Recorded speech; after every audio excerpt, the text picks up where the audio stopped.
Abosathla by Clark Ashton Smith. Weird Tales, July 1933. For Abosathla is the source and the end. Before the coming of Xothaqua or Yog-Sothoth or Thulhut from the stars, Abosathla dwelt in the steaming fens of the new-made earth, a mass without head or members, spawning the grey, formless efts of the prime and the grisly prototypes of terrene life.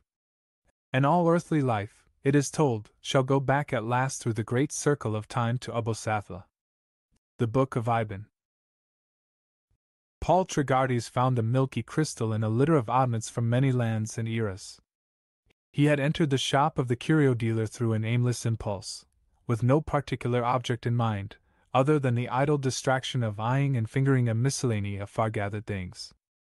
Looking desultorily about, his attention had been drawn by a dull glimmering on one of the tables, and he had extricated the queer orb-like stone from its shadowy, crowded position between an ugly little Aztec idol, the fossil egg of a Dinornis, and an obscene fetish of black wood from the Niger. The thing was about the size of a small orange and was slightly flattened at the ends, like a planet at its poles.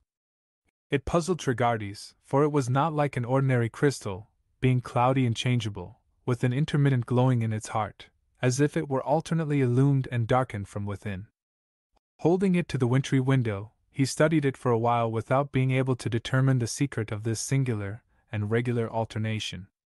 His puzzlement was soon complicated by a dawning sense of vague and irrecognizable familiarity, as if he had seen the thing before under circumstances that were now wholly forgotten. He appealed to the curio dealer, a dwarfish Hebrew with an air of dusty antiquity, who gave the impression of being lost to commercial considerations in some web of Kabbalistic reverie. "Can you tell me anything about this?" The dealer gave an indescribable, simultaneous shrug of his shoulders and his eyebrows. "It is very old Paleogean, one might say. I cannot tell you much, for little is known. A geologist found it in Greenland, beneath glacial ice, in the Miocene strata. Who knows? It may have belonged to some sorcerer of primeval Thule. Greenland was a warm, fertile region, beneath the sun of Miocene times. No doubt it is a magic crystal, and a man might behold strange visions in its heart, if he looked long enough." Tregardes was quite startled, for the dealer's apparently fantastic suggestion had brought to mind his own delvings in a branch of obscure lore, and, in particular, had recalled the Book of Ibon, that strangest and rarest of occult forgotten volumes, which is said to have come down through a series of manifold translations from a prehistoric original written in the lost language of Hyperborea. Tregardes, with much difficulty, had obtained the medieval French version, a copy that had been owned by many generations of sorcerers and Satanists, but had never been able to find the Greek manuscript from which the version was derived. The remote, fabulous original was supposed to have been the work of a great Hyperborean wizard, from whom it had taken its name.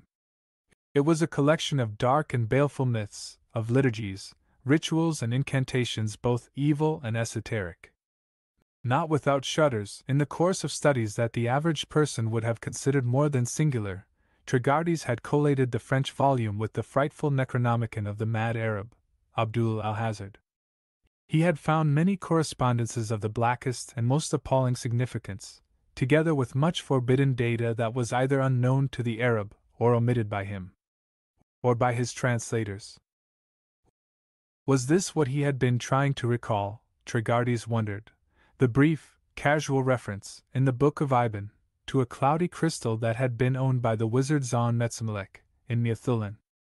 Of course, it was all too fantastic, too hypothetic, too incredible, but Mythulin, that northern portion of ancient Hyperborea, was supposed to have corresponded roughly with modern Greenland, which had formerly been joined as a peninsula to the main continent. Could the stone in his hand, by some fabulous fortuity, be the crystal of Zon Metzmelech? Tregardes smiled at himself with inward irony for even conceiving the absurd notion. Such things did not occur, at least, not in present-day London, and in all likelihood, the Book of Ibon was sheer superstitious fantasy, anyway. Nevertheless, there was something about the crystal that continued to tease and inveigle him. He ended by purchasing it, at a fairly moderate price. The sum was named by the seller, and paid by the buyer without bargaining. With the crystal in his pocket, Paul Tregarthes hastened back to his lodgings instead of resuming his leisurely saunter. He installed the milky globe on his writing table, where it stood firmly enough on one of its oblate ends. Then, still smiling at his own absurdity, he took down the yellow parchment manuscript of the Book of Ibon from its place in a somewhat inclusive collection of recherche literature.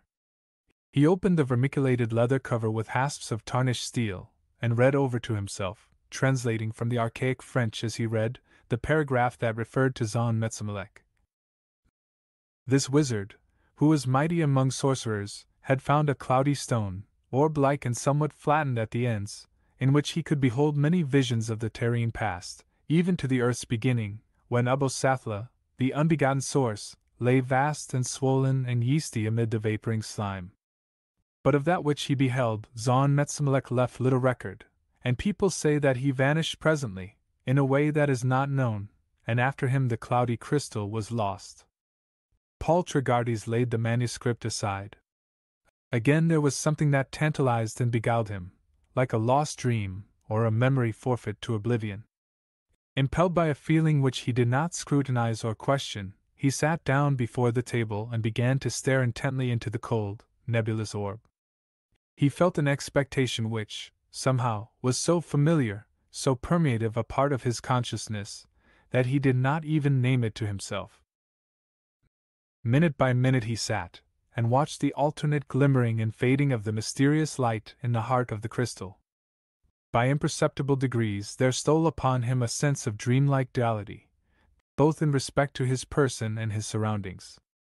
He was still Paul Tregarthes, and yet he was someone else. The room was his London apartment, and a chamber in some foreign but well-known place. And in both milieus he peered steadfastly into the same crystal.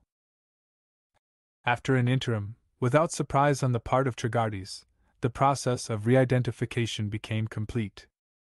He knew that he was Zon Metzmelech, a sorcerer of Neothilin, and a student of all lore anterior to his own epoch. Wise with dreadful secrets that were not known to Paul Tregarthes, amateur of anthropology and the occult sciences in latter-day London, he sought by means of the milky crystal to attain an even older and more fearful knowledge. He had acquired the stone in dubitable ways, from a more than sinister source. It was unique and without fellow in any land or time. In its depths, all former years, all things that have ever been, were supposedly mirrored, and would reveal themselves to the patient visionary. And through the crystal, Zon Metzmelech had dreamt to recover the wisdom of the gods who died before the earth was born. They had passed to the lightless void, leaving their lore inscribed upon tablets of ultrastellar stone, and the tablets were guarded in the primal mire by the formless, idiotic demiurge, Abosathla. Only by means of the crystal could he hope to find and read the tablets. For the first time, he was making trial of the globe's reputed virtues. About him an ivory-paneled chamber, filled with his magic books and paraphernalia, was fading slowly from his consciousness. Before him, on a table of some dark Hyperborean wood that had been graven with grotesque ciphers, the crystal appeared to swell and deepen, and in its filmy depth he beheld a swift and broken swirling of dim scenes, fleeting like the bubbles of a mill race. As if he looked upon an actual world, cities, forests, mountains, seas and meadows flowed beneath him, lightening and darkening as with the passage of days and nights in some weirdly accelerated stream of time. Zon Metzmelech had forgotten Paul Tregarthes, had lost the remembrance of his own entity, and his own surroundings in Neothilin. Moment by moment, the flowing vision in the crystal became more definite and distinct, and the orb itself deepened till he grew giddy, as if he were peering from an insecure height into some never-fathomed abyss. He knew that time was racing backward in the crystal, was unrolling for him the pageant of all past days. But a strange alarm had seized him, and he feared to gaze longer. Like one who has nearly fallen from a precipice, he caught himself with a violent start and drew back from the mystic orb. Again, to his gaze, the enormous whirling world into which he had peered was a small and cloudy crystal on his rune-wrought table in Neothilin. Then, by degrees, it seemed that the great room with sculptured panels of mammoth ivory was narrowing to another and dingier place, and Zon Metzamelech, losing his preternatural wisdom and sorcerous power, went back by a weird regression into Paul Tregardes. And yet not wholly, it seemed, was he able to return. Tregardes, dazed and wondering, found himself before the writing table on which he had set the oblate sphere. He felt the confusion of one who has dreamt and has not yet fully awakened from the dream. The room puzzled him vaguely, as if something were wrong with its size and furnishings, and his remembrance of purchasing the crystal from a curio dealer was oddly and discrepantly mingled with an impression that he had acquired it in a very different manner. He felt that something very strange had happened to him when he peered into the crystal, but just what it was he could not seem to recollect. It had left him in the sort of psychic muddlement that follows a debauch of hashish. He assured himself that he was Paul Tregardes, that he lived on a certain street in London, that the year was 1932, but such commonplace verities had somehow lost their meaning and their validity, and everything about him was shadow-like and insubstantial. The very walls seemed to waver like smoke, the people in the streets were phantoms of phantoms, and he himself was a lost shadow, a wandering echo of something long forgot. He resolved that he would not repeat his experiment of crystal gazing. The effects were too unpleasant and equivocal. But the very next day, by an unreasoning impulse to which he yielded almost mechanically, without reluctation, he found himself seated before the misty orb. Again he became the sorcerer Zon Metzamelech in Neothilin. Again he dreamt to retrieve the wisdom of the anti-mundane gods. Again he drew back from the deepening crystal with the terror of one who fears to fall. And once more, but doubtfully and dimly, like a failing wraith, he was Paul Tregardes. 3 times did Tregardes repeat the experience on successive days, and each time his own person and the world about him became more tenuous and confused than before. His sensations were those of a dreamer who was on the verge of waking, and London itself was unreal as the lands that slip from the dreamer's ken, receding in filmy mist and cloudy light. Beyond it all, he felt the looming and crowding of vast imageries, alien but half familiar. It was as if the phantasmagoria of time and space were dissolving about him, to reveal some veritable reality, or another dream of space and time. There came, at last, the day when he sat down before the crystal, and did not return as Paul Tregardes. It was the day when Zon Metzamelech, boldly disregarding certain evil and portentous warnings, resolved to overcome his curious fear of failing bodily into the visionary world that he beheld, a fear that had hitherto prevented him from following the backward stream of time for any distance. He must, he assured himself, conquer this fear if he were ever to see and read the lost tablets of the gods. He had beheld nothing more than a few fragments of the years of Neothilin immediately posterior to the present, the years of his own lifetime, and there were inestimable cycles between these years and the beginning. Again, to his gaze, the crystal deepened immeasurably, with scenes and happenings that flowed in a retrograde stream. Again the magic ciphers of the dark table faded from his ken, and the sorcerously carven walls of his chamber melted into less than dream. Once more he grew giddy with an awful vertigo as he bent above the swirling and milling of the terrible gulfs of time in the world-like orb. Fearfully, in spite of his resolution, he would have drawn away, but he had looked and leaned too long. There was a sense of abysmal falling, a suction as of ineluctable winds, of maelstroms that bore him down through fleet unstable visions of his own past life into antenatal years and dimensions. He seemed to endure the pangs of an inverse dissolution, and then he was no longer Zon Metzamelech, the wise and learned watcher of the crystal, but an actual part of the weirdly racing stream that ran back to reattain the beginning. He seemed to live unnumbered lives, to die myriad deaths, forgetting each time the death and life that had gone before. He fought as a warrior in half-legendary battles. He was a child playing in the ruins of some olden city of Neothilin. He was the king who had reigned when the city was in its prime, the prophet who had foretold its building and its doom. A woman, He wept for the bygone dead and necropoli long crumbled. An antique wizard, he muttered the rude spells of earlier sorcery. A priest of some prehuman god, he wielded the sacrificial knife in cave temples of pillared basalt. Life by life, era by era, he retraced the long and groping cycles through which Hyperborea had risen from savagery to a high civilization.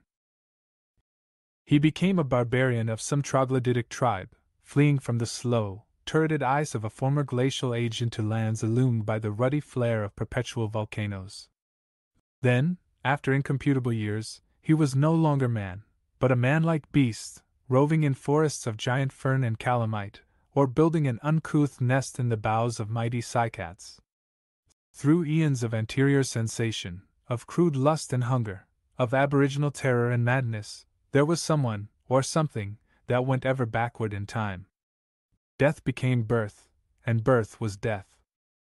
In a slow vision of reverse change, the earth appeared to melt away, and sloughed off the hills and mountains of its latter strata. Always the sun grew larger and hotter above the fuming swamps that teemed with a crasser life, with a more fulsome vegetation. And the thing that had been Paul Tregardes, that had been Zon Metzemelech, was a part of all the monstrous devolution. It flew with the claw-tipped wings of a pterodactyl, it swam in tepid seas with the vast, winding bulk of an ichthyosaurus, it bellowed uncouthly with the armored throat of some forgotten behemoth to the huge moon that burned through primordial mists. At length, after eons of immemorial brutehood, it became one of the lost serpent men who reared their cities of black gneiss and fought their venomous wars in the world's first continent.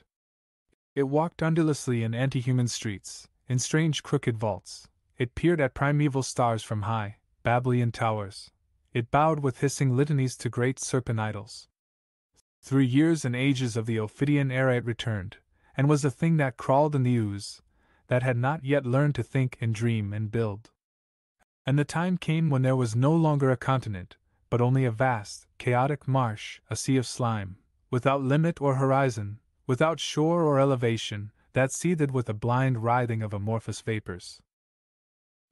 There, in the grey beginning of earth, the formless mass that was Ubosathla reposed amid the slime and the vapors. Headless, without organs or members, it sloughed from its oozy sides, in a slow, ceaseless wave, the amoebic forms that were the archetypes of earthly life. Horrible it was, if there had been aught to apprehend the horror, and loathsome, if there had been any to feel loathing. About it, prone or tilted in the mire, there lay the mighty tablets of star-quarried stone that were writ with the inconceivable wisdom of the premundane gods. And there, to the goal of a forgotten search, was drawn the thing that had been, or would sometime be, Paul Tregardes and Zon Metzemelech. Becoming a shapeless eft of the prime, it crawled sluggishly and obliviously across the fallen tablets of the gods, and fought and ravened blindly with the other spawn of Ubosathla. Of Zon Metzemelech and his vanishing, there is no mention anywhere, save the brief passage in the Book of Iban. Concerning Paul Tregardes, who also disappeared, there was a curt notice in several of the London papers. No one seems to have known anything about him. He is gone as if he had never been, and the crystal, presumably, is gone too. At least, no one has found it. The Mantle of Grag. By Frederick Pohl, Henry Dockweiler, and Robert A. W. Lowndes. The Unique Magazine, October 1941. Not exactly the Hartley you expected to see, eh? I gasped, staggered back. The thing I saw struck me like a swift blow to the solar plexus. I reeled for breath while something crawled and crawled up and down my neck. Then a myriad of voices shrilled inside my brain. It can't be. It can't be. It stood before me, trying to smile.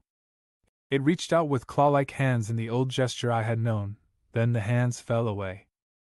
The shrunken lips writhed and the voice came to me as from a distance. I was dreaming, it must be a nightmare. Come in, Harvey. I followed the thing that had been Frank Hartley into the hallway I knew so well, down to the quiet, luxurious room at one end of the apartment. Unchanged, quaintly carved furniture lay before me with its wealth of barbaric wrappings, Oriental rugs, tapestries. The Horror from the Hills. By Frank Belknap Long. Weird Tales, January-March 1931. 1. The Coming of the Stone Beast. In a long, low-ceilinged room adorned with Egyptian, Greco-Roman, Minoan and Assyrian antiquities, a thin, careless-seeming young man of 26 sat jubilantly humming. As nothing in his appearance or manner suggested the scholar, he wore gray tweeds of Ivy League cut, a pinstriped blue shirt with a button-down collar, and a ridiculously brilliant necktie. The uninitiated were inclined to regard him as a mere supernumerary. In his own office, strangers entered unannounced and called him young man at least 20 times a week, and he was frequently asked to convey messages to a non-existent superior. No one suspected, no one dreamed until he enlightened them, that he was the lawful custodian of the objects about him, and even when he revealed his identity, people surveyed him with distrust and were inclined to suspect that he was ironically pulling their legs. Algernon Harris was the young man's name, and postgraduate degrees from Yale and Oxford set him distinctly apart from the undistinguished majority. But it is to his credit that he never paraded his erudition, nor succumbed to the impulse, almost irresistible in a young man with academic affiliations, to put a Ph.D. on the title page of his first book. It was this book which had endeared him to the directors of the Manhattan Museum of Fine Arts, and prompted their unanimous choice of him to succeed the late Halpin Chalmers as curator of archaeology when the latter retired in the fall of the previous year. In less than 6 months young Harris had exhaustively familiarized himself with the duties and responsibilities of his office, and was becoming the most successful curator that the museum had ever employed. So boyishly ebullient was he, so consumed with investigative zeal, that his field workers contracted his enthusiasm as though it were a kind of fever and sped from his presence to trust their scholarly and highly cultivated lives to the most primitive of native tribes in regions where an outsider was still looked upon with suspicion, and was always in danger of bringing down the thunder.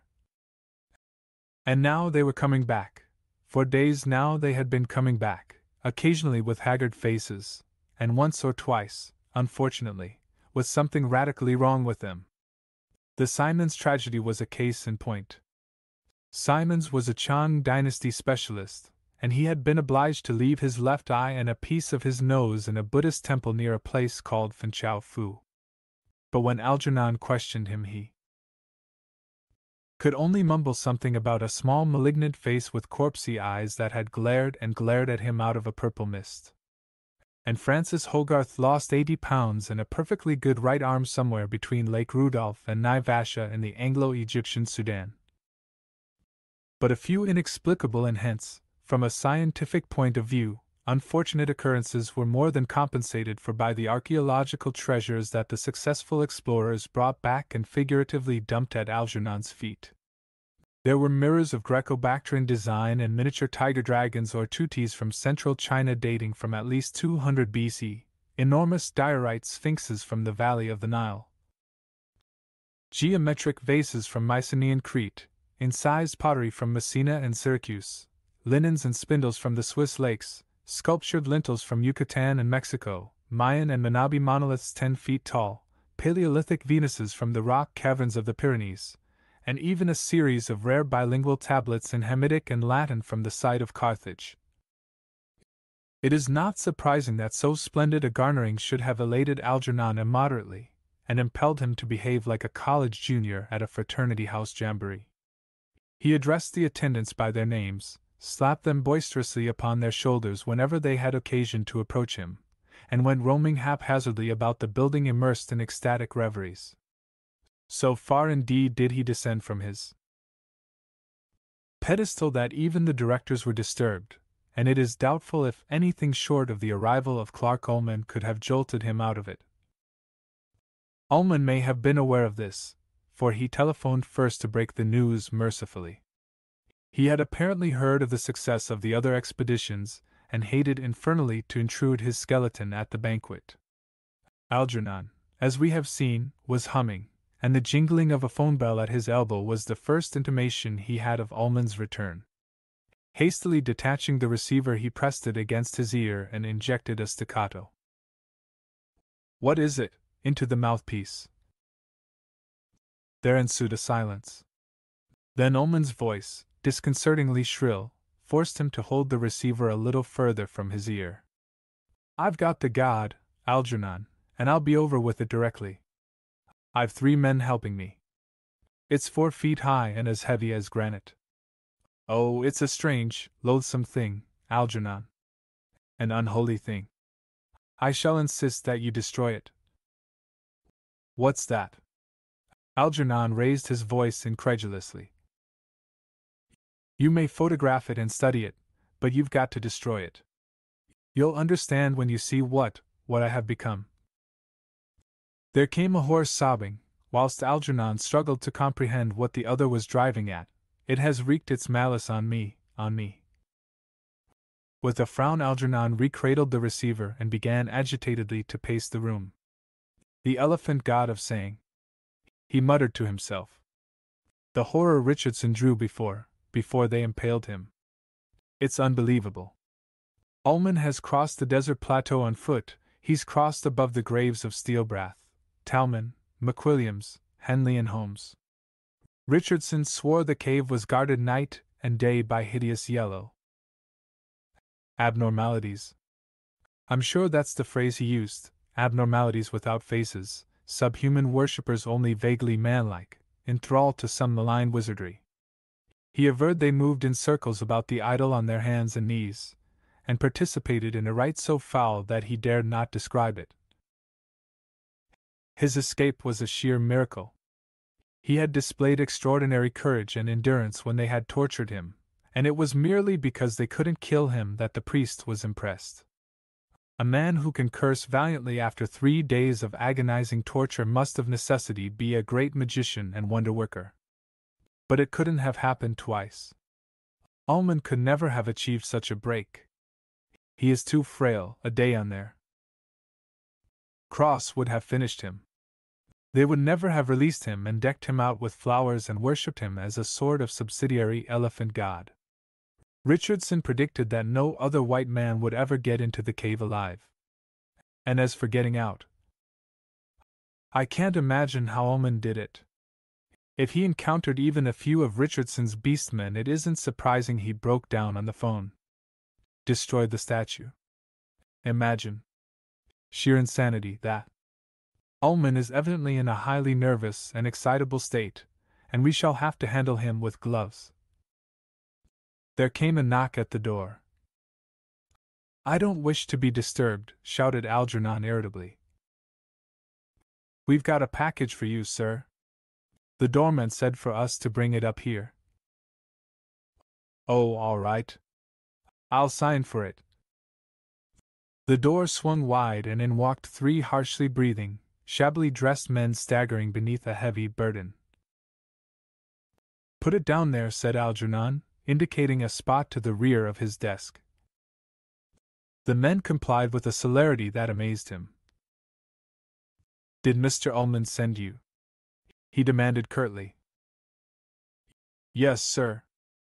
The spokesman's face had formed into a molding of relief. "The poor guy said he'd be here himself in half an hour." Algernon started. "What kind of talk is that?" he demanded. "He doesn't happen to be a guy, but I'll pretend you didn't say it." "Why the poor?" "That's what I'm curious about." The spokesman shuffled his feet. "It's on account of his face. There's something wrong with it. He keeps it covered and won't let nobody look at it." "Good God!" murmured Algernon. "They've mutilated him." "What's that, sir? What did you say?" Algernon collected himself with an effort.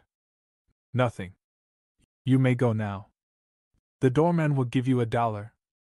I'll phone down and tell him." Silently the men filed out. As soon as the door closed behind them, Algernon strode into the center of the room and began feverishly to strip the wrappings from the thing on the floor. He worked with manifest misgivings, the distaste in his eyes deepening to disgust and horror as the massive idol came into view. Words could not adequately convey the repulsiveness of the thing. It was endowed with a trunk and great, uneven ears, and two enormous tusks protruded from the corners of its mouth. But it was not an elephant. Indeed, its resemblance to an actual elephant was, at best, sporadic and superficial, despite certain unmistakable points of similarity. The ears were webbed and tentacled, the trunk terminated in a huge flaring disc at least a foot in diameter, and the tusks, which intertwined and interlocked at the base of the statue, were as translucent as rock crystal. The pedestal upon which it squatted was of black onyx. The statue itself, with the exception of the tusks, had apparently been chiseled from a single block of stone, and was so hideously mottled and eroded and discolored that it looked, in spots, as though it had been dipped in sanies. The thing sat bolt upright. Its forelimbs were bent stiffly at the elbow, and its hands, it had human hands, rested palms upward on its lap. Its shoulders were broad and square, and its breasts, an enormous stomach, sloped outward, cushioning the trunk. It was as quiescent as a Buddha, as enigmatical as a sphinx, and as malignantly poised as a gorgon or cockatrice. Algernon could not identify the stone out of which it had been hewn, and its greenish sheen disturbed and puzzled him. For a moment he stood staring uncomfortably into its little malign eyes. Then he shivered, and taking down a woolen scarf from the coat rack in the corner, he cloaked securely the features which repelled him. Ullman arrived unannounced. He advanced unobtrusively into the room and laid a tremulous hand on Algernon's shoulder. "Well, Algernon, how are you?" he murmured. I'm glad to get back. Just to see an old friend is a comfort. I thought, but well, it doesn't matter. I was going to ask if you knew a good physician, but perhaps I. Startled, Algernon glanced backward over his shoulder and straight into the other's eyes. He saw only the eyes, for the rest of Ullman's face was muffled by a black silk scarf. "Clark!" he exclaimed. "By God, but you gave me a start." Rising quickly, he sent his chair spinning against the wall and gripped his friend affectionately by the shoulders. "It's good to see you again, Clark," he said, with a warm cordiality in his voice. "It's good. Why, what's the matter?" Ullman had fallen upon his knees and was choking and gasping for breath. "I should have warned you not to touch me," he moaned. "I can't stand being touched." "But why? The wounds haven't healed," he sobbed. "It doesn't want them to heal. Every night it comes and lays the disc on them. I can't stand being touched." Algernon nodded sympathetically. "I can imagine what you've been through, Clark," he said. "You must take a vacation. I'll have a talk with the directors about you tomorrow. In view of what you've done for us, I'm sure I can get you at least 4 months. You can go to Spain and finish your glimpses into prehistory. Paleontological anthropology is a soothing science, Clark. You'll forget all about the perplexities of mere archaeological research when you start poking about among bones and artifacts that haven't been disturbed since the Pleistocene." Ullman had gotten to his feet and was staring at the opposite wall. "You think that I have become irresponsible?" A look of sadness crept into Algernon's eyes. "No, Clark. I think you're merely suffering from non-psychotic, very transitory visual hallucinations. An almost unbearable strain can sometimes produce hallucinations when one's sanity is in no way impaired, and considering what you've been through." "What I've been through?" Ullman caught at the phrase. "Would it interest you to know precisely what they did to me?" Algernon nodded, meeting the other's gaze steadily. "Yes, Clark. I wish to hear everything." "They said that I must accompany Shawn Irfan into the world." Shawn Irfan. That is the name they worship it by. When I told them I had come from the United States, they said that great Shawner had willed that I should be his companion. It must be carried, they explained, and it must be nursed. If it is nursed and carried safely beyond the rising sun, it will possess the world. And then all things that are now in the world, all creatures and plants and stones, will be devoured by great Shauner. All things that are and have been will cease to be, and great Shauner will fill all space with its oneness. Even its brothers it will devour, its brothers who will come down from the mountains ravening for ecstasy when it calls to them. They didn't use precisely that term, because ecstasy is a very sophisticated word, peculiar to our language. But that's the closest I can come to it. In their own aberrant way, they were the opposite of unsophisticated. I didn't protest when they explained this to me. It was precisely the kind of break I had been hoping for. I had studied Richardson's book, you see, and I had read enough between the lines to convince me that Shauner Fawn's devotees were growing a little weary of it. It isn't a very pleasant deity to have around. It has some regrettable and very nasty habits. A horror was taking shape in Ullman's eyes. You must excuse my levity.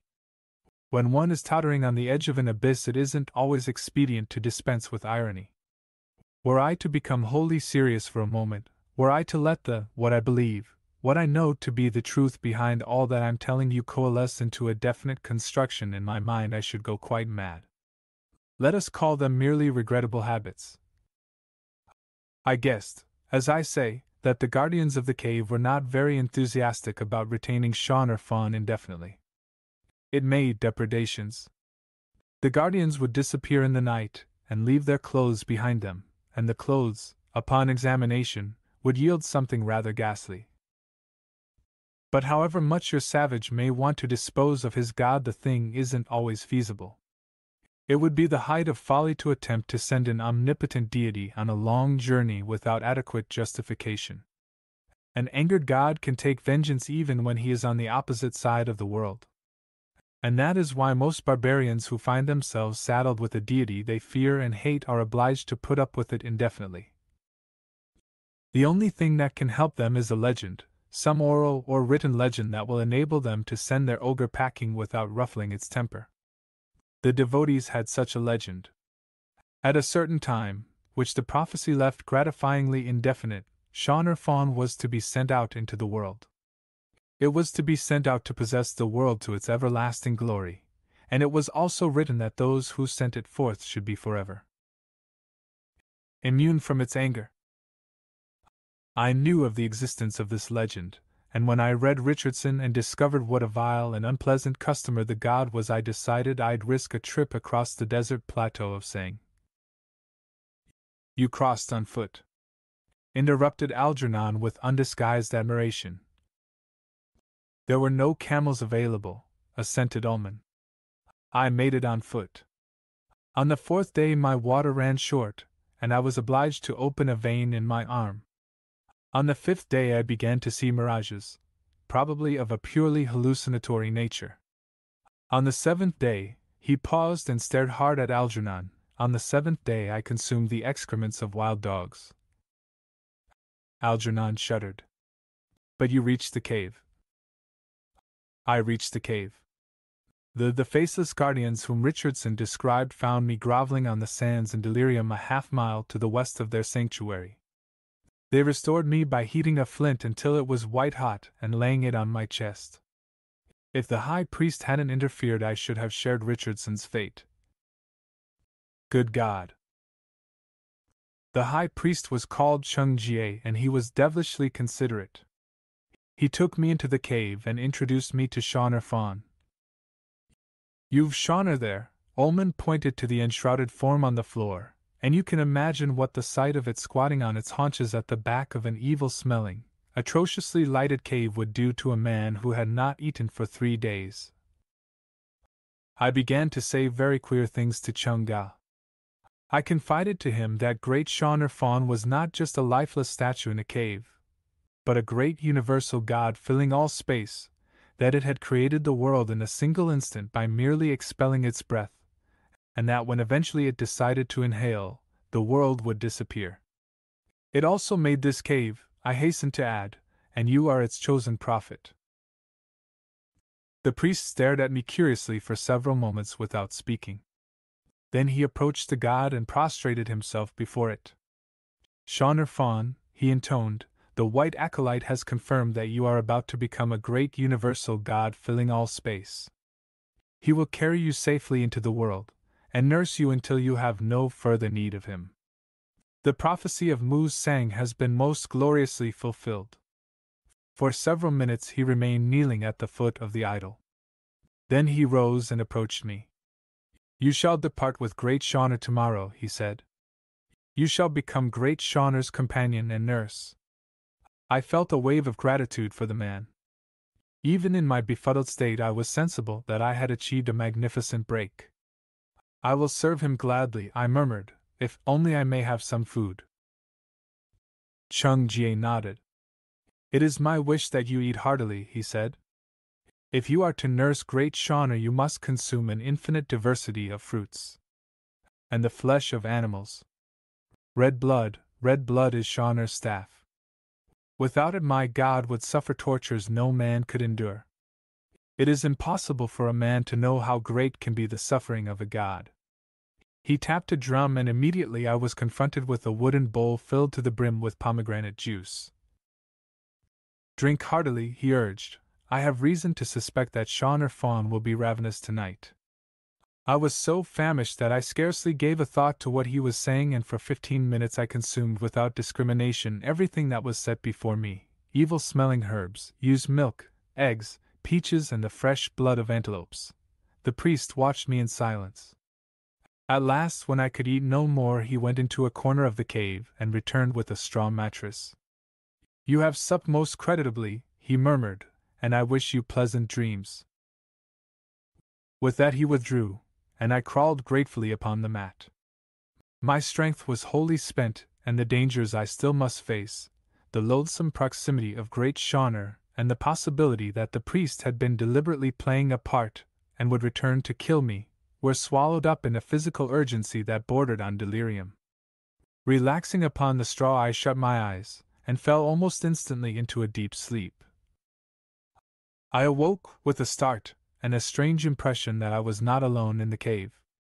Even before I opened my eyes, I knew that something unspeakably malign was crouching or squatting on the ground beside me. I could hear it breathing in the darkness, and the stench of it strangled the breath in my throat.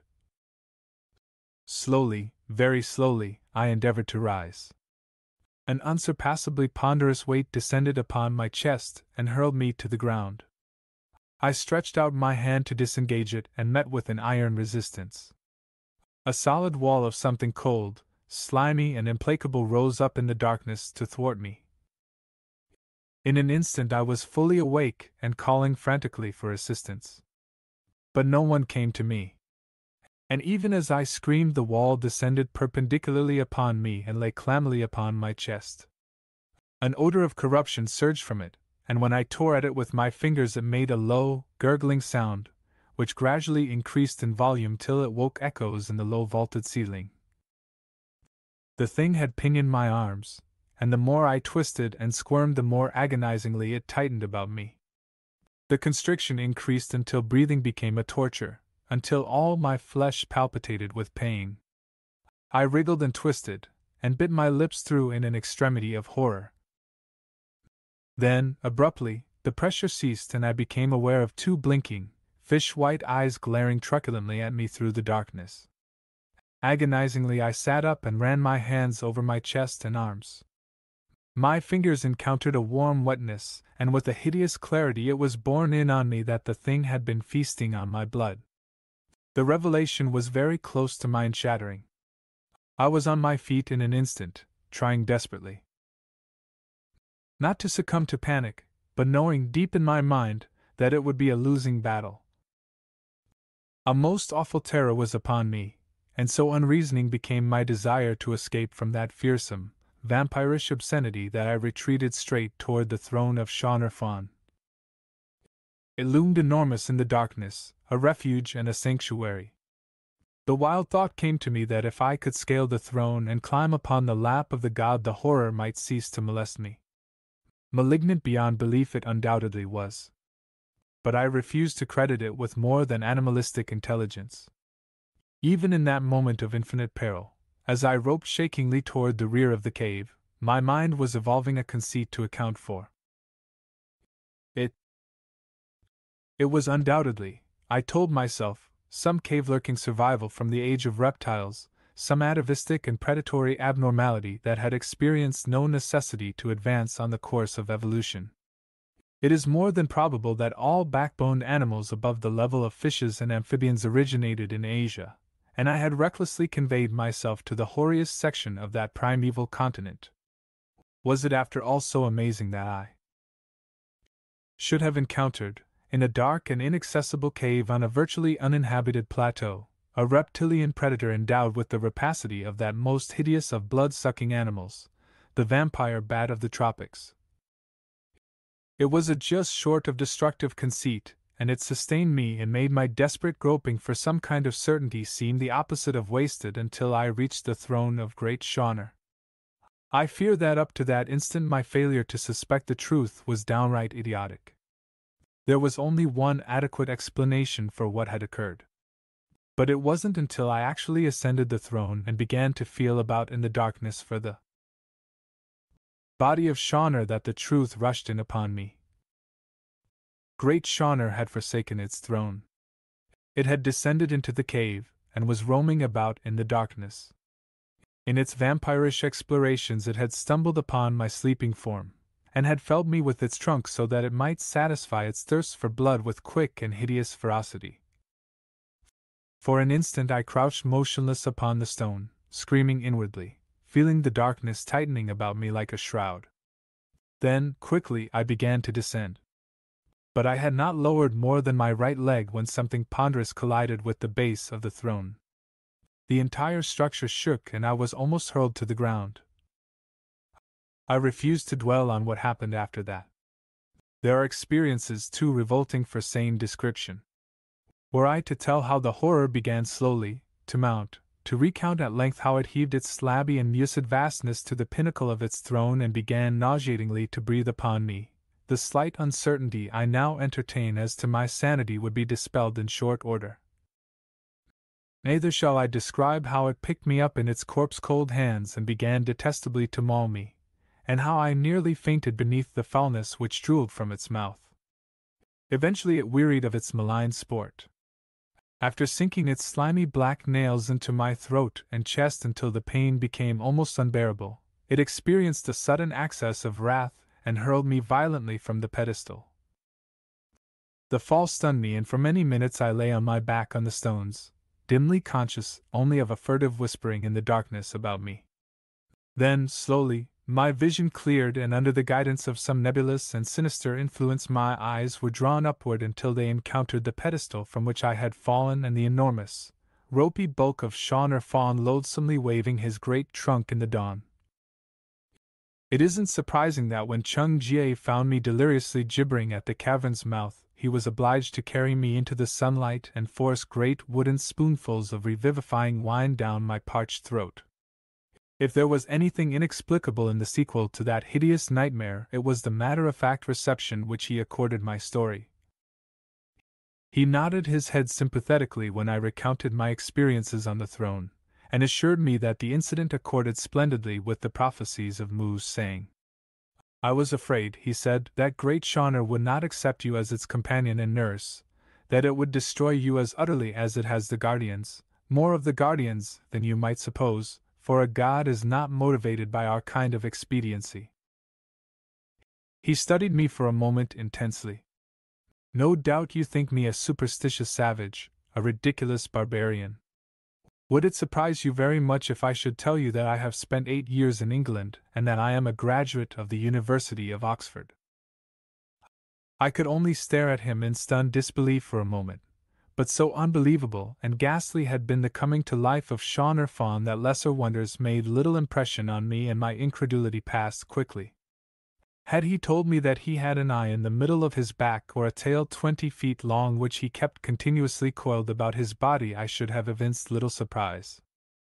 I doubt indeed if anything short of a universal cataclysm could have roused me from my dazed acceptance of revelations which, under ordinary circumstances, I should have dismissed as preposterous. It astonishes you perhaps that I should have cast my lot with filthy primitives in this loathsome place, and that I should have so uncompromisingly menaced your countrymen. A wistfulness crept into his eyes. Your Richardson was a brave man. Even Shawnor Fawn was moved to compassion by his valor. He gave no cry when we drove wooden stakes through his hands and impaled him. For 3 days he defied us.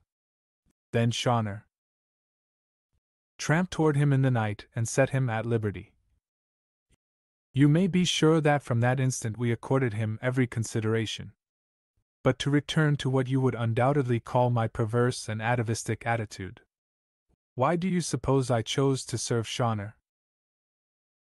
His recapitulation of what he had done to Richardson had awakened in me a confused but violent resentment. I don't know, I muttered. There are degrees of human vileness. Spare me your opprobrium, I beg of you, he exclaimed. It was great Shawnor speaking through me that dictated the fate of Richardson. I am merely Shawnor's interpreter and instrument. For generations my forebears have served Shawnor, and I have never attempted to evade the duties that were delegated to me when our world was merely a thought in the mind of my God. I went to England and acquired a little of the West's decadent culture merely that I might more worthily serve Shawnor. Don't imagine for a moment that Shawnor is a beneficent God. In the West you have evolved certain amiabilities of intercourse, to which you presumptuously attach cosmic significance, such as truth, kindliness, generosity, forbearance, and honor, and you quaintly imagine that a God who is beyond good and evil and hence unamenable to your ethics cannot be omnipotent. But how do you know that there are any beneficent laws in the universe, that the cosmos is friendly to man? Even in the mundane sphere of planetary life there is nothing to sustain such an hypothesis. Great Shawnor is a terrible God, an utterly cosmic and unanthropomorphic God. It is akin to the fire mists and the primordial ooze, and before it incarnate itself in time it contained within itself the past, the present, and the future. Nothing was and nothing will be, but all things are. And Shawnor Fawn was once the sum of all things that are. I remained silent, and a note of compassion crept into his voice. I think he perceived that I had no inclination to split hairs with him over the paradoxes of transcendental metaphysics. Shawnor Fawn, he continued, did not always dwell in the East. Many thousands of years ago it abode with its brothers in a cave in Western Europe, and made from the flesh of toads a race of small dark shapes to serve it. In bodily contour these shapes resembled men, but they were incapable of speech, and their thoughts were the thoughts of Shawnor. The cave where Shawnor dwelt was never visited by men, for it wound its twisted length through a high and inaccessible crag of the mysterious Pyrenees, and all the regions beneath were rife with abominable hauntings. Twice a year Shawnor Fawn sent its servants into the villages that dotted the foothills to bring it the sustenance its belly craved. The chosen youths and maidens were preserved with spices and stored in the cave till Shawnor had need of them. And in the villages men would hurl their firstborns into the flames and offer prayers to their futile little gods, hoping thereby to appease the wrath of Shawnor's mindless servants. But eventually there came into the foothills men like gods, stout, eagle-visaged men who carried on their shields the insignia of invincible Rome. They scaled the mountains in pursuit of the servants, and awoke a cosmic foreboding in the mind of Shawnor.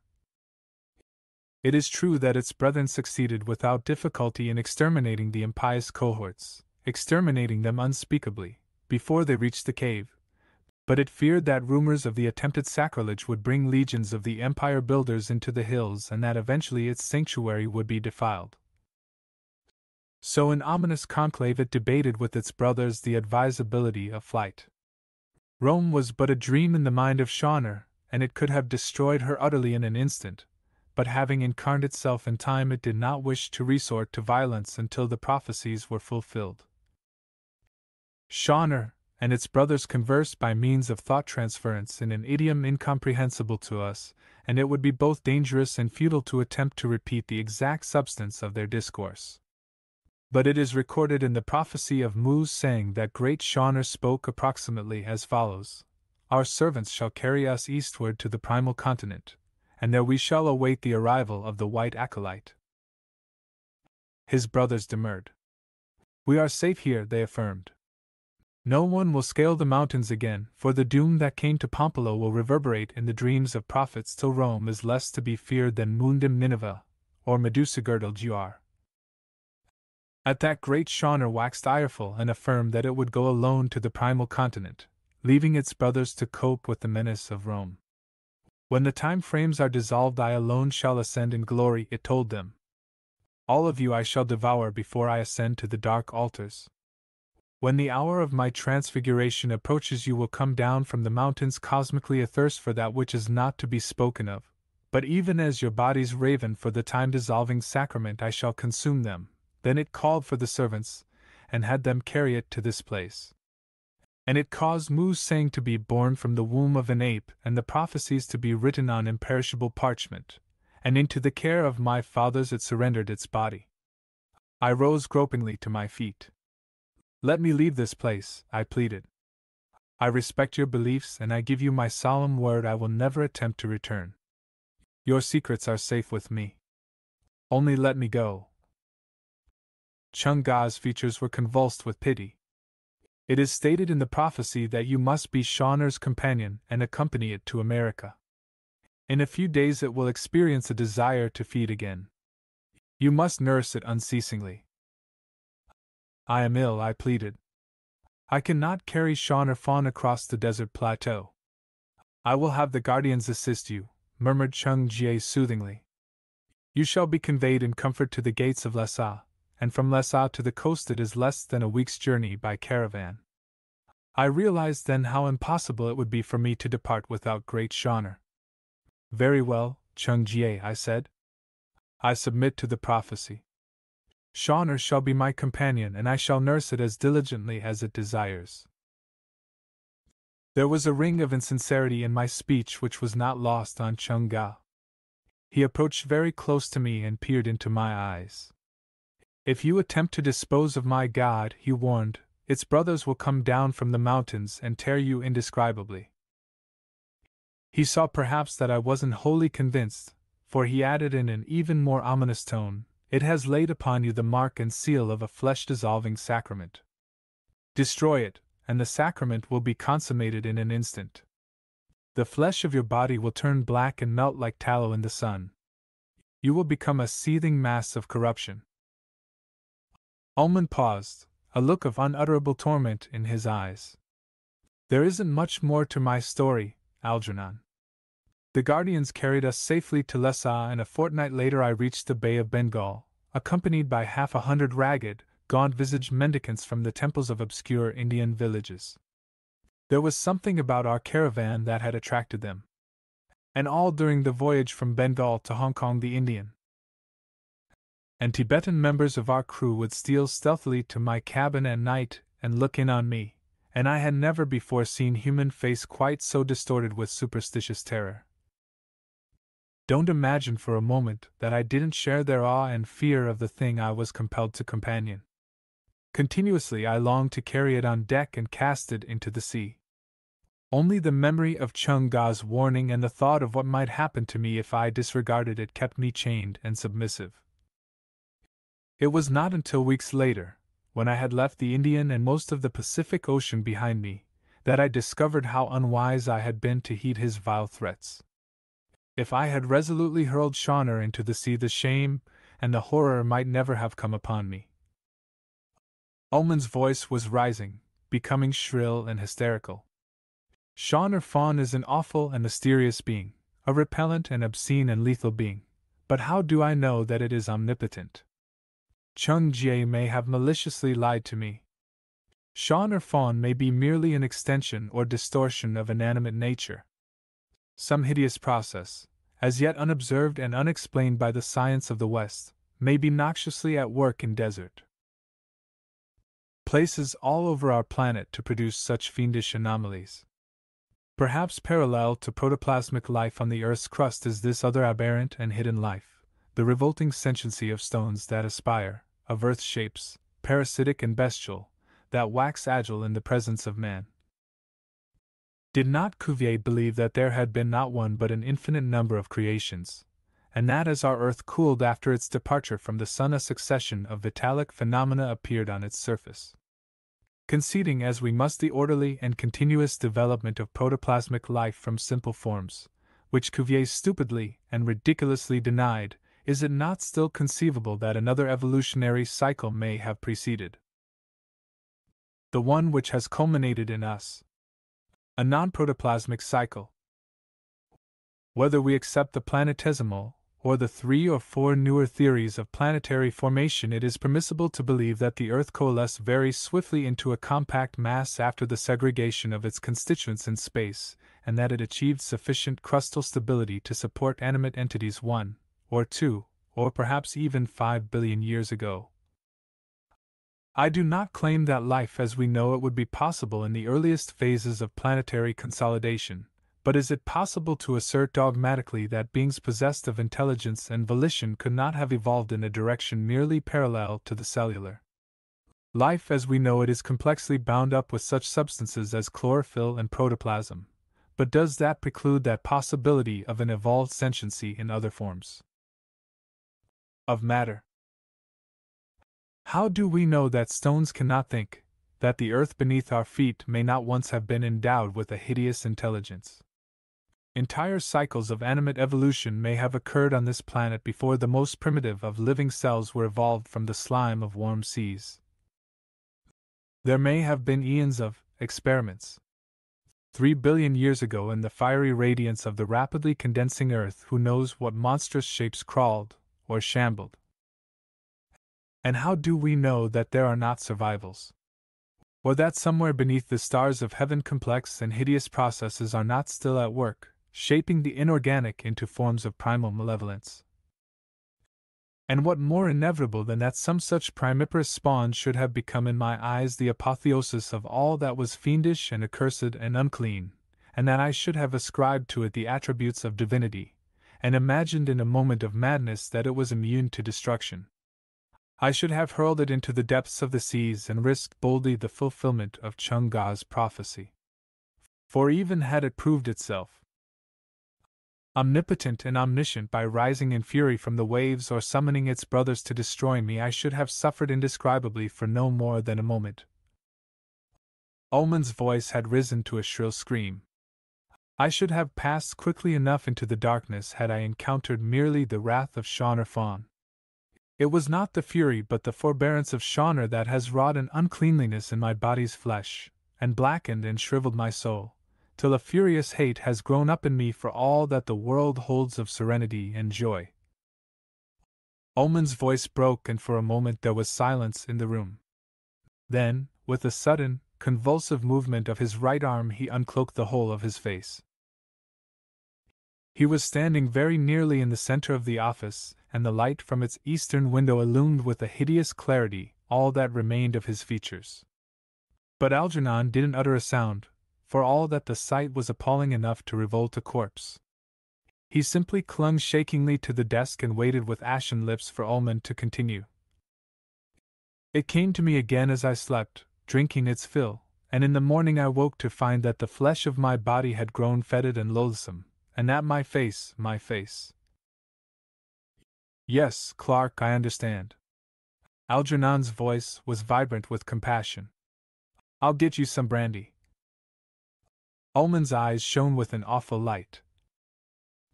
Do you believe me? He cried. Do you believe that Shauner Fawn has wrought this uncleanliness? Slowly Algernon shook his head. No, Clark. Shauner Fawn is nothing but a stone idol, sculptured by some Asian artist with quite exceptional talent, however primitive he may have been in other respects. I believe Chung Jie kept you under the influence of some potent drug until he had cut your face, and that he also hypnotized you and suggested every detail of the story you have just told me. I believe you are still actually under the spell of that hypnosis. When I boarded the ship at Calcutta, there was nothing wrong with my face, shrilled Ullman. Conceivably not. but some minion of the priest may have administered the drug and performed the operation on shipboard. I can only guess at what happened, of course, but it is obvious that you are the victim of some hideous charlatanry. I've visited India, Clark, and I have a very keen respect for the hypnotic endowments of the Oriental. It's ghastly and unbelievable how much a Hindu or a Tibetan can accomplish by simple suggestion. I feared that you would doubt. Ullman's voice had risen to a shriek. But I swear to you, the sentence was never finished. A hideous pallor overspread the archaeologist's face, his jaw sagged and into his eyes there crept a look of panic fight. For a second he stood clawing at his throat, like a man in the throes of an epileptic fit. Then some invisible force, seemed to propel him backward. Choking and gasping he staggered against the wall and threw out his arms in a gesture of frantic appeal. "Keep it off," he sobbed. "I can't breathe. I can't." With a cry Algernon leapt forward, but before he reached the other side the unfortunate man had sunk to the floor and was moaning and gibbering and rolling about in a most sickening way. 2. The Atrocity at the Museum. Algernon Harris emerged from the BMT subway at the 59th Street and 5th Avenue entrance and began nervously to pace the sidewalk in front of a large yellow sign, which bore the discouraging caption, "Buses do not stop here." Harris was most eager to secure a bus, and it was obvious from the expectant manner in which he hailed the first one to pass that he hadn't the faintest notion he had taken up his post on the wrong side of the street. Indeed, it was not until 4 buses had passed him by that he awoke to the gravity of his predicament, and began to propel his person in the direction of the legitimate stop zone. Algernon Harris was abnormally and tragically upset. But even a man trembling on the verge of a neuropathic collapse can remain superficially politic, and it isn't surprising that when he ascended into his bus and encountered on a conspicuous seat his official superior, Dr. George Francis Scollard, he should have nodded, smiled, and responded with an unwavering amiability to the questions that were shot at him. "I got your telegram yesterday," murmured the president of the Manhattan Museum of Fine Arts, "and I caught the first train down. Am I too late for the inquest?" Algernon nodded. "The coroner, a chap named Henry Weigall, took my evidence and rendered a decision on the spot. The condition of Ullman's body would not have permitted of delay. I never before imagined that putrefaction could proceed with such incredible rapidity." Scollard frowned. "And the verdict?" "Heart failure." The coroner was very positive that anxiety and shock were the sole causes of Ullman's total collapse. "But you said something about his face being horribly disfigured." "Yes. It had been rendered loathsome by plastic surgery." Weigall was hideously agitated until I explained that Ullman had merely fallen into the hands of a skillful Oriental surgeon with sadistic inclination in the course of his archaeological explorations. I explained to him that many of our field workers returned slightly disfigured and that Ullman had merely endured an exaggeration of the customary martyrdom. "And you believe that plastic surgery could account for the repellent and gruesome changes you mentioned in your night letter, the shocking prolongation of the poor devil's nose, the flattening and broadening of his ears?" Algernon winced. "I must believe it, sir. It is impossible sanely to entertain any other explanation." The coroner's assistant was a little incredulous at first, until Weigall pointed out to him what an unwholesome precedent they would set by even so much as hinting that the phenomenon wasn't pathologically explicable. "We would play right into the hands of the spiritualists," Weigall explained. "An officer of the police isn't at liberty to adduce an hypothesis that the district attorney's office wouldn't approve of. The newspapers would pounce on a thing like that and play it up disgustingly. Mr. Harris has supplied us with an explanation which seems adequately to cover the facts, and with your permission I shall file a verdict of natural death." The president coughed and shifted uneasily in his seat. "I am glad that the coroner took such a sensible view of the matter.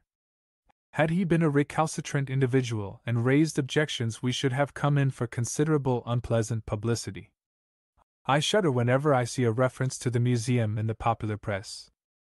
It is always the morbid and sensational aspects of our work that they stress, and there is never the slightest attention paid to accuracy. For the moment, Dr. Scollard was silent. Then he cleared his throat and recapitulated, in a slightly more emphatic form, the question that he had put to Algernon originally. But you said in your letter that Ullman's nose revolted and sickened you, that it had become a loathsome greenish trunk almost a foot in length which continued to move about for hours after Ullman's heart stopped beating. Could your operation hypothesis account for such an appalling anomaly? Algernon took a deep breath. I can't pretend that I wasn't astounded and appalled and frightened, and so lost to discretion that I made no attempt to conceal the way I felt from the coroner. I could not remain in the room while they were examining the body.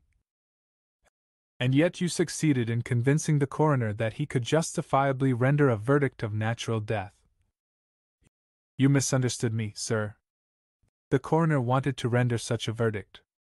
My explanation merely supplied him with a straw to clutch at.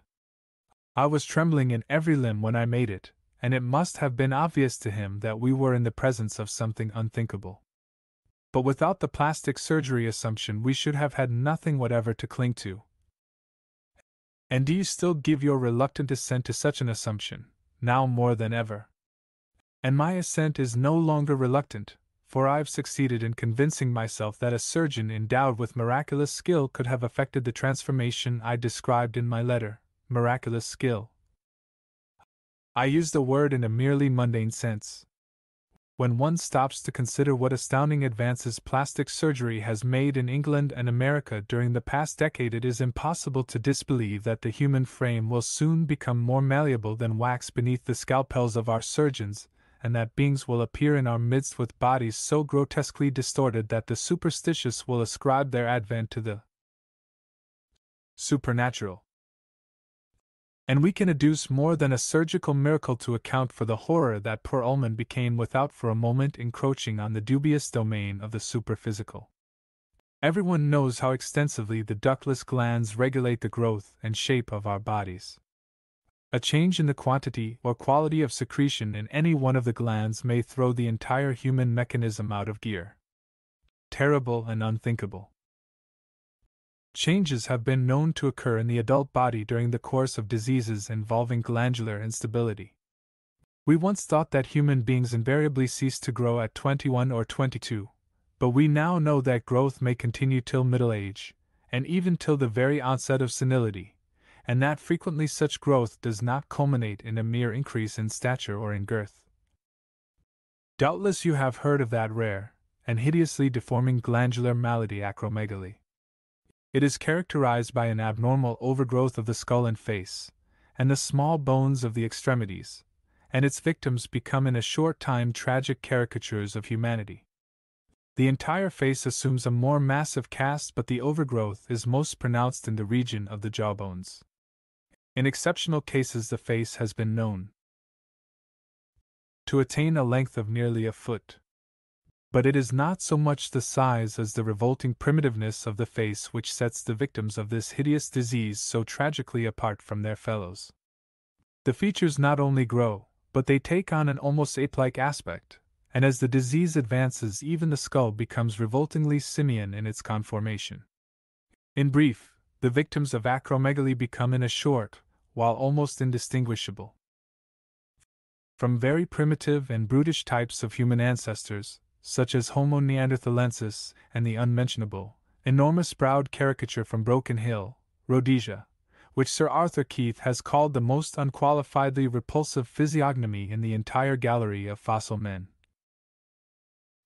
The disease of acromegaly is perhaps a more certain indication of man's origin than all the missing links that anthropologists have exhumed.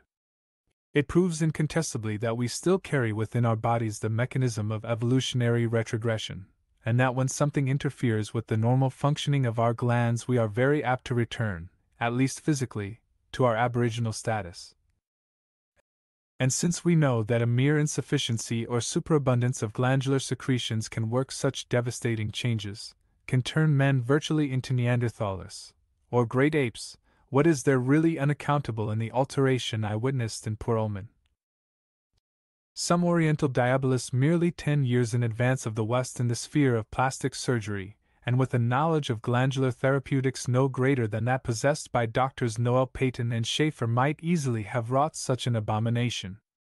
Or suppose, as I have hinted before, that no surgery was involved, suppose this fiend has learned so much about our glands that he can send men back and back through the mists of time, back past the great apes and the primitive mammals and the carnivorous dinosaurs to their primordial sires.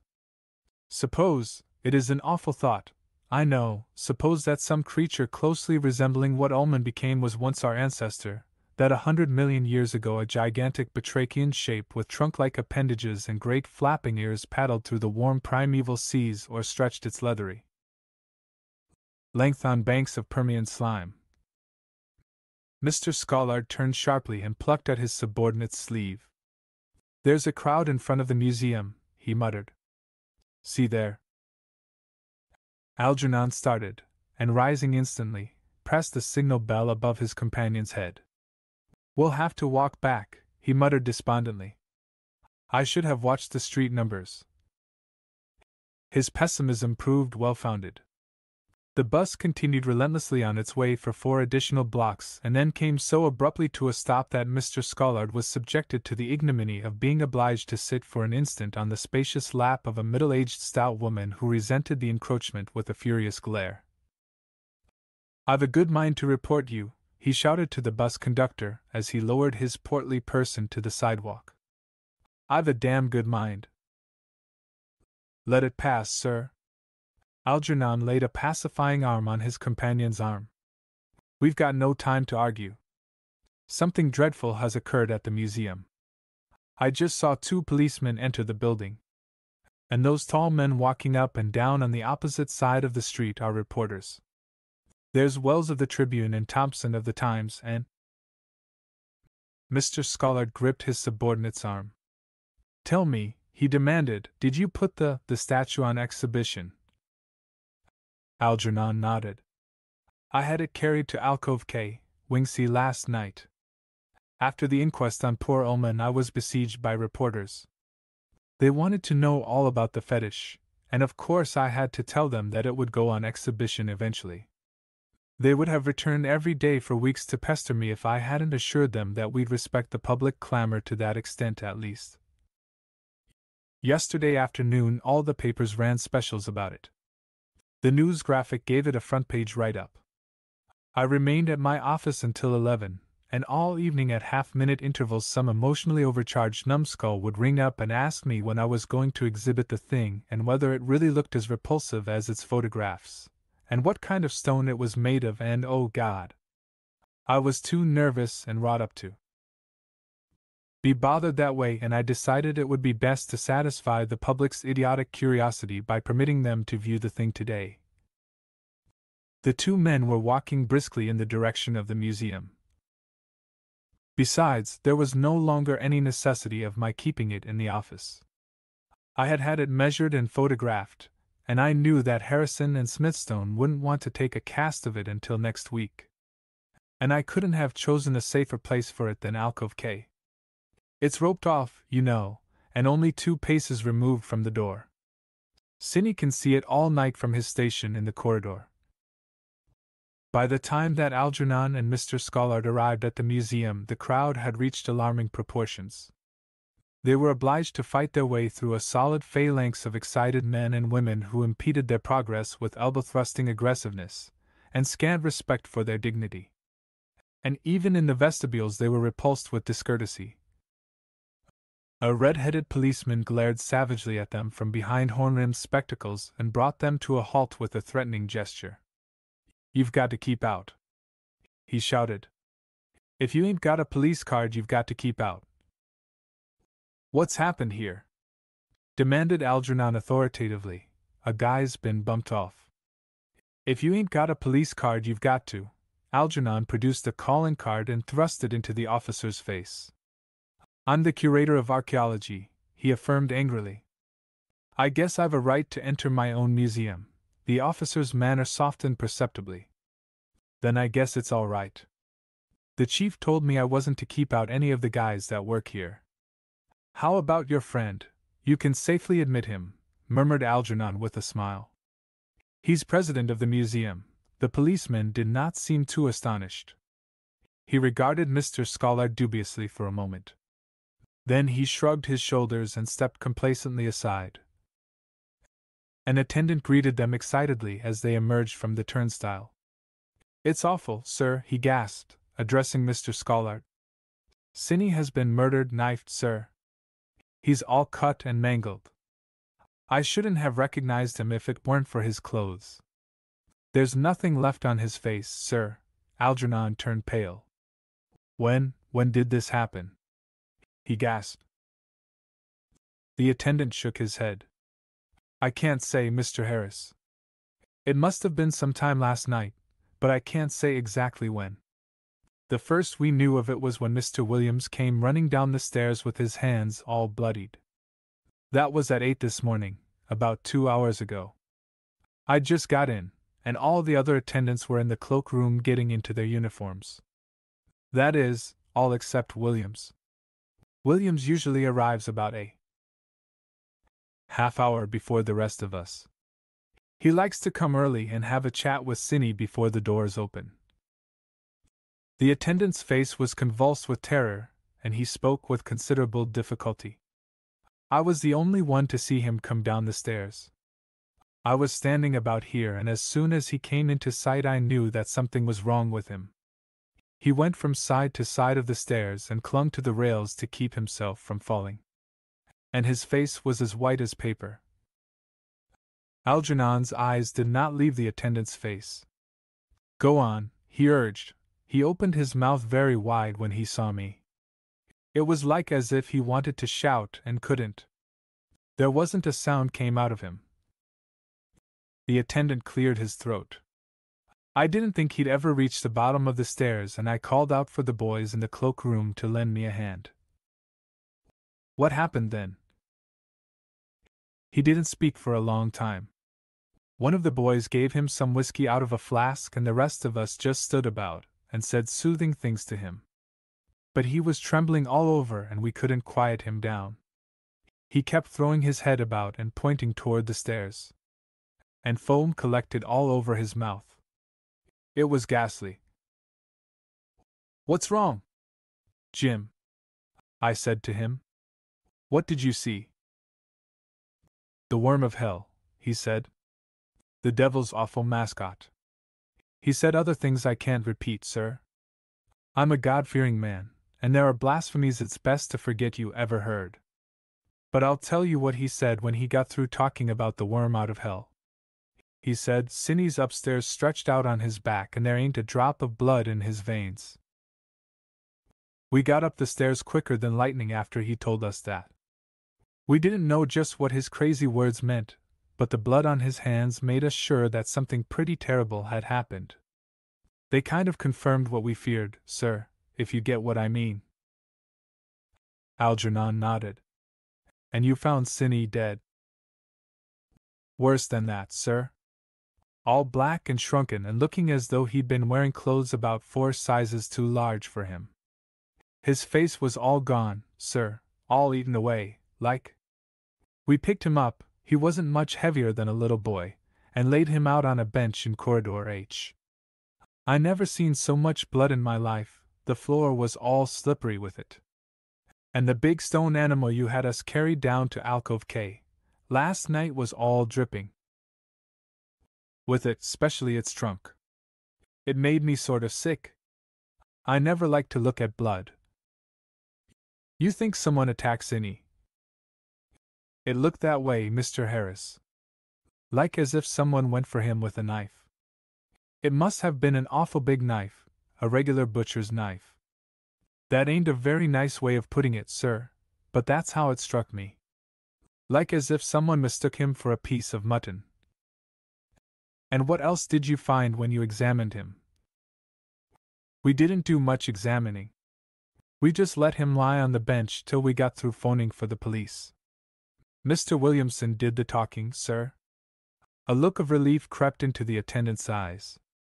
The police said we wasn't to disturb the body further, which suited us fine. There wasn't one of us didn't want to give poor Mr. Sinney a wide berth. And what did the police do when they arrived? Asked us about a million crazy questions, sir. Was Mr. Sinney disfigured in the war? And was Mr. Sinney in the habit of wearing a mask over his face? And had Mr. Sinney received any threatening letters from Chinamen or Hindus? And when we told them no, they seemed to get kind of frightened. If it ain't murder, they said, we're up against something that ain't natural. But it's got to be murder. All we have to do is get hold of the Chinaman. Algernon didn't wait to hear more. Brushing the attendant ungratefully aside, he went dashing up the stairs 3 steps at a time. Mr. Scollard followed with ashen face. They were met in the upper corridor by a tall, loose-jointed man in shabby, ill-fitting clothes who arrested their progress with a scowl and a torrent of impatient abuse. "Where do you think you're going?" he demanded. "Didn't I give orders that no one was to come up here?" "I've got nothing to say to you. You're too damn nosy. If you want the lowdown on this affair, you've got to wait outside till we get through questioning the attendants. See here," said Algernon impatiently. "This gentleman is president of the museum, and he has a perfect right to go where he chooses." The tall man waxed apologetic. "I thought you were a couple of newspaper Johns," he murmured confusedly. "We haven't anything even remotely resembling a clue, but those guys keep popping in here every 10 minutes to cross-examine us. They're worse than prosecuting attorneys. Come right this way, sir." He led them past a little knot of attendants and photographers and fingerprint experts to the northerly part of the corridor.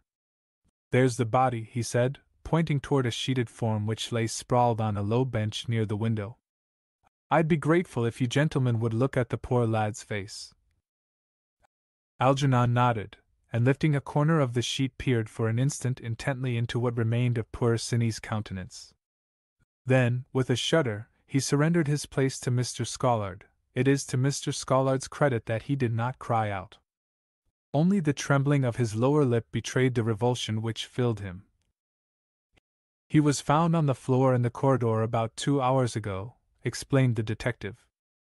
"But the guy who found him isn't here. They've got him in a straitjacket down at Bellevue, and it doesn't look as though he'll be much help to us. He was yelling his head off about something he said came out of hell when they put him in the ambulance. That's what drew the crowd." "You don't think Williams could have done it?" murmured Algernon. "Not a chance. But he saw the murderer all right, and if we can get him to talk." He wheeled on Algernon abruptly. "You seem to know something about this, sir, only what we picked up downstairs. We had a talk with one of the attendants, and he explained about Williams, and the Chinaman." The detective's eyes glowed. "The Chinaman? What Chinaman? Is there a Chinaman mixed up in this?" "It's what I'd been thinking all along, but I didn't have much to go on." "I fear we're becoming involved in a vicious circle," said Algernon. "It was your Chinaman I was referring to.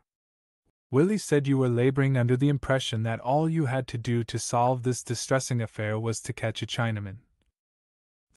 The detective shook his head. "It's not as simple as that," he affirmed. "We haven't any positive evidence that a Chinaman did it. It might have been a Jap or Hindu, or even a South Sea Islander. That is, if South Sea Islanders eat rice." "Rice?" Algernon stared at the detective incredulously. "That's right. In a bowl with long sticks.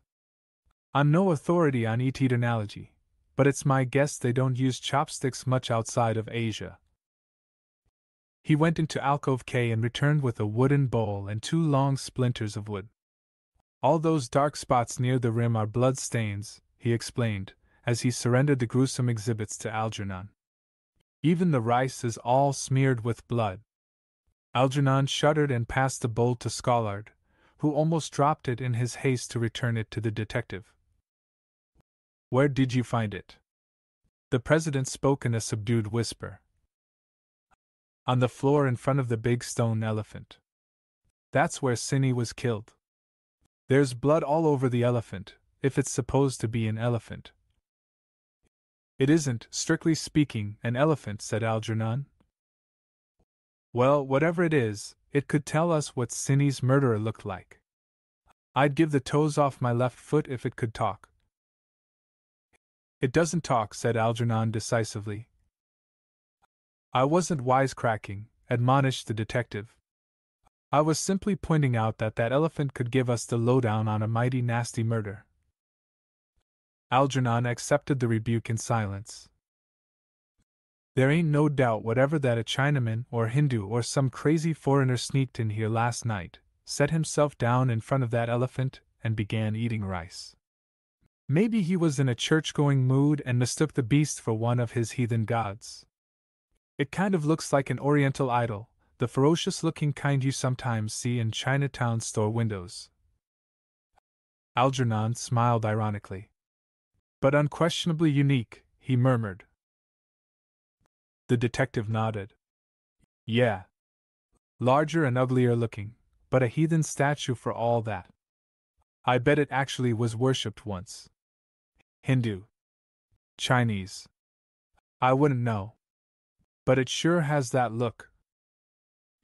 Yes, admitted Algernon, it is indubitably in the religious tradition. For all its hideousness, it has all the earmarks of a quiescent Eastern divinity. There ain't anything more dangerous than interfering with an Oriental when he's saying his prayers, continued the detective. I've been in Chinatown raids, and I know.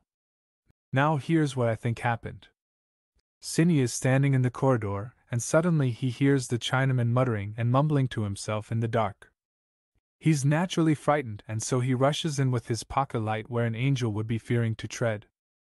The light gets in the Chinaman's eyes and sets him off. It's like putting a match to a ton of TNT to throw a light on a Chinaman when he's squatting in the dark in a worshipful mood. So the Chinaman goes for the kid with a knife. He feels outraged in a religious way, isn't really himself, thinks he's avenging an insult to the idol.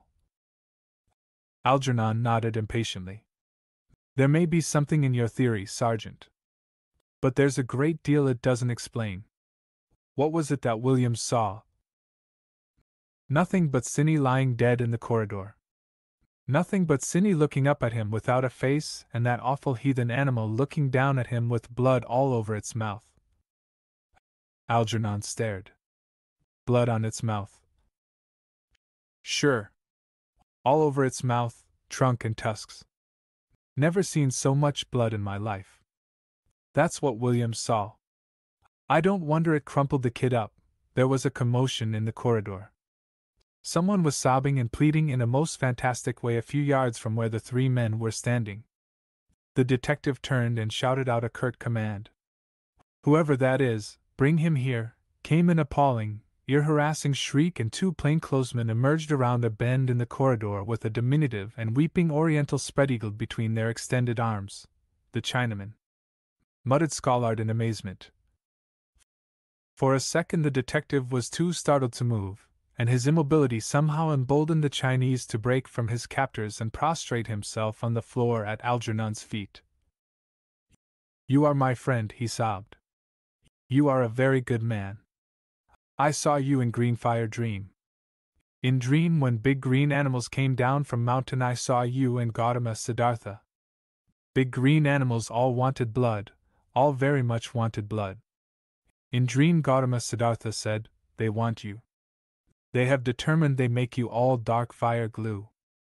I said no. Please, I said.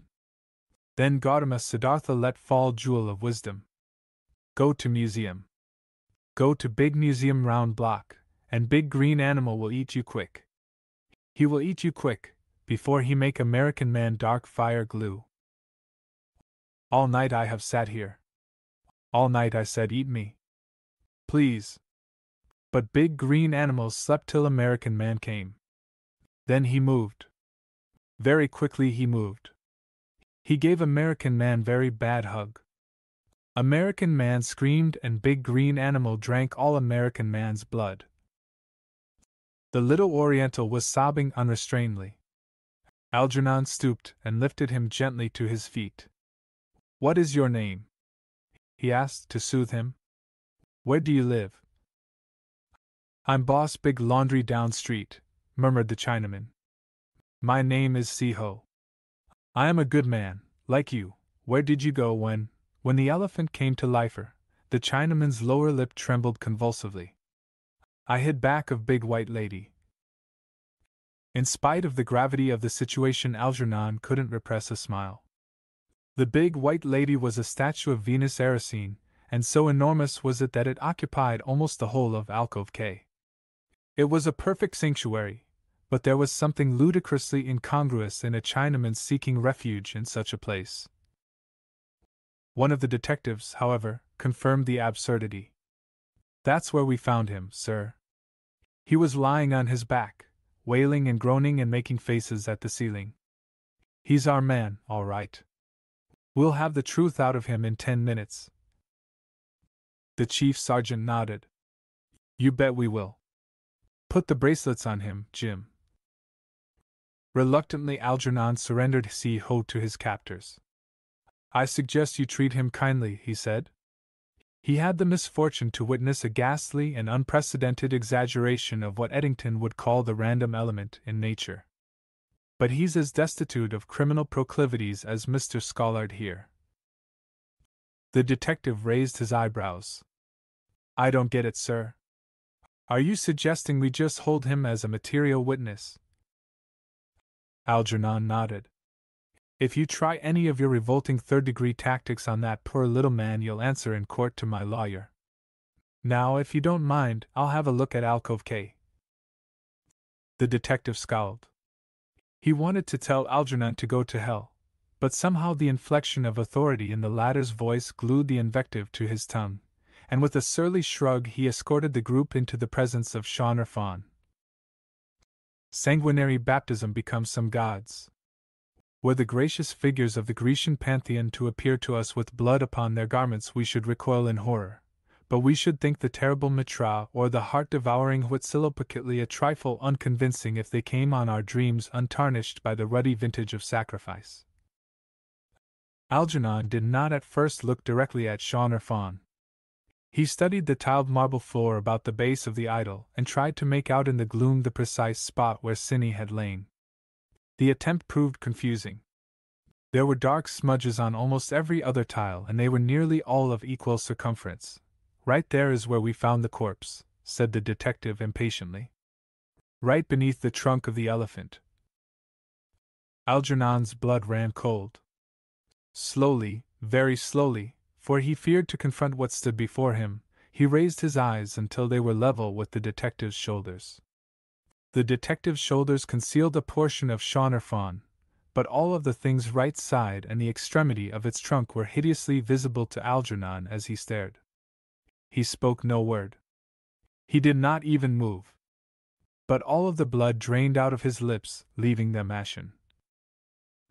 Mr. Scollard was staring at his subordinate with frightened eyes. "You act as though, good God, man, what is it?" "It has moved its trunk." Algernon's voice was vibrant with horror. "It has moved its trunk since yesterday. And most hideously. I cannot be mistaken. Yesterday it was vertical, today it is in a slightly upraised position." Mr. Scollard gasped. "Are you sure?" he muttered. "Are you absolutely certain that the trunk wasn't in that position when the god arrived here?" Yes. Not until today. In the excitement no one has noticed it, but if you will call the attendants, wait." The president had started to do that very thing, but Algernon's admonition brought him up short.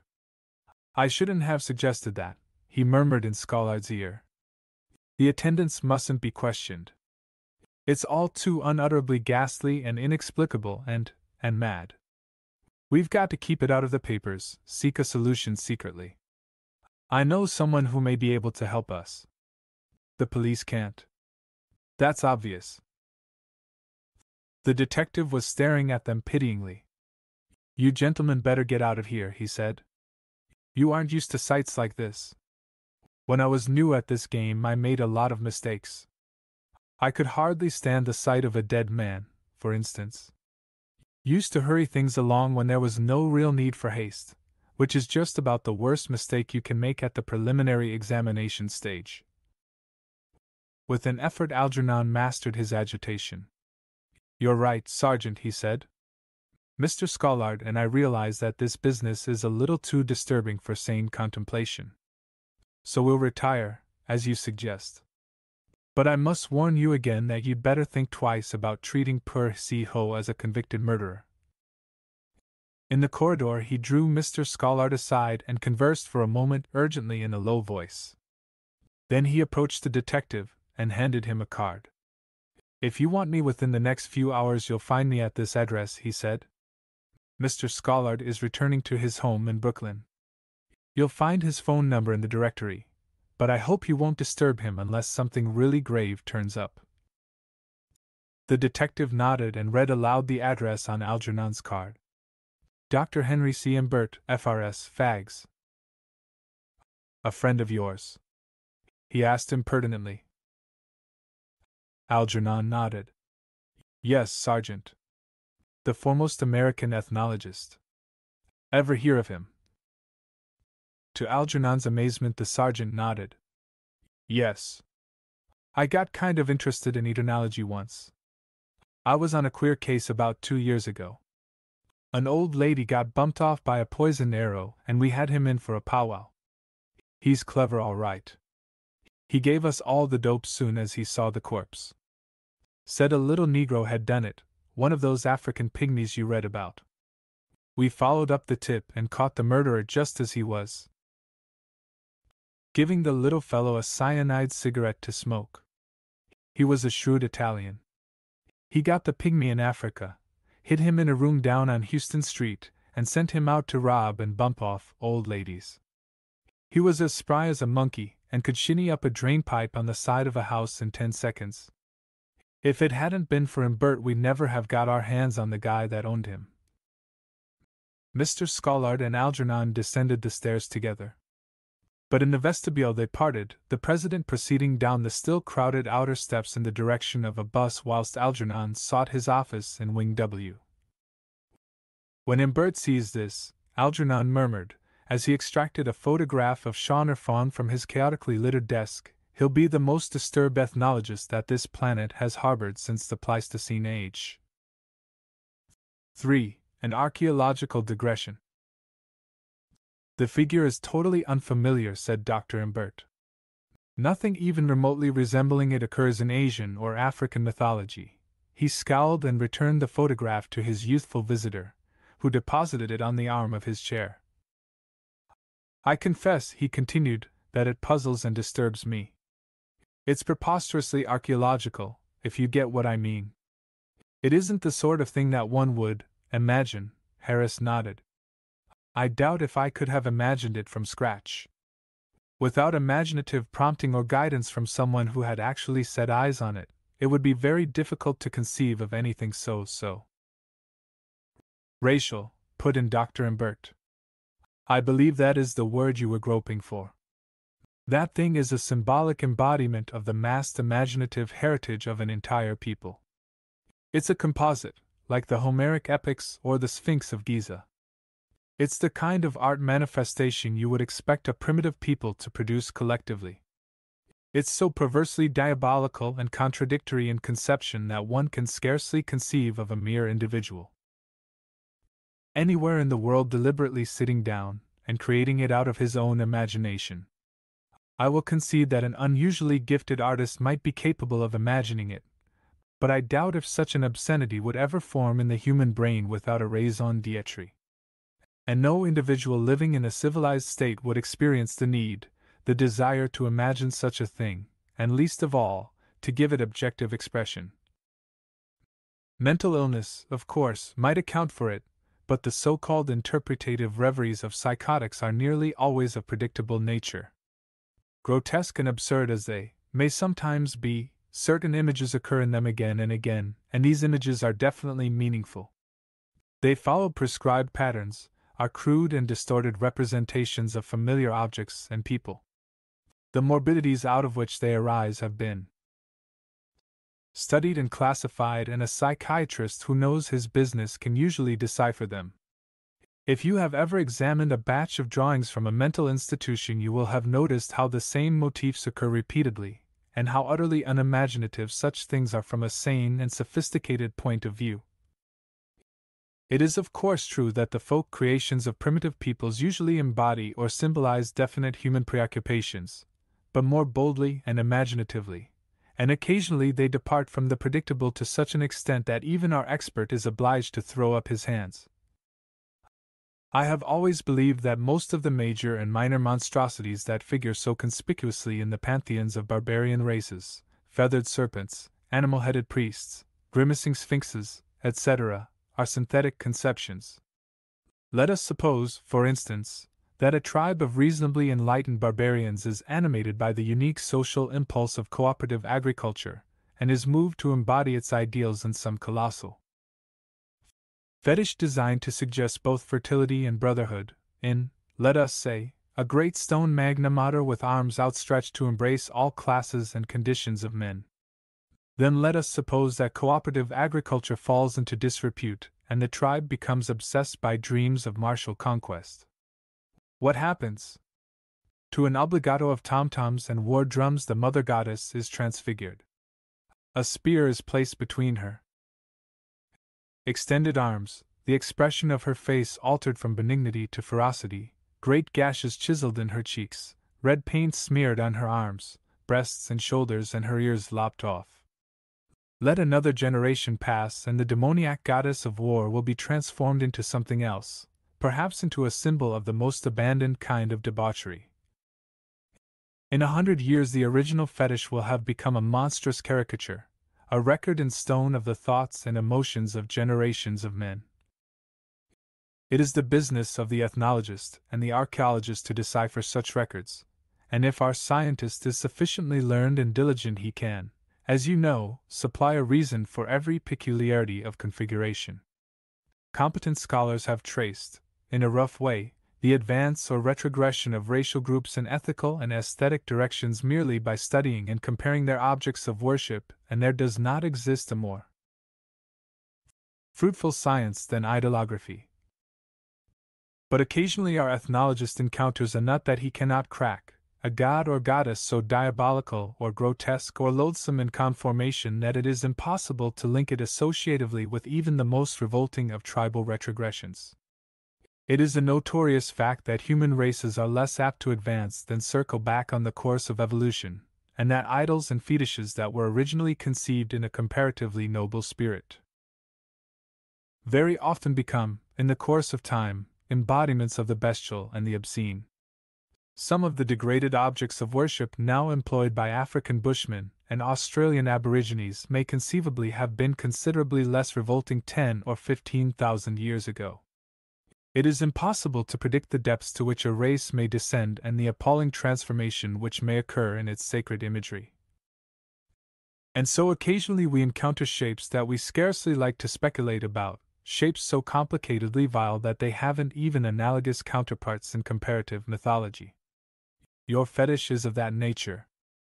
It is, as I say, preposterously archaeological, and it differs unmistakably, although I am willing to concede a superficial resemblance, from the distorted dream images conjured up by psychotics and surrealistic artists.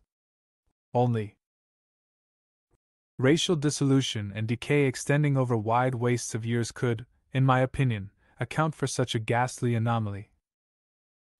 He leaned forward and tapped Algernon significantly upon the knee. You haven't told me its history, he admonished. Reticence is an archaeologist's prerogative, and in our work it is always an asset, but for a young man you're almost abnormally addicted to it. Algernon blushed to the roots of his hair. I'm seldom actually reticent, he said. At the museum they all think I talk too much. I've an exuberant, officious way at times that positively appalls Mr. Scollard. But this affair is so, so outside all normal experience that I've been dreading to tax your credulity with a resume of it. Dr. Imbert smiled. Your books reveal that you are a very cautious and honest scholar, he said. I don't believe I'd be inclined to question the veracity of whatever you may choose to tell me. Very well, said Algernon. But I must entreat that you suspend judgment until you've heard all of the evidence. One can adduce rational explanations for each of the incidents I shall describe, but when one views them in the sequence in which they occurred, they resolve themselves into a devastatingly hideous enigma. Very tersely, without self-consciousness or affectation, Algernon then related all that he knew and all that he surmised and suspected about the thing whose image spread defilement on the paper before him. Dr. Imbert heard him out in silence. But his eyes, as he listened, grew bright with horror. I doubt if I can help you, he said, when Algernon was done. This thing transcends all of my experience. There ensued a silence. Then Algernon said in a tone of desperate urgency, But what are we to do? Surely you've something to suggest. Dr. Imbert rose shakingly to his feet. I have, yes. I know someone who can, perhaps, help. He's a recluse, a psychic, a magnificent intellect obsessed by mysteries and mysticisms. I put little faith in such things, to me it's a degradation. But I'll take you to him. I'll take you anyway. God knows you're in trouble, that is obvious to me. And this man may be able to suggest something. Roger Little is his name. No doubt you've heard of him. He used to be a criminal investigator. A good one, a psychologist, discerning, erudite, shrewd, no mere detective novel sleuth. Algernon nodded understandingly. Let us go to him at once, he said. 4. The Horror on the Hills. It was while Algernon and Dr. Imbert were journeying in the subway toward Roger Little's residence in the borough of Queens that the horror was announced to the world. An account of its initial manifestation had been flashed from Spain at midday to a great American news syndicate, and all of the New York papers had something about it in their evening editions. The News Graphics account was perhaps the most ominously disturbing in its implications. A copywriter on that enterprising sheet had surmised that the atrocities were distinguished by something outre, something altogether inexplicable, and by choosing his diction with unusual care he had succeeded in conveying to his unappreciative readers a tingling intimation of shockingness, of terror, beneath half-inch headlines which read, Hideous Massacre in the Pyrenees, he had written. The authorities are completely baffled. Who would wish to assassinate 14 simple peasants? They were found at sundown on the mountain's crest. All in a row they lay, very still, very pale, very silent and pale beneath the soft Spanish sky. All about them stretched new-fallen snow, and beside them on the white expanse were marks, peculiar and baffling. Men do not make footprints a yard wide. And why were all the victims laid so evenly in a row? What violence was it that could deprive them of their heads, drain the blood from their bodies, and lay them stark and naked in a row upon the snow? 5. Little's Dream. Someone has been murdered, and so you wish my advice, murmured Roger Little wearily. You wish the advice of a retired and eccentric recluse, well on in years, who has ceased to traffic with crime. I am quoting from a profile which did not appear in the New Yorker. He was staring into the fire, and the bright radiance which streamed roomward from the grate so illumined the sharp outlines of his profile that Algernon was struck silent. Withal, a positively satanic presence, he murmured to himself. The exact facsimile of a sorcerer from the Malleus Maleficarum. They would have burned him in the 15th century. Murder, resumed Little, has become a shabbily synthetic art, and even the most daring masterpieces of the contemporary school are composed of inferior ingredients clumsily combined. Men no longer live in fear of the unknown, and that utter and abysmal disintegration of soul which the wise still call psychic evil no longer motivates our major atrocities. Anger, jealousy, and a paltry desire for material gain are pitiful emotional substitutes for the perverse and lonely egoism which inspired the great crimes of the 12th, 13th, and 14th centuries. When men killed with the deliberate certainty that they were jeopardizing their immortal souls, and when the human body was regarded as a tabernacle for something more, or less, than human, the crime of murder assumed epic and unholy proportions. The mere discovery of a mutilated cadaver in an age when men still believed in something, at least in something, filled everyone with terror, and with awe. Men, women, and children took refuge behind barricaded doors, and the more devout fell upon their knees, crossed themselves, lighted candles, and chanted exorcisms. But in this decadent age, when a human being is assassinated, society merely shrugs its shoulders and relinquishes the sequel to the police. What have the police to do with a sacrament of evil in our midst? The sense of virtually immitigable evil, of stark unreasoning fear which murder once left in its wake, and the intense aesthetic enjoyment which certain individuals derived from merely studying such crimes as works of perverse and diabolical art have no parallels in contemporary experience. Hence it is that all modern murderers commit commonplace crimes, kill prosaically and almost indifferently, without any suspicion that they are destroying more than lives of their unfortunate victims. And people go calmly about their business and are apparently not displeased to rub shoulders with the unholy ones in theaters, restaurants, and subways. Algernon shifted excitedly in his chair. But the problem we bring to you is enmeshed in the supernatural more hideously than any atrocity of the ages of faith. It transcends normal experience. If you will listen while I. Little shook his head. I have written books, many books, describing dozens of instances of possession, of return, of immolation, of divination, and of transformation. I have confirmed the reality of the concubitus daemonum, have proved incontestably the existence of vampires, succubi, and lamias, and I have slipped not too unwillingly into the warm and clinging arms of women 5 centuries dead. He shuddered. But what I have experienced in this very room is no more than a flickering shadow, swift passing and obscurely glimpsed, of the horror that lurks godlessly in undimensioned space. In my dreams I have heard the nauseous piping of its glutinous flutes, and I have seen, terribly for an instant, the nets and trawls with which it angles for men. If you are convinced that such a horror exists, Algernon began, but Little would not let him finish. My books have left most of my readers totally unconvinced, for it would disturb them to believe that I am not mentally unbalanced, he went on quickly. Erudite and brilliant, but as mad as Bruno when he was burned at the stake for refusing to keep his speculations about the nature of the physical universe to himself.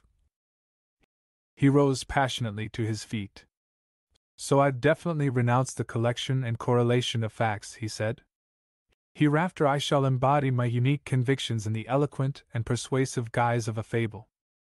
I shall write a novel. The art of fiction as a purveyor of essential truth has innumerable advantages which detached and impersonal utterance must of necessity lack. The fictioneer can familiarize his readers gradually with new and startling doctrines and avoid shocking them into a precipitous retreat into the shell of old and conventional beliefs.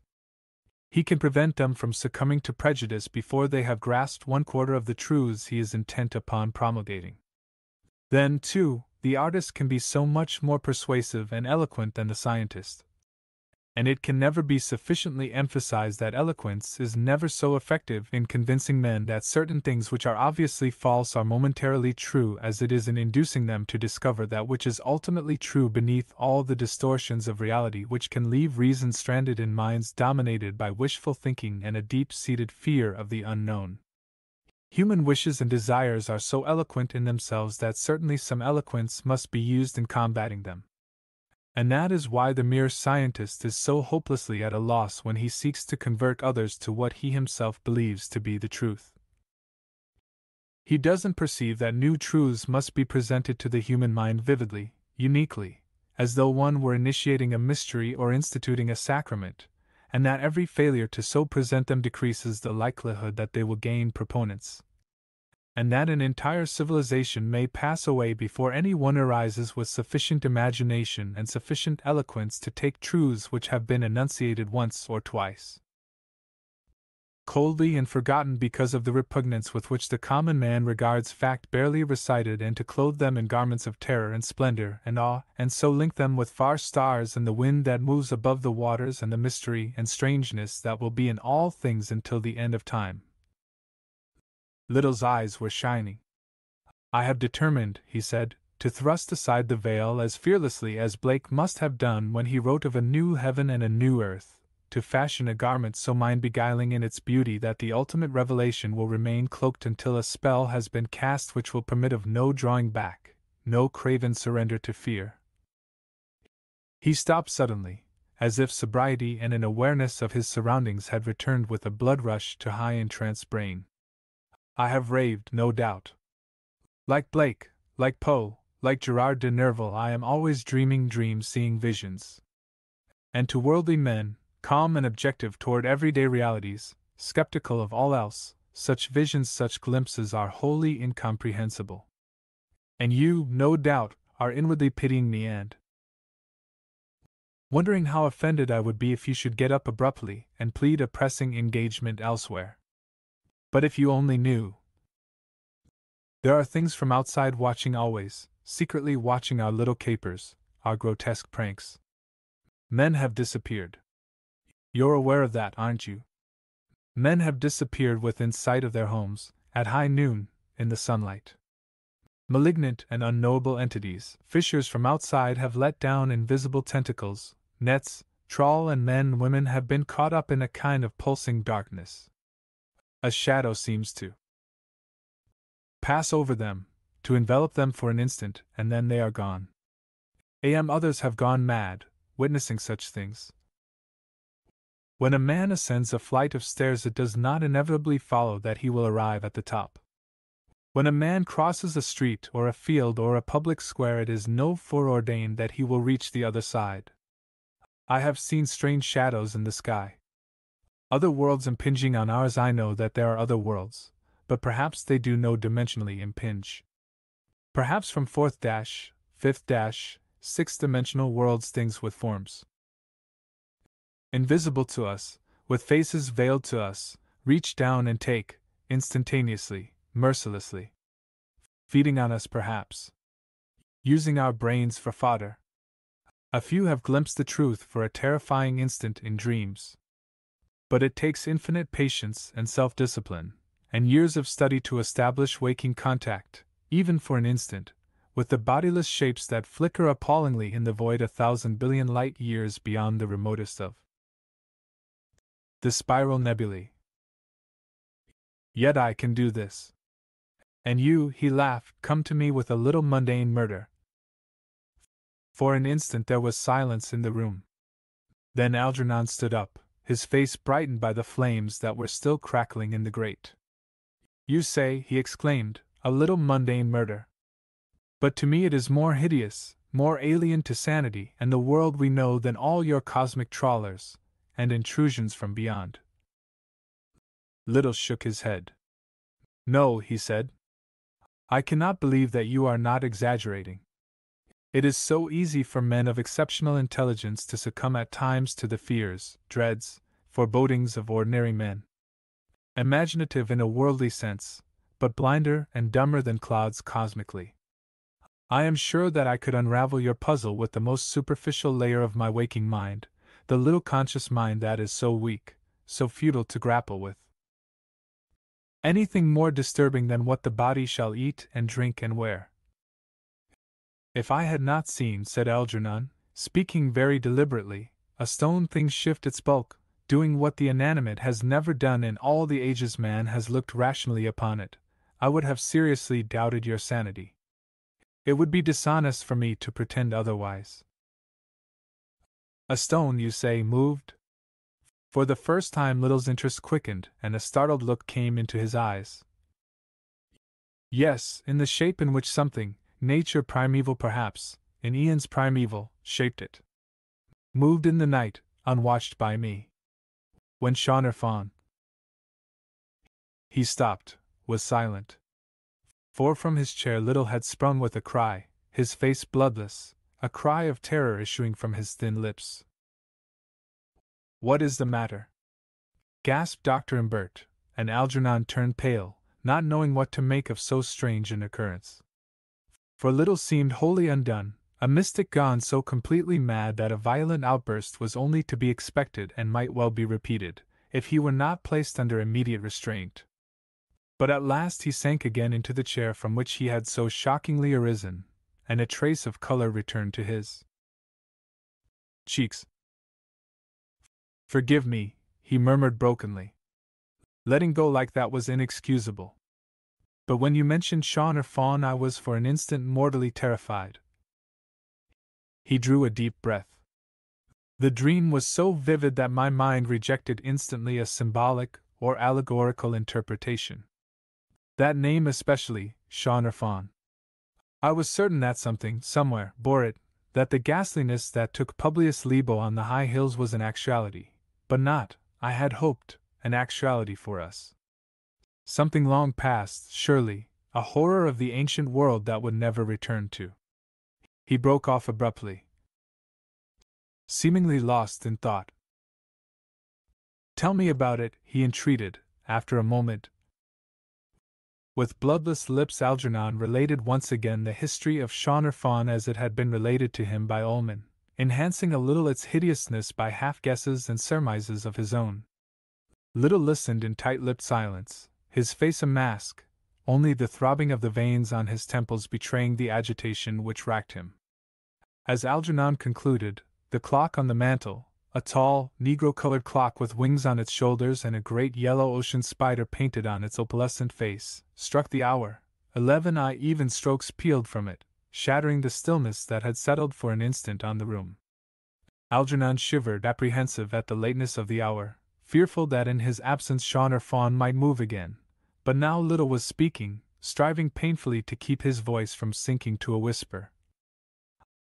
"I had the dream last Halloween," he began, "and for detail, color and somber, brooding menace it surpasses anything of the kind I have experienced in recent years.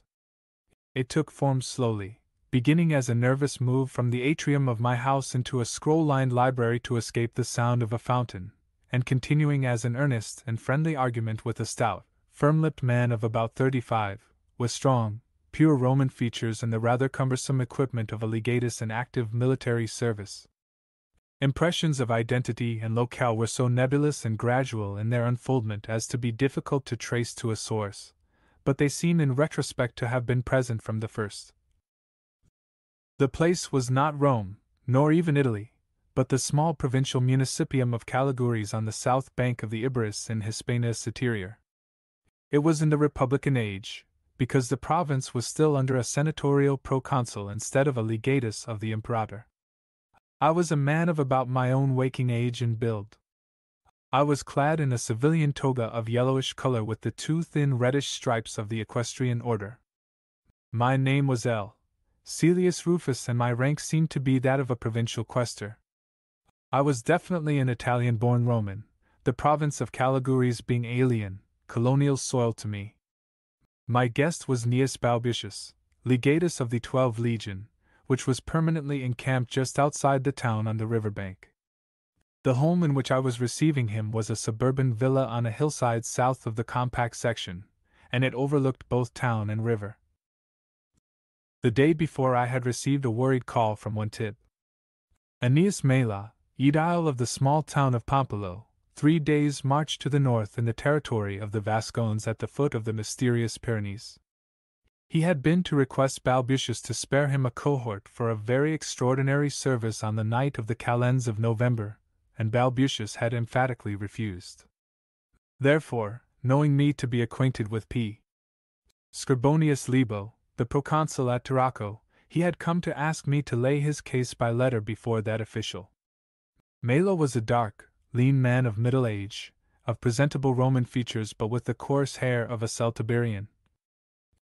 It seems that there dwelt hidden in the Pyrenees a strange face of small dark people unlike the Gauls and Celtiberians in speech and features, who indulged in terrible rites and practices twice every year, on the calends of Maius and November. They lit fires on the hilltops at dusk, beat continuously on strange drums, and horribly all through the night. Always before these orgies people would be found missing from the village, and none of them were ever known to return. It was thought that they were stolen for sacrificial purposes, but no one dared to investigate, and eventually the semi-annual loss of villagers came to be regarded as a regular tribute, like the 7 youths and maidens that Athens was forced to send each year to Crete for King Minos and the Minotaur. The tribal Vascones and even some of the semi-Romanized cottagers of the foothills were suspected by the inhabitants of Pompeii of being in league with the strange dark folk. Miri Nigri was the name used in my dream. These dark folk were seen in Pompeii only once a year, in summer, when a few of their number would come down from the hills to trade with the merchants. They seemed incapable of speech and transacted business by signs. During the preceding summer the small folk had come to trade as usual, 5 of them, but had become involved in a general scuffle when one of them had attempted to torture a dog for pleasure in the forum. In this fighting 2 of them had been killed and the remaining 3 had returned to the hills with evil faces. Now it was autumn and the customary quota of villagers had not disappeared. It was not normal for the Miri Nigri thus to spare Pompeii. Clearly they must have reserved the town for some terrible doom, which they would call down on their unholy Sabbath night as they drummed and howled and danced outrageously on the mountain's crest. Fear walked through Pompeii, and the Edile Mela had come to Caliguris to ask for a cohort to invade the hills on the Sabbath night and break up the obscene rites before the ceremony might be brought to a head. But Balbucius had laughed at him and refused. He thought it poor policy for the Roman administration to meddle in local quarrels. So Mela had been obliged to come to me. I enheartened him as best I could, and promised help, and he returned to Pompeii at least partly reassured. Before writing the proconsul I had thought it best to argue with Balbucius himself, so I had been to see him at the camp, found him out and left word with a centurion that I would welcome a call from him. Now he was here and had reiterated his belief that we ought not to complicate our administration by arousing the resentment of the tribesmen, as we undoubtedly would if we attempted to suppress a right with which they were obviously in ill-concealed sympathy. I seem to have read considerable about the dark rites of certain unknown and wholly barbaric races, for I recall feeling a sense of monstrous impending doom and trying my best to induce Balbucius to put down the Sabbath. To his objections I replied that it had never been the custom of the Roman people to be swayed by the whims of the barbarians when the fortunes of Roman citizens were in danger, and that he ought not to forget the status of Pompeii as a legal colony, small as it was, that the goodwill of the tribal Vascones was little to be depended upon at best, and that the trust and friendship of the Romanized townsfolk, in whom was more than a little of our own blood after 3 generations of colonization, was a matter of far greater importance to the smooth working of that provincial government on which the security of the Roman Imperium primarily rested. Furthermore, that I had reason to believe, from my studies, that the apprehensions of the Pompeiians were disturbingly well-founded, and that there was indeed brewing in the high hills a monstrous doom which it would ill become the traditions of Rome to countenance. That I would be surprised to encounter laxity in the representatives of those whose ancestors had not hesitated to put to death large numbers of Roman citizens for participation in the orgies of Bacchus and had ordered engraved on public tablets of bronze the Senatus Consultern de Bacchanalibus. But I could not influence Balbucius. He went away courteously but unmoved. So I at once took a reed pen and wrote a letter to the proconsul Libo, sealing it and calling for a wiry young slave, a Greek called Antipater, to take it to Tarraco. The following morning I went out on foot, down the hill to the town and through the narrow block-paved streets with high whitewashed dead walls and gaudily painted shop with awnings. The crowds were very vivid. Legionaries of all races, Roman colonists, tribal Celtiberi, Romanized natives, Romanized and Ibrized Carthaginians, mongrels of all sorts. I spoke to only one person, a Roman named Abusius, about whom I recall nothing. I visited the camp, a great area with an earthen wall 10 feet high and streets of wooden huts inside, and I called at the praetorium to tell Balbucius that I had written the proconsul. He was still pleasant but unmoved. Later I went home, read in the garden, bathed, dined, talked with the family, and went to bed, having, a little later, a nightmare within the dream which centered about a dark, terrible desert with cyclopean ruins of stones and a malign presence over all. About noon the next day, I had been reading in the garden. The Greek returned with a letter and enclosure from Libo. I broke the seal and read, P. Scribinevs L. Celio. SDSITV Valles. Valio. QVE. Scripsisti. Avdivi. NEC. Alias. Pivtio. In a word, the proconsul agreed with me, had known about the Miri Nigri himself, and enclosed an order for the advance of the cohort to Pampello at once, by forced marches, in order to reach the doomed shadow town on the day before the fatal calends.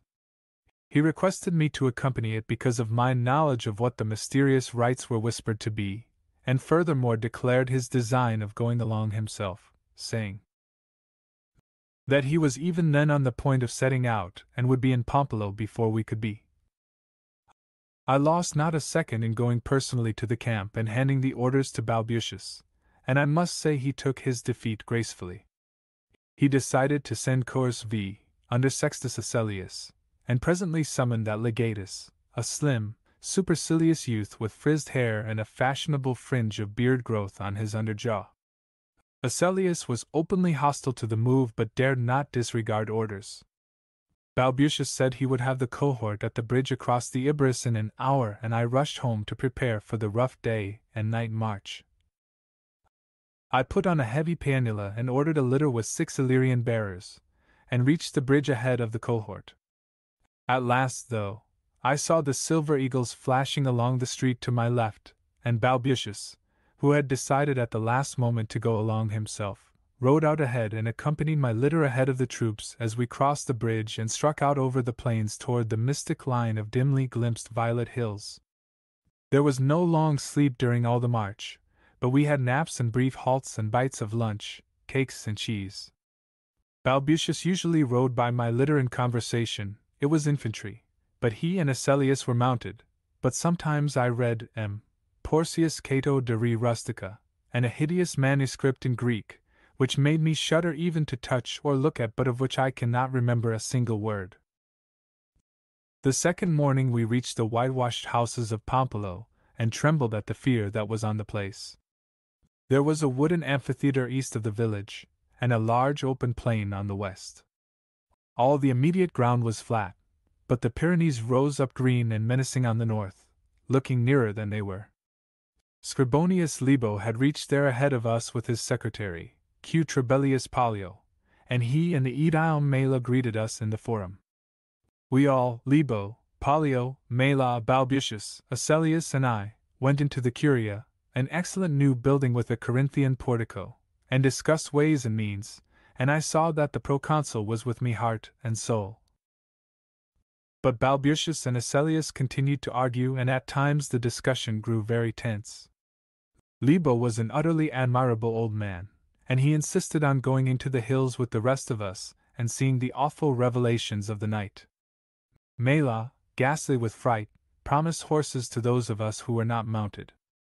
He had pluck, for he meant to go himself. It is impossible even to suggest the stark and ghastly terror which hung over this phase of the dream.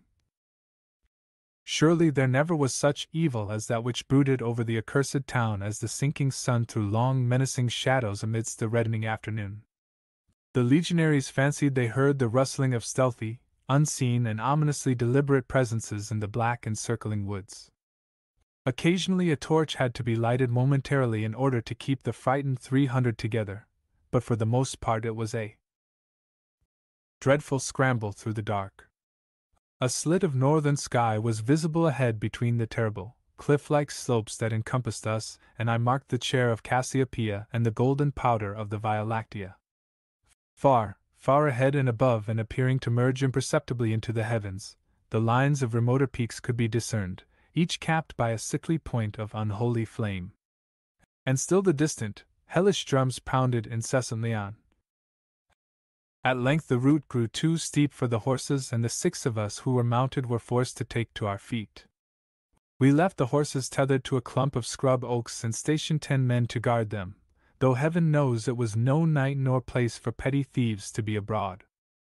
Then we scrambled on, jostling, stumbling, and sometimes climbing with our hands help up places little short of perpendicular.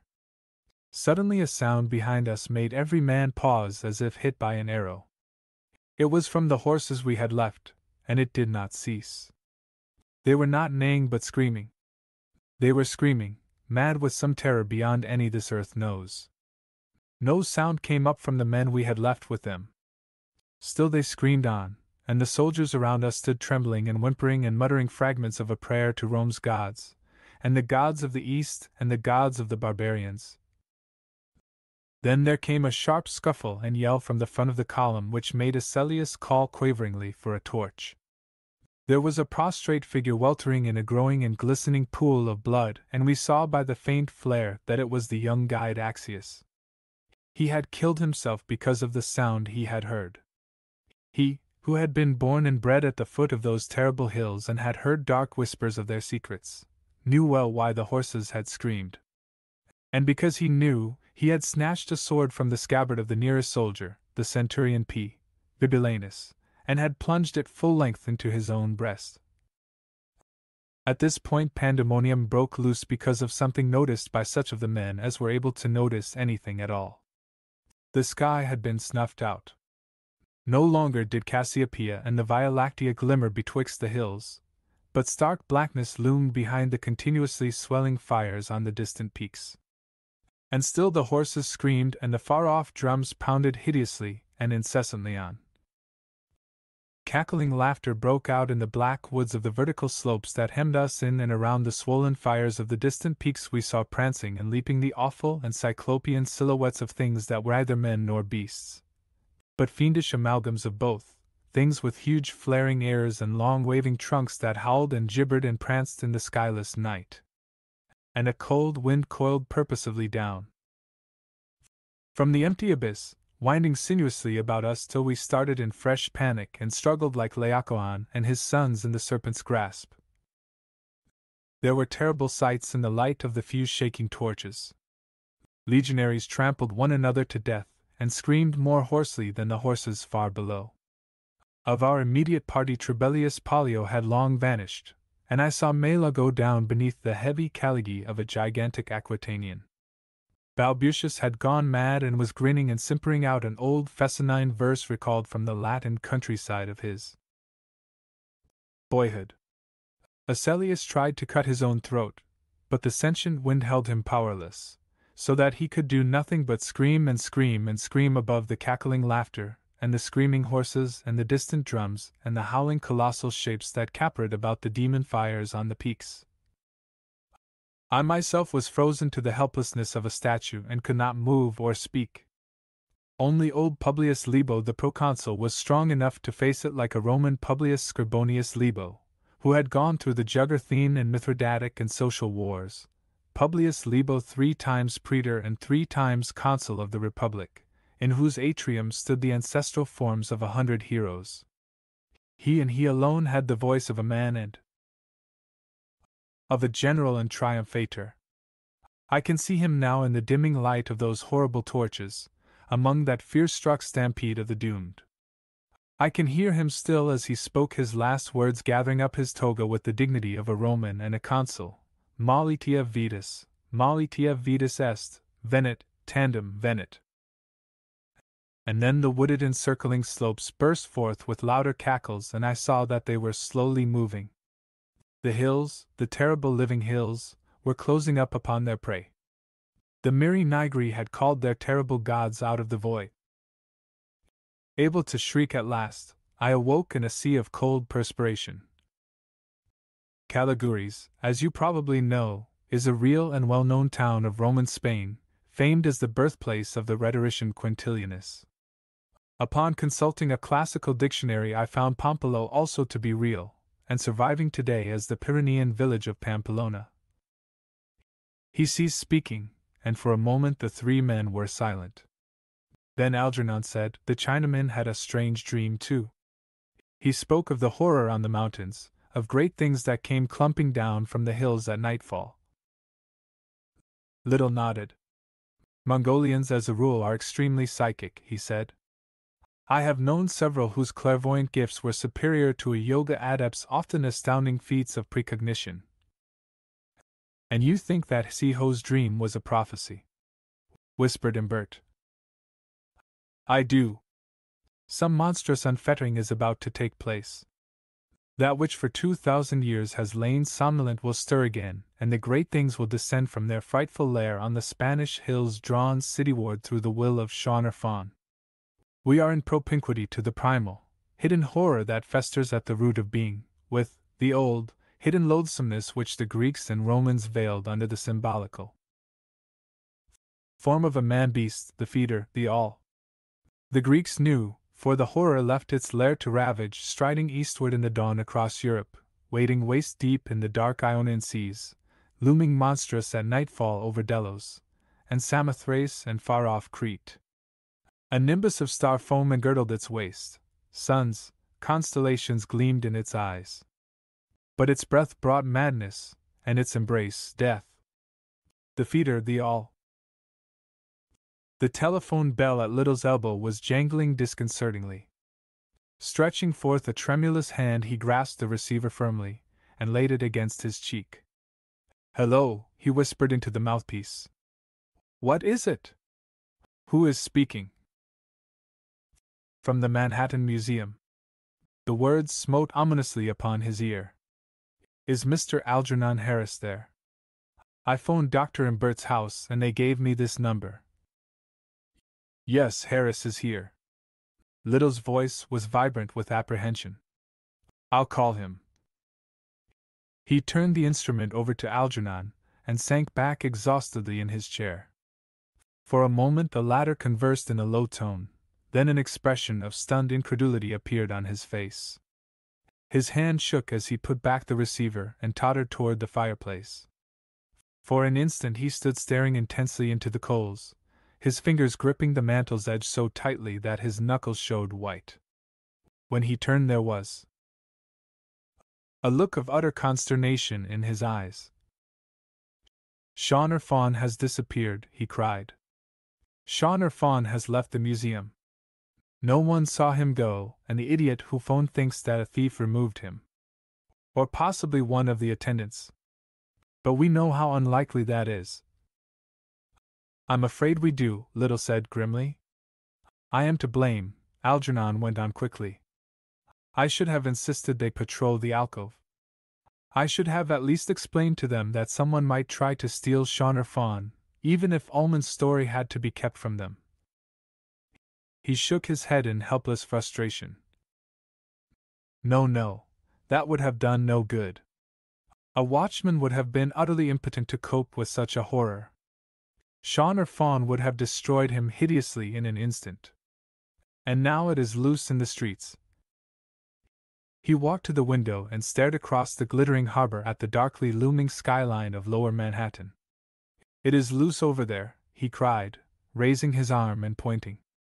"It is crouching in the shadows somewhere, alert and waiting, preparing to—" He broke off abruptly, as if the vision his mind had conjured up was too ghastly to dwell upon. Little rose and laid a steadying hand on Algernon's arm.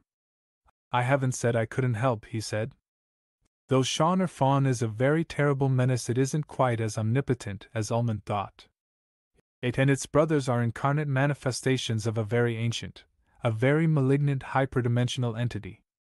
Or call it a principle, if you wish, a principle so antagonistic to life as we know it that it becomes a spreading blight, as destructive as a nest of cancer cells would be if cancer could be transplanted by surgical means into healthy tissue, and continue to grow and proliferate until every vestige of healthy tissue has been destroyed. But it is a cancer whose growth I can at least retard. And if I am successful, I can send it back to its point of origin beyond the galactic universe, can cut it asunder forever from our three-dimensional world. Had I known that the horror still lurked in the Pyrenees, I should have gone, months ago, to send it back. Yes, even though the thought of it now fills me with a loathing unspeakable, I should have gone. I am not, he continued, a merely theoretical dreamer. Though I am by temperament disposed towards speculations of a mystical nature, I have forged a very concrete and effective weapon to combat the cosmic malignancies.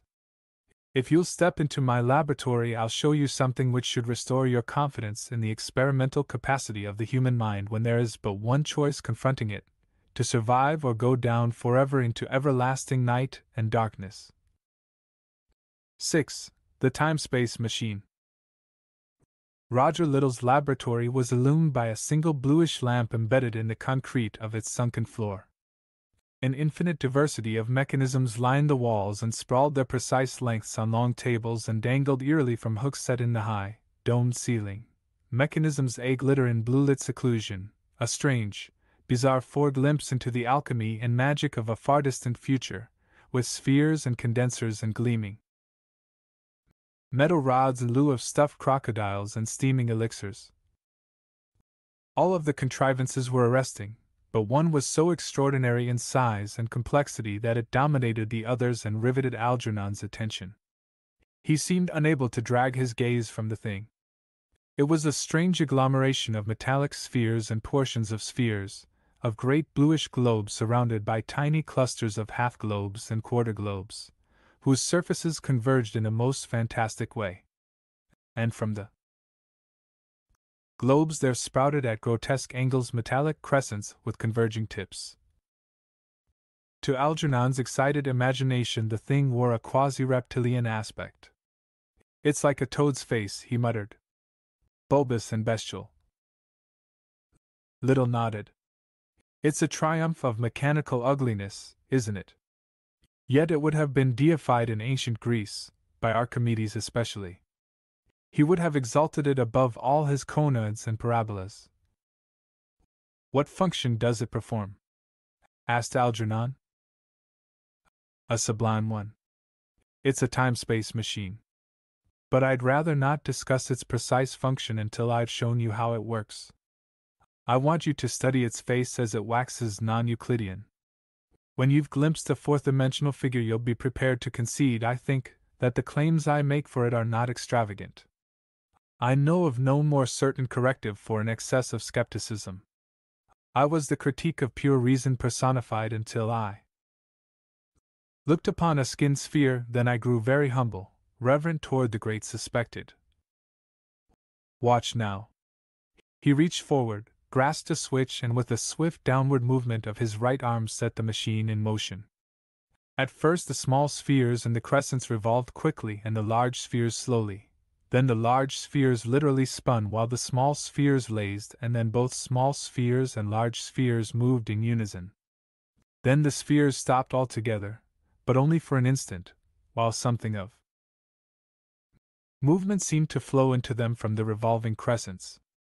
Then the crescents stopped and the spheres moved, in varying tempo, faster and faster, and their movement seemed to flow back into the crescents.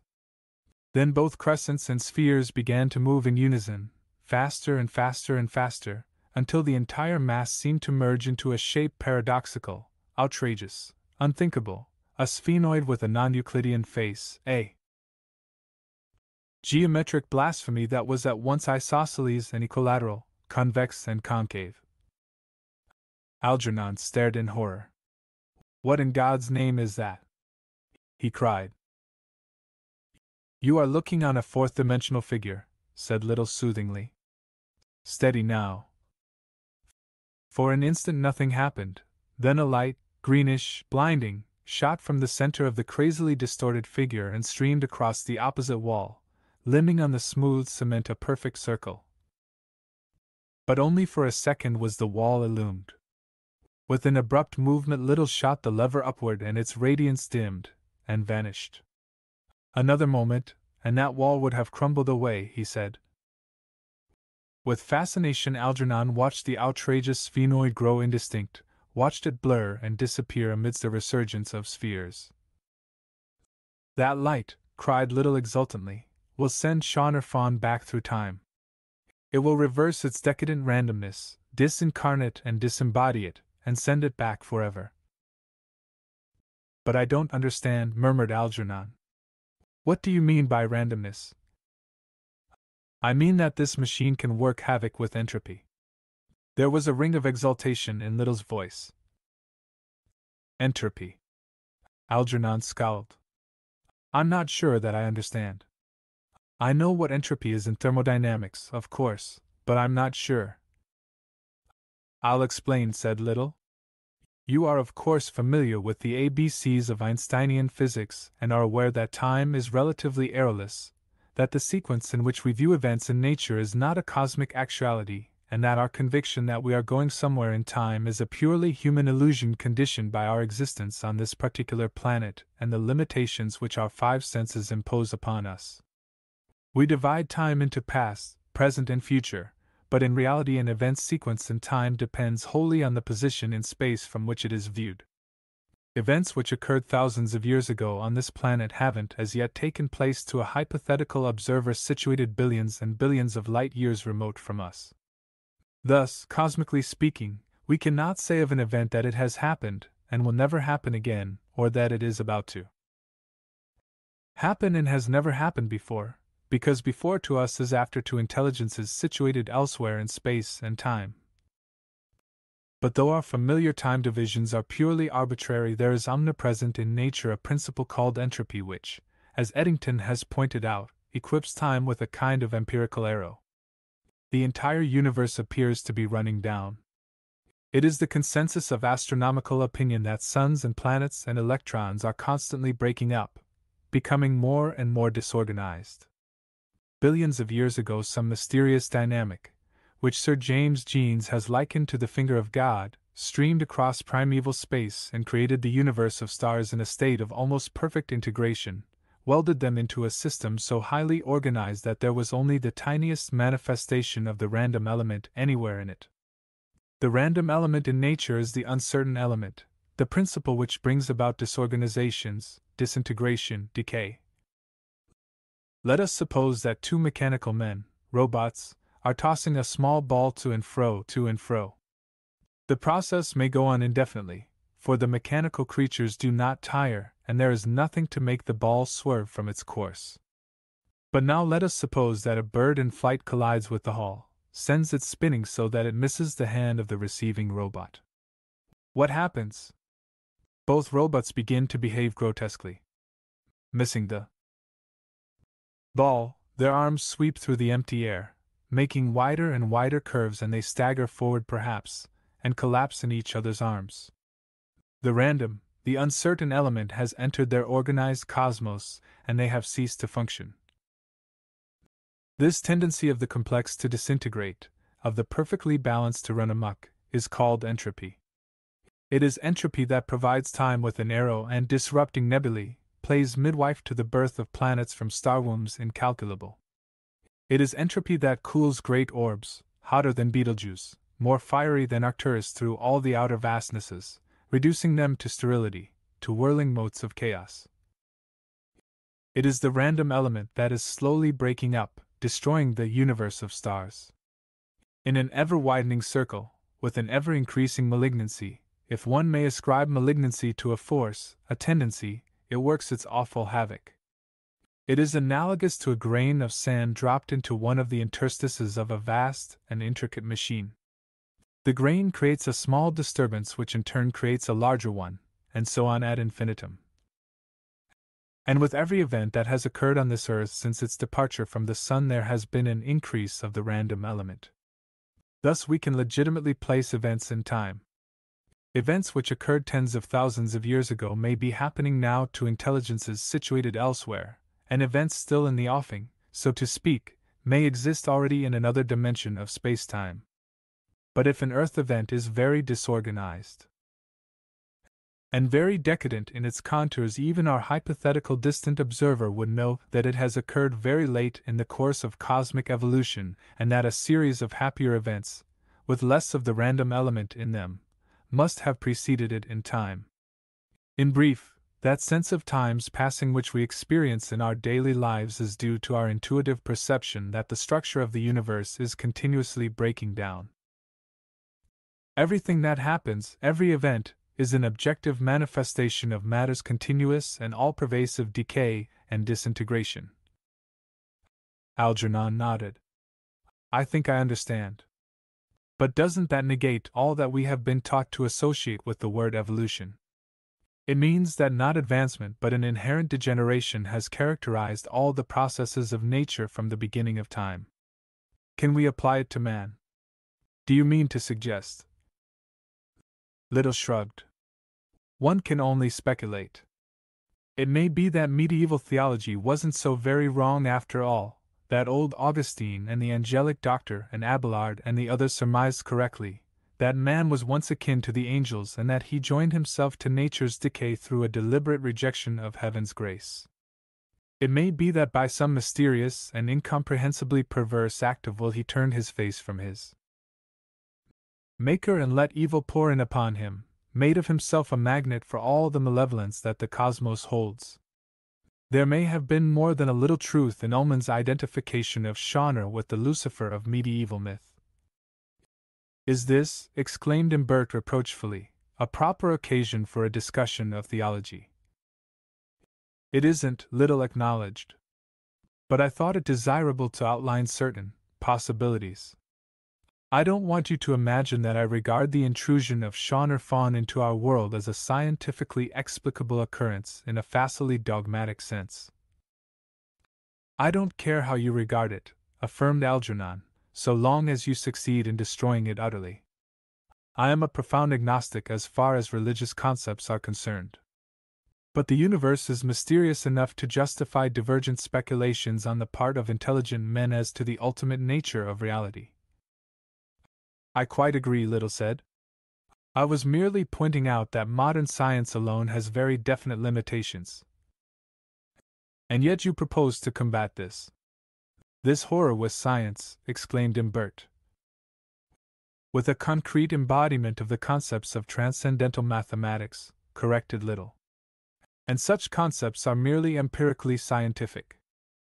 I am aware that science may be loosely defined as a systematized accumulation of tendencies and principles, but classically speaking, its prime function is to convey some idea of the nature of reality by means of an inductive logic.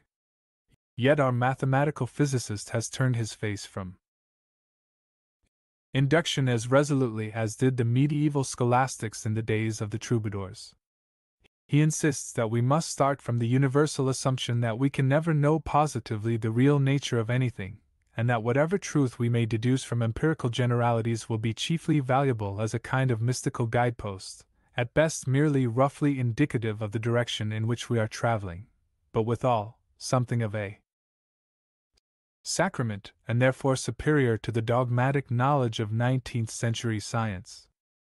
The speculations of mathematical physicists today are more like poems and psalms than anything else. They embody concepts wilder and more fantastic than anything in Poe or Hawthorne or Blake. He stepped forward and seized the entropy-reversing machine by its globular neck. 2 men can carry it very easily, he said, as he lifted it a foot from the floor by way of experiment. We can train it on Schonner Fawn from a car. If it keeps to the open streets, interjected Algernon. We can't follow it up a fire escape or into the woods in a car. I'd thought of that. It could hide itself for days in Central Park, or Inwood or Van Cortlandt Park, or the wider stretches of woodland a little further to the north but still close to the city. But we won't cross that bridge until we come to it. His expression was tense, but he spoke with quiet deliberation. We could dispense with the car in an emergency, he said. 2 men could advance fairly rapidly with the machine on a smooth expanse. We must make haste, he continued, after a moment. It's my chauffeur's day off, but I'll take a taxi down to the garage and get the car myself. He turned to Algernon. If you want to help, locate Schonner Fawn. Algernon stared. But how?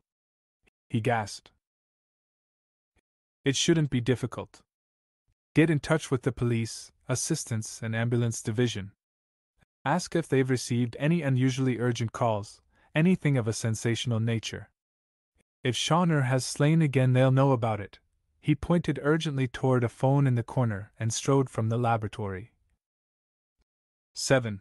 A cure for skepticism. When Algernon had completed his phone call, he lit a cigarette very calmly and deliberately, and crossed to where Dr. Imbert was standing. Only the trembling of his lower lip betrayed the agitation he was having difficulty in controlling.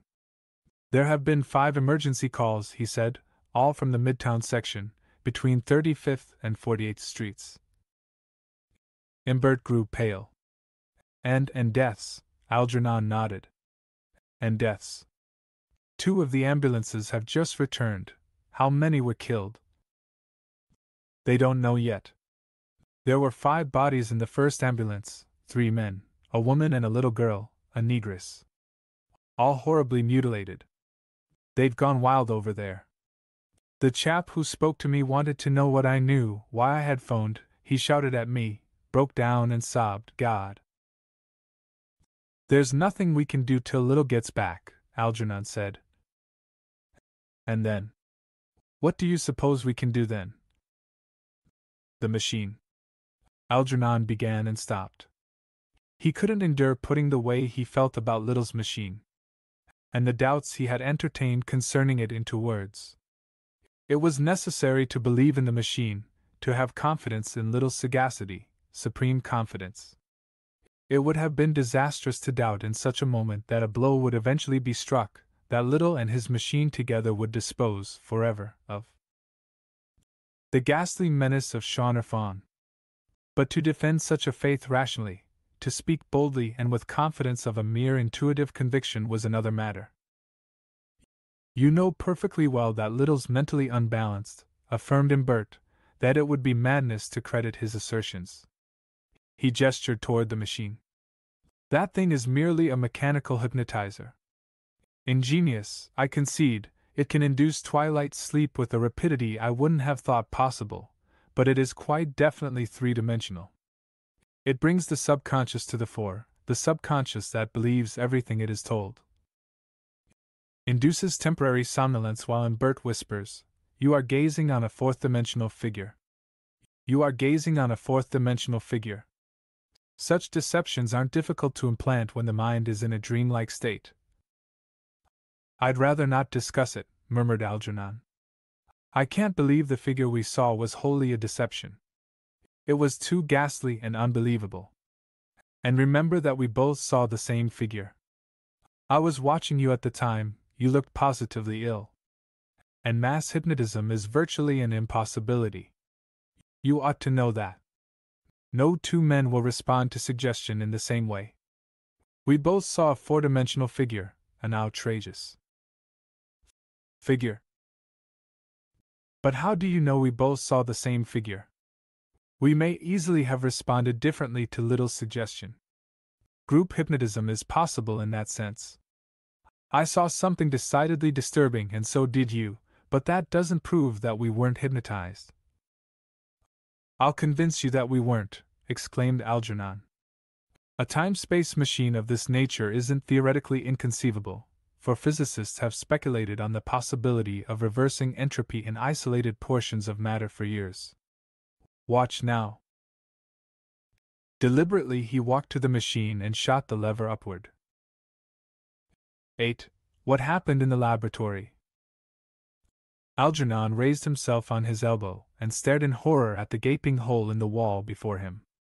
It was a great circular hole with jagged edges, and through it the skyline of Lower Manhattan glimmered nebulously, like an etching under glass. His temples throbbed painfully, his tongue was dry and swollen and adhered to the roof of his mouth. Someone was standing above him. Not Imbert, for Imbert wore spectacles. And this man's face was destitute of glitter, a blurred oval faultlessly white. Confusedly Algernon recalled that Little did not wear spectacles. This, then, was Little. Little, not Imbert. It was coming back now. He had sought to convince Imbert that the machine wasn't a mechanical hypnotizer. He had turned it on, and then, good God! What had happened then? Something neither of them had anticipated. An explosion. But first, for an instant, they had seen the figure. And the light. And he and Imbert had been too frightened to turn it off. How very clear it was all becoming. They had stood for an instant facing the wall, too utterly bewildered to turn off the light. And then Little had entered the room, and had shouted a warning, a frenzied warning. "Help me, please!" exclaimed Algernon weakly. Little bent and gripped him by the shoulders. "Steady, now," he commanded, as he guided him toward a chair. "You're not hurt. You'll be all right in a moment. Imbert, too, is all right. A piece of plaster struck him in the temple, gave him a nasty cut, but he'll be quite all right." "But what happened?" Algernon gestured helplessly toward the hole in the wall. "I remember that there was an explosion and that you shouted at me, didn't you?" "Yes, I shouted for you to get back into the room. You were standing too close to the wall. Another instant and the floor would have crumbled too, and you'd have had a nasty tumble, a tumble from which you wouldn't have recovered." He smiled grimly and patted Algernon on the shoulder. "Just try to calm down a bit. I'll get you a whiskey and soda." "But what precisely happened?" persisted Algernon. "The light decreased the wall's randomness, sent it back through time. I warned you that the wall would crumble if the light rested on it for more than an instant. But you had to experiment." "I'm sorry," muttered Algernon shamefacedly. "I fear I've ruined your apartment." "Not important, really. It's eerie, of course, having all one's secrets open to the sky, but my landlord will rectify that." He gazed at Algernon curiously. "Why did you do it?" he asked, to convince Imbert. "He said the machine was merely a mechanical hypnotizer." "I see." Imbert thought I was rather pathetically touched. "Not exactly. I think he wanted to believe you, but couldn't. Well, I can't blame him. 5 years ago I would have doubted too, laughed all this to scorn. I approve of skeptics. They're dependable. When you've succeeded in convincing them that unthinkable and outrageous things occasionally have at least a pragmatic potency. I doubt if even now Imbert would concede that this is an entropy-reversing machine, but you may be sure his respect for it has grown. He'll follow my instructions now without hesitation. And I want you to. We must act in unison, or we'll be defeated before we start." Algernon began suddenly to tremble. "We haven't an instant to lose," he exclaimed. "I got in touch with the police just before you came back. They're sending out ambulance calls from all over the city. Shawner has begun to slay." Algernon had risen and was striding toward the door. "Wait." Little's voice held a note of command. "We've got to wait for Imbert. He's downstairs in the bathroom dressing his wound." Reluctantly, Algernon returned into the room. "A few minutes' delay won't matter," continued Little, his voice surprisingly calm. "We've such a hideous ordeal before us that we should be grateful for this respite." "But Shawner is killing now," protested Algernon. "And we are sitting here letting more lives be snuffed out." "Perhaps. But at the same instant all over the world other lives are being snuffed out by diseases which men could prevent if they energetically bestirred themselves." He drew a deep breath. "We're doing the best we can, man. This respite is necessary for our nerves' sake. Try to view the situation sanely. If we are going to eradicate the malignancy which is Shawner Fawn, we'll need a surgeon's calm. We've got to steel our wills, extrude from our minds all hysterical considerations, and all sentiment."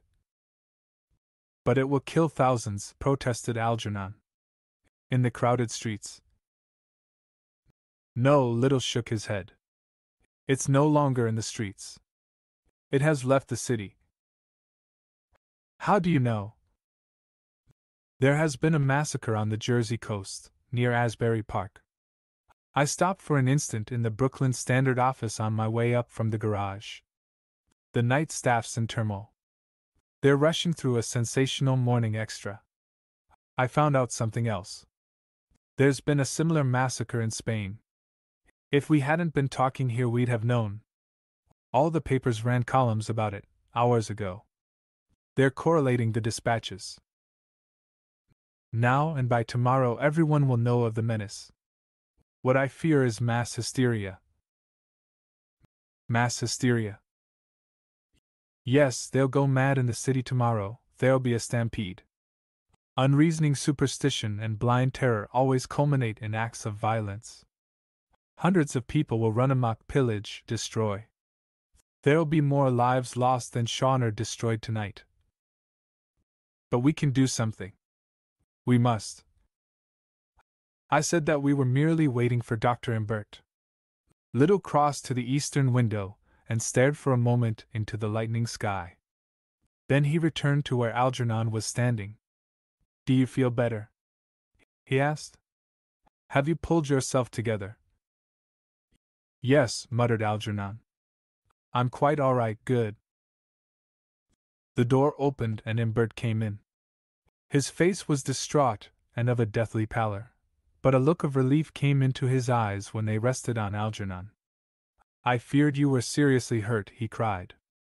We were quite mad to experiment with that thing. We must experiment again, I fear. Imbert nodded. I'm ready to join you. What do you want us to do? I want you and Harris to carry that machine downstairs and put it into my car. I'll need a flashlight and a few other things. I won't be long. 9. The horror moves. We must overtake it before it reaches the crossroads, shouted Little. They were speeding by the sea, tearing at 70 miles an hour down a long, white road that twisted and turned between ramparts of sand. On both sides there towered dunes, enormous, majestic, morning stars a-glitter on the dark waters intermittently visible beyond their seaward walls. The horseshoe-shaped isthmus extended for 6 miles into the sea, and then doubled back toward the Jersey coast. At the point where it changed its direction stood a crossroad explicitly signposted with 2 pointing hands. One of these junctions led directly toward the mainland, the other into a dense, ocean-defiled waste, marshy and impregnable, a kind of morass where anything or anyone might hide indefinitely. And toward this retreat Shawner fled. For hours Little's car had pursued it along the tarred and macadamized roads that fringed the Jersey coast, over bridges and viaducts and across wastes of sand, in a straight line from Asbury Park to Atlantic City and then across country and back again to the coast, and now down a thin terrain lashed by Atlantic spray, deserted save for a few ramshackle huts of fishermen and a vast congregation of gulls. Shawner Fawn had moved with unbelievable rapidity, from the instant when they had first encountered it crouching somnolently in the shadows beneath a deserted bathhouse at Long Branch, and had turned the light on it, and watched it awake to the moment when it had gone shambling away through the darkness. Its every movement had been ominous with menace.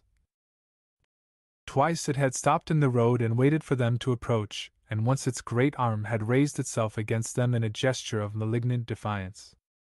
And on that occasion only the entropy machine had saved them. Its light Shawner could not bear, and when Little had turned the ray upon the creature's flanks the great obscene body had heaved and shuddered and a ghastly screeching had issued from its bulbous lips. And then forward again it had forged, its thick, stumpy legs moving with the rapidity of pistons, carrying it over the ground so rapidly that the car could not keep pace. But always its tracks had remained visible, for a phosphorescence streamed from them, illuming its retreat. And always its hoarse bellowing could be heard in the distance, freighted with fury and a hatred incalculable. And by the stench, too, they trailed it, for all the air through which it passed was acridly defiled, pungent with an uncleanliness that evades description. It is infinitely old, cried Little as he maneuvered the car about the base of a sea-lashed dune. As old as the earth's crust. Otherwise it would have crumbled. You saw how the bathhouse crumbled, how the shells beneath its feet dissolved and vanished. It is only its age that saves it. You had the light on it for 5 minutes, shouted Algernon. His voice was hoarse with excitement. And it still lives. What can we do? We must corner it, keep the light directed at it for many minutes. To send it back, we must decrease the random element in it by 1 billion years. It has remained substantially as it is now for at least that long. Perhaps longer. How many years of Earth time does the machine lop off a minute? Shouted Imbert. Can't tell exactly. It works differently with different objects. Metals, stone, would all have a different entropy rhythm. But roughly it should reverse entropy throughout 1 billion years of Earth time in 10 or 15 minutes. There it is! Shouted Algernon. It's reached the crossroads. Look! Against the windshield glaze, Algernon's fingers found the switch and thrust it sharply upward. There ensued It's moving again. Algernon rose shakingly to his feet. Where is it? He shouted. I don't see it. It's making for the marshes, shouted Little. Look! Straight ahead through here. He pointed toward a clear spot in the windshield. Craning hysterically, Algernon described a phosphorescent bulk making off over the narrowest of the bisecting roads. With a frantic spin of the wheel, Little turned the car about and sent the speedometer soaring. The road grew narrower and more uneven as they advanced along it, and the car careened perilously. Careful! Algernon called out warningly. We'll get ditched. Better slow up. No, cautioned Little, his voice sharp with alarm. We can't stop now. The light from the machine was streaming unimpeded into the darkness before them. Keep it trained on the road, shouted Little. It would destroy a man in an instant. They could smell the mud flats now. A pungent, salty odor of stagnant brine and putrescent shellfish drifted toward them, whipped by the wind. A sickly yellow light was spreading sluggishly in the eastern sky. Across the road ahead of them a turtle shambled and vanished hideously in a flash. See that? Cried Little. That's how Shawner would go if it wasn't as old as the earth. Be ready with the brakes, Algernon shouted back. The end of the road had swept into view. It ran swiftly downhill for 50 yards and terminated in a sandy waste that was half submerged at its lower levels. The illumined bulk of Shawner paused for an instant on a sandy hillock. Then it moved rapidly downward toward the flats, arms spread wide, body swaying strangely, as though it were in awe of the sea. Little steered the car to the side of the road and threw on the brakes. Out, both of you! He shouted. Algernon descended to the ground and stood for an instant shakingly clinging to the door of the car. Then, in a sudden access of determination, he sprang back and began tugging at the machine, whilst Imbert strove valiantly to assist him. There came a bellow from the great form that was advancing into the marsh. Algernon drew close to Little, and gripped him firmly by the arm. Hadn't we better wait here? He asked, his voice tight with strain. It seems to fear the sea. We can entrench ourselves here and attack it with the light when it climbs back. No, Little's reply was emphatic. We haven't a second to waste. It may mire itself. It's too massive to flounder through the mud without becoming hopelessly bogged down. We'll drive it forward into the marsh. Resolutely he stopped, and beckoned to his companions to assist him in raising and supporting the machine. Dawn was spreading in the east as the three men staggered downward over the sandy waste, a planet's salvation in the glittering shape they carried. Straight into the morass they went, quaking with terror but impelled by a determination that was oblivious to caution. From Shawner there now came an insistent screeching and bellowing, a noise that smote so ominously on Algernon's ear that he wanted, desperately, to drop the machine and head back toward the car. But above the obscene bellowings of the horror rose Little's voice in courageous exhortation. Don't stop for an instant, he cried. We must keep it from circling back to the road. It will turn in a moment. It's sinking deeper and deeper. It will have to turn. Their shoes sank into the sea-soaked marsh weeds, while luridly across the glistening morass the greenish light from the machine, effacing everything in its path save the mud itself, which bubbled and heaved, made younger in an instant by 10,000 years. And then, suddenly, the great thing turned and faced them. Knee-deep in the soft mud it turned, its glowing flanks quivering with ire, its huge trunk malignly upraised, a flail of flame. For an instant it loomed thus terribly menacing, the soul of all malignancy and horror, a cancerous cyclops oozing fate. Then the light swept over it, and it recoiled with a convulsive trembling of its entire bulk. Though half mired, it retreated swayingly, and its bellows turned to hoarse gurglings, such as no animal throat had uttered in all Earth's eons of sentient evolution. And then, slowly, it began to change. As the light streamed over and enveloped it, it began unmistakably to shrivel and darken. "Keep the light steady," Little cried out, his voice tremulous with concern, his features set in an expression of utter revulsion. Algernon and Imbert continued to advance with the machine, as sickened as Little was by what they saw but supported now by the disappearance of all uncertainty as to the truth of Little's claims. And now that which had taken to itself an earth form in eons primordial began awfully to disincarnate, and before their gaze was enacted a drama so revolting as to imperil reason. A burning horror withdrew from its garments of clay and retraced in patterns of unspeakable dimness the history of its enshrinement. Not instantly had it incarnate itself, but by stages slow and phantasmal and sickening. To ascend, Shawner had had to feast, not on men at first, for there were no men when it lay venomously outspread on the earth's crust, but on entities no less malignant than itself, the spawn of starbirths incalculable. For before the earth cooled she had drawn from the skies a noxious progeny. Drawn earthward by her holocaust they had come, and relentlessly Shawner had devoured them. And now as that which had occurred in the beginning was enacted anew, these blasphemies were disgorged, and above the dark rack defilement spread. And at last from a beast shape to a jelly Shawner passed, a jelly enveloped in darting filaments of corpse-pale flame. For an instant it moved above the black marsh, as it had moved in the beginning when it had come from beyond the universe of stars to wax bestial in the presence of man. And then the flames vanished and nothing remained but a cold wind blowing across the estuary from the open sea. Little let out a great cry and Algernon released his hold on the machine and dropped to his knees on the wet earth. Imbert, too, relinquished the machine, but before doing so he shot back the lever at its base. Only for an instant did the victory go unchallenged. For before the spheres on the machine had ceased to revolve, before even the light had vanished from the gleaming waste, the malignancy that had been Shawner Fawn reshaped itself in the sky above them. Indescribably it loomed through the grey sea mists, its bulk magnified 1,000-fold, its long, dangling trunk swaying slowly back and forth. For an instant it towered above them, glaring venomously.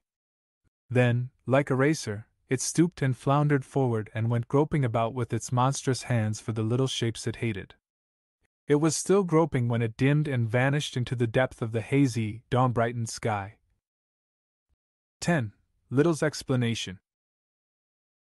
It was the 5th day since Shawner Fawn had been sent back through time. Algernon and Little sat in the latter's laboratory and discussed the destruction of the horror over cups of black coffee. You think, then, that the last manifestation we saw was a kind of spectral emanation, without physical substance? Not wholly, perhaps, replied Little. An odor of putrefaction came from it. I should regard the phenomenon as a kind of tenuous reassembling rather than an apparition in a strict sense. Shawner had been incarnate for so long in the hideous shape with which we are familiar that its disembodied intelligence could reclothe itself in a kind of porous mimesis before it returned to its hyperdimensional sphere. So rapidly did our machine reverse entropy that perhaps tiny fragments of its terrestrial body survived, and these, by a tremendous exercise of will, it may have reassembled and, figuratively, blown up. That is to say, it may have taken these tiny fragments and so increased their porosity beyond the normal porosity of matter that they produced the cyclopean apparition we saw. All matter, you know, is tremendously porous, and if I could remove all the vacuums from your body you would shrink to the size of a pinhead. Algernon nodded, and was silent for a moment. Then he stood up, laid his coffee cup on the windowsill, and crossed to where Little was sitting. We agreed, he said, that we wouldn't discuss Shaunor further until we were in a little calmer frame of mind than we were a few days ago. It was a wise decision, I think. But I'm now so certain that what we both witnessed was not an illusion that I must insist you return an honest answer to 2 questions. I shall not expect a comprehensive and wholly satisfying explanation, for I'm aware that you are not completely sure yourself as to the exact nature of Shaunor. But you have at least formed an hypothesis, and there are a good many things you haven't told me which I've earned the right to know. What do you wish to know? Little's voice was constrained, reluctant. What destroyed the horror in the Pyrenees? Why were there no more massacres after that night? Little smiled wanly. Have you forgotten the pools of black slime which were found on the melting snow 1,000 feet above the village 3 days after we sent Shaunor back? You mean? Little nodded. Shaunor's kin, undoubtedly. They accompanied Shaunor back, but left like their master a few remainders. Little round pools of putrescent slime, a superfluity of rottenness that somehow resisted the entropy-reversing action of the machine. You mean that the machine sent entropy-reversing emanations half across the world? Little shook his head. I mean simply that Shaunor Fawn and its hideous brethren were joined together hyperdimensionally, and that we destroyed them simultaneously. It is an axiom of virtually every speculative philosophy based on the newer physics and the concepts of non-Euclidean mathematics that we can't perceive the real relations of objects in the external world, that since our senses permit us to view them merely three-dimensionally, we can't perceive the hyperdimensional links which unite them. If we could see the same objects, men, trees, chairs, houses, on a fourth-dimensional plane, for instance, we notice connections that are now wholly unsuspected by us. Your chair, to pick an example at random, may actually be joined to the window ledge behind you or to the Woolworth building. Or you and I may be but infinitesimally tiny fragments of some gigantic monster occupying vast segments of space-time. You may be a mere excrescence on the monster's back, and I a hair of its head. I speak metaphorically, of course, since in higher dimensions of spacetime there can be nothing but analogies to objects on the terrestrial globe, or you and I and all men, and everything in the world, every particle of matter, may be but a single fragment of this larger entity. If anything should happen to the entity, you and I would both suffer, but as the monster would be invisible to us, no one equipped with normal human organs of awareness, would suspect that we were suffering because we were parts of it. To a three-dimensional observer we should appear to be suffering from different causes, and our invisible hyperdimensional solidarity would remain wholly unsuspected. If 2 people were thus hyperdimensionally joined, like Siamese twins, and one of them were destroyed by a machine similar to the one we used against Shaunor Fawn, the other would suffer effacement at the same instant, though he were on the opposite side of the world. Algernon looked puzzled.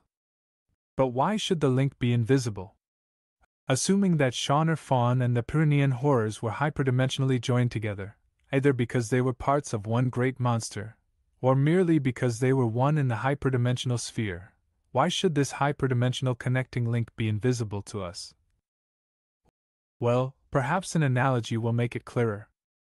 If you were a 2 instead of a 3-dimensional entity, and if, when you regarded objects about you, chairs, houses, animals, you saw only their length and breadth, you wouldn't be able to form any intelligible conception of their relations to other objects in the dimension you couldn't apprehend, the dimension of thickness.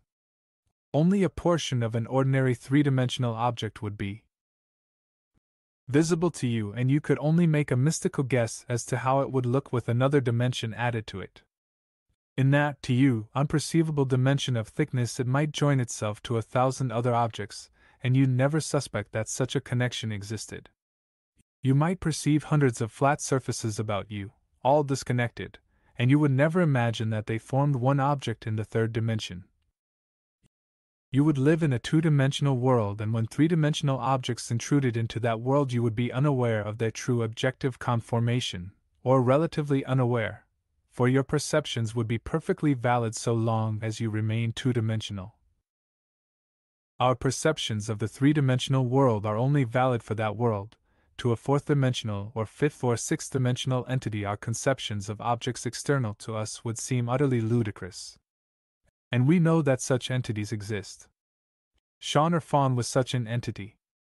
And because of its hyperdimensional nature it was joined to the horror on the hills in a way we weren't able to perceive. We can perceive connections when they have length, breadth, and thickness, but when a new dimension is added they pass out of our ken, precisely as a solid object passes out of the ken of an observer in a dimension lower than ours. Have I clarified your perplexities? Algernon nodded. I think yes, I am sure that you have. But I should like to ask you another question. Do you believe that Shaner Fawn is a transcendent world soul endowed with a supernatural incorporeality, or just a material entity? I mean, was Ullman's priest right, and was Shaner an incarnation of the oneness of the Brahmic mysteries, the portentous all-in-all of theosophists and occultists, or merely a product of physical evolution on a plane incomprehensible to us?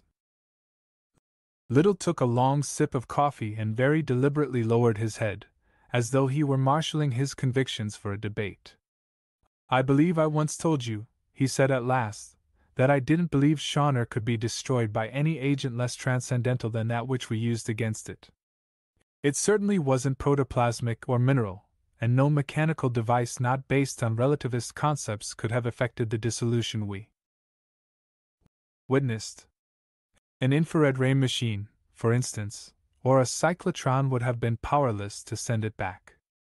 Yet despite the transcendental nature of even its carnate shell, despite the fact that even in its earth shape it was fashioned of a substance unknown on the earth, and that we can form no conception of its shape in the multidimensional sphere it now inhabits, it is my opinion that it is inherently, like ourselves, a circumscribed entity, the spawn of remote worlds and unholy dimensions, but a creature and not a creator, a creature obeying inexorable laws and occupying a definite niche in the cosmos. In a way we can never understand, it had acquired the ability to roam and could incarnate itself in dimensions lower than its own. But I do not believe it possessed the attributes of deity. It was neither beneficent nor evil, but simply amorally virulent, a vampire-like life form from beyond the universe of stars strayed by chance into our little, walled-in three-dimensional world. One unguarded gate may be standing ajar. But do you believe that it actually made a race of men to serve it, that the Miri Nigri were fashioned from the flesh of primitive amphibians? Little frowned. I don't know. Conditions on the cooling Earth 2 billion years ago may once have been such that creations of that nature antedated the process of biological evolution with which we are familiar. And we may be sure that Shaner Fawn with its inscrutable endowments could have fashioned men's shapes had it so desired, could have fashioned them even from the plankton-like swarms of small organisms which must have drifted with the tides through the ancient oceans. Little lowered his voice and looked steadily at Algernon. Some day, he murmured, Shaner may return. We send it back through time, but in 5,000 or 100,000 years it may return to ravage. Its return will be presaged in dreams, for when its brethren stirred restlessly on the Spanish hills both I and Siho were disturbed in our sleep by harbingers from beyond. Telepathically Shaner spoke to sleeping minds, and if it returns it will speak again, for man is not isolated among the sentient beings of Earth but is linked to all that moves in hyperdimensional continuity. The Abyss. Robert A. W. Lowndes. Stirring Science Stories, February 1941. We took Graf Norden's body out into the November night, under the stars that burned with a brightness terrible to behold, and drove madly, wildly up the mountain road. The body had to be destroyed because of the eyes that were not close, but seemed to be staring at some object behind the observer, the body that was entirely drained of blood without the slightest trace of a wound, the body whose flesh was covered with abhorrent, luminous markings, designs that shifted and changed form before one's eyes. We wedged what had been Graf Norden tightly behind the wheel, put a makeshift fuse in the gas tank, lit it, then shoved the car over the side of the road, where it plummeted down to the main highway, a flaming meteor. Not until the next day did we realize that we had all been under Doreen's spell. Even I had forgotten. How else could we have rushed out so eagerly, leaving him to gloat over his triumph? From that terrible moment when the lights came on again, and we saw the thing that had, a moment before, been Graf Norden, we were as shadowy, indistinct figures rushing through a dream. All was forgotten save the unspoken commands upon us as we watched the blazing car strike the pavement below, observed its demolition, then tramped dully each to his own home. When, the next day, partial memory returned to us and we sought Doreen, he was gone. And because we valued our freedom, we did not tell anyone what had happened, nor try to discover whence Doreen had vanished. We wanted only to forget. I think I might possibly have forgotten had I not looked into the Song of Ist again. With the others there has been a growing tendency to treat it all as illusion, but I cannot. I have learned a small part of reality. For it is one thing to read of books like the Necronomicon, Book of Ibon, or Song of Ist, but it is quite different when one's own experience confirms some of the dread things related therein. Many have read excerpts from the Necronomicon, yet are reassured by the thought that Alhazred was mad. What if they were to discover that, far from being mad, Abdul Alhazred was so terribly sane that others dubbed him mad simply because they could not bear the burden of the facts he uncovered? Of such truths, I found one paragraph in the Song of Ist, and have not read farther. The dark volume, along with Norden's other books, is still on my shelves. I have not burned it. But I do not think that I shall read more. But let me tell you of Doreen and Graf Norden, for around these two lie the reasons for my reluctance for the further pursuance of my studies. I met Graf Norden at Darwich University, in Dr. Held's class in medieval and early Renaissance history, which was more a study of obscure thought, and often outright occultism. Norden was greatly interested. He had done quite a bit of exploring into the occult. In particular was he fascinated by the writings and records of a family of adepts named Durka, who traced their ancestry back to the preglacial days. They, the Durkas, had translated the Song of Ist from its legendary form into the three great languages of the Dawn cultures, then into the Greek, Latin, Arabic and finally, Elizabethan English. I told Norden that I deplored the blind contempt in which the world holds the occult, but had never explored the subject very deeply. I was content to be a spectator, letting my imagination drift at will upon the many currents in this dark river. Skimming over the surface was enough for me. Seldom did I take occasional plunges into the deeps. As a poet and dreamer, I was careful not to lose myself in the blackness of the pools where I disported. One could always emerge to find a calm, blue sky and a world that thought nothing of these realities. With Norden, it was different. He was already beginning to have doubts, he told me.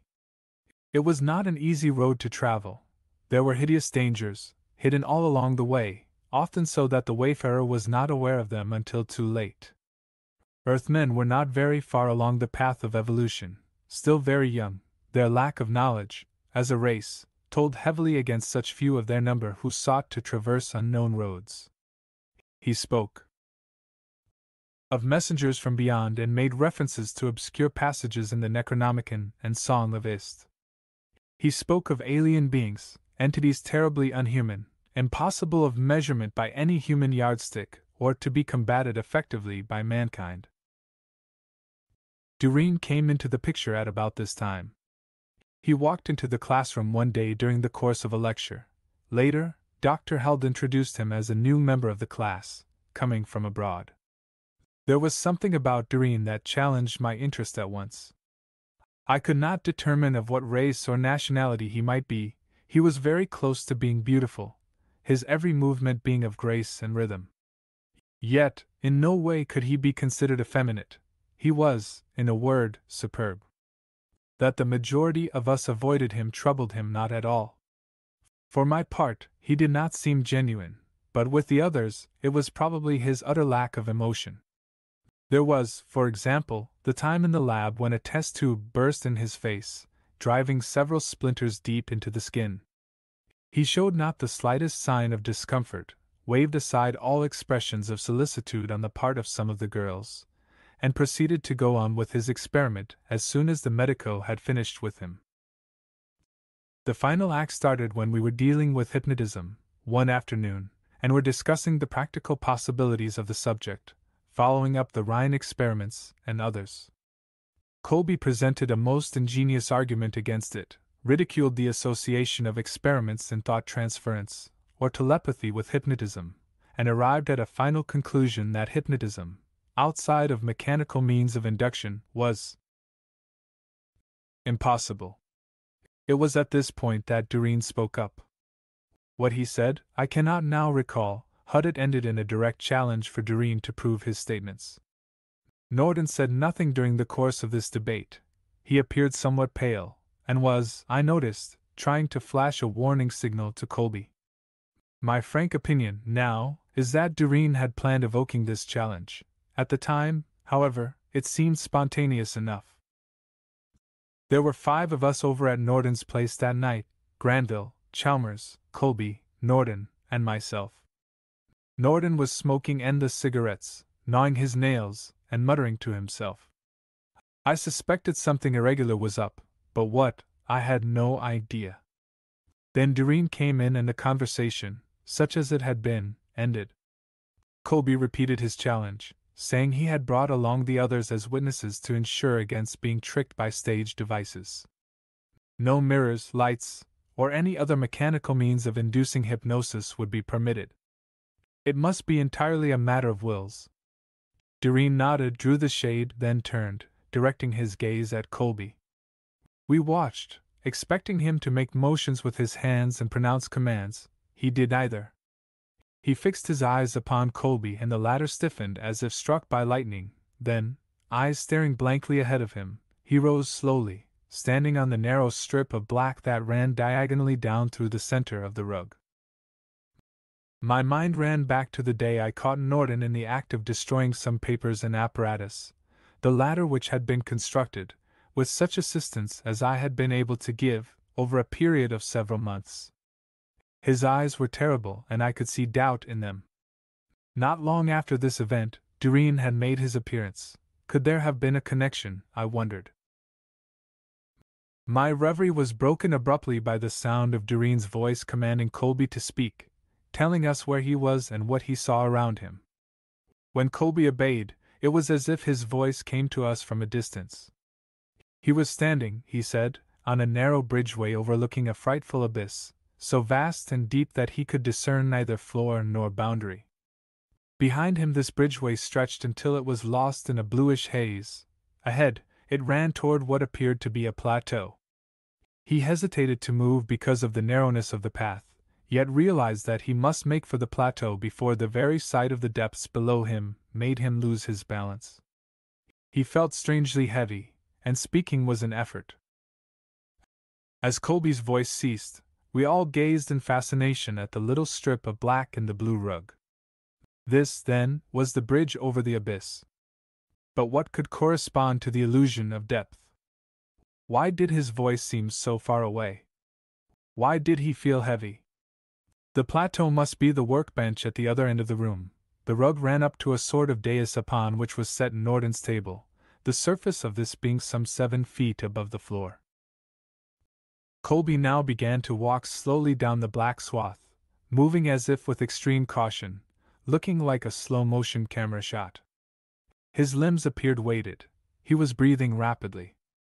Doreen now bade him halt and look down into the abyss carefully, telling us what he saw there.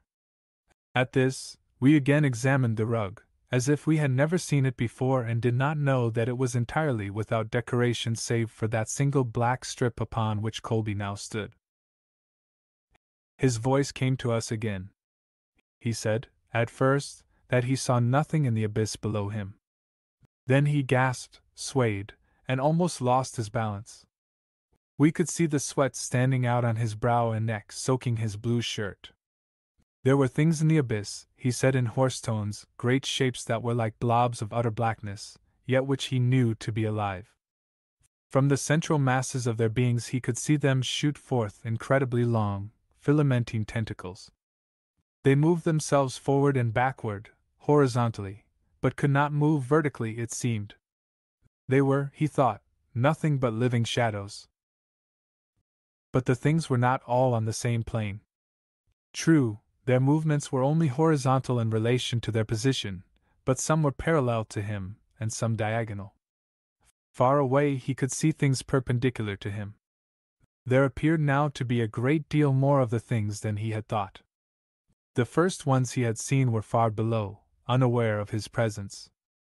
But these sensed him, and were trying to reach him. He was moving. Faster now, he said, but to us he was still walking in slow motion. I glanced sidewise at Norden. He, too, was sweating profusely. He arose now, and went over to Doreen, speaking in low tones so that none of us could hear. I knew that he was referring to Colby and that Doreen was refusing whatever it was Norden demanded. Then Doreen was forgotten momentarily as Colby's voice came to us again, quivering with fright. The things were reaching out for him. They rose and fell on all sides, some far away, some hideously close. None had found the exact plane upon which he could be captured. The darting tentacles had not touched him, but all of the beings now sensed his presence, he was sure. And he feared that perhaps they could alter their planes at will, though it appeared that they must do so blindly, seemingly like two-dimensional beings. The tentacles darting at him were threads of utter darkness.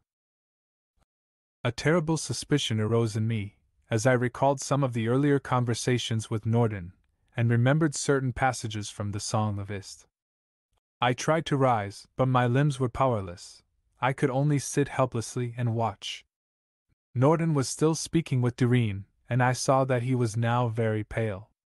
He seemed to shrink away, then he turned and went over to a cabinet, took out some object, and came to the strip of rug upon which Colby was standing. Norden nodded to Doreen, and now I saw what it was he held in his hand, a polyhedron of glassy appearance. There was in it, however, a glow that startled me. Desperately I tried to remember the significance of it, for I knew, but my thoughts were being short-circuited, it seemed, and when Doreen's eyes rested upon me, the very room seemed to stagger. Again Colby's voice came through, this time despairingly. He was afraid he would never reach the plateau. Actually, he was about 1.5 yards away from the end of the black strip and the dais upon which stood Norden's workbench. The things, said Colby, were close now. A mass of thread-like tentacles had just missed him. Now Norden's voice came to us, it, too, seemingly far away. He called my name. This was more, he said, than mere hypnotism. It was, but then his voice faded and I felt the power of Doreen blanking out the sound of his words. Now and then, I would hear a sentence or a few disjointed words. But from this I managed to get an inkling of what was going on. This was not mere hypnotism, but actually transdimensional journeying. We just imagined we saw Norden and Colby standing on the rug, or perhaps it was through Doreen's influence. The nameless dimension was the habitat of these shadow beings.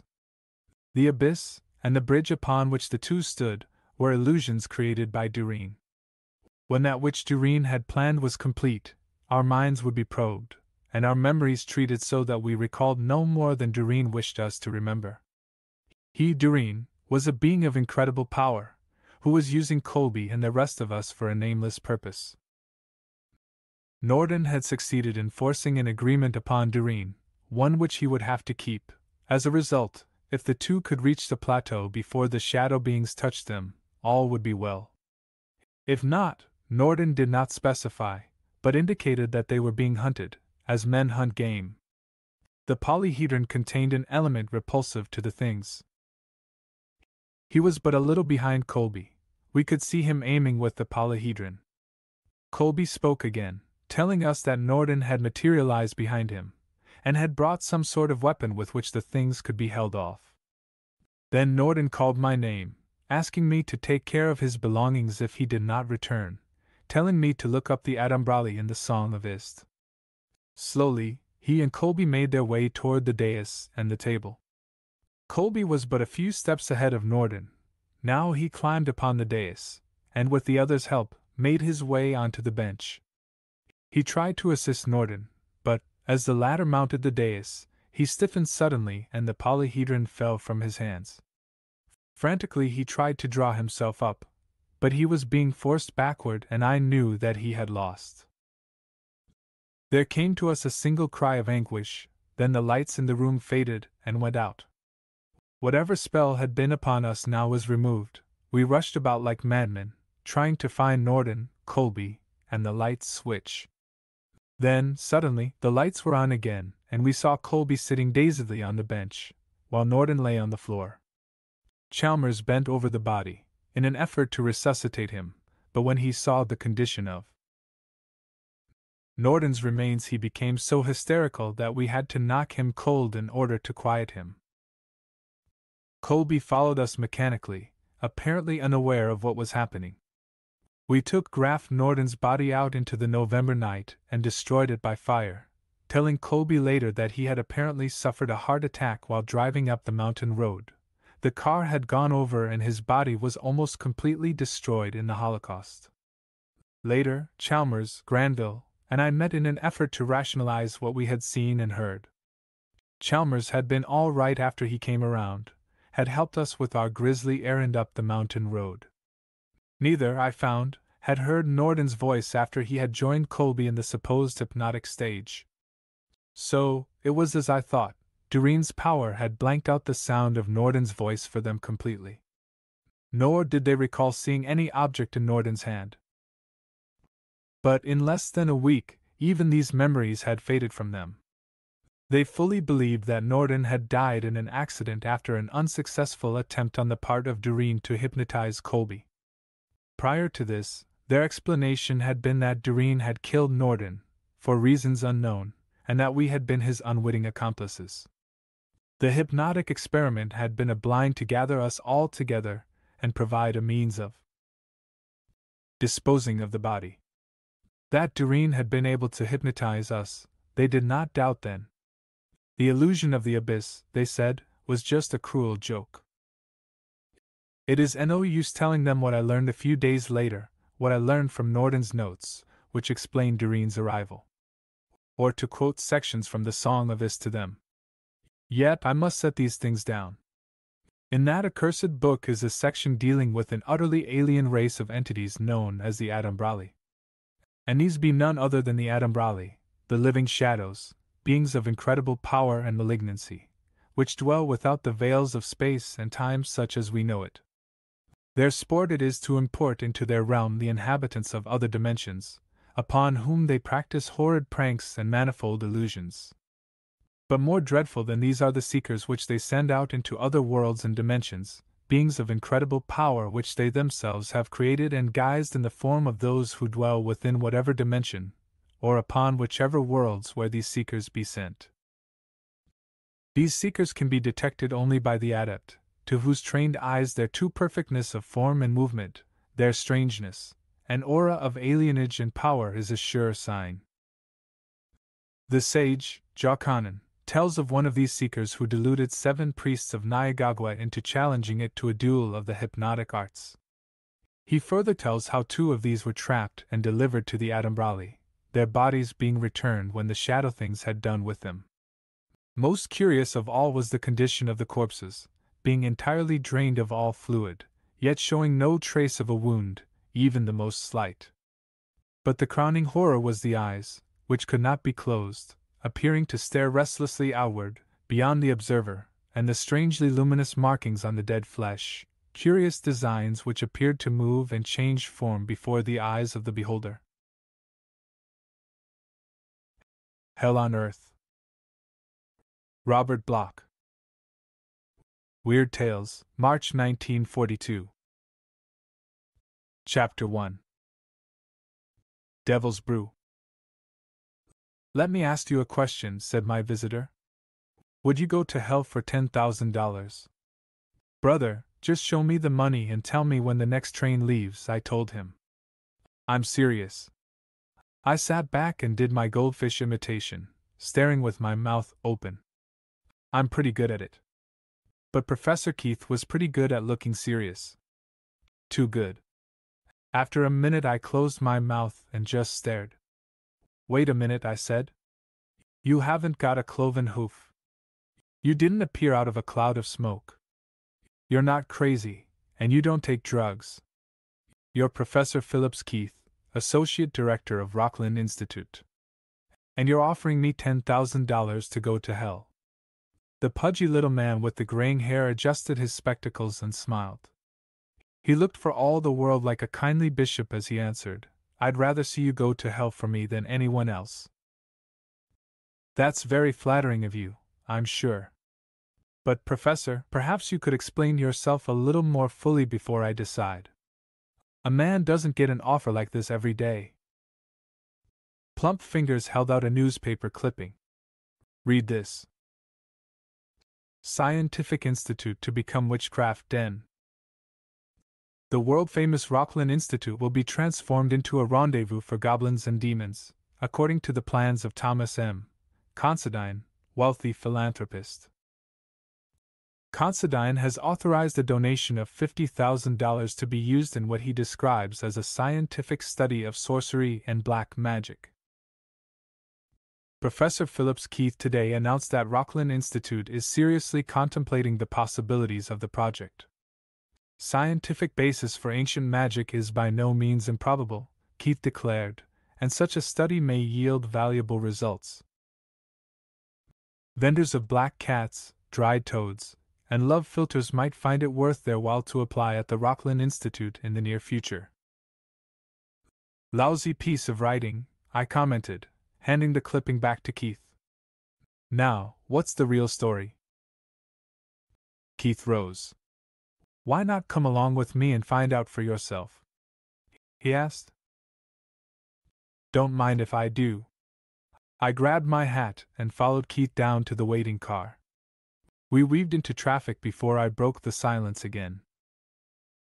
So it's no gag then, I mused. Not just a publicity stunt. You're really going through with something like this. The eyes behind the spectacles were penetrating in their gray intensity. I've never been more serious about anything in my life, declared Keith. It was I who badgered Thomas Considine into donating that money. For years it has been my ambition to conduct experiments along this line. Too bad the papers got hold of the story, but from now on there will be no publicity. No one must know that Rockland Institute is attempting to raise the dead and conjure up demons in the heart of downtown New York. Now, if there is one thing I have learned in this vale of tears, it's this: you don't tell a man he's crazy when he has $50,000 to spend. Particularly if he has just offered you 10,000 of that 50. So all I said was, that's fine. But where do I fit into this picture? Keith smiled, as he swung the car towards a parking lot. Simple. Your name was given to me as a writer of so-called horror fiction. As such, I expect you to be more or less conversant with demonology and witchcraft lore. Right. But I certainly don't believe such bunk. Exactly. That's my point. While you are in a position to understand what we're attempting, you still don't believe. In other words, you are an average, skeptical representative of John Public. That's why you were chosen to act as official eyewitness and historian of our endeavors. You know what's going on, but you don't believe in it. You will be shown. In other words, you're being hired as a witness. You mean $10,000 for standing around and watching you play witch. 10 grand to see you ride a broomstick. Keith laughed. You're almost too skeptical. Come on. I think you need an immediate example. We entered the skyscraper, purred upwards in the private elevator, stepped briskly across the businesslike outer lobby of Rockland Institute's spacious quarters on the penthouse floor. Keith led me along the hall to a door marked private. He pushed it open, beckoned. Usually I hate such doors. I hate the smugness of their curt warning.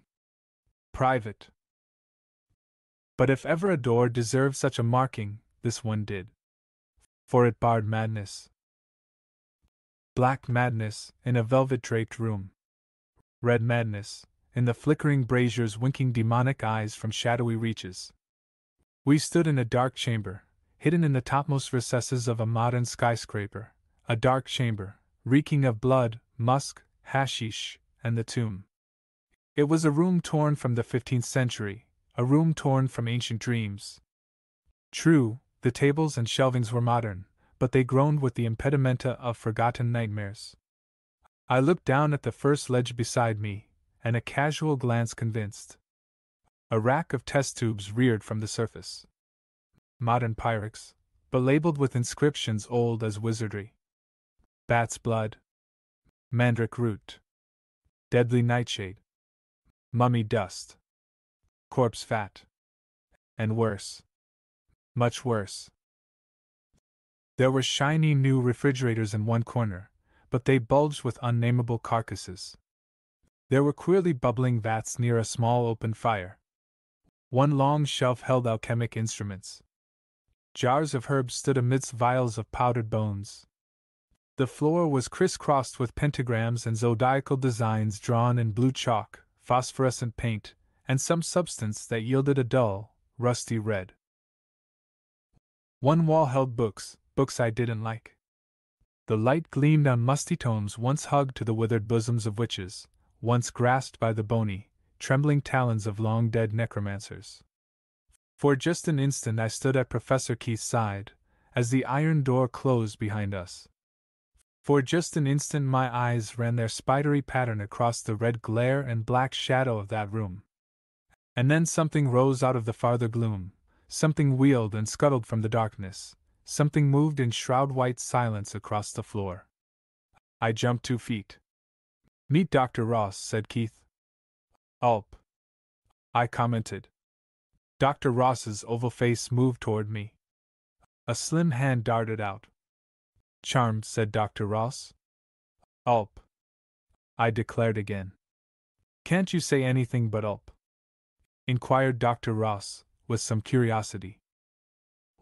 "Well, you'd ulp too if you were dragged into a chamber of horrors and had a zombie come at you and the zombie turned out to be a pretty girl with," I stopped.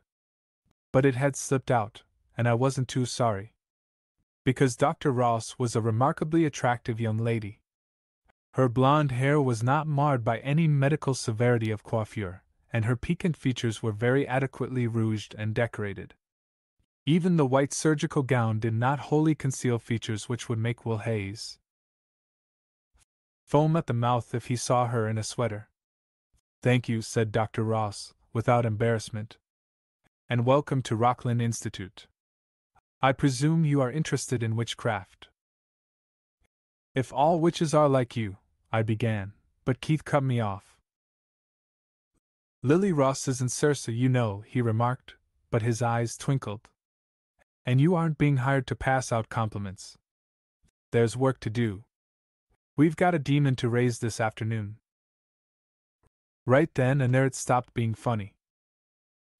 Here I was, yanked into a weird chamber atop a skyscraper, in the hands of 2 lunatics whose avowed purpose was to experiment in black magic, and ordered to stand by and watch them evoke a demon. It was confusing, to say the least. In my agitation I stepped back a foot and bumped into something that clicked. I turned around, stared into the grinning visage of a dangling skeleton, and uttered my familiar ulp. I got my voice back at once. "Now look here, are you really serious about all this?" Keith took a sheaf of papers from his pocket and placed them on a table near an inverted crucifix bearing the impaled body of a dried bat, hanging head downwards. He produced a fountain pen, waved me over. "Sign," he ordered. "Sign what?" "The contract. Calling for your services as eyewitness for 3 months. $10,000. 5 now, 5 at the conclusion of our experiments. Serious enough for you?" "Very." My fingers trembled as I scribbled a signature on both sets of contracts. They fairly shook with palsy as Professor Keith extended his check. $5,000 right now. It was quite serious, no doubt about that. Well then? Keith pocketed the papers. Are we all ready to proceed, Lily? Everything is in order, Professor, said the girl. Then draw the pentagram, purred Keith. You'll find the blood in the refrigerator still fresh enough. Recite the chant and light the fires, my dear. And don't worry, I'll keep you covered with the revolvers. If anything goes wrong, I'll shoot to kill. With a bland smile, Phillips Keith drew 2 guns from his vest holsters and leveled them into the darkness of the curtained room. Chapter 2. Up pops. Silver bullets in here, explained Professor Keith. Very good against vampires, werewolves, vricolas, or ghouls. Don't know how effective they are against a draconibus, though. What? A draconibus. Flying cacodemon of the night. Sort of an incubus. If Abbot Ricklemus is correct. We're using his spell from Liber Revelationum de Insidia et Versudius Demonum adversus homines. He says the things are black and scaly, quite human in appearance except for the wings and fangs, but on a low order of intelligence. Something like the elementals. If the bullets don't work, there's always the pentagram. You know what it is, a 5-pointed star, 2 angles ascendant and 1 pointed down. It represents Satan, goat of the Sabbath. Are you crazy? I had to say it. See here. Keith's face was stern in the red glare. We might as well understand each other once and for all. I don't mind your skepticism in the least, but please don't cast doubts on my sanity or sincerity. But it all seems too absurd, mingling science and sorcery. Why? Keith snapped. Yesterday's magic is today's scientific fact. Voodoo witch doctors and medieval savants tried to cast out demons. Today's psychiatrists attempt to cure insanity by hypnosis, suggestion, and shock treatments, in almost the same way. Once alchemists attempted to transmute base metals into gold. Today that effort constitutes the basis of scientific research along identical lines. Are not scientists attempting to find the elixir of youth in their laboratories, using animal and human blood in their experiments like the mages of old? Don't scientists concern themselves with the vital problems of life and death, and keep chicken hearts and dog heads alive when severed from the dead bodies? Men died for that at the stake in ages past. They died for dealing with the very mysteries we scientists now openly attempt to probe. Science is sorcery, I tell you, except that in some cases, the ancient wizards might have been more successful. You mean that you believe thaumaturgists once actually did revive the dead and call upon elementals? I mean they tried to do it, and may well have succeeded. I mean there was nothing wrong with their theories, but their methods were at fault. And I mean that modern science can take those same theories, apply the proper methods, and meet with complete success. That's what we're going to do. But watch. I watched. The slim figure of Lily Ross weaved a white pattern across the far side of the black chamber. Flame blossomed in her fingers as she bent over the braziers in the niches and rekindled their dying fires. From a pouch at her waist she scattered fine dust upon the embers. The fires flared upward, not red now, but green and blue and purple. A kaleidoscope of diabolic luminance flooded the vast room. Red tongues rose from candle tips and lapped at the darkness. Thick, bloated candles, like the puffy fingers of a gigantically swollen corpse, thick, bloated candles, fed by a slim white priestess. White witch. She stooped over and drew a silvery design upon the floor, and its 5 luminous points were bathed with a crimson fluid poured from a canister. Blood, whispered Keith. Type B blood. Type B, naturally. Didn't I tell you we were using modern scientific methods in witchcraft? Let's get down to cases. Sorcery in the Middle Ages was almost a racket. The average gotist was a charlatan. Some wizards hung around the courts of small nobles or petty princes, dabbling in astrology and palmistry, and fawning on their patrons like court jesters. They were arrant fakes. Others were like modern confidence men, forever asking money to perfect wild plans of transmuting lead to gold, completing an elixir of youth, or finding the philosopher's stone. Just grafters. A third class were quack doctors, boys who took little shops in the side streets and sold phony love philters, promised to put curses on enemies for a small fee, and attempted to cure everything from epilepsy to the French disease. Mixed in with these impostors were the psychopathic cases. Demonomaniacs and diaboleptics who pranced naked on the hilltops during Walpurgis Eve, claimed to ride broomsticks to the moon, or converse with the dead, and have infernal lovers. Inverted religious mania. But always there were serious students of the mantic arts. From their records, their spells and incantations, we are working here. Keith pointed toward the bookshelves.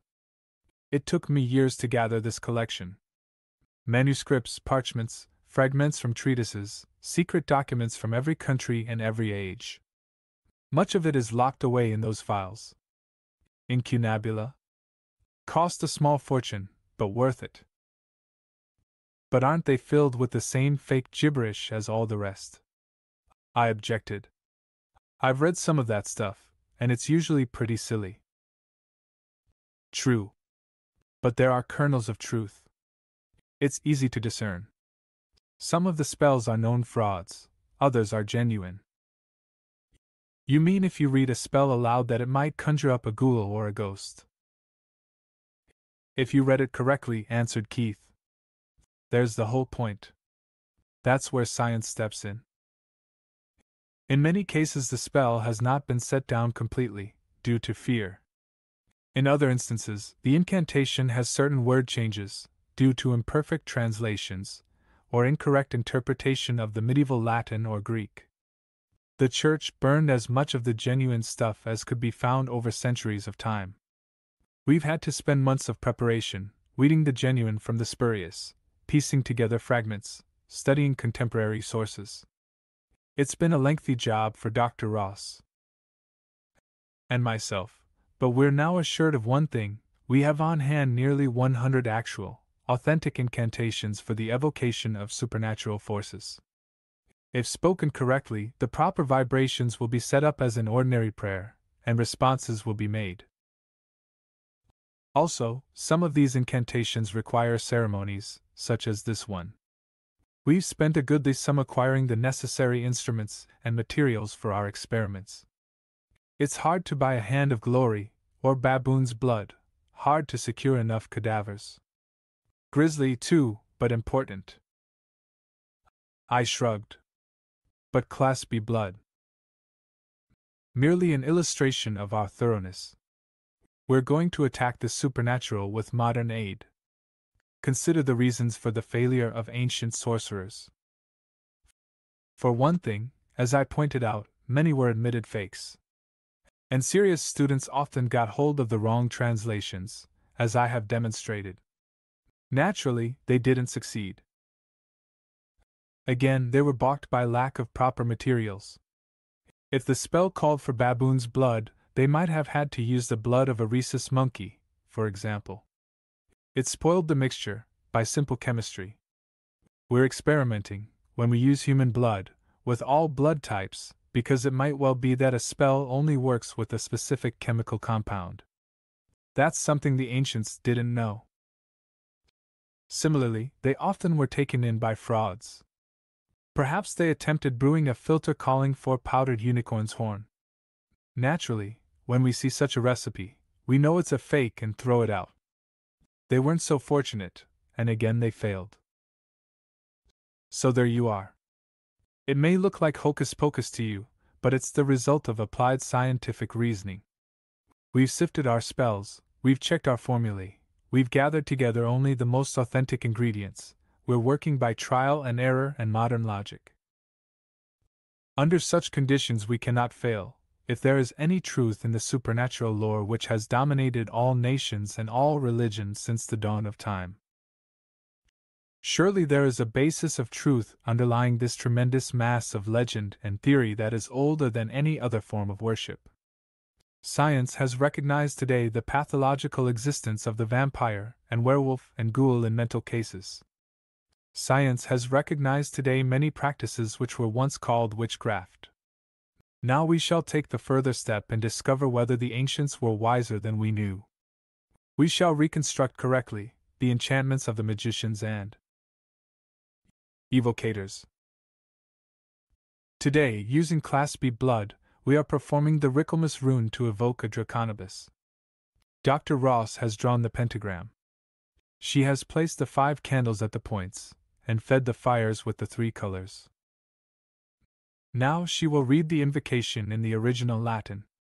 If the conditions are reproduced correctly, we shall soon see the veritable flying daemon of the night which the good abbot describes so graphically. Mayhap we shall capture it, and offer our living proof to the world. You'll capture it, I murmured. Keith smiled. Why not? That's the kind of evidence we need to confound the smug skeptics, the pompous figures who delight in shaming poor old women at seances and ridiculing sincere students of the occult.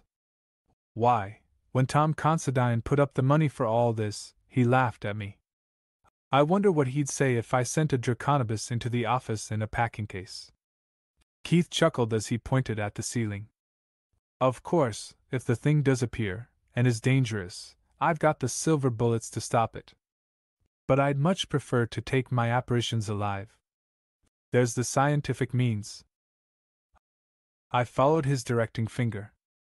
Suspended by chains in the shadowy heights above was a square sheet of transparent glass. It hung directly over the spot where the pentagram gleamed upon the floor. Notice the lever at the door, Keith said. Turn that, and the glass cage drops down. Fits over whatever appears in the circle, fits like a cage.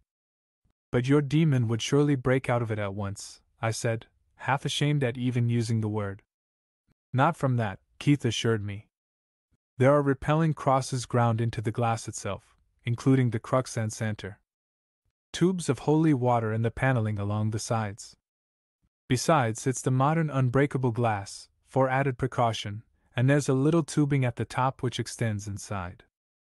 It admits air, and it can also admit enough monoxide to turn that glass cage into a lethal chamber within 30 seconds. So if anything appears, just you pull that lever. So there it was. I stood in the dark chamber as the White Witch wove her spell, and heard the wizard instruct me on the fine art of demon catching. If it hadn't been for that $5,000 check in my pocket, I'd have quit there. Not because it was silly. Because it was serious. Too serious. Keith had spoken wildly, but he had spoken with conviction. He was Professor Phillips Keith, Associate Director of a recognized scientific institute. He was a known scholar and savant, not a crackpot eccentric. Lily Ross was nobody's fool, I felt, and she wasn't giggling behind her hand either. She was going about her preparations like a trained scientific assistant. Or a witch. Witchcraft. The black arts of legend, the hideous whisperings creeping throughout history and leering madly through all barriers of reasons. Satanism, the Black Mass, trafficking with the dead and the masters of the dead. Here in this room, the reek of the grave. The corpse-fat candles, and the flames that burned with a blue light, a green lividity, a purple pallor. Blood trickling across an ancient symbol on the floor. Silence and darkness, and now a rustling, as Lily Ross took the yellow parchment in her hand and stepped toward the light of the blue brazier. She stood there, poised and statuesque, a blonde handmaiden of evil. Her oval face was dedicated to darkness, as her red lips shaped the first syllables that broke the utter silence. Keith's face was pudgy and prosaic in the glare, but his eyes shone with the fanatic zeal of a Puritan warlock. Sweat beaded my forehead. Would you go to hell for $10,000? Here, in this skyscraper tower, I was nearer to hell than I would be in the bowels of the earth. Here stood the magic circle, the witch, the wizard. Here was the source, the linkage between man and mystery. Lily Ross spoke the first sentences of the incantation. I thought that her mouth was a scarlet flower, emanating corruption. I thought that her lips were heaven, but her voice was hell. I saw a beautiful young girl, and I heard the withered croaking of a crone. It can't be explained. There was nothing wrong with her tone. It was what she said. The words were Latin, but they didn't seem to be words as much as sounds, and not so much sounds as vibrations. Not college Latin. Not words with meaning in themselves. Not words spoken as sentences. Just sounds constructed for a purpose. An evil purpose. I knew that. I knew it as strongly as I knew my own existence. Lily Ross was reciting an incantation, and for the first time I realized what an incantation meant. It was a call to a demon. It was the use of human tongue in a peculiar way, to set up certain vibrations, certain forces that touched, or impinged upon, other worlds. Sound waves, reaching across planes and angles of existence, commanding and guiding. Sound waves shatter glasses in modern laboratories. Sound waves shatter buildings, if properly pitched in volume and intensity. And sound waves, over and above radio frequency vibrations, can pluck the harps that sound in hell. Can knock upon the gates of the pit and call forth presences. Her voice was but an instrument. The meaningless drone was rising, almost uncontrollably. Now I knew what truth there was in the power of the word. The word used in prayer, and the word used in black summons. The drone blended with the blackness. The blackness mingled oddly with the green, the violet, the blue fires. The pentagram became a wriggling, phosphorescent serpent, swaying amidst green, purple, and blue words of flame. The shadows droned. The girl burned and flickered. Suddenly the pulsing began. It shook the walls. It rose with the words the girl recited, blended with them, then emerged stronger, triumphant. Smoke spiraled up in a sudden jet from the braziers, as a great wind filled the chamber. I shook before the icy blast that was not air, shook as though a dental drill buzzed through my nerves. I looked through water at a shimmering, slim figure, a slithering silver line on the floor, a wriggling spiral of colored fires, and then the light came up, the roar came up, the voice came up to a single, sustained note. Wake up. Somebody was shaking me. It was Keith. Slowly the roaring died away. You're out on your feet, man? I looked around. There was no shimmering. No wind. No noise. Lily Ross, a girl, not a witch, stood silent and dejected. Keith scowled at me. We've failed. But I felt something, pure self-hypnosis. It didn't work. Lily Ross stepped over. Let me see this copy of the incantation, Keith demanded, wearily. He took the paper from her hand. Damnation. Lily's eyes widened to a deeper blue. What's the matter? Matter. Here's a perfect example of what I was trying to explain. You've made a mistake here. This isn't the proper invocation at all. This isn't the Ricklemas ritual. It's that other one almost like it, Gorgioso's invocation of the devil. How did that happen? Asked the girl. I could have sworn. I'll do the swearing, snapped Keith. You've recited the invocation of the devil by mistake. No wonder nothing happened. He turned to me, but didn't say anything. There was no chance to speak. For the roaring started again, and this time there was no question of self-hypnosis involved. The rumbling shook the room as though the building was clawed by an earthquake. Lily and Professor Keith stood swaying beside me as tile wind rose, the flame flared, the thunderous crescendo swept through our bodies, tore at our brains. Gleaming with lambent fire, the pentagram writhed at our feet. Within it a black shadow, coalescing, blurring into an outline in the pentagram of Satan, black goat of the Sabbath. Out of the corner of my eye I saw Lily Ross's trembling hands move out, saw the crumpled scrap of paper fall from her fingers. It was the parchment from which she had read the incantation, the wrong incantation. The one that summoned up the devil. And now, a figure stood in the pentagram. Chapter 3 Speaks of the devil. We stared, all of us.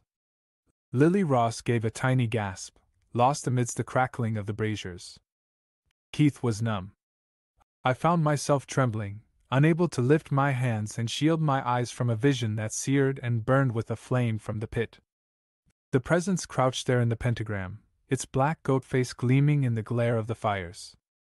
The shaggy, tousled head with the stumps of goat horns, the fiendishly familiar visage, the cloaked body, I saw them all, merging into a sharper focus of actuality. The presence gathered itself as I gazed, as though reveling in the actuality of its new physical existence. Like a child being born and realizing it. But this was no child. There was nothing youthful in the ancient smirk of relish on that ageless face. The fires in those slitted eyes burned long before the gases which created Earth. It was a tableau born in a demonic dream. And like a dream, it dissolved into sudden, terrible action. The goat body moved, black arms extended. Claws, talons, call them what you will, emerged swiftly from the cloak. They reached across the pentagram. One foot moved out. Black, misshapen. Hoof-like. Cloven. My own feet moved then. Moved in desperate swiftness. As the presence lumbered forward I raced for the doorway. My outstretched arms tugged frantically at the lever Keith had shown me. I wrenched it down. From the ceiling the iron chains grated. There was a thunderous crash, and then the great glass cage dropped down squarely over the black body of Satan, Prince of Darkness. The creature in the cage beat black claws against the glass and suddenly recoiled. Good Lord! These, the first words spoken, were Keith's contribution. They sounded most appropriate. I began to laugh. I couldn't help it. What's that for? Lily Ross whispered. I was just thinking, I gasped weakly. I've matched wits against Satan himself, the archenemy. And won. Lily calmly reached out with one slim hand and slapped my face. Hard. I sobered. Thanks, I whispered. I couldn't control it. No hysteria, she said. If you'd kept that up 1 minute more, I'd have started to scream myself. It's too much. We've got Satan locked up in a skyscraper. Are you still skeptical? Keith asked. Skeptics don't sweat, I answered, dabbing my forehead. But if I'm not skeptical, I'm practical. What do we do now? Turn on the lights, for one thing. Keith pressed the rheostat. The room blazed up into prosaic outline. Fluorescence turned the darkness to daylight, and we stood in the draped chamber, ordinary figures once more, in an ordinary room. Except for that glass cage, and the horror it held. It was bad enough in the firelight, but now the nightmare quality of our captive was accentuated tenfold. The black figure stood proudly in the center of the glass enclosure, stood proud as Lucifer. Unbidden, the three of us drew closer. Under the lights I saw every detail. Too much detail. The monster was shaggy, a goat-headed Egypan figure with human eyes and mouth. The skin was jet black, but dull. I stared intently at one gnarled talon, horrified at its microscopic detail and the total absence of visible pores in the skin. Lily's blue eyes, Keith's gray ones, followed mine. It's incredible, muttered the pudgy professor. Just like the mental image I'd formed. The beard, the mustache, the monocle. And the red skin. Red skin. I snapped. It's black. Scaly, insisted Lily. No scales, I said. What are you talking about? And what do you mean, monocle? Why, he's like a black goat. Are you crazy? Keith said. Why, anyone can see that he's a man in evening dress with a red face and a monocle. What about that forked tail? Asked Lily. That's the worst. No tail at all, I retorted. You two aren't seeing straight. Keith stepped back. Wait a minute, he protested. Let's consider this. He cocked his head my way. You claim you see a sort of black goat, with human features, wearing a cloak. I nodded. And you, Lily? A scaly creature with a forked tail. More like a gray lizard. And I see a red fiend in evening dress, Keith announced. Well, we're all correct. I don't get it. Don't you understand? No one really knows what the devil looks like. Each of us has his own mental picture, drawn from imaginative illustrations in books. Throughout known history, Satan has been pictured in several ways by his worshippers and enemies. To some he appeared as the goat of the Sabbath, the primitive fiend of the Oriental nomads, the father of lies known to the Bible. To others he is essentially the incarnation of the tempter, the serpent. To moderns, he is the red gentleman. We three each visualize him in our own way, and the focal thought of millions throughout the ages materializes him in whichever aspect seems most natural to the beholder. We're all looking at the same figure. We all see different concepts. What he really looks like, we cannot say. He may be gas, or light, or simply a flame. But our thoughts give him the material body. You may be right, Lily hazarded. Why not? I don't want to blaspheme, but does anyone know what Christ really looked like? No, all we have to go by is the standard concept, which was invented by medieval painters. And yet, he is always pictured in one way, and we have come to think of him in that way. We couldn't see him in any other form. So it is with the enemy. That's all very interesting, I interrupted. But what do we do now? Phone for the papers. Are you joking? Do you know what happened if the world learned that we had him captive in this room? Can't you see the panic, the madness that would be loosed on Earth? Besides, we must experiment. Yes, this is our opportunity. Providence must have guided us when we made that mistake. Are you sure it was Providence? Asked Lily quietly. This gift did not come from heaven. Don't quibble. My girl, just realize what we have here in our midst. Why, it's the greatest thing that's happened since the capture of Gargantua, the gorilla, I finished for him. But I didn't smile when I said it. Keith, this is dangerous. I don't like it. We've apparently got our visitor bottled up under glass, but if he ever gets loose, he won't get loose, Keith barked. Are you a coward, man?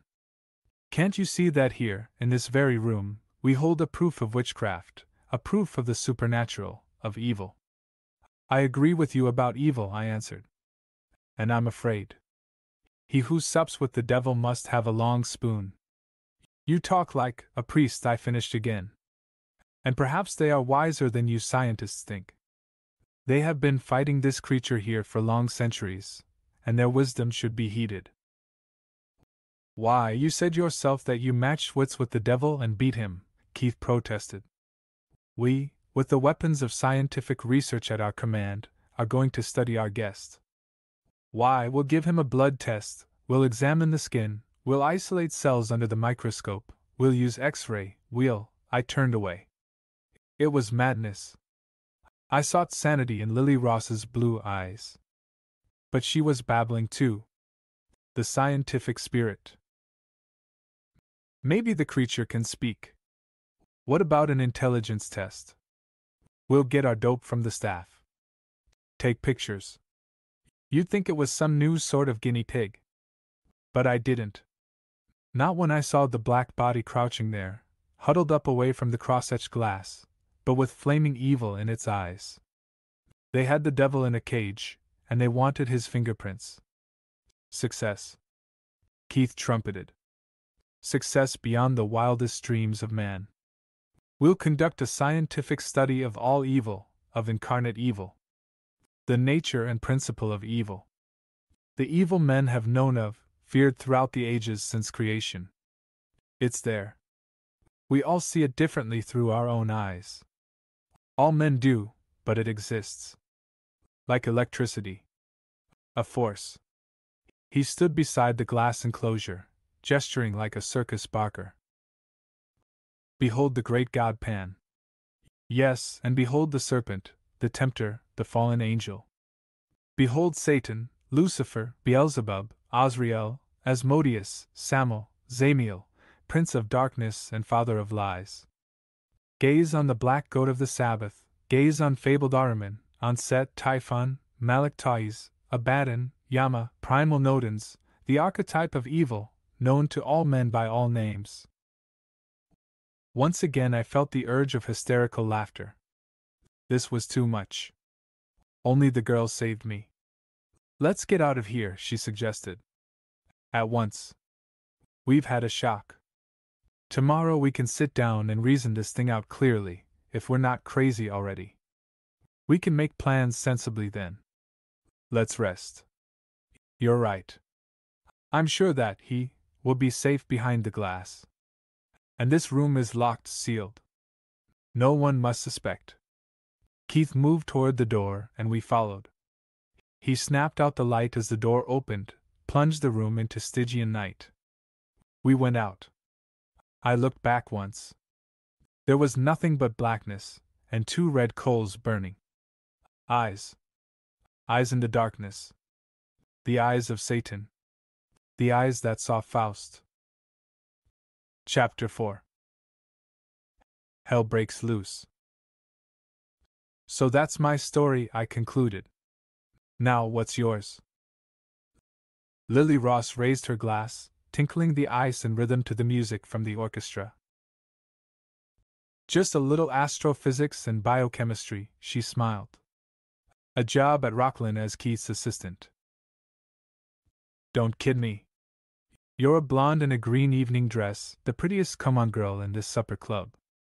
And you're going to dance with me, because you never heard of chemistry or physics, but you can la conga all night. She could, too. One whirl around the floor convinced me. Clinched me, in fact. That noise like a ton of bricks was me falling. But I didn't care. I had the devil by the tail and Lily Ross in my arms, and I was sitting on top of the world tonight. But when we got back to our table, Lily sobered for a moment. I say, she said. I'm worried about Professor Keith. That excitement today, our experiment, unnerved him. Hope he's going to be all right tomorrow. He went home in a taxi and went to bed. Calm yourself, Lily, I said. If he isn't all tight tomorrow, he'll merely be suffering from a hangover. What do you mean? Take a squint at that table near the orchestra, I grinned. If Keith got in a taxi, he wasn't going home. Lily took her squint, and then her eyes went wide. Why, he's here, and he's with a woman. That's putting it mildly, I told her. He's got a woman and a half there. It's Eve Vernon, the singer in On the Beam. Never thought he was such a man about town. He isn't. Lily gasped. Why, he never goes anywhere at all. I've never heard of him escorting a woman. And that's champagne on his table, too. Why, live and learn, I said. He's just relaxing, that's all. Shall we join him? Certainly not. It might embarrass him. Besides, there's something strange about this, I shrugged, but subsequent events bore me out. Keith was relaxing to a point where it was necessary to bear him out. He danced. He drank 2 quarts of champagne, solo. He laughed. He reddened. He tried to dance with the girls in the floor show. When Lily and I slipped out, he was singing drunkenly at the top of his lungs, to the delight of the surrounding tables. Disgusting, Lily commented. Forget it, I advised. I forgot it in her goodnight kiss. I forgot everything. All I knew was that tomorrow, at 10 o'clock, she would be waiting down at Rocklin. She was. I entered the outer lobby and took her arm. "Where's the professor?" I asked. "He didn't show up." "He must have a hangover then." "Did you call him?" "Certainly. His housekeeper says he hasn't been in all night." "Strange. What shall we do?" "Let's go into the laboratory and wait. We must inspect our specimen." Lily led the way down the hall, to the barred doorway. She fumbled with a key. "Why, it's open." We entered. The room was dark, and only a single brazier burned. A single brazier, and the red eyes in the glass cage. A figure huddled before the cage. "Keith." I shook him. He struggled to his feet. "Oh, I must have dozed off. Been here almost all night." Watching to see what he would do, Keith's face was haggard, his clothing rumpled. He spoke thickly, as though half asleep. "Better get home and get some rest," Lily suggested. "We'll stay here. If you feel up to it this afternoon, we can make our plans then." Suddenly the professor drew himself up. He seemed to visibly shake off his fatigue. "Nonsense. I'm all right. Feel splendid, perfectly splendid. But no time for a conference, my dear. I've got to find Considine. Need more money from him, at once. Got a great idea, a great idea. Tell you all about it. Must find Considine, though. You stay here, keep your eyes open. See you tonight at the test tube ball. I'll arrange to meet Considine there, and some of his friends." He was gone. Lily's mouth was a red oval of astonishment. "Test tube ball?" I repeated. "Yes. Society masquerade. Patrons of Rocklin Institute hold it every year. Collect funds there, you know. But what does Keith want at such a gathering? He never dances or goes in for social affairs. You forget last night." "That's just the point, I can't forget last night. That professor isn't well, I'm sure of it. Something has happened." "He isn't the only one who isn't well," I said softly. "Look into the glass." Lily turned and we surveyed the cage together. Satan squatted, half slumping, on the floor. The red eyes flickered, but they were suddenly fainter in their fire. "Sick," Lily murmured. "No air or no food. What does His Majesty eat?" I began. But something about the aspect of the creature cut me short. "I wish Keith were here," said Lily. "We ought to do something." We peered into the glass. Suddenly Satan opened his eyes. He sat up and stared back. All at once he rose to his feet, stepped forward. His upraised claws almost touched the glass, but not quite. The gesture was one of appeal. And in those eyes I read not hate, but recognition. Lips curled, disclosing yellowed fangs. They moved silently behind the glass. "He's trying to talk to us," Lily gasped. "I'm sure of it. Watch." The black fiend was gesturing wildly. Its eyes rested first on Lily's face and then my own. If we could only find out, no use. Evidently it was true. His unholiness suddenly slumped to rest once again on the floor, head buried in the long black arms. We stared at one another for a long moment. Once more there was activity within the cage. The creature had bent down on its knees over the floor. One claw held a tiny sliver. With a start I recognized it. It was chalk, the phosphorescent stuff used to draw the pentagram with. And the devil was writing. From time to time eyes rested on our faces in a strange appeal. The bony fingers continued to move, slowly, painfully. Letters traced upon the floor. Words. Sentences. And then it was done.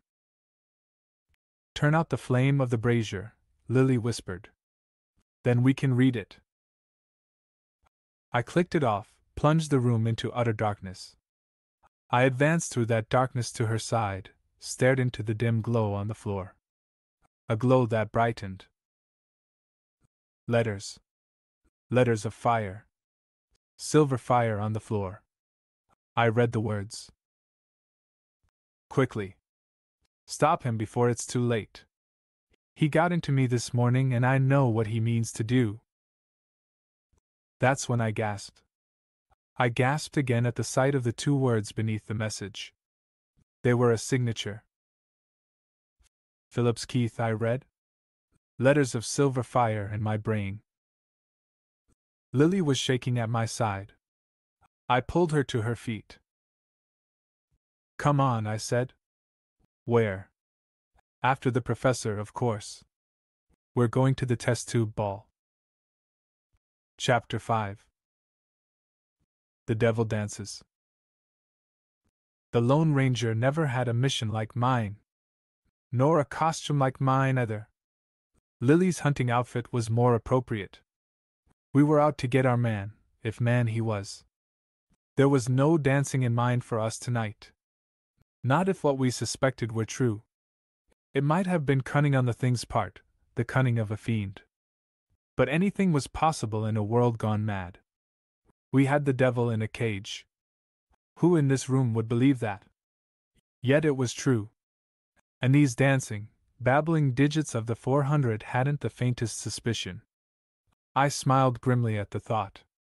Suppose his hellishness should walk suddenly into this very ballroom. I imagined the screaming, the dismay, the horror. They'd dance to a different tune if that happened. But it did. Lily and I stood by the door waiting. We'd been there for 10 minutes, ever since our arrival, eyes scanning the dancers for a glimpse of Keith. He was on his way, the housekeeper had said, when our frantic call had come through. He should be here now, any minute. So we stood there, and Satan walked in. It was Keith, of course, in a Mephistopheles disguise. Red suit, false beard and mustache. But he'd added a grisly touch. Red chalk on face and hands. His concept of Satan. I had never realized he was so tall. Tall and slender. He looked the part, looked it too well. We weren't the only ones to notice it. The orchestra had just finished a number, and the crowded hall was a perfect setting for his entrance. He came down 3 stairs, and all at once the conversation seemed to die away. Women stopped talking in mid-screech, and the fat paws of businessmen tightened about their cigars in astonishment as Phillips Keith walked into the room. My mind shuttled back in memory to a similar scene. Red Death. That was it, Lon Chaney as Red Death in The Phantom of the Opera. It terrified me as a child, and now my spine tingled anew. Phillips Keith as Satan, master of evil. What a disguise. Perfect. Even the club foot. I could have choked the thin matron who said that. She would have to call that to my attention. The tingling in my spine became a pulsation of dread. For Phillips Keith limped. Drop something on his foot, Lily whispered. He must have club foot. Or cloven hoof. The red figure of Mephistopheles stalked through the parted lane. Proudly he walked, despite the limp. Proud as Lucifer. I saw him beckon to a stout man in a pirate costume. Considine, said Lily dully. That's Thomas Considine. Keith said a few words. Considine appeared to be laughing, commenting on the disguise. He walked at the professor's side, then beckoned to a companion. The party moved toward a side door. At that moment the orchestra struck up.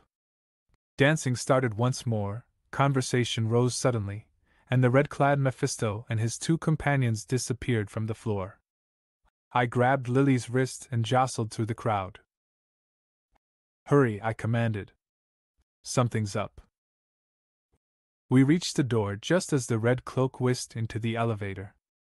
The door closed, the car moved down. Stairs. 3 flights down and nothing, flat.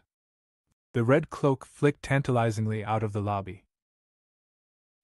We reached the street just as the black car rolled away. Heaven sent a taxi around the corner. I pushed Lily inside, to nurse her black and blue wrist. Follow that car, I began. Then, to blazes with that. Just take us to Rockland Foundation. I know where they're going. Lily knew, too.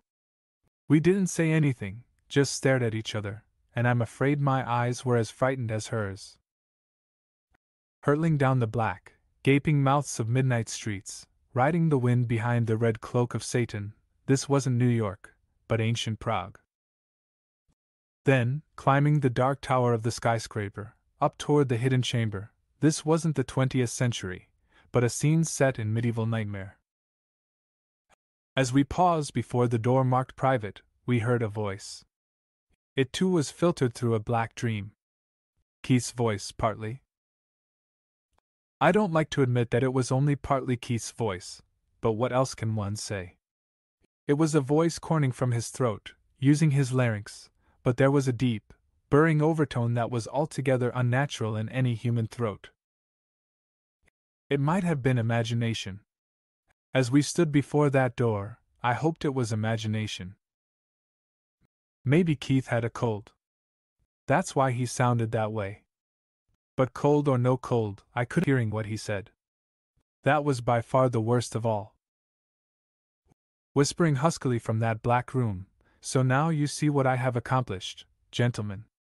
You, Considine, and you, Mr. Wintergreen, can no longer doubt the evidence of your own senses. But it's monstrous. Considine boomed. The devil in a cage. Monstrous, you say? Glorious. Don't you see the possibilities here? I suppose it's all very interesting scientifically, but what do you intend to do? Exhibit this creature to the public or something of the sort? Grace laughed. Considine, you talk like a fool. Can't you realize we have something here that can become the most powerful force on Earth? Powerful, interrupted the nasal tones of Wintergreen. Yes, all-powerful. Consider, gentlemen, for a moment, what our captive can mean to us. Have you ever heard of the Black Mass, of the worship of Satan?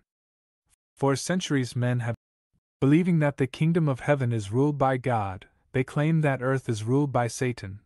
If he grants them happiness here on earth, they are willing to forsake celestial joys. What utter rot! The voice droned on, contemptuous of the interruption. They meet in hidden places, the cellars of ancient houses or ruined churches, on Walpurgis Eve and other unhallowed nights. Candles, fashioned from the corpse fat of unbaptized infants, light their devotions to the Prince of Darkness. An unfrocked priest presides over the altar which is the naked, living flesh of a woman. All boast of their sins, and confess penitently their good deeds. Then, as the Lord's Prayer is recited in reverse, a parody of the Mass is held. The Mass of Saints of Gilles de Retz and the Marquis de Sade. And celebrants drink of a red wine which is truly human blood. All do homage to the Father of Evil, who grants them then their dark desires. Don't talk like that, Wintergreen begged, in nervous protest. We're not children, to be frightened by bogeymen. Neither are the thousands of secret Satanists who carry on these rites. They believe. Many of them are the victims of charlatans, frauds who prey on the neurotic rich. And I'm not offering you a bogeyman. I'm offering you the actual physical entity of the fallen angel, the master of the. That's why I brought you here and showed you our captive.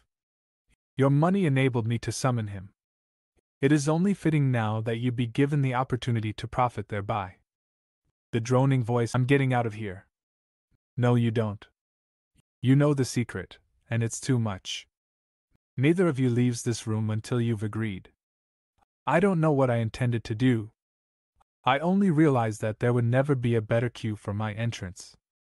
I flung the door open and marched in, Lily Ross at my side. Considine and Wintergreen stared with open mouths. In the glass cage beyond, The black figure gestured frantically in the red glow of the braziers. I ignored them all.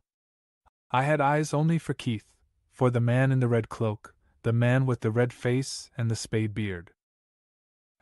As he turned to face me, I read his eyes, read the blazing message there.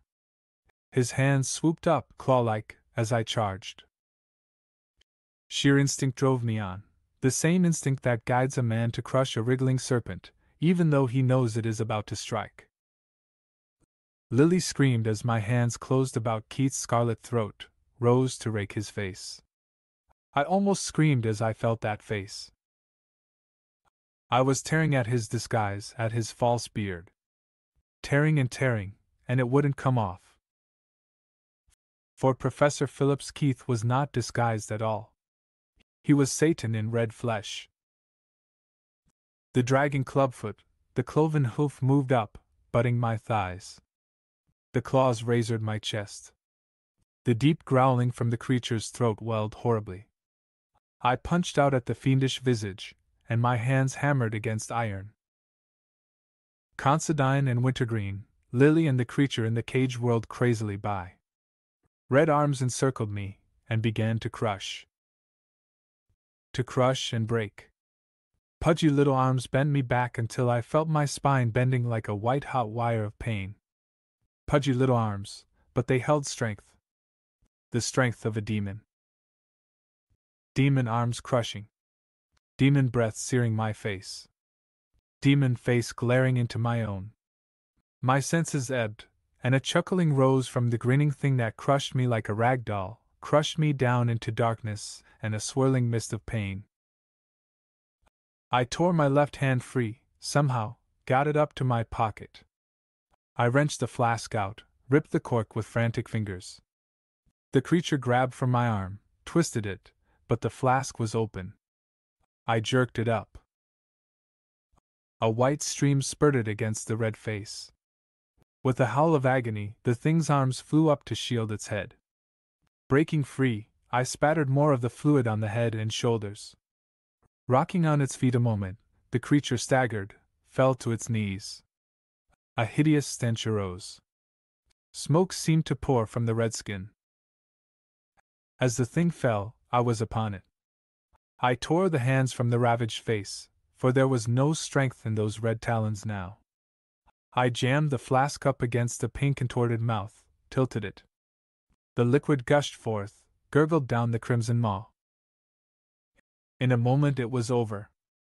I rose and faced the three at my side. Lily sobbed. I thought it would kill you, she gasped. Until you threw the acid in its face. Acid. I echoed. Acid, hell, that was holy water. Chapter 6. Getting behind Satan. Yes, the holy water did the trick. It was Professor Phillips Keith who spoke weakly, through ashen lips, but spoke, and in a voice unmistakably his own. Considine and Wintergreen knelt at his side, propping up his gray head. It had taken 10 minutes to bring him around. At first we had thought the red thing dead, and it was Lily who noticed the change, and pointed it out with a murmur of astonishment. The redness of the skin faded out, slowly. The contours of the body altered subtly, almost before our eyes. It was like the Jekyll Hyde transformation accomplished by a movie camera, but the reality was ghastly. When we saw Professor Phillips Keith lying on the floor in an incongruous red cloak, when we saw his eyelids flutter weakly, some measure of composure returned. By the time the familiar, "What happened?" came faintly from his lips, we were prepared to answer. I told him the story. Yes, it was the holy water, all right, he repeated. Pure inspiration on your part to think of it. Pure desperation, I corrected. I must have been pretty bad. You were evil, Lily interjected slowly. Utterly evil. But what does it all mean? Considine asked. It means that I was possessed of the devil. Do you really believe you saw me? Keith continued. It was a clear case of what the ancients called demoniac possession. From Bible times down, literature, and history are filled with recorded instances of men and women who were possessed. Such a condition overtook me. I don't know how it started. When we evoked that thing in the cage, I suppose. The shock of our success weakened my mental resistance. The barriers went down in a wave of enthusiasm. You remember my harangue before the glass, don't you? Keith turned to me. I nodded. That night I came back. I wanted another look at our captive. I got it. Guess I got too much. The creature hypnotized me. I didn't know. I looked at it, and I became elated. I felt exhilarated, half intoxicated. What religious maniacs describe, and what the old priests of Pan used to call ecstasy. That was it. You and Lily saw the effect it had on me. I went out that night, can't even remember how. Another will than my own seemed to command me, drive me. Working through my senses, the creature broke down my volition. Satan knows the flesh. After that night I came back. I came back at dawn, under a compulsion born of intoxication and the inner urge upon me. I came back to stare at the creature in the cage, stare at the red eyes in the darkness which glistened like two distant whirling worlds of evil. Two distant worlds that came closer, merged and blended with our own world, blended with my own brain. You and Lily found me asleep beside the cage this morning. The change had occurred. I don't remember much of today. It must have worked very fast. I have only two distinct memories, one, of looking into a mirror late this afternoon and seeing my skin assume a reddish tint, as though I had been deeply sunburned. The other memory is vaguer still. It concerns writing something with a piece of chalk in a dream. I told Keith about our experience with the strangely cowed creature in the cage. Part of me must have entered into it when it took my body, he said gravely. His face clouded again in recollection. My body. By nightfall it wasn't my body anymore. The leg dragged. I seemed to know what was happening, but I didn't care. I had this ecstasy, this force, driving me. I went to the ball, and you know the rest. There was silence. Somehow Considine's muttered incredible. Sounded mawkish and inappropriate. Professor, you should get some rest, said Lily. The shock, I think it would be best if you spent a few days in the hospital until, a white hand waved. I can't, my dear. I can't. Don't you see? We have him to deal with. The hand leveled toward the glass cage. Our eyes followed. The slumping figure behind the glass was gone. In its place once more was Satan, Lord of the Sabbath. Black, erect, and menacing, with the yellow, rotted fangs sneering in malignant fury. There was no mistaking the hate, the thwarted desire in those burning eyes. Considine and Wintergreen saw it for the first time. They breathed through their mouths hoarsely. Yes, Satan was back. Satan waited again, waited to spring. We thought we had him trapped, but you see, we haven't, Keith whispered. He has found the way to get out. He can take possession of the human body and walk the earth as a man. For a day or so, anyway. Then the human body changes and the man becomes outwardly, as well as inwardly, the image of evil. We must get rid of him once and for all. We must. Take it easy, I said. We understand. But you don't understand, you can't. Not until you've been through what I've been through. God. Keith shuddered. I'll never rest until we've found a way to send him back to hell. You'll rest. Lily and I will get to work, I promise you. The girl nodded agreement. Send him back, Keith whispered. You can't kill him, there is no way. Send him back before, the gray head slumped. He's passed out, Wintergreen said. Good. Phone for an ambulance. We'll carry him out to the lobby. Say it's collapse from overwork, or something. Our word is good. He needs hospital attention. We carried Keith out, carried the plan out. Lily and I faced the two industrialists. Not a word of this now, to anyone, I cautioned. We alone share the secret, we alone must solve it. Keith was right. We must find a way to send this creature back.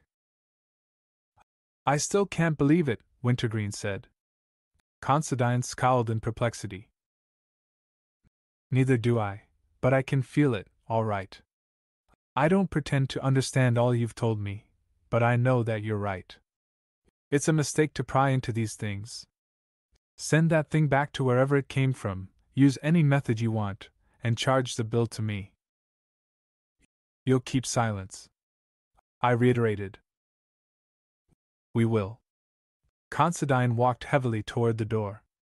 Suddenly the big man turned. His beefy face worked with unwanted emotion. And may God help you in the task, he said softly.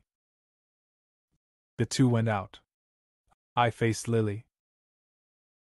There's a job to do, I said grimly. Are you game? You know I am. After what happened to Keith, I'm almost afraid to let you help, I murmured. You'll have to. I'm the only one who knows the formulae. We'll be playing with fire, I persisted. Hellfire, added the girl. But we won't be burned. Chapter 7. Devil may care. Any luck? I asked dully. No, sighed the girl. She rose from the desk, one slim hand brushing back the golden cascade of her hair. I'm afraid it's no use. There are no formulae here to get rid of him. But there has to be one, I insisted. There must be a way to send him back. Not by incantation. Her hopeless glance met mine, melted. For a moment we stood together, then turned, by common impulse, to the glass cage in the center of the room. Black, brooding, baleful, the goat of the Sabbath crouched on the floor. The leering, beady eyes rested scornfully on our own. Yellowed fangs menaced in a derisive grin. Lily shivered. Can he hear us? She asked. It doesn't matter. He knows. He's waiting, too. That's what I'm afraid of. Darling, we can't go on like this forever. It's been 2 days already. We can't keep on hiding it always, and if anyone should suspect, there must be a way out. I scowled, my eyes restlessly searching the room. Wait a minute. I've got it. What? Didn't Professor Keith say something about tubing in the glass cage? Something about lethal gas. You're right. Lily's smile became animated. That tank over there under the table, it's got the tubing attached. We just plug into the panel at the side, and the gas is released. Hand pump. Come on, I'll show you. We did the job. It wasn't easy to brave the ghoulish stare of the creature in the cage as my hands fumbled with the nozzle of the hose and screwed it into place. It was easier to feel the reassuring firmness of the efficient hand pump handle, once things were in readiness. I hope it works, Lily whispered. It must work. We have to kill this thing somehow, I answered. Here goes. I pumped. There was a hissing, the inflated tube writhed like a serpent. I watched the nozzle in the panel. A cloudy vapor poured into the glass enclosure. I pumped harder, as the black figure vanished suddenly in a whirl of poisonous fog. It's working! Exclaimed the girl. Keep it up, nothing can survive this stuff. Billows of whitish smoke writhed in miniature inferno behind the glass. Inferno for a demon. The pump sighed emptily. Together we advanced toward the clouded glass pane. See anything? I asked. No. Not yet. Lily pressed her forehead against the glass of the cage, wrinkled it in straining scrutiny. No, wait a minute. The smoke is clearing. Clearing. There's nowhere for it to go. But it is. And it was. Even as we watched, the white vapor thinned into spirals, shreds, cumuli. Behind it crouched the black, goatish body. Crouched, not slumped. Satan was alive. And yet the gases cleared, because he was inhaling them. Good Lord, he's absorbing the stuff into his system. He breathes poison. I murmured. Malignant, triumphant, the black goat pranced. Its eyes shone with evil merriment, with a sort of added animation. He thrives on the stuff, Lily sighed. Now what? Water, I said. The details don't matter. We used the same tubing, and a new pump. Filled the glass enclosure to the brim. Enough water to drown anything inside. He absorbed it, of course. I was afraid to try an arc welder. You can't kill the devil with fire, Lily told me. That was that. Bombs were out, anything was out which entailed the risk of releasing his satanic majesty. We were back to where we started. Give me another day, Lily said. I'll find an incantation. There must be something here. Some variant on a spell for casting out demons, perhaps. Just put a twist on it. We must get one. I must get some sleep, I added. And meant it. Devil killing is hard work. Go home, commanded the girl. And leave you here alone with that. Not on your life. Remember what happened to Keith. Well, go into the private office down the hall and take a nap. There's a couch there. I'll keep on working. I don't know, I said slowly. I'll be all right. I won't even look at our friend here. Besides, you know what Keith said. He was almost out on his feet, his mental barriers were down. I'm no pushover. Go ahead now, run along and get your rest. I'll promise to get out of here in an hour or so. Promise me that. Of course, darling. And you won't look at him. Not when I can look at you. She stood very close. I put my arms around her, held her. Over my shoulder the fiend grinned. But her smile warmed. All right. But I'm coming back within an hour. And if I catch you flirting with old Nick here, you'll be sorry. Abruptly I sobered. You really think there's a chance of finding a way? I do. We must. Now off with you. I left the room. Lily Ross sat down, ran her hands through her golden hair, and opened the black book on the desk. In the dancing light of the braziers she looked as she had when I first saw her, like a white witch. She was a white witch in my dreams. Chapter 8. Hell hath no fury. She was only a girl when she awakened me. I grinned sheepishly through a shroud of sleep. Sorry. Guess I broke my promise and overslept. Didn't know I was so tired. You were tired, darling. Know how long you've been sleeping? No. 3 hours. Really? Uh-huh. Feel better now? Certainly. I'm ready for anything. What about you? Still bright. She looked at too. Her eyes sparkled with gaiety. You look as though you had some luck. Find anything? I asked. Well, yes and no. There's a chant in the Prince Saracenic rituals relating to Jinn and Efreet that could be used, I think. But the German translation is bad. I'm going to check it against the Latin. Now. No, silly. Tomorrow. Now I'm going to relax. And you're going to relax with me. Let's go out and take in the town tonight. Forget all about this crazy business. But what about, quit scowling, dear. It's all right. We need a vacation. The strain is too much, sometimes, when you think about what we're doing, what's in that room. Don't you think you'd be better off if you went home and rested, Lily? No. Her eyes met mine.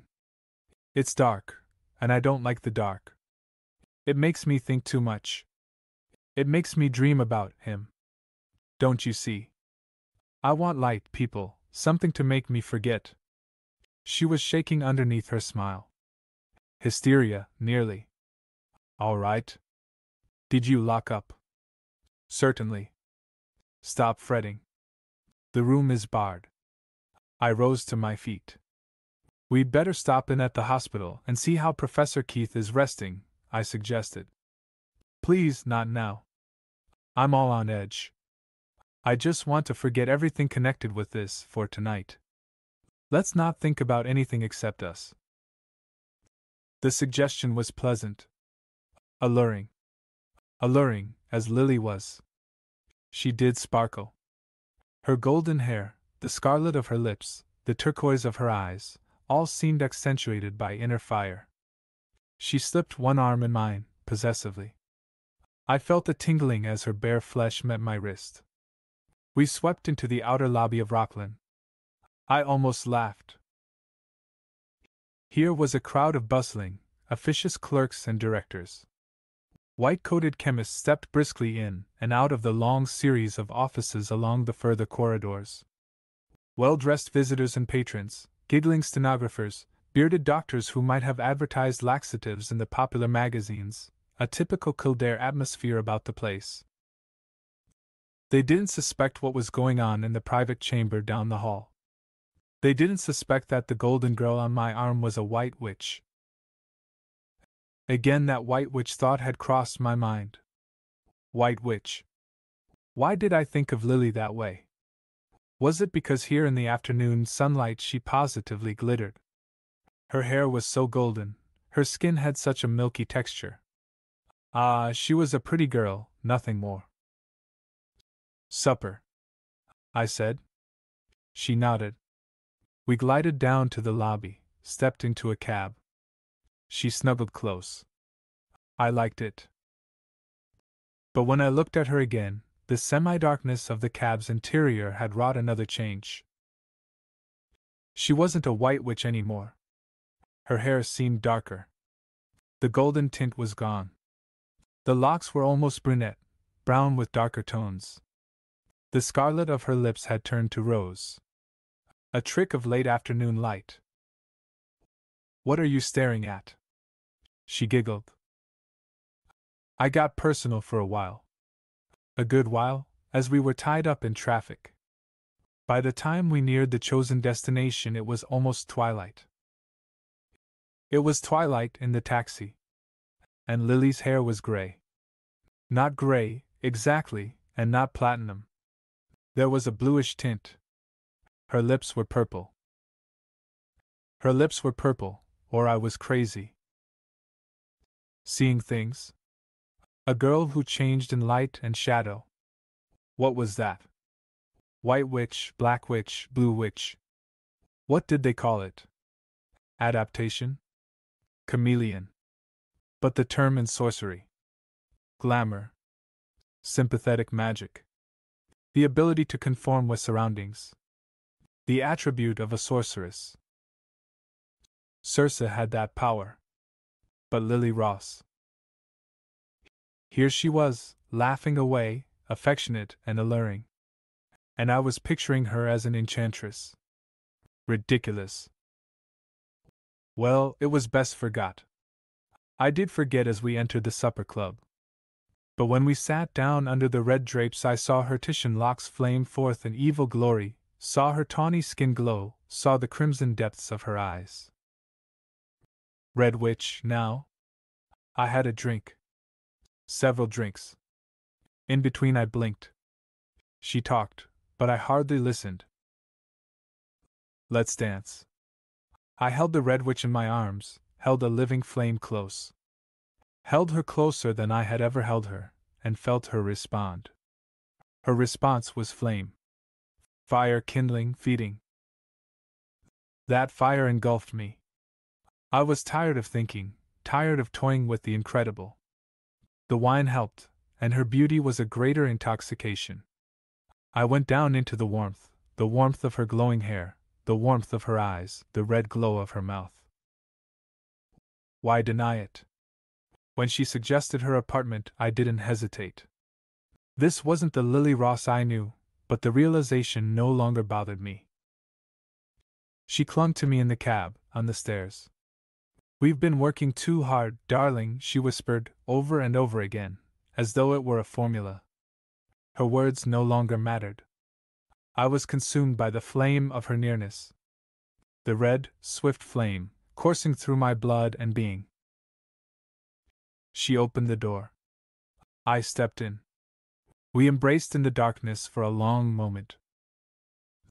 Then I've waited for this, she murmured. You and I together. We're going to do wonderful things, aren't we? You mean down at Rockland? I asked lazily. Oh, that? She laughed. Of course not, silly. That's child's play. Don't you think so? It has no real meaning at all. Well, you and I were meant for greater destinies. Her voice, vibrant in velvet darkness, had a new quality of its own. A dark quality. Peculiarly, I wondered what she looked like here. What color was her hair?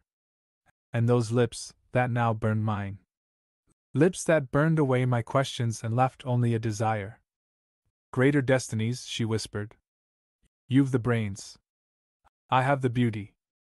You know, I've never felt this way before. Today I saw the futility of it, cooped up in a stuffy little laboratory when we might be playing for bigger stakes. Did you ever have a woman make love to you with lips and arms while she talked like a bank director? It's an unnerving experience. Yes, we'll go a long way together. Keith's out of it, of course. We have the power now. The power to learn. The power to command. With those spells and incantations, there are no heights we cannot achieve. I could be a queen, well, it was enough. Lips or no lips. I knew. The shudder that ran through me could not be repressed. The voice was Lily's, but the thoughts were Keith's. Not Keith's, but Keith's when he was possessed of the devil. I knew what I held in my arms now. The girl that had worked alone in the black chamber, under the glowing eyes of the monster in the cage. The girl that changed in light and darkness. The girl who desired power, who lured like the priestess of a mystery. I knew, and as I shuddered, she knew. Her arms pressed closer, her body molded to mine, her warmth sought to drown my dread, and I felt her mouth seek mine with a promise of ecstasy. I pushed her back. She sensed it, but suddenly embraced me. Again her mouth neared. I felt it graze my lips, and then Lily Ross bent in the darkness, and with the fury of a tigress, locked her teeth in my throat. Chapter 9. Devil's Bargain. As the tiny, pointed fangs met, I shook her free. A feline growl rose in her throat. Her panting breath rasped as her hands raked my face. You fool! Again her mouth sought my neck. I lifted one arm and let go. I had to do it. Just a short uppercut to the chin, and she slumped to the floor. I stepped over, switched on the lights, and carried her limp body to the sofa. She lay there, eyes closed, a golden witch under lamplight. From her bruised mouth ran a tiny crimson trickle. The sleeping sorceress, I got cold water, a towel, brandy. It took 3 minutes before her eyes fluttered open. By that time I'd been in her bedroom and found what I was seeking. So when her eyes did open, they focused directly on the bronze crucifix held before them. A look of pain seared her face. She writhed. No, take it away, please, I held her twisting body taut. Look! I commanded. No, fool, let me go, I can't, the crucifix pressed closer. I placed the cool metal against her forehead. She screamed. I drew it off and stared at the livid welt, the imprint of the cross burned into her white flesh. Perspiration beaded my brow, but I didn't desist. I knew what had to be done. Exorcism. The casting out of demons. First Keith, and now Lily. She had to be freed. Her moaning ceased. I waved the crucifix before her and whispered, Lily, darling. Look at the cross. Look at it. I know it hurts, but you must look. You must. Just gaze from under your eyelids. I won't burn you with it. Just look. Look and sleep. Try to sleep, Lily. You're tired, so very tired. So tired. Sleep. And look at the cross. Sleep. Science and witchcraft, eh? Well, let's see what a little modern hypnotism will do. Psychic trauma or possession by a fiend, call it what you will. I waved the crucifix and commanded her to sleep. The light glittered on the weaving outline. Her eyes followed it, her ears heard my murmurs. Lily slept. My shirt was wet clear through. I was trembling. But she slept. And I kept whispering. Lily, come back. Lily, fight it. Come back. Lily, come back. The tremors came then. Convulsions. I saw her writhe in agony, and still I didn't stop. Didn't dare stop. She moaned, and it wasn't her voice. Her hands darted like talons to her temples, as though to tear away the scar. Her face was the worst, changing from pallor to deep flush. But my voice was winning. I felt that.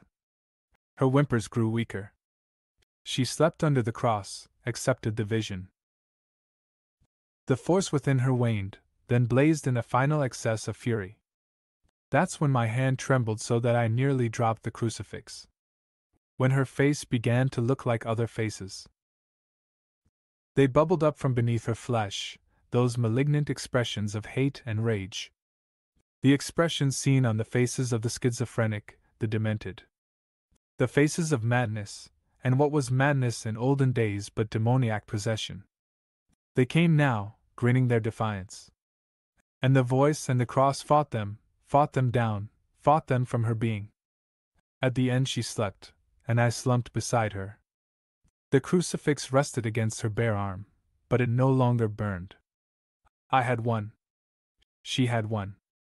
I knew that Satan had returned to his body in the glass cage. In the morning's awakening we made our decision. I told her what she didn't know, and she told me what I had guessed, about the dizzy spells she had experienced while working alone in the chamber. I'm going back there, I insisted. You need rest. I'll carry on alone, and I'm forewarned as well as forearmed by what you and Keith have gone through.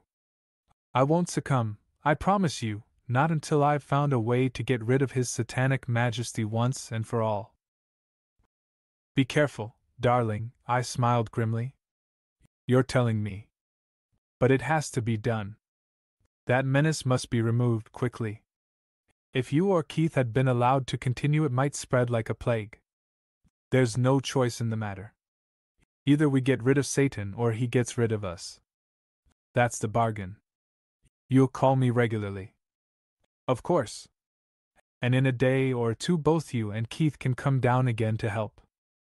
But now, I'm going back to hell. Lily smiled. May God be with you, she whispered. Chapter 10. Powers of Darkness. That night we worked alone, the devil and I. The devil and I, in that black tower. The red braziers burned as a beacon, but the red glare from his eyes blazed a still stronger warning. All alone in the dark room, behind locked doors. A crouching fiend in a cage. A crouching man at a table. From time to time the ebon monstrosity reared ponderously to pad back and forth behind the barrier. From time to time I rose and paced the floor with equal restlessness. Frequently a malignant scowl convulsed the black and bony face. Often I too scowled. I turned the yellowed pages of a dozen bulky books. I scanned the notes written in Lily's precise handwriting. But learning the mantic arts is a grim business. No wonder wizards grew gray. Here was white magic, the 9 steps in the evocation of angels. The command of the 7 stewards of heaven, Aratharan, Bader, Phaleg, Ak, Hazeth, Ophiel, and Fool. White magic, and a jumble of theosophical arcanum which would be of no use here. Wrong lead. Black magic, ashes of hosts and dried toads, unguents of grease and blood of corpses heated over human bones, burning crucifixes, gibberish. Red magic. The highest esoteric art was never written or told. Nothing here. Try divination. I tried divination for hours. Long hours in the black room. Long hours under hell-spawned eyes. Eyes that watched me as I studied. Eyes that seemed to pierce the glass cage, to peer over my shoulder as I read, peer and mock. The file on divination was huge. Could I evoke an omen, a clue? Divination, there was aeromancy, electriomancy, alluromancy, outfitomancy, but I had neither wind nor rooster, flour nor hard dough. Amniomancy. Use the call of a newborn child. No. And the horrid anthropomancy, prophecy by use of human entrails, no again. Arithmomancy, astrogalomancy. Both mathematical tricks, long since discredited. Axinomancy and bellomancy were relics of the old trial by ordeal of Saxon days. Capnomancy. Divination by smoke wreaths from a drug-sprinkled fire. Hashish visions. A fake. Cephalanomancy, dactyliomancy, gastromancy, geomancy, gyromancy. I had no donkey's head to sprinkle with live coals, no finger ring, no gift at ventriloquism, nor was I a sand diviner. I might try gyromancy as a last resort, walking in a circle until I grew dizzy and fell. The direction of the fall had significance. Oh, sure. Sorcery is so fascinating, until you analyze it. Hippomancy, the Celtic trick with white horses. Out. Hydromancy, ichthyomancy, lampodomancy, lithomancy, margaritomancy, myomancy, onomancy, onychomancy, umancy, parthenomancy. Fine stuff. All superstitious nonsense, though the last, divination by employing a virgin, might prove entertaining. Well, pyromancy, rhabdomancy, sciomancy. Sciomancy. Evocation of the dead. Was there a proven formulae here in Lily's list? There wasn't. I was singularly grateful. To command the dead sorcerously, dangerous ground. Spondomancy, sycomancy, theomancy.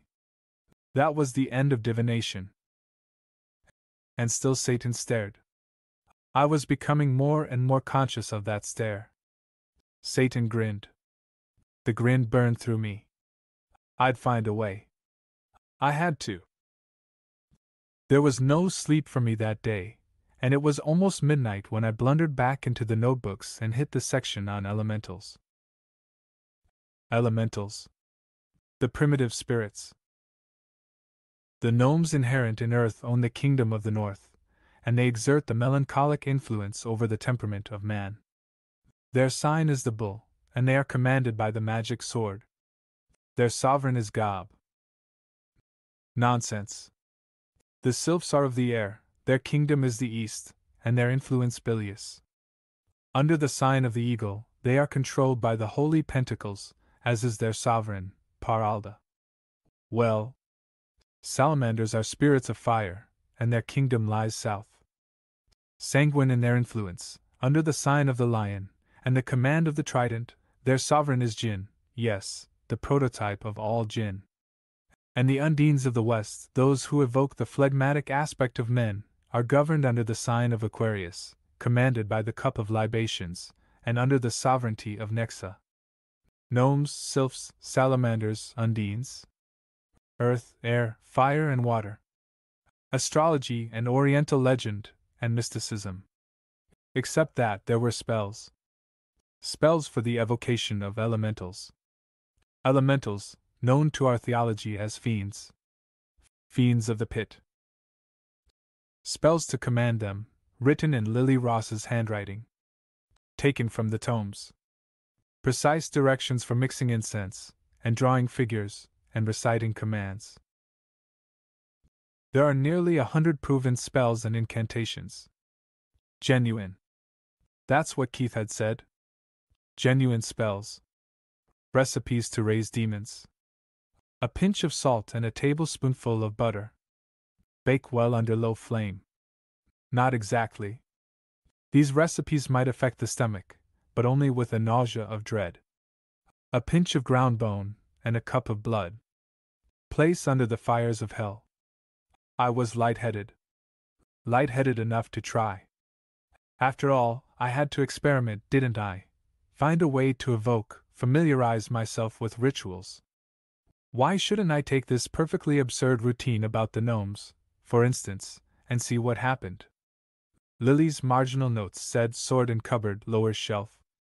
Important, use no other. Steel sword. Steel alone guards and commands gnomes. I had the silly-looking old blade in my hand before I knew what I was doing. I had the blue chalk, too, as directed, and I was kneeling down facing north. The Gnome Kingdom. Grimm's Fairy Tales. Why not find out?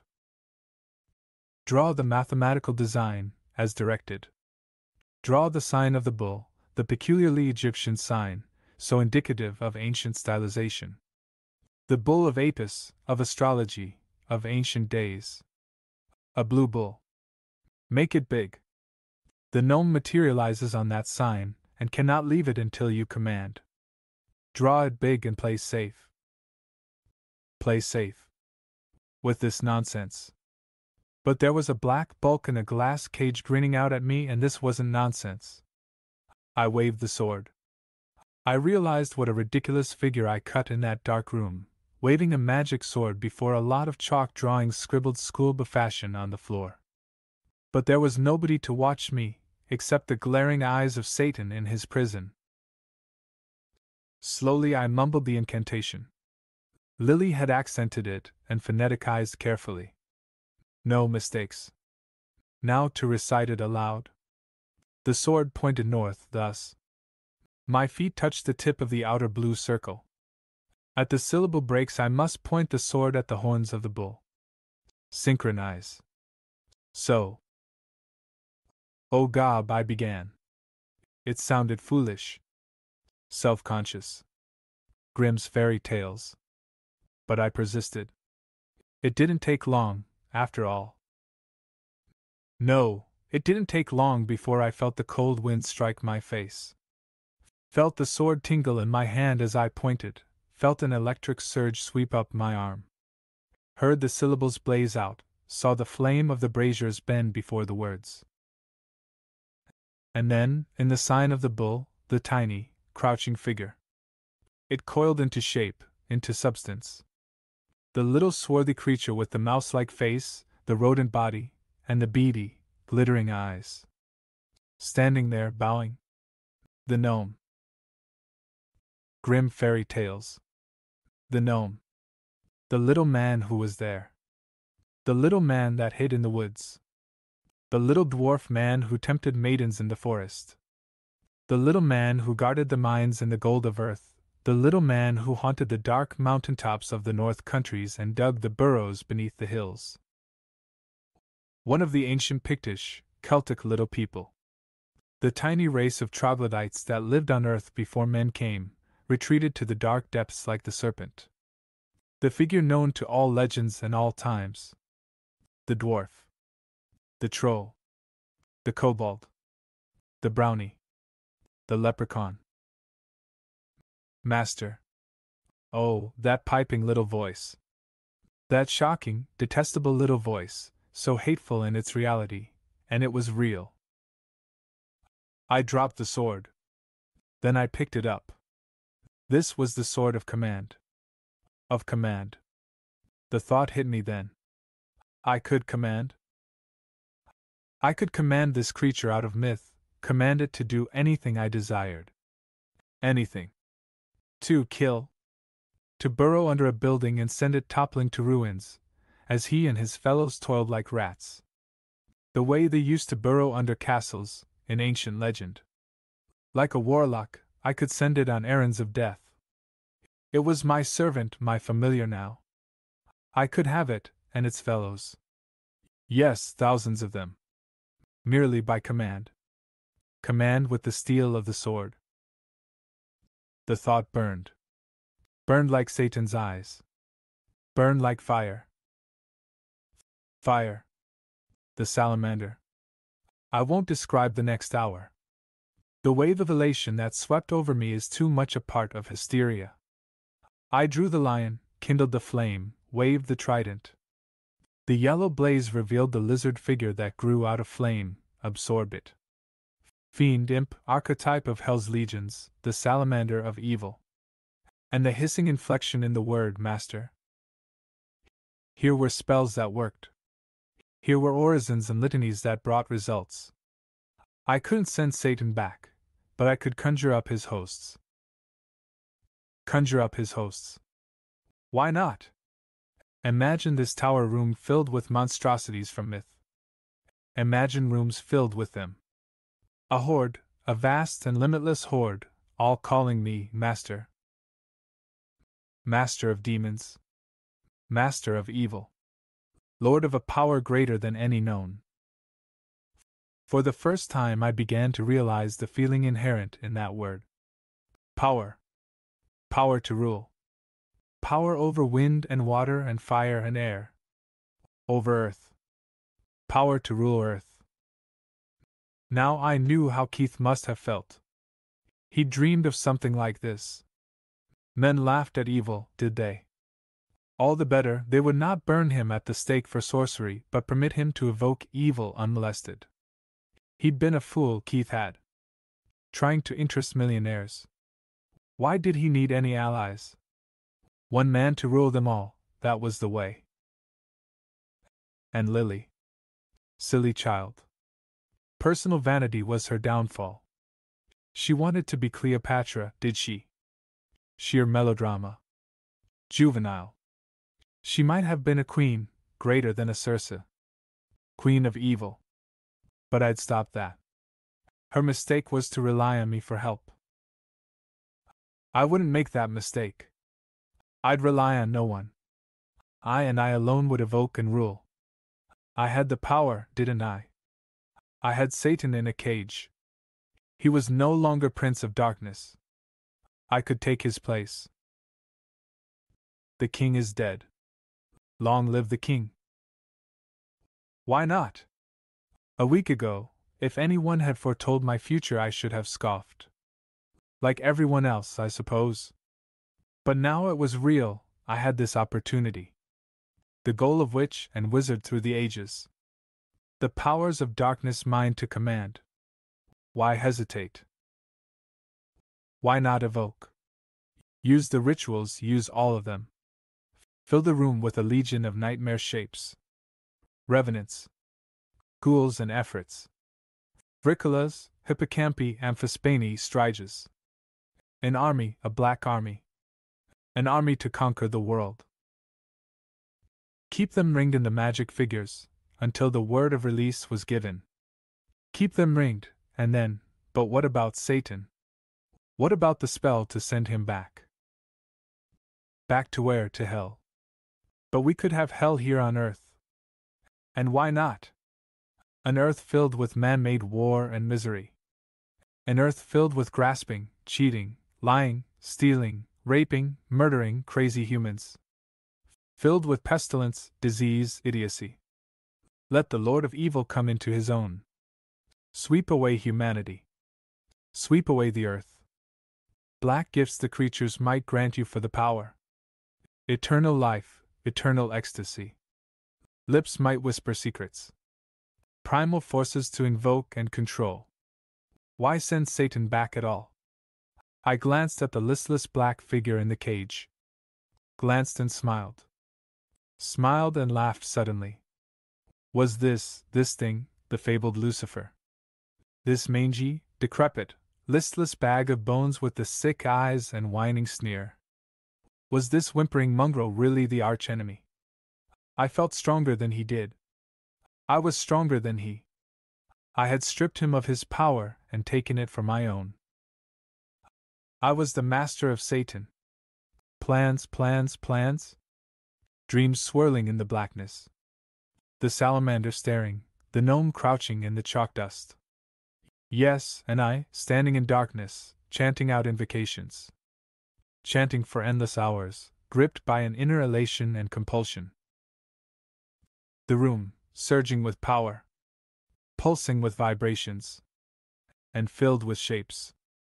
Until I stood there, amidst a crowded maze of circles and designs, each filled with a figure. A bowing figure that croaked, "Master." I stood there and made a hell on earth. Chapter 11. Hell on Earth. Slowly now, it's a surprise. I guided Lily and Keith toward the door marked private. Keith leaned feebly on my arms, but he pressed forward eagerly. Surprise, gurgled Lily. You mean you've sent him back? I smiled. You'll see, I told her. She and Keith gave me a long look. I didn't like it. They seemed too conspiratorial. Eyeing me. I'd open their eyes for them in a minute. I pushed open the door. Come into my parlor, I said. Keith kept staring at me. So did Lily. Ladies first, I said. Lily suddenly shrugged and stepped in. Keith followed her. I went in and shut the door. Locked it. Then I faced them. They faced the room. They didn't say a word. They couldn't. It was too overpowering. I'd taken the drapes off, swept the room clear of tables and cupboards. Needed more space. The place reeked with mingled incense odors, but even the braziers were gone to provide more floor area. Floor area for visitors. They stood there and gazed at hell. My hell. The hell I had created by incantation, by invocation. Around the glass cage housing Satan the legions swarmed. One of each. A Noah's Ark, in a way, of horrors. Hell's sample display showroom. Take your pick. Plenty more where these came from. The thoughts made me laugh. I did laugh, too. The noise grated against the silence, and there was a vast answering response. Master.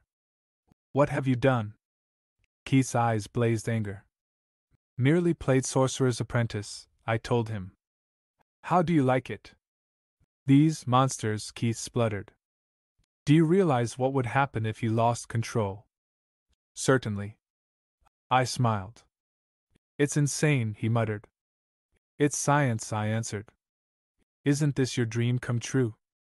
Your dream of proving the validity of sorcery. It's a nightmare. I want no part of this. Send these creatures back, there's directions for that. Send them back at once. Change of heart, eh? Well, recognize another change at the same time. You're not giving me orders anymore, Keith. I'm in charge here. Keith paled. He faced me with an intense stare. Lily stepped between us. You must send them back, she whispered. You were going to get rid of Satan, remember? What do you mean, remember? Do you think I'm a child? Of course I remember that foolishness. But it's no good. Think of the power I possess. Think of what we could do with these creatures. Creatures. Lily quavered the word. She stood like a golden goddess, surrounded by the bobbing, weaving, crouching shapes of darkness. The tiny men with the malignant faces, the snake-like figures that shimmered in air, the canine visages of ghouls, the monstrous bulk of squatting incubi, the leprous white crawlers. An aquarium, a menagerie, a gallery of fiends. They filled the room, each in his tiny island of chalk. Behind was the cage with the figure of Satan slumped on the floor. Had he no interest in this gathering? Where was his burning desire to escape? No matter. Creatures, Lily quavered, and her glance rested on me in strange appeal. Darling, for my sake, send them back. You're not well, you've overworked, you can't think what you're doing enough. I stepped closer to her. I'm not crazy, if that's what you mean. 3 days in this room hasn't made a wreck out of me. I've learned more about the essence and nature of evil than you both know. And I'm going to use that knowledge and that power. The devil is through, in other words, Keith commented dryly. You're taking over. For a moment the bald statement seemed to paralyze me. As if through a fog I caught his meaning. Then I chuckled. That's just about the size of it. From now on, I'm in command. These creatures are my minions. At the signal they will be released. I lowered my voice. I've got a plan. It's all thought out. I've done a lot of thinking here these past days. I know just what to do, how to use these things. Rule, I tell you. And you two will share the power with me, if you like. Send them back, Lily begged. You don't know what's happening to you. Happening to me. I'm waking up, that's all. I feel more alive at this moment than I ever have. I'm strong and he's weak. I'm going to do what no man has ever dared. I'll open the gates. Lucifer will again rule the earth. Why shouldn't he? I mean I, then I realized. Realized what I was saying. I thought Satan and I said Satan. I looked at Keith and the girl. Their eyes were fixed in fascination on my face. My face. Lily's hand was holding something out. A mirror. I took it. Took the silver glass and stared at my face in the mirror. Stared at the black, goatish countenance, at the growing beard on the chin, stared, transfixed, at the darkened temples from which the two horns were beginning to protrude. What had happened to Keith and Lily had happened to me. 3 days in a room with the black man, 3 days in a room while his will gnawed at my soul in darkness, burrowed in. The change had taken place. I was Satan. The mirror fell and shattered. I stood there, looking at the dark skin on the back of my hands. The dark skin on the back of my claws. Turning, body and mind and soul. Cloud of darkness pouring out of the cage into my brain. I was Satan and I had evoked demons and I would rule Earth. Madness. But why not? Nobody was dashing holy water in my face. Nobody was waving any crucifixes. Nobody was shooting any. I saw it out of the corner of my eye. Keith's holster, with the 2 guns, lying on the little table near the door. Saw it as he saw it, and made a dash. I got there first. I pulled the guns out, and pointed them very carefully. Keith stopped in his tracks. No you don't, I chuckled. No one is shooting me, if you please. Lily, the door is locked. Very tightly. She'd made a dash, too. We are all alone now. With our servitors. I chuckled again. It was beginning to feel very pleasant. Stand still, both of you, I directed. Man, Keith shouted. Put down those revolvers. Please, Lily whispered. I slipped one weapon into my pocket, held the other high in my right hand. My blackening right hand. I could feel it change. It pulsed. Every nerve tingling, as the change completed. One claw held the revolver. The other rose. Now you two. When I lower my left hand, our little playmates will be released. I don't need my right hand for anything but keeping you covered. So remember. Stand and watch. Satan. Keith mumbled. Satan incarnate. Please, darling, Lily whispered. Oh, please, darling, I laughed. The grinning throng waited behind me. Waited and ravened. I could feel their pulsations mingling with my own. How they lusted to be free. To walk the earth once more, to walk and creep and crawl and lope and fly and kill. They waited and they crouched for my command. My command would free them. From the black tower they'd swarm out over the world of night, and the shriek of earth in torment would mock the walls of heaven. The strength welling in me. I lifted my left hand high. One gesture now, then Lily moved. Back or I'll shoot. I screamed. She came forward. Her eyes held no hate and no fear, only a pleading that burned and burned. I had to get rid of that burning. Kill her, and release them. Free the hordes of hell. My left hand swooped. My right hand moved out. The hand of Satan. I flicked my wrist, pressed the trigger, and sent a bullet crashing into my brain. Chapter 12. Fall of Lucifer. Easy, I said. Easy. Must probe, grunted Keith.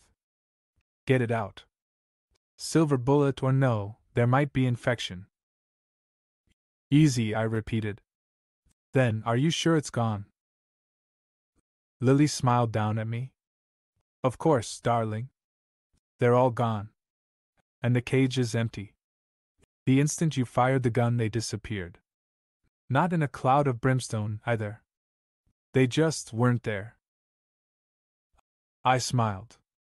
It wasn't so hard, because Keith had the little silver pellet out. Lucky shot, he commented. Just missed grazing the parietal lobe. I still can't understand it, I said. Can't understand what made me shoot myself, and why Satan disappeared.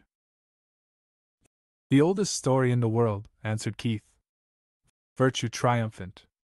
It fought the evil in you and won, even though you weren't conscious of it. When Lily came toward you, the battle was resolved. You and the devil fought it out in your own soul, and you won. And that was the secret of getting rid of Satan. The human soul pitted itself naked against his will and denied him. I shook my head as Keith continued. Evil preys on inner weakness. In my case, Satan focused his forces on my dominant quality of ambition. That ambition, directed sanely, caused me to embark on scientific research. Perverted just a little, Satan made my ambition become a lust for power at any price. In Lily's possession, her natural feminine vanity was accentuated to the point where she desired utter adoration. Again, the psychology of evil came into play. And when the devil invaded you, he worked through your love of learning, turning your scholarly inclinations into the field of sorcery. It's hard to believe now, I said. Maybe it was all a mass hallucination. Those old wives' tales, Keith chuckled. Perhaps what we saw and called Satan wasn't physically real. We each saw a different figure in the glass cage, and Considine and Wintergreen might have had their own concepts. Even these creatures you materialized might be merely focal imaginative visions. But this I know. Whether we choose to personify it as Satan, or the devil, or the powers of darkness, evil exists as a force in this world of ours. Describe it in terms of witchcraft or psychiatry as you will, evil is real. Lily laid her head on my shoulder. Let's forget it all now, she suggested. Suits me.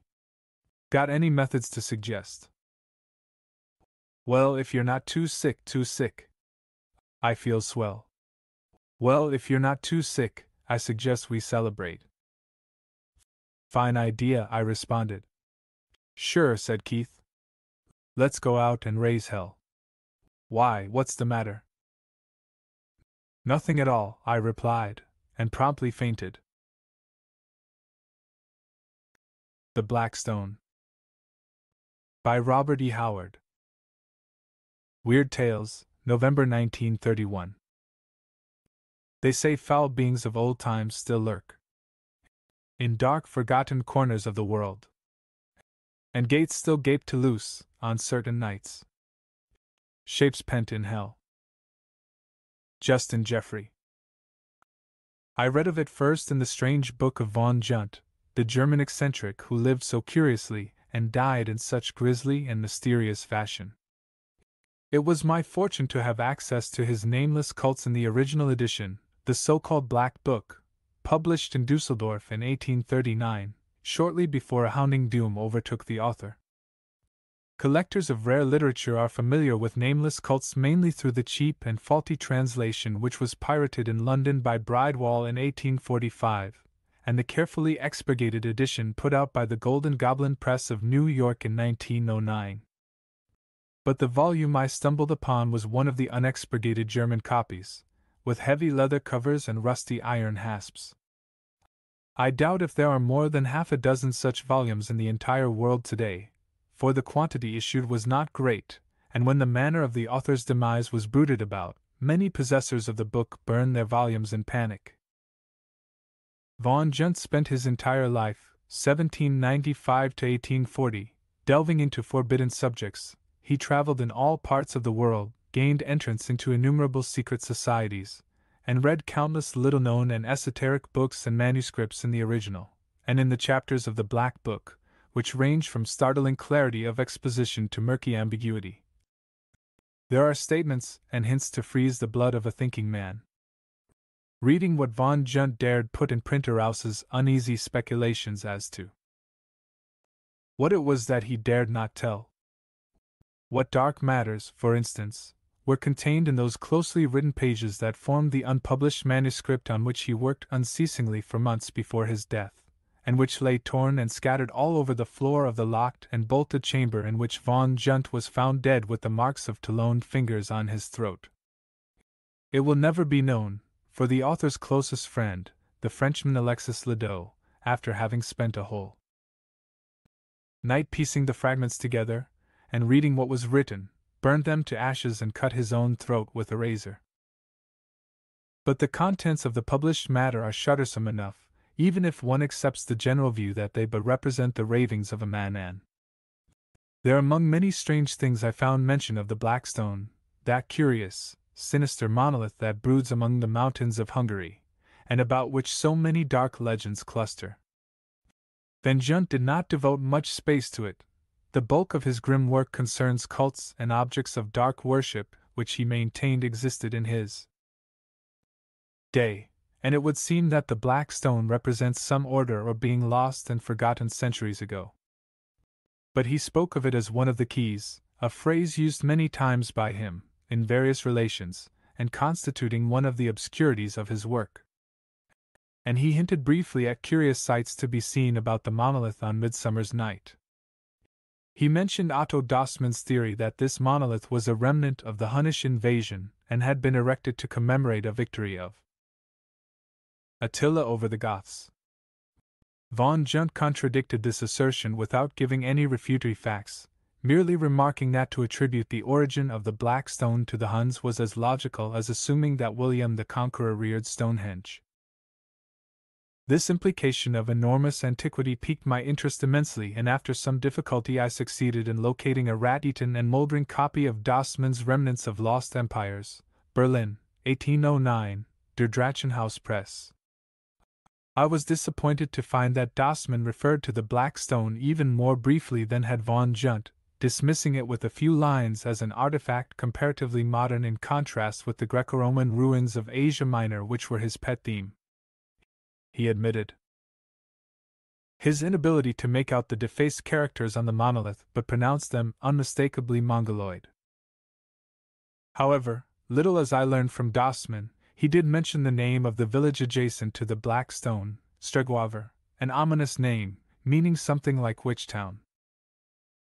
A close scrutiny of guidebooks and travel articles gave me no further information. Stregwaver, not on any map that I could find, lay in a wild, little frequented region, out of the path of casual tourists. But I did find subject for thought in Dornley's Magyar folklore. In his chapter on dream myths he mentions the Black Stone and tells of some curious superstitions regarding it, especially the belief that if any one sleeps in the vicinity of the monolith, that person will be haunted by monstrous nightmares forever after, and he cited tales of the peasants regarding two curious people who ventured to visit the stone on Midsummer Night, and who died raving mad because of something they saw there. That was all I could glean from Dornley, but my interest was even more intensely roused as I sensed a distinctly sinister aura about the stone. The suggestion of dark antiquity, the recurrent hint of unnatural events on Midsummer Night, touched some slumbering instinct in my being, as one senses, rather than hears, the flowing of some dark subterraneous river in the night. And I suddenly saw a connection between this stone and a certain weird and fantastic poem written by the mad poet, Justin Jeffrey, The People of the Monolith. Inquiries led to the information that Jeffrey had indeed written that poem while traveling in Hungary, and I could not doubt that the black stone was the very monolith to which he referred in his strange verse.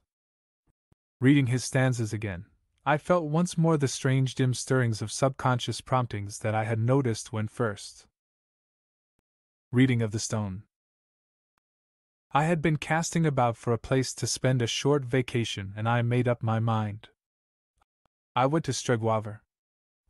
A train of obsolete style carried me from Temesvar to within striking distance, at least, of my objective, and a 3 days' ride in a jouncing coach brought me to the little village which lay in a fertile valley high up in the fir-clad mountains.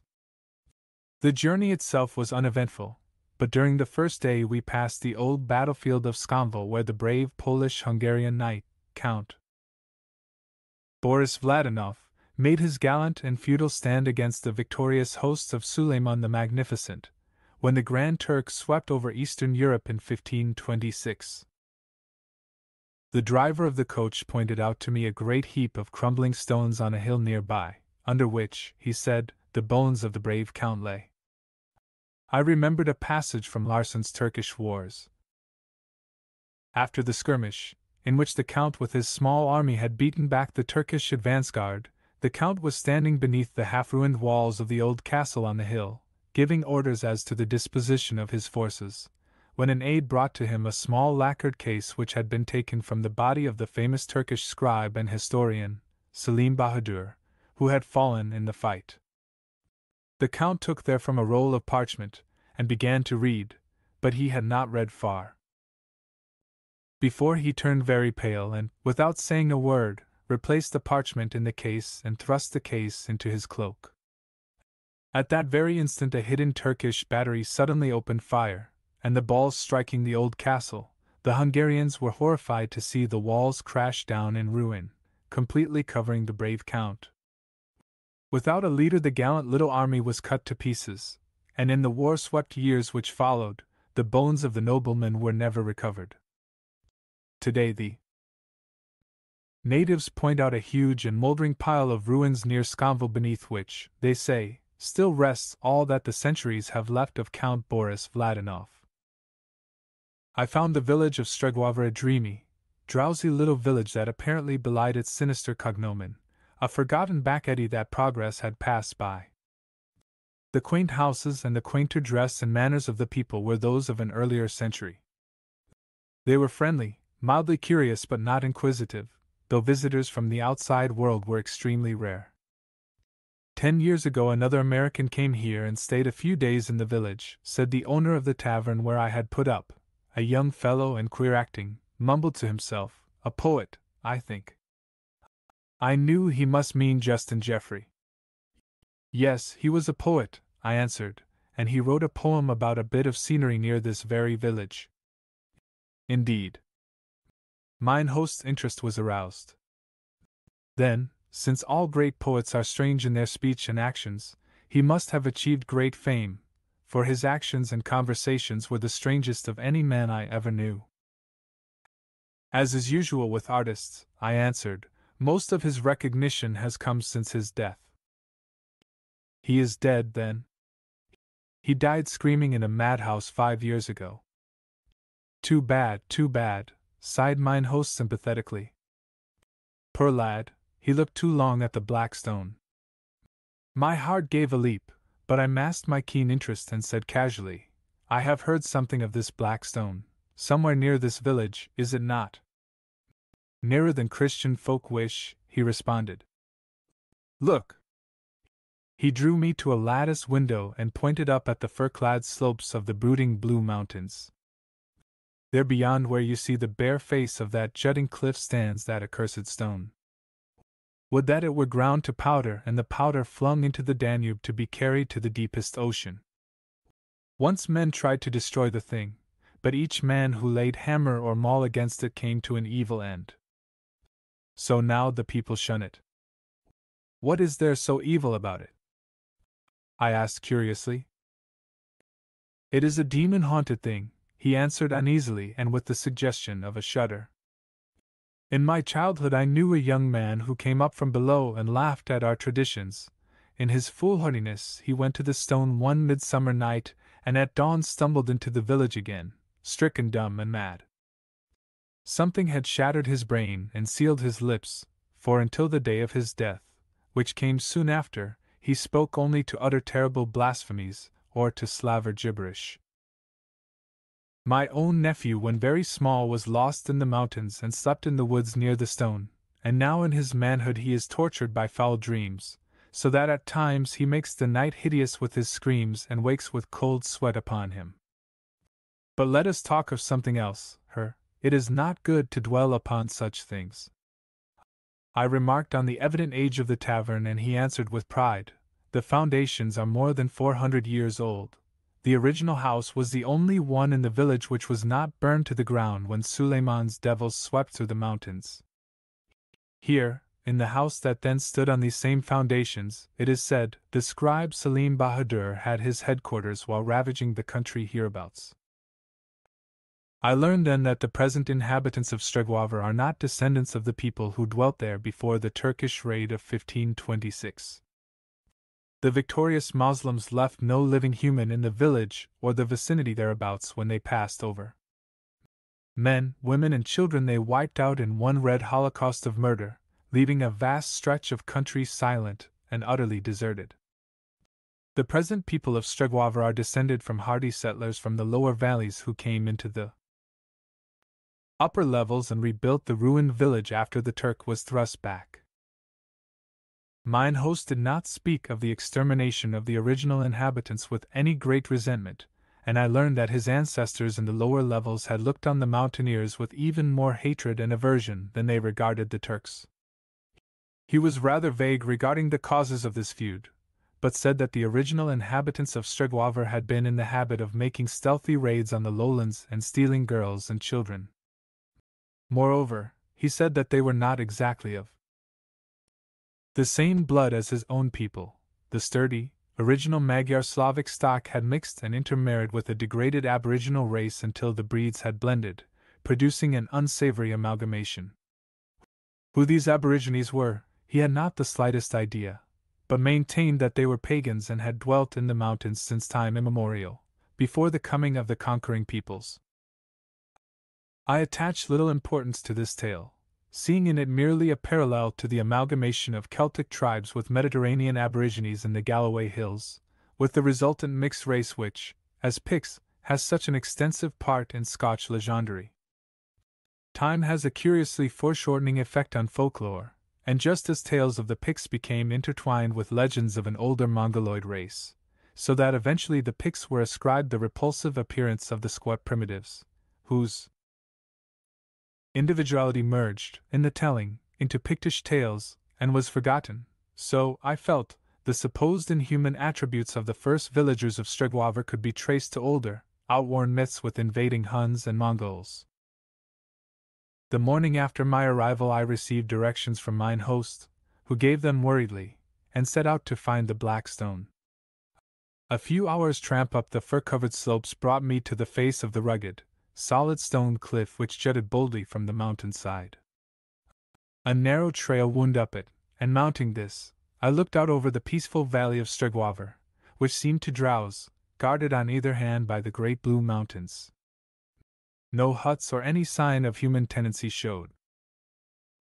Between the cliff whereon I stood and the village, I saw numbers of scattering farms in the valley, but all lay on the other side of Stregwaver, which itself seemed to shrink from the brooding slopes which masked the Black Stone. The summit of the cliffs proved to be a sort of thickly wooded plateau. I made my way through the dense growth for a short distance, and came into a wide glade, and in the center of the glade reared a gaunt figure of black stone. It was octagonal in shape, some 16 feet in height and about 1.5 feet thick. It had once evidently been highly polished, but now the surface was thickly dinted as if savage efforts had been made to demolish it. But the hammers had done little more than to flake off small bits of stone and mutilate the characters which once had evidently marched up in a spiraling line round and round the shaft to the top. Up to 10 feet from the base, these characters were almost completely blotted out, so that it was very difficult to trace their direction. Higher up they were plainer, and I managed to squirm part of the way up the shaft and scan them at close range. All were more or less defaced, but I was positive that they symbolized no language now remembered on the face of the earth. I am fairly familiar with all hieroglyphics known to researchers and philologists, and I can say with certainty that those characters were like nothing of which I have ever read or heard. The nearest approach to them that I ever saw were some crude scratches on a gigantic and strangely symmetrical rock in a lost valley of Yucatan. I remember that when I pointed out these marks to the archaeologist who was my companion, he maintained that they either represented natural weathering or the idle scratching of some Indian. To my theory that the rock was really the base of a long-vanished column, he merely laughed, calling my attention to the dimensions of it, which suggested, if it were built with any natural rules of architectural symmetry, a column 1,000 feet high. But I was not convinced. I will not say that the characters on the black stone were similar to those on that colossal rock in Yucatan, but one suggested the other. As to the substance of the monolith, again I was baffled. The stone of which it was composed was a dully gleaming black, whose surface, where it was not dinted and roughened, created a curious illusion of semi-transparency. I spent most of the morning there, and came away baffled. No connection of the stone with any other artifact in the world suggested itself to me. It was as if the monolith had been reared by alien hands, in an age distant and apart from human ken. I returned to the village with my interest in no way abated. Now that I had seen the curious thing, my desire was still more keenly whetted to investigate the matter further, and seek to learn by what strange hands and for what strange purpose the black stone had been reared in the long ago. I sought out the tavern keeper's nephew and questioned him in regard to his dreams, but he was vague, though willing to oblige. He did not mind discussing them, but was unable to describe them with any clarity. Though he dreamed the same dreams repeatedly, and though they were hideously vivid at the time, they left no distinct impression on his waking mind. He remembered them only as chaotic nightmares through which huge whirling fires shot lurid tongues of flame, and a black drum bellowed incessantly. One thing only he clearly remembered: in one dream he had seen the black stone, not on a mountain slope but set like a spire on a colossal black castle. As for the rest of the villagers, I found them not inclined to talk about the stone, with the exception of the schoolmaster, a man of surprising education, who spent much more of his time out in the world than any of the rest. He was much interested in what I told him of von Junt's remarks about the stone, and warmly agreed with the German author in the alleged age of the monolith. He believed that a coven had once existed in the vicinity, and that possibly all of the original villagers had been members of that fertility cult which once threatened to undermine European civilization and gave rise to the tales of witchcraft. He cited the very name of the village to prove his point. It had not been originally named Stregover, he said. According to legends, the builders had called it Suthelton, which was the aboriginal name of the site on which the village had been built many centuries ago. This fact roused again an indescribable feeling of uneasiness. The barbarous name did not suggest connection with any Scythic, Slavic, or Mongolian race to which an aboriginal people of these mountains would, under natural circumstances, have belonged. That the Magyars and Slavs of the lower valleys believed the original inhabitants of the village to be members of the witchcraft cult was evident, the schoolmaster said, by the name they gave it, which name continued to be used even after the older settlers had been massacred by the Turks, and the village rebuilt by a cleaner and more wholesome breed. He did not believe that the members of the cult erected the monolith, but he did believe that they used it as a center of their activities, and repeating vague legends which had been handed down since before the Turkish invasion, he advanced the theory that the degenerate villagers had used it as a sort of altar on which they offered human sacrifices. using as victims the girls and babies stolen from his own ancestors in the lower valleys. He discounted the myths of weird events on Midsummer Night, as well as a curious legend of a strange deity which the witch people of Zuthilton were said to have invoked with chants and wild rituals of flagellation and slaughter. He had never visited the stone on Midsummer Night, he said, but he would not fear to do so. Whatever had existed or taken place there in the past had been long engulfed in the mists of time and oblivion. The black stone had lost its meaning save as a link to a dead and dusty past. It was while returning from a visit with this schoolmaster one night about a week after my arrival at Stregwaver that a sudden recollection struck me. It was Midsummer Night, the very time that the legends linked with grisly implications to the Black Stone. I turned away from the tavern and strode swiftly through the village. Stregwaver lay silent. The villagers retired early. I saw no one as I passed rapidly out of the village and up into the firs which masked the mountain slopes with whispering darkness. A broad silver moon hung above the valley, flooding the crags and slopes in a weird light and etching the shadows blackly. No wind blew through the firs, but a mysterious, intangible rustling and whispering was abroad. Surely on such nights in past centuries, my whimsical imagination told me, naked witches astride magic broomsticks had flown across the valley, pursued by jeering demoniac familiars. I came to the cliffs and was somewhat disquieted to note that the elusive moonlight lent them a subtle appearance I had not noticed before. In the weird light they appeared less like natural cliffs and more like the ruins of Cyclopean and Titan-reared battlements jutting from the mountain slope. Shaking off this hallucination with difficulty, I came upon the plateau, and hesitated a moment before I plunged into the brooding darkness of the woods.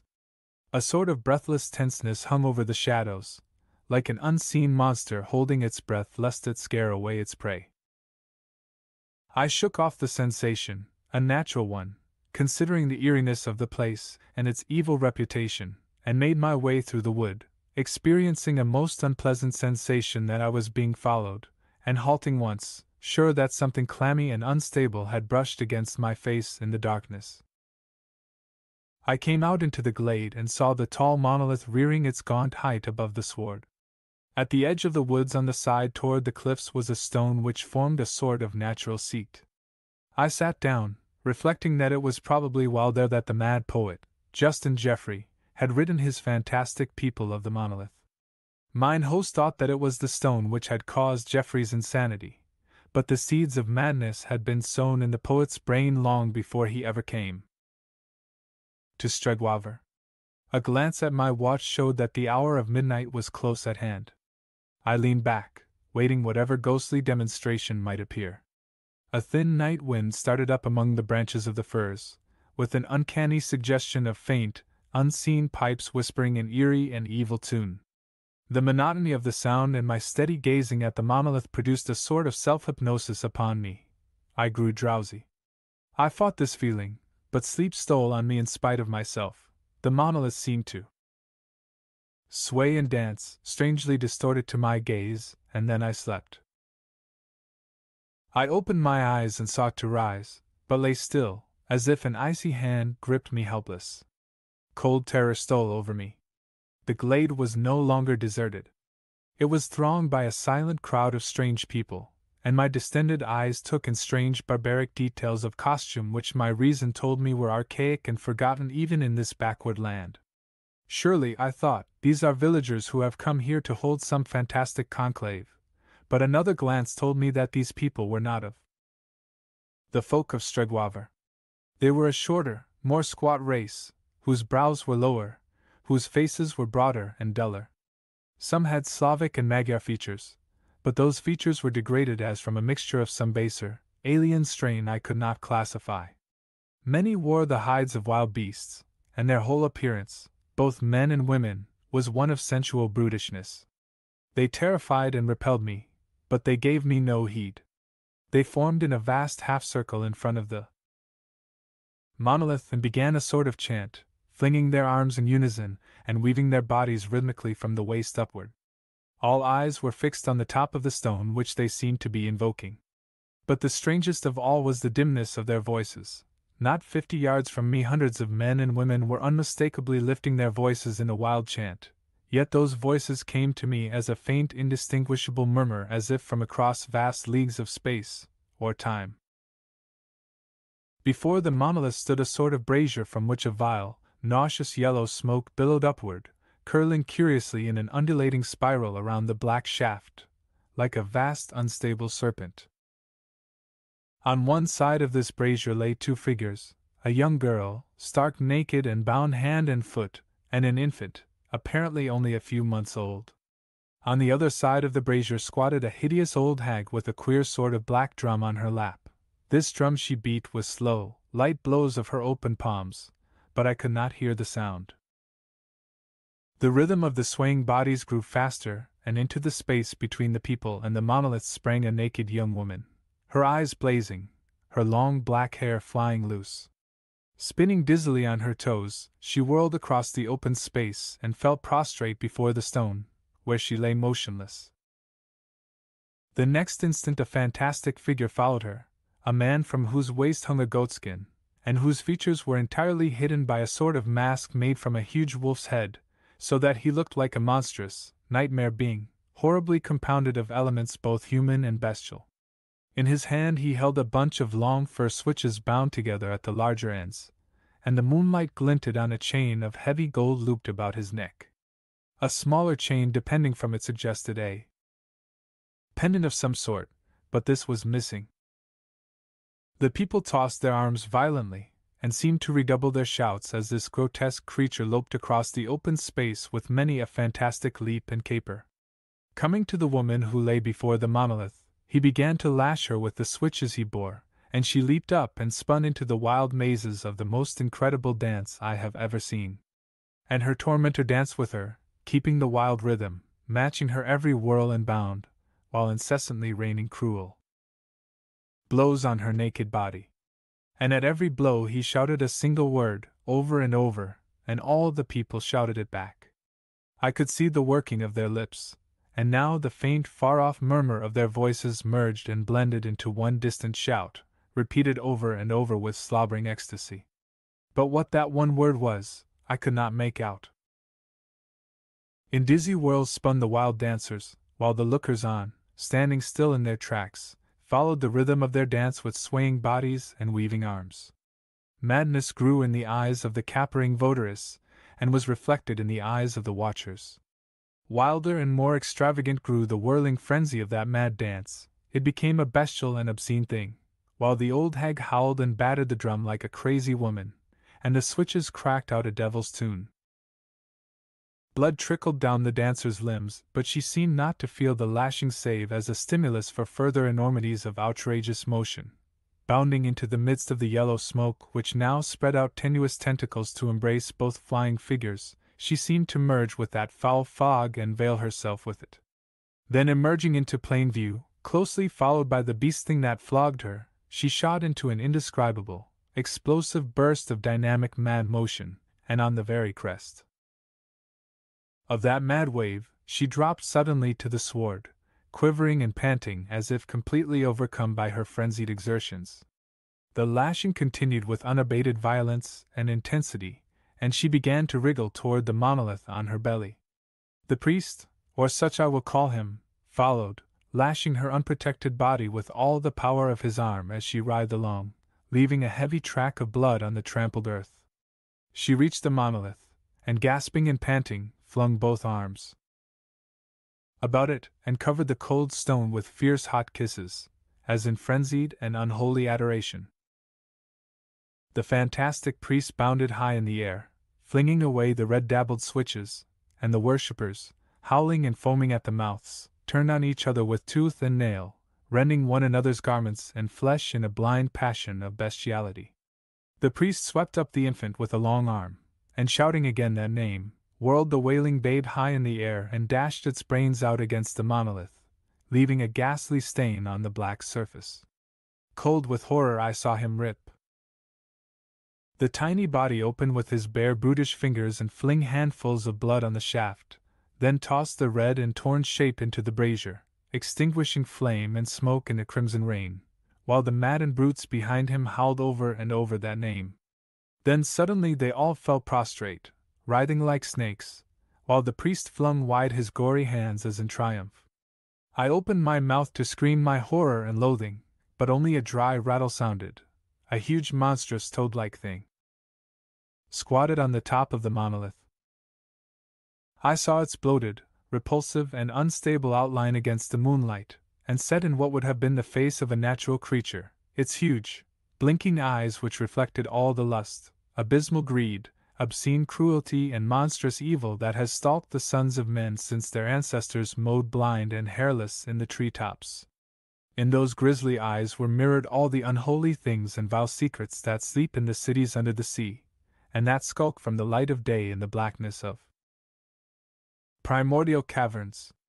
And so that ghastly thing that the unhallowed ritual of cruelty and sadism and blood had evoked from the silence of the hills, leered and blinked down on its bestial worshippers, who groveled in abhorrent abasement before it.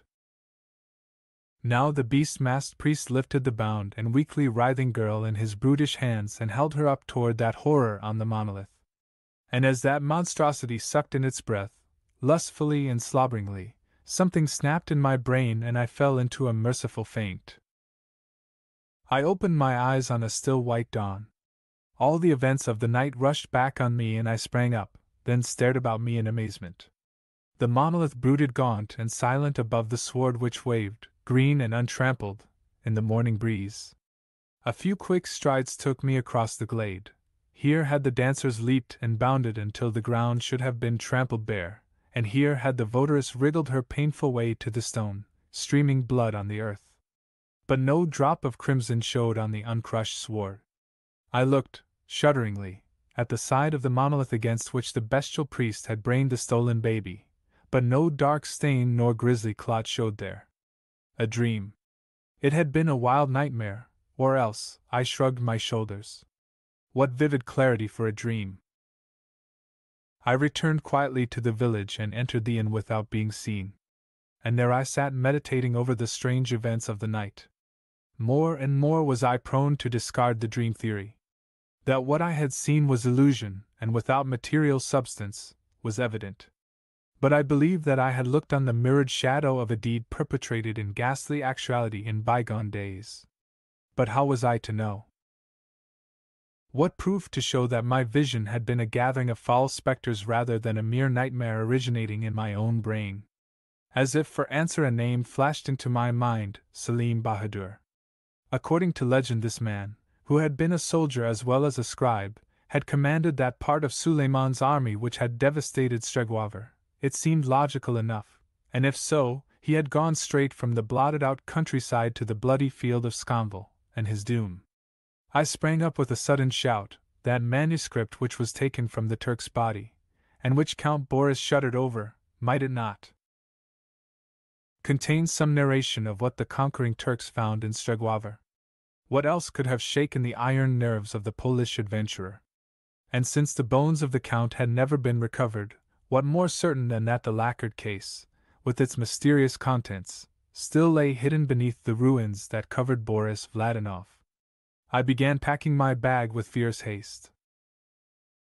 3 days later found me ensconced in a little village a few miles from the old battlefield, and when the moon rose I was working with savage intensity on the great pile of crumbling stone that crowned the hill. It was back-breaking toil. Looking back now I cannot see how I accomplished it, though I labored without a pause from moonrise to dawn. Just as the sun was coming up I tore aside the last tangle of stones and looked on all that was mortal of Count Boris Vladinov, only a few pitiful fragments of crumbling bone, and among them, crushed out of all original shape, lay a case whose lacquered surface had kept it from complete decay through the centuries. I seized it with frenzied eagerness, and piling back some of the stones on the bones I hurried away, for I did not care to be discovered by the suspicious peasants in an act of apparent desecration. Back in my tavern chamber I opened the case and found the parchment comparatively intact, and there was something else in the case, a small squat object wrapped in silk. I was wild to plumb the secrets of those yellowed pages, but weariness forbade me. Since leaving Stregwaver I had hardly slept at all, and the terrific exertions of the previous night combined to overcome me. In spite of myself I was forced to stretch myself on my bed, nor did I awake until sundown. I snatched a hasty supper, and then in the light of a flickering candle, I set myself to read the neat Turkish characters that covered the parchment. It was difficult work, for I am not deeply versed in the language, and the archaic style of the narrative baffled me. But as I toiled through it, a word or a phrase here and there leaped at me, and a dimly growing horror shook me in its grip. I bent my energies fiercely to the task, and as the tale grew clearer and took more tangible form, my blood chilled in my veins, my hair stood up, and my tongue clove to my mouth. All external things partook of the grisly madness of that infernal manuscript until the night sounds of insects and creatures in the woods took the form of ghastly murmurings and stealthy treadings of ghoulish horrors, and the sighing of the night wind changed to tittering obscene gloating of evil over the souls of men. At last, when grey dawn was stealing through the latticed window, I laid down the manuscript and took up and unwrapped the thing in the bit of silk. Staring at it with haggard eyes, I knew the truth of the matter was clinched, even had it been possible to doubt the veracity of that terrible manuscript. And I replaced both obscene things in the case, nor did I rest or sleep or eat until that case containing them had been weighted with stones and flung into the deepest current of the Danube, which, God grant, carried them back into the hell from which they came. It was no dream I dreamed on midsummer midnight in the hills above Stregwaver. Well for Justin Geoffrey that he tarried there only in the sunlight and went his way, for had he gazed upon that ghastly conclave, his mad brain would have snapped before it did. How my own reason held, I do not know. No, it was no dream. I gazed upon a foul rout of votaries long dead, come up from hell to worship as of old, ghosts that bowed before a ghost. For hell has long claimed their hideous god. Long, long he dwelt among the hills, a brain-shattering vestige of an outworn age, but no longer his obscene talons clutch for the souls of living men, and his kingdom is a dead kingdom, peopled only by the ghosts of those who served him in his lifetime and theirs. By what foul alchemy or godless sorcery the gates of hell are opened on that one eerie night I do not know, but mine own eyes have seen. And I know I looked on no living thing that night, for the manuscript written in the careful hand of Selim Bahadur narrated at length what he and his raiders found in the valley of Stregwaver, and I read, set down in detail, the blasphemous obscenities that torture wrung from the lips of screaming worshippers, and I read, too, of the lost, grim black cavern high in the hills where the horrified Turks hemmed a monstrous, bloated, wallowing toad-like being and slew it with flame and ancient steel blessed in old times by Muhammad, and with incantations that were old when Arabia was young.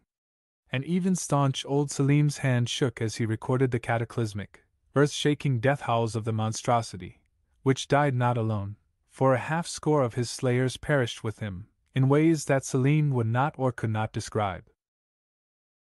And that squat idol carved of gold and wrapped in silk was an image of himself, and Selim tore it from the golden chain that looped the neck of the slain high priest of the mask. Well that the Turks swept that foul valley with torch and cleanly steel. Such sights as those brooding mountains have looked on belong to the darkness and abysses of lost eons. No, it is not fear of the toad thing that makes me shudder in the night. He is made fast in hell with his nauseous horde, freed only for an hour on the most weird night of the year, as I have seen. And of his worshippers, none remains. But it is the realization that such things once crouched beast-like above the souls of men which brings cold sweat to my brow, and I fear to peer again into the leaves of Von Junt's abomination. For now I understand his repeated phrase of keys. Keys to outer doors, links with an abhorrent past and, who knows, of abhorrent spheres of the present. And I understand why the cliffs look like battlements in the moonlight, and why the tavern-keeper's nightmare-haunted nephew saw in his dream the black stone like a spire on a cyclopean black castle. If men ever excavate among those mountains they may find incredible things below those masking slopes. For the cave wherein the Turks trapped the thing was not truly a cavern, and I shudder to contemplate the gigantic gulf of eons which must stretch between this age and the time when the earth shook herself and reared up, like a wave, those blue mountains that, rising, enveloped unthinkable things. May no man ever seek to uproot that ghastly spire men call the Black Stone. A key. Aye, it is a key, symbol of a forgotten horror. That horror has faded into the limbo from which it crawled, loathsomely, in the black dawn of the earth. But what of the other fiendish possibilities hinted at by Von Junt? What of the monstrous hand which strangled out his life? Since reading what Salim Bahadur wrote, I can no longer doubt anything in the Black Book. Man was not always master of the earth, and is he now? And the thought recurs to me, if such a monstrous entity as the master of the monolith somehow survived its own unspeakably distant epoch so long, what nameless shapes may even now lurk in the dark places of the world? The Gods of Balsagoth by Robert E. Howard. Weird Tales, 1931. 1. Steel in the Storm. Lighting dazzled the eyes of Turlo O'Brien, and his foot slipped in a smear of blood as he staggered on the reeling deck. The clashing of steel rivaled the bellowing of the thunder, and screams of death cut through the roar of waves and wind. The incessant lighting flicker gleamed on the corpses sprawling redly, the gigantic horned figures that roared and smote like huge demons of the midnight storm, the great beaked prow looming above. The play was quick and desperate. In the momentary illumination a ferocious bearded face shone before Turlo, and his swift axe licked out, splitting it to the chin. In the brief, utter blackness that followed the flash, an unseen stroke swept Turlo's helmet from his head and he struck back blindly, feeling his axe sink into flesh, and hearing a man howl. Again the fires of the raging skies sprang, showing the gale the ring of savage faces, the hedge of gleaming steel that hemmed him in. Back against the mainmast Turlo parried and smote. Then through the madness of the fray a great voice thundered, and in a flashing instant the gale caught a glimpse of a giant form, a strangely familiar face. Then the world crashed into fire-shot blackness. Consciousness returned slowly. Turlo was first aware of a swaying, rocking motion of his whole body which he could not check. Then a dull throbbing in his head racked him, and he sought to raise his hands to it. Then it was he realized he was bound hand and foot, not an altogether new experience. Clearing sight showed him that he was tied to the mast of the dragon ship whose warriors had struck him down. Why they had spared him, he could not understand, because if they knew him at all, they knew him to be an outlaw, an outcast from his clan, who would pay no ransom to save him from the very pits of hell. The wind had fallen greatly, but a heavy sea was flowing, which tossed the long ship like a chip from gulf-like trough to foaming crest. A round silver moon, peering through broken clouds, lighted the tossing billows. The gale, raised on the wild west coast of Ireland, knew that the serpent ship was crippled. He could tell it by the way she labored, plowing deep into the spume, heeling to the lift of the surge. Well, the tempest which had been raging on these southern waters had been enough to damage even such staunch craft as these Vikings built. The same gale had caught the French vessel on which Turlo had been a passenger, driving her off her course and far southward. Days and nights had been a blind, howling chaos in which the ship had been hurled, flying like a wounded bird before the storm. And in the very rack of the tempest a beaked prow had loomed in the scud above the lower, broader craft, and the grappling irons had sunk in. Surely these Norsemen were wolves, and the bloodlust that burned in their hearts was not human. In the terror and roar of the storm they leaped howling to the onslaught, and while the raging heavens hurled their full wrath upon them, and each shock of the frenzied waves threatened to engulf both vessels, these sea-wolves glutted their fury to the utmost, true sons of the sea, whose wildest rages found echo in their own bosoms. It had been a slaughter rather than a fight. The Celt had been the only fighting man aboard the doomed ship, and now he remembered the strange familiarity of the face he had glimpsed just before he was struck down. Who? Good hail, my bold Dalcatian, it's long since we met. Turlo stared at the man who stood before him, feet braced to the lifting of the deck. He was of huge stature, a good half-head taller than Turlo, who stood well above 6 feet. His legs were like columns, his arms like oak and iron. His beard was of crisp gold, matching the massive armlets he wore. A shirt of scale mail added to his warlike appearance, as the horned helmet seemed to increase his height. But there was no wrath in the calm gray eyes which gazed tranquilly into the smoldering blue eyes of the Gael. Athelstane, the Saxon. Hi, it's been a long day since you gave me this. The giant indicated a thin white scar on his temple. We seem fated to meet on nights of fury. We first crossed steel the night you burned Thorfill's Scally. Then I fell before your axe and you saved me from Brogar's picks, alone of all the folk who followed Thorfill. Tonight it was I who struck you down. He touched the great two-handed sword strapped to his shoulders, and Turlo cursed. Nay, revile me not, said Athelstane with a pained expression.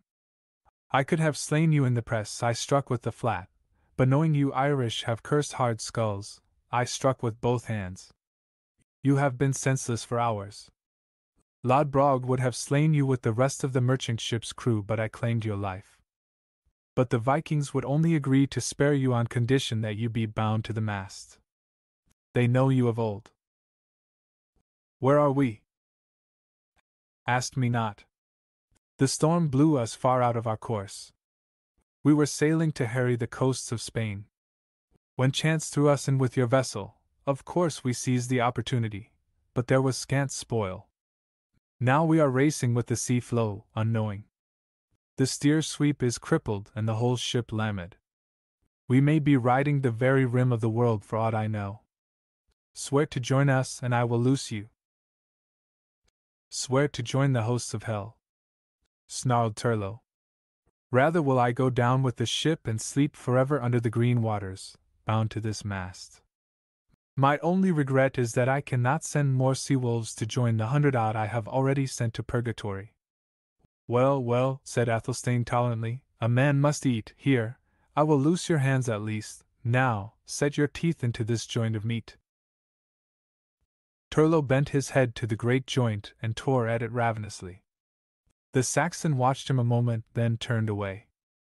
A strange man, reflected Turlo, this renegade Saxon who hunted with the wolf pack of the north, a savage warrior in battle, but with fibers of kindliness in his make-up which set him apart from the men with whom he consorted. The ship reeled on blindly in the night, and Athelstane, returning with a great horn of foaming ale, remarked on the fact that the clouds were gathering again, obscuring the seething face of the sea. He left the Gael's hands unbound, but Turlo was held fast to the mast by cords about legs and body. The rovers paid no heed to their prisoner. They were too much occupied in keeping their crippled ship from going down under their feet. At last Turlo believed he could catch at times a deep roaring above the wash of the waves. This grew in volume, and even as the duller Norsemen heard it, the ship leaped like a spurred horse, straining in every timber. As by magic the clouds, lightening for dawn, rolled away on each side, showing a wild waste of tossing grey waters, and a long line of breakers dead ahead. Beyond the frothing madness of the reefs loomed land, apparently an island. The roaring increased to deafening proportions as the long ship, caught in the tide rip, raced headlong to her doom. Turlo saw Lodbrog rushing about, his long beard flowing in the wind as he brandished his fists and bellowed feudal commands. Athelstane came running across the deck. Little chance for any of us, he growled as he cut the Gael's bonds, but you shall have as much as the rest. Turlo sprang free. Where is my axe? There in that weapon rack. But Thor's blood, man, marveled the big Saxon, you won't burden yourself now. Turlo had snatched the axe and confidence flowed like wine through his veins at the familiar feel of the slim, graceful shaft. His axe was as much a part of him as his right hand. If he must die, he wished to die with it in his grip. He hastily slung it to his girdle. All armor had been stripped from him when he had been captured. There are sharks in these waters, said Athelstane, preparing to doff his scale mail. If we have to swim. The ship struck with a crash that snapped her masts and shivered her prow like glass. Her dragon beak shot high in the air and then tumbled like tenpins from her slanted deck. A moment she poised, shuddering like a live thing, then slid from the hidden reef and went down in a blinding smother of spray. Turlo had left the deck in a long dive that carried him clear. Now he rose in the turmoil, fought the waves for a mad moment, then caught a piece of wreckage that the breakers flung up. As he clambered across this, a shade bumped against him and went down again. Turlo plunged his arm deep, caught a sword belt, and heaved the man up and on his makeshift raft. For in that instant he had recognized the Saxon, Athelstane, still burdened with the armor he had not had time to remove. The man seemed dazed. He lay limp, limbs trailing. Turlo remembered that ride through the breaker as a chaotic nightmare. The tide tore them through, plunging their frail craft into the depths, then flinging them into the skies. There was naught to do but hold on and trust to luck. And Turlo held on, gripping the Saxon with one hand and their raft with the other, while it seemed his fingers would crack with the strain. Again and again they were almost swamped, then by some miracle they were through, riding in water comparatively calm and Turlo saw a lean fin cutting the surface a yard away. It swirled in and Turlo unslung his axe and struck. Red dyed the waters instantly and a rush of sinuous shapes made the craft rock. While the sharks tore their brother, Turlo, paddling with his hands, urged the rude raft ashore until he could feel the bottom. He waded to the beach, half carrying the Saxon, then, iron though he was, Turlo O'Brien sank down, exhausted and soon slept soundly. 2. Gods from the Abyss. Turlo did not sleep long. When he awoke the sun was just risen above the sea rim. The gale rose, feeling as refreshed as if he had slept the whole night through, and looked about him. The broad white beach sloped gently from the water to a waving expanse of gigantic trees. There seemed no underbrush, but so close together were the huge boles, his sight could not pierce into the jungle.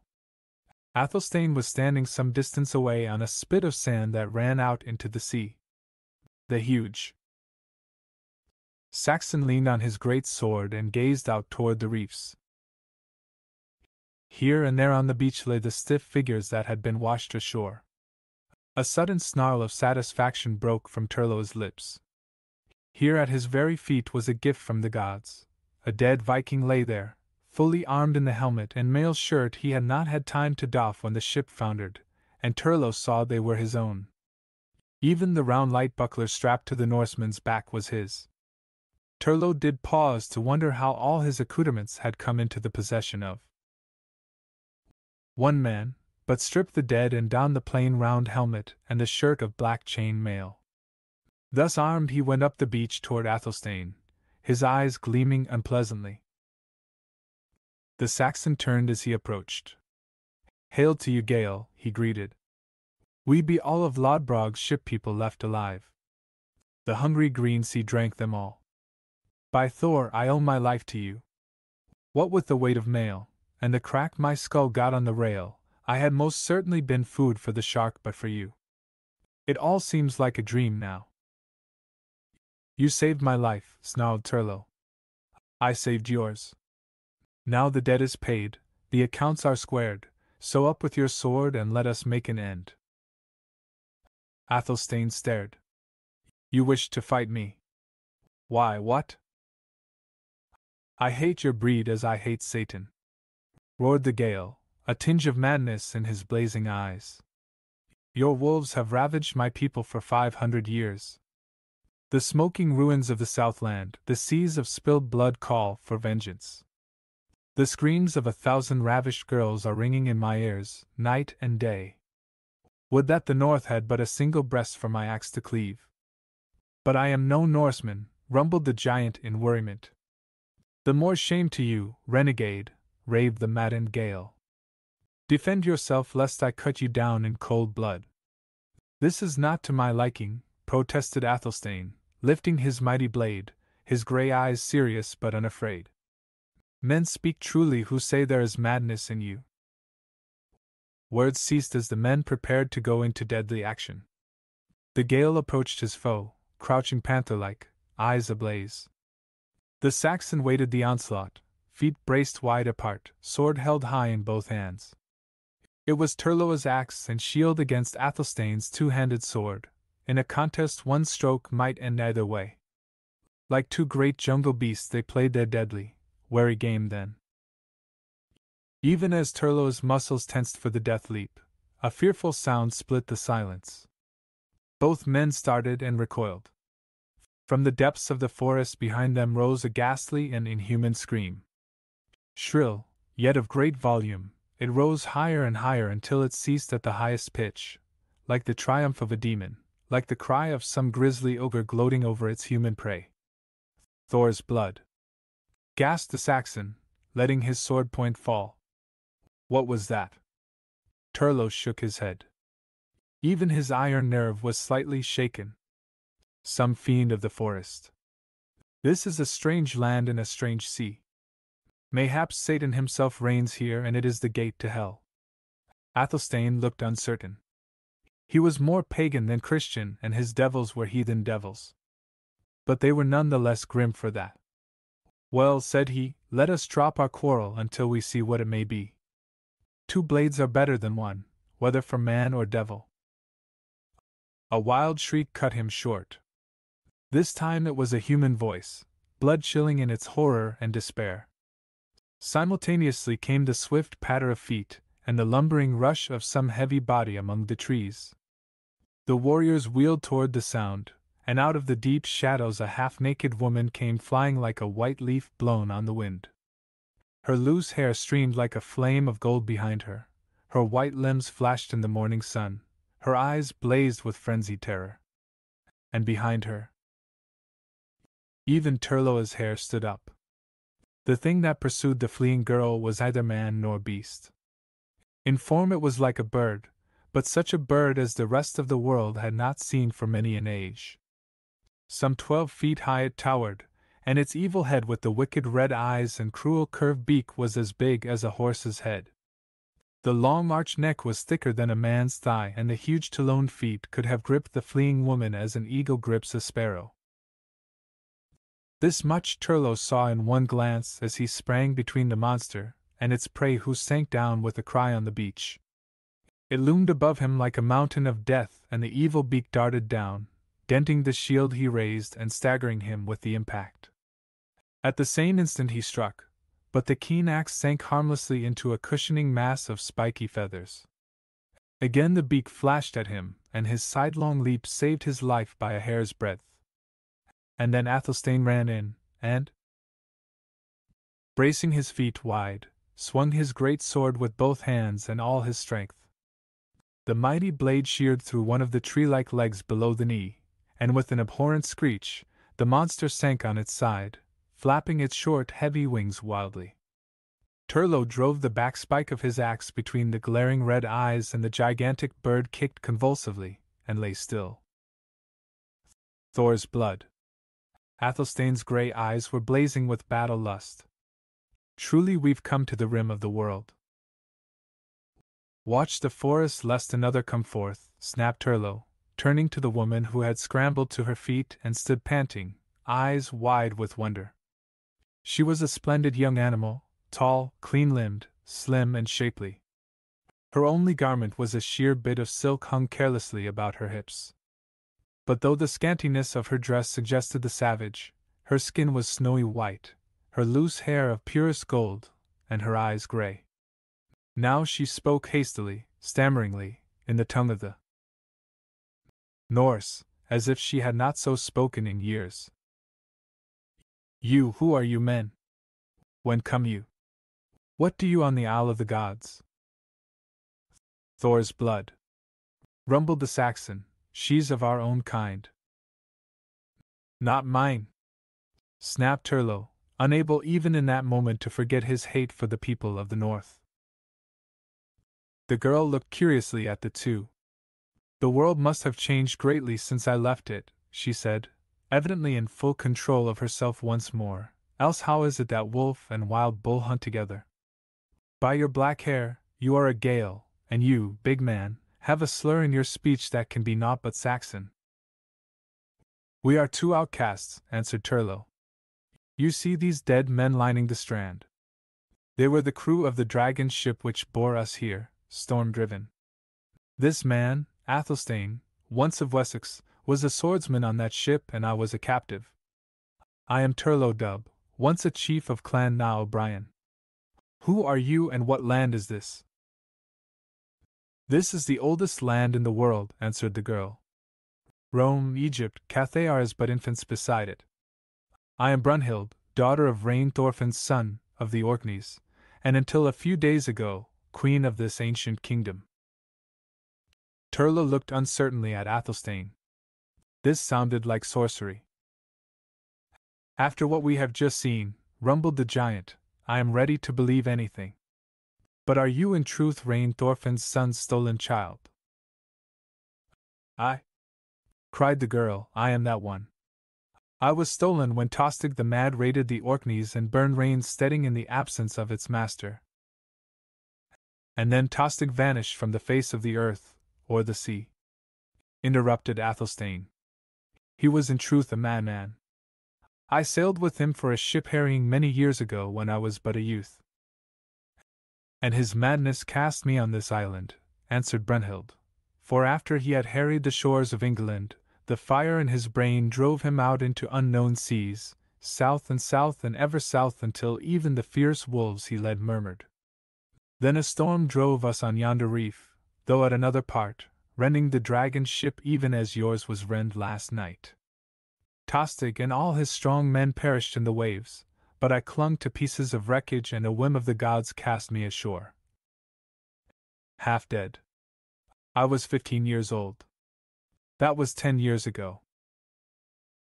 I found a strange, terrible people dwelling here, a brown-skinned folk who knew many dark secrets of magic. They found me lying senseless on the beach, and because I was the first white human they had ever seen, their priests divined that I was a goddess given them by the sea, whom they worship. So they put me in the temple with the rest of their curious gods and did reverence to me. And their high priest, old Gahan, cursed be his name, taught me many strange and fearful things. Soon I learned their language and much of their priests' inner mysteries. And as I grew into womanhood the desire for power stirred in me, for the people of the north are made to rule the folk of the world, and it is not for the daughter of a sea king to sit meekly in a temple and accept the offerings of fruit and flowers and human sacrifices. She stopped for a moment, eyes blazing. Truly, she looked a worthy daughter of the fierce race she claimed. Well, she continued, there was one who loved me, Kotar, a young chief. With him I plotted, and at last I rose and flung off the yoke of old Gahan. That was a wild season of plot and counterplot, intrigue, rebellion and red carnage. Men and women died like flies and the streets of Balsagoth ran red, but in the end we triumphed, Kotar and I. The dynasty of Angar came to an end on a night of blood and fury, and I reigned supreme on the Isle of the Gods, queen and goddess. She had drawn herself up to her full height, her beautiful face alight with fierce pride, her bosom heaving. Turlo was at once fascinated and repelled. He had seen rulers rise and fall, and between the lines of her brief narrative he read the bloodshed and carnage, the cruelty and the treachery, sensing the basic ruthlessness of this girl-woman. But if you were queen, he asked, how is it that we find you hunted through the forests of your domain by this monster, like a runaway serving wench? Brunhild bit her lip and an angry flush mounted to her cheeks. What is it that brings down every woman, whatever her station? I trusted a man, Kotar, my lover, with whom I shared my rule. He betrayed me. After I had raised him to the highest power in the kingdom, next to my own, I found he secretly made love to another girl. I killed them both. Turlo smiled coldly. You are a true Brunhild.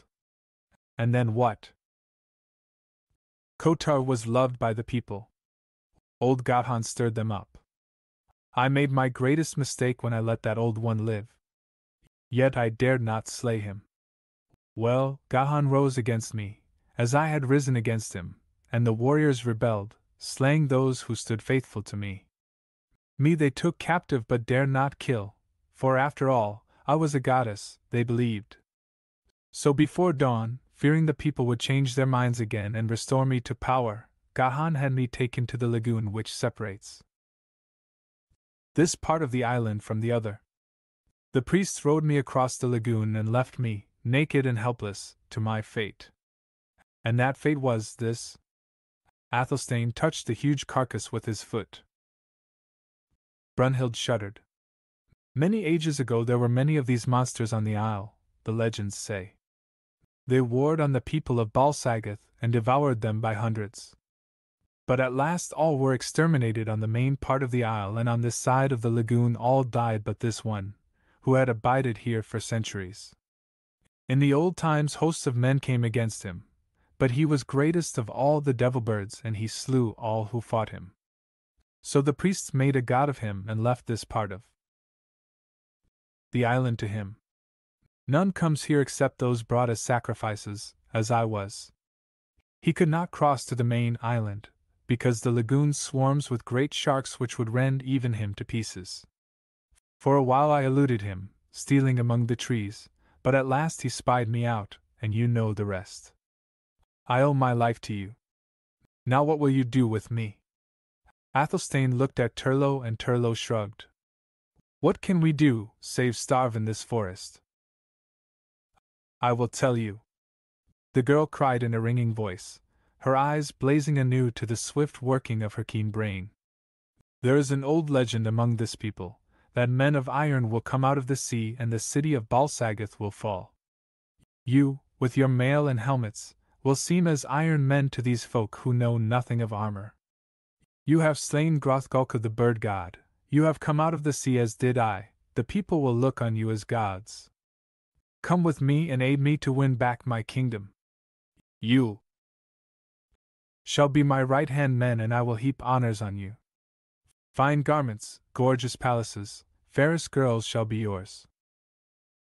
Her promises slid from Turlo's mind without leaving an imprint, but the mad splendor of the proposal intrigued him.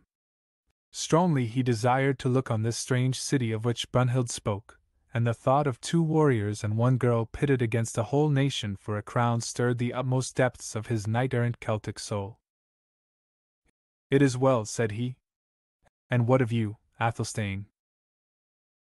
My belly is empty, growled the giant. Lead me to where there is food and I'll hew my way to it, through a horde of priests and warriors. Lead us to the city, said Turlo to Brunhild. Hail! She cried, flinging her white arms high in wild exultation. Now let Gahan and Ska and Gelka tremble.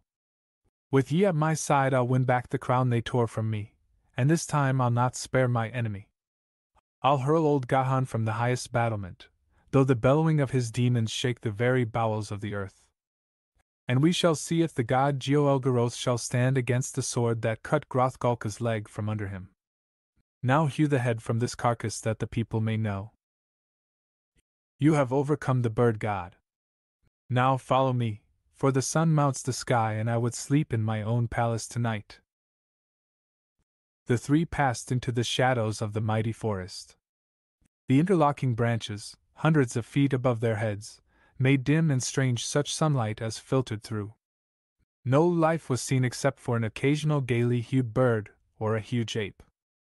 These beasts, Brunhild said, were survivors of another age, harmless except when attacked. Presently the growth changed somewhat, the trees thinned and became smaller, and fruit of many kinds was seen among the branches. Brunhild told the warriors which to pluck and eat as they walked along. Turlo was quite satisfied with the fruit, but Athelstane, though he ate enormously, did so with scant relish. Fruit was light sustenance to a man used to such solid stuff as formed his regular diet. Even among the gluttonous Danes the Saxons' capacity for beef and ale was admired. Look! Cried Brunhild sharply, halting and pointing. The spires of Balsagoth. Through the trees the warriors caught a glimmer, white and shimmery, and apparently far away. There was an illusory impression of towering battlements, high in the air, with fleecy clouds hovering about them. The sight woke strange dreams in the mystic deeps of the Gael's soul, and even Athelstane was silent as if he too were struck by the pagan beauty and mystery of the scene. So they progressed through the forest, now losing sight of the distant city as treetops obstructed the view, now seeing it again. And at last they came out on the low shelving banks of a broad blue lagoon, and the full beauty of the landscape burst upon their eyes. From the opposite shores the country sloped upward in long gentle undulations which broke like great slow waves at the foot of a range of blue hills a few miles away. These wide swells were covered with deep grass and many groves of trees, while miles away on either hand there was seen curving away into the distance the strip of thick forest which Brunhild said belted the whole island. And among those blue dreaming hills brooded the age-old city of Balsagueth, its white walls and sapphire towers clean-cut against the morning sky. The suggestion of great distance had been an illusion. "Is that not a kingdom worth fighting for?" cried Brunhild, her voice vibrant. "Swift now, let us bind this dry wood together for a raft. We could not live an instant swimming in that shark-haunted water." At that instant a figure leaped up from the tall grass on the other shore, a naked, brown-skinned man who stared for a moment, a Geki. Then as Athelstane shouted and held up the grim head of Hrothgalka, the fellow gave a startled cry and raced away like an antelope. "A slave Gahan left to see if I tried to swim the lagoon," said Brunhild with angry satisfaction. "Let him run to the city and tell them, but let us make haste and cross the lagoon before Gahan can arrive and dispute our passage." Turlo and Athelstane were already busy. A number of dead trees lay about, and these they stripped of their branches and bound together with long vines. In a short time they had built a raft, crude and clumsy, but capable of bearing them across the lagoon. Brunhild gave a frank sigh of relief when they stepped on the other shore. "Let us go straight to the city," said she. "The slave has reached it ere now, and they will be watching us from the walls. A bold course is our only one. Thor's hammer, but I'd like to see Gothan's face when the slave tells him Brunhild is returning with 2 strange warriors and ahead of him to whom she was given as sacrifice." "Why did you not kill Gahan when you had the power?" asked Athelstane. She shook her head, her eyes clouding with something akin to fear. "Easier said than done. Half the people hate Gahan, half love him, and all fear him. The most ancient men of the city say that he was old when they were babes. The people believe him to be more god than priest, and I myself have seen him do terrible and mysterious things, beyond the power of a common man. Nay, when I was but a puppet in his hands, I came only to the outer fringe of his mysteries, yet I have looked on sights that froze my blood. I have seen strange shadows flit along the midnight walls, and groping along black subterranean corridors in the dead of night I have heard unhallowed sounds and have felt the presence of hideous beings. And once I heard the grisly slavering bellowings of the nameless thing Gahan has chained deep in the bowels of the hills on which rests the city of Balsagueth." Brunhild shuddered.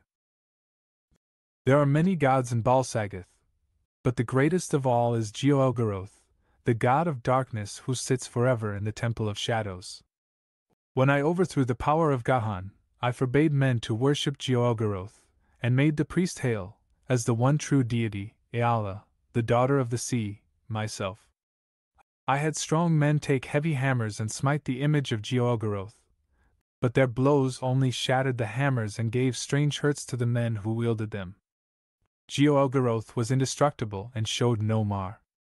So I desisted and shut the door of the Temple of Shadows, which were opened only when I was overthrown, and Gahan, who had been skulking in the secret places of the city, came again into his own.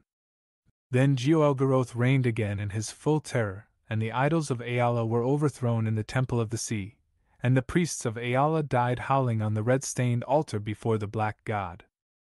But now we shall see." "Surely you are a very Valkyrie," muttered Athelstane. "But 3 against a nation is great odds, especially such a people as this, who must assuredly be all witches and sorcerers." "Bah!" cried Brunhild contemptuously. "There are many sorcerers, it is true, but though the people are strange to us, they are mere fools in their own way, as are all nations. When Gahan led me captive down the streets they spat on me. Now watch them turn on Ska, the new King Gothan has given them, when it seems my star rises again. But now we approach the city gates, be bold but wary.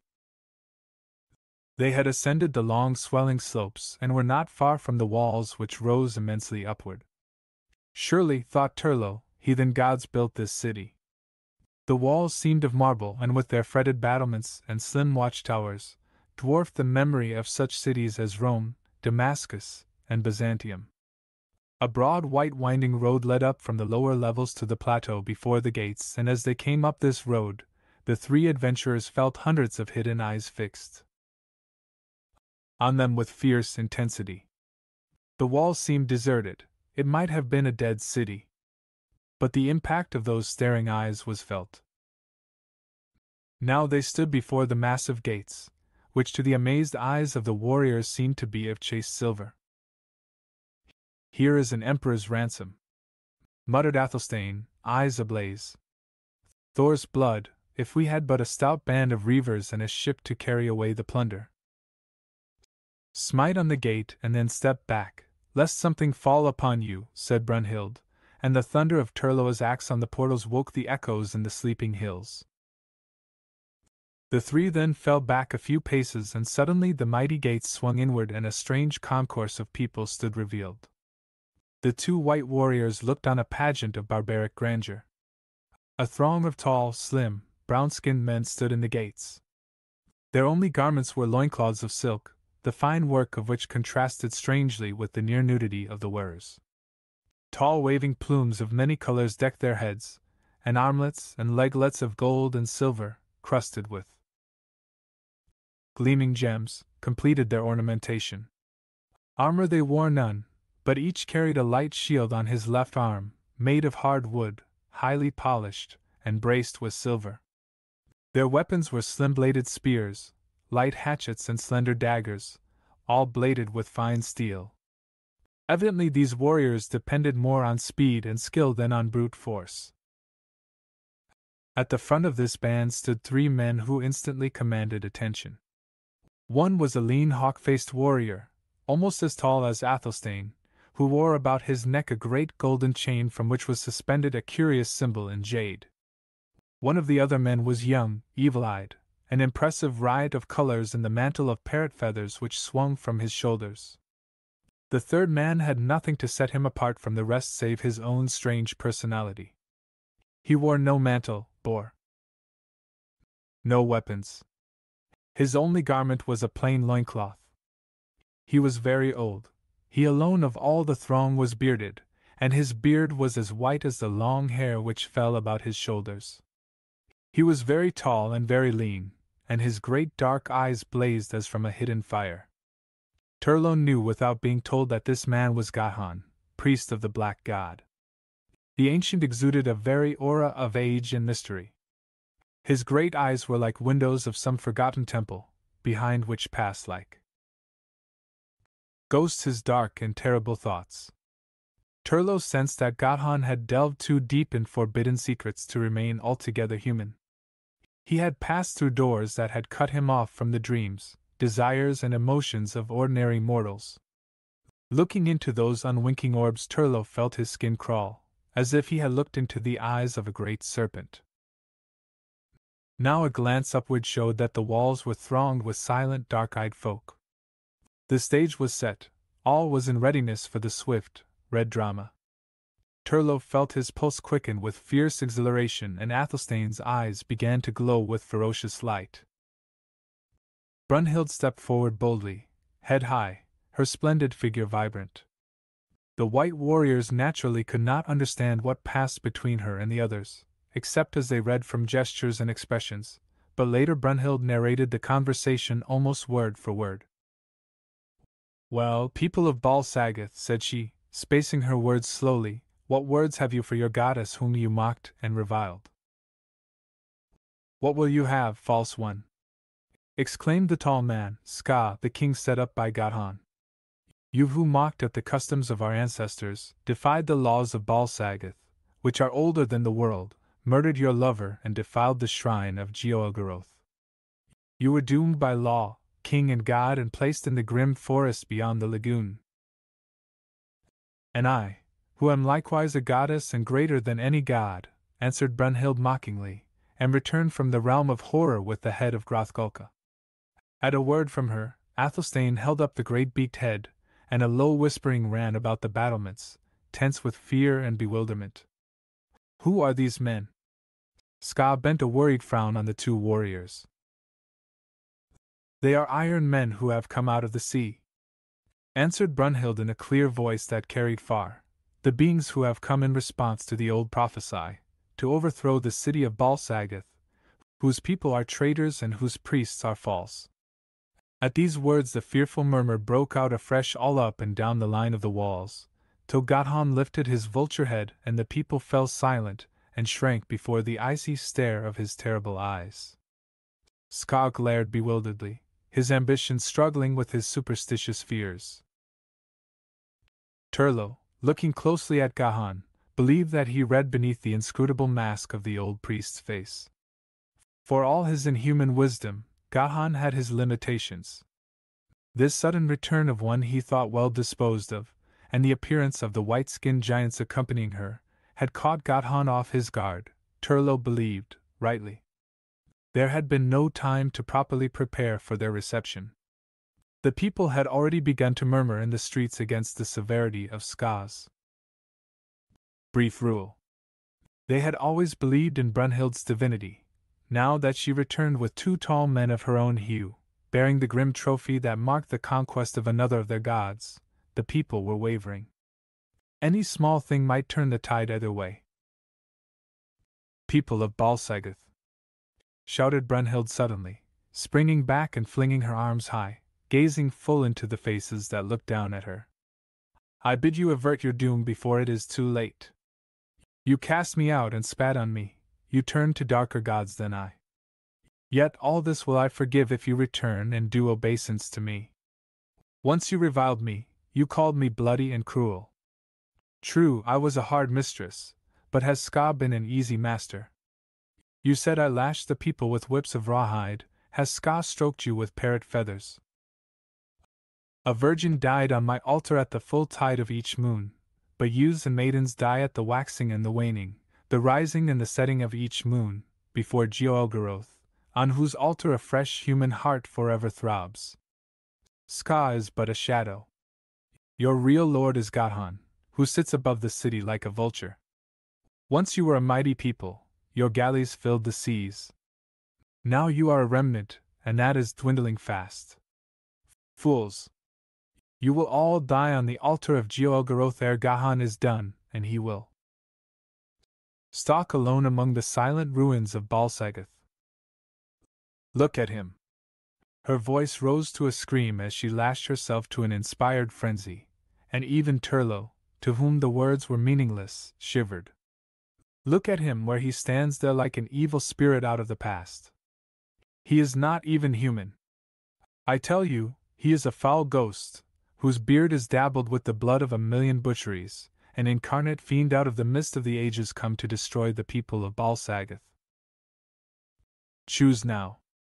Rise up against the ancient devil and his blasphemous gods, receive your rightful queen and deity again, and you shall regain some of your former greatness.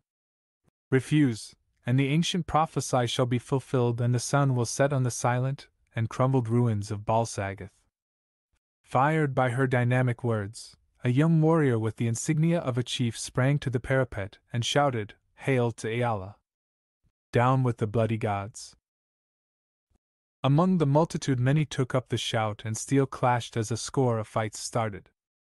The crowd on the battlements and in the streets surged and eddied, while Ska glared bewildered. Brunhild, forcing back her companions who quivered with eagerness for action of some kind, shouted, "Hold! Let no man strike a blow yet. People of Balsagoth, it has been a tradition since the beginning of time that a king must fight for his crown. Let Ska cross steel with one of these warriors. If Ska wins, I will kneel before him and let him strike off my head. If Ska loses, then you shall accept me as your rightful queen and goddess." A great roar of approval went up from the walls as the people ceased their brawls, glad enough to shift the responsibility to their rulers. "Will you fight, Ska?" asked Brunhild, turning to the king mockingly. Or will you give me your head without further argument? Slut! Howled Ska, driven to madness. I will take the skulls of these fools for drinking cups, and then I will rend you between two bent trees. Gavhan laid a hand on his arm and whispered in his ear, but Ska had reached the point where he was deaf to all but his fury. His achieved ambition, he had found, had faded to the mere part of a puppet dancing on Gothan's string. Now even the hollow bauble of his kingship was slipping from him, and this wench mocked him to his face before his people. Ska went, to all practical effects, stark mad. Brunhild turned to her two allies. One of you must fight Ska. Let me be the one, urged Turlo, eyes dancing with eager battle lust.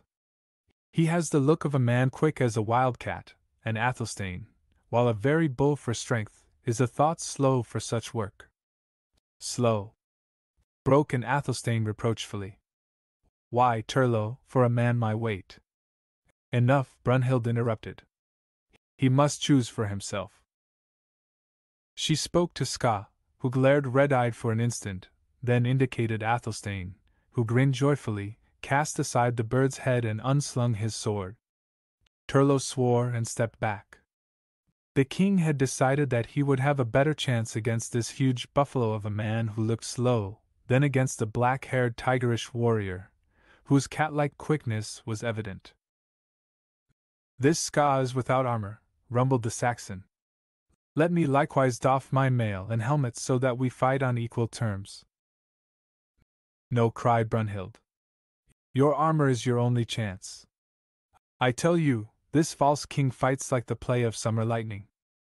You will be hard put to hold your own as it is. Keep on your armor, I say. Well, well, grumbled Athelstane, I will. Though I say it is scarcely fair. But let him come on and make an end of it. The huge Saxon strode ponderously toward his foe, who warily crouched and circled away. Athelstane held his great sword in both hands before him, pointed upward, the hilt somewhat below the level of his chin, in position to strike a blow to right or left, or to parry a sudden attack. Ska had flung away his light shield, his fighting sense telling him that it would be useless before the stroke of that heavy blade. In his right hand he held his slim spear as a man holds a throwing dart, in his left a light, keen-edged hatchet. He meant to make a fast, shifty fight of it, and his tactics were good. But Ska, having never encountered armor before, made his fatal mistake in supposing it to be a peril or ornament through which his weapons would pierce. Now he sprang in, thrusting at Athelstane's face with his spear. The Saxon parried with ease and instantly cut tremendously at Ska's legs. The king bounded high, clearing the whistling blade, and in midair he hacked down at Athelstane's bent head. The light hatchet shivered to bits on the Saxon's helmet, and Ska sprang back out of reach with a bloodlusting howl. And now it was Athelstane who rushed with unexpected quickness, like a charging bull, and before that terrible onslaught Ska, bewildered by the breaking of his hatchet, was caught off his guard, flat-footed. He caught a fleeting glimpse of the giant looming over him like an overwhelming wave, and he sprang in, instead of out, stabbing ferociously. That mistake was his last. The thrusting spear glanced harmlessly from the Saxon's mail, and in that instant the great sword sang down in a stroke the king could not evade. The force of that stroke tossed him as a man is tossed by a plunging bull. A dozen feet away fell Ska, king of Balsagoth, to lie shattered and dead in a ghastly welter of blood and entrails. The throng gaped, struck silent by the prowess of that deed. "Hew off his head!" cried Brunhild, her eyes flaming as she clenched her hands so that the nails bit into her palms. "Impale that carrion's head on your sword point so that we may carry it through the city gates with us as token of victory." But Athelstane shook his head, cleansing his blade. "Nay, he was a brave man, and I will not mutilate his corpse. It is no great feat I have done, for he was naked and I full armed. Else it is in my mind, the brawl had gone differently." Turlo glanced at the people on the walls. They had recovered from their astonishment, and now a vast roar went up, Ayala! Hail to the true goddess! And the warriors in the gateway dropped to their knees and bowed their foreheads in the dust before Brunhild, who stood proudly erect, bosom heaving with fierce triumph. Truly, thought Turlo, she is more than a queen, she is a shield woman, a Valkyrie, as Athelstane said.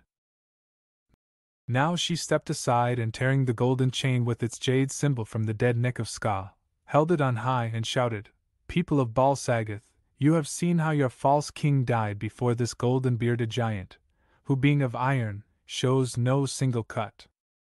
Choose now, do you receive me of your own free will?"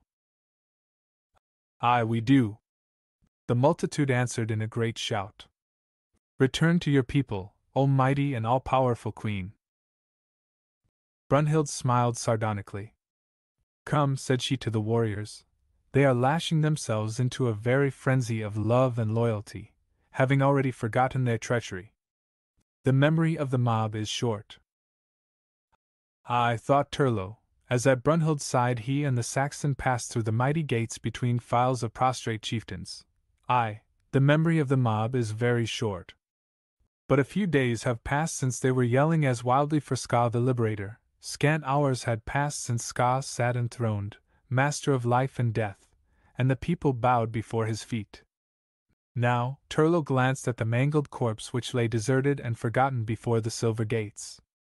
The shadow of a circling vulture fell across it. The clamor of the multitude filled Turlo's ears, and he smiled a bitter smile. The great gates closed behind the three adventurers, and Turlo saw a broad white street stretching away in front of him. Other lesser streets radiated from this one. The two warriors caught a jumbled and chaotic impression of great white stone buildings shouldering each other, of sky-lifting towers and broad stair-fronted palaces. Turlo knew there must be an ordered system by which the city was laid out, but to him all seemed a waste of stone and metal and polished wood, without rhyme or reason. His baffled eyes sought the street again. Far up the street extended a mass of humanity, from which rose a rhythmic thunder of sound. Thousands of naked, gaily plumed men and women knelt there, bending forward to touch the marble flags with their foreheads, then swaying back with an upward flinging of their arms, all moving in perfect unison like the bending and rising of tall grass before the wind. And in time to their bowing they lifted a monotone chant that sank and swelled in a frenzy of ecstasy. So her wayward people welcomed back the goddess Ayala. Just within the gates Brunhild stopped, and there came to her the young chief who had first raised the shout of revolt upon the walls. He knelt and kissed her bare feet, saying, "O great queen and goddess, thou knowest Somar was ever faithful to thee. Thou knowest how I fought for thee and barely escaped the altar of Georgoroth for thy sake." "Thou hast indeed been faithful, Zomar," answered Brunhild in the stilted language required for such occasions. "Nor shall thy fidelity go unrewarded. Henceforth thou art commander of my own bodyguard." Then in a lower voice she added, "Gather a band from your own retainers and from those who have espoused my cause all along, and bring them to the palace. I do not trust the people any more than I have to." Suddenly Athelstane, not understanding the conversation, broke in, "Where is the old one with the beard?" Turlo started and glanced around. He had almost forgotten the wizard. He had not seen him go, yet he was gone. Brunhild laughed ruefully. "He's stolen away to breed more trouble in the shadows. He and Gelka vanished when Ska fell. He has secret ways of coming and going, and none may stay him. Forget him for the time being, heed ye well, we shall have plenty of him anon." Now the chiefs brought a finely carved and highly ornamented palanquin carried by two strong slaves, and Brunhild stepped into this, saying to her companions, "They are fearful of touching you, but ask if you would be carried. I think it better that you walk, one on each side of me." "Thor's blood," rumbled Athelstane, shouldering the huge sword he had never sheathed. "I'm no infant. I'll split the skull of the man who seeks to carry me." And so up the long white street went Brunhild, daughter of Rain Thorfinn's son in the Orkneys, goddess of the sea, queen of age-old Bal Sagoth. Borne by two great slaves she went, with a white giant striding on each side with bared steel, and a concourse of chiefs following, while the multitude gave way to right and left, leaving a wide lane down which she passed. Golden trumpets sounded a fanfare of triumph, drums thundered, chants of worship echoed to the ringing skies. Surely in this riot of glory, this barbaric pageant of splendor, the proud soul of the North-born girl drank deep and grew drunken with imperial pride. Athelstane's eyes glowed with simple delight at this flame of pagan magnificence, but to the black-haired fighting man of the West, it seemed that even in the loudest clamor of triumph, the trumpet, the drum and shouting faded away into the forgotten dust and silence of eternity. Kingdoms and empires pass away like mist from the sea, thought Turlo. The people shout and triumph, and even in the revelry of Belshazzar's feast, the Medes break the gates of Babylon. Even now the shadow of doom is over this city, and the slow tides of oblivion lap the feet of this unheeding race.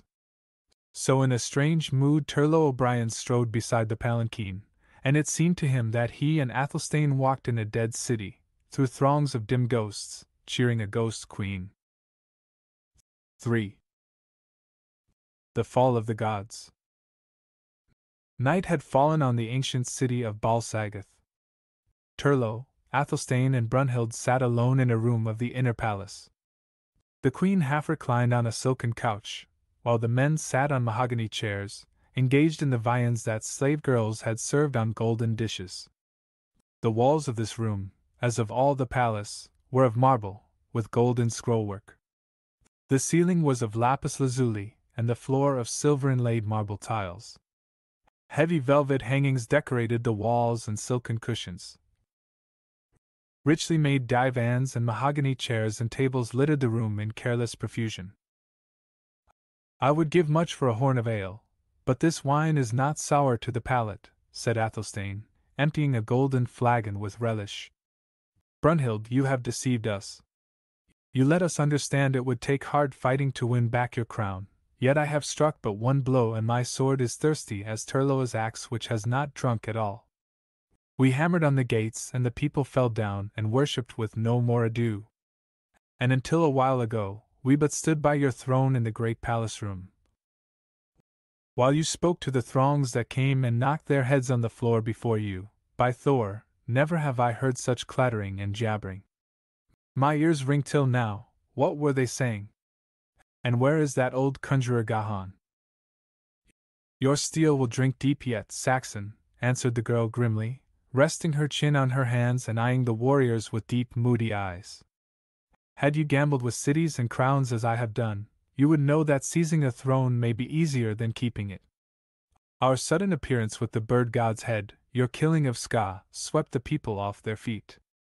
As for the rest, I held audience in the palace as you saw, even if you did not understand, and the people who came in bowing droves were assuring me of their unswerving loyalty. Ha! I graciously pardoned them all, but I am no fool. When they have time to think, they will begin to grumble again. Gahan is lurking in the shadows somewhere, plotting evil to us all, you may be sure. This city is honeycombed with secret corridors and subterranean passages of which only the priests know. Even I, who have traversed some of them when I was Gothan's puppet, know not where to look for the secret doors, since Gahan always led me through them blindfolded. Just now, I think I hold the upper hand. The people look on you with more awe than they regard me.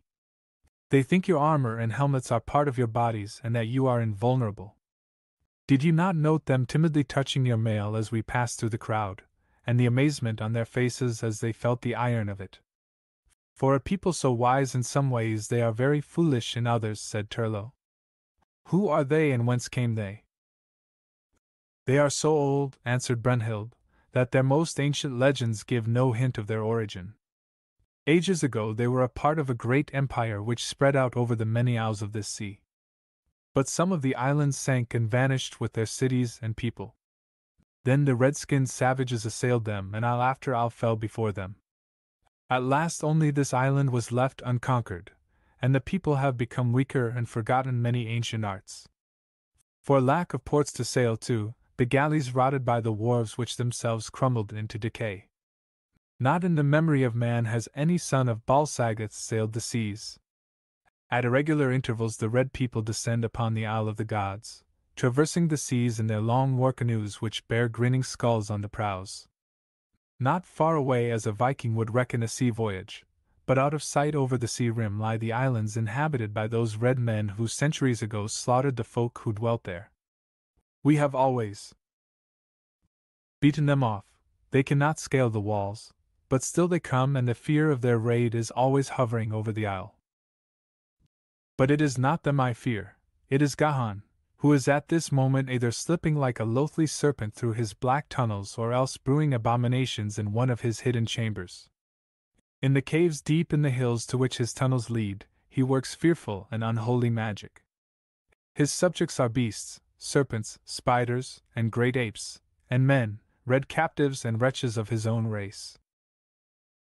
Deep in his grisly caverns he makes beasts of men and half men of beasts, mingling bestial with human in ghastly creation. No man dares guess at the horrors that have spawned in the darkness, or what shapes of terror and blasphemy have come into being during the ages Gahan has wrought his abominations, for he is not as other men, and has discovered the secret of life everlasting.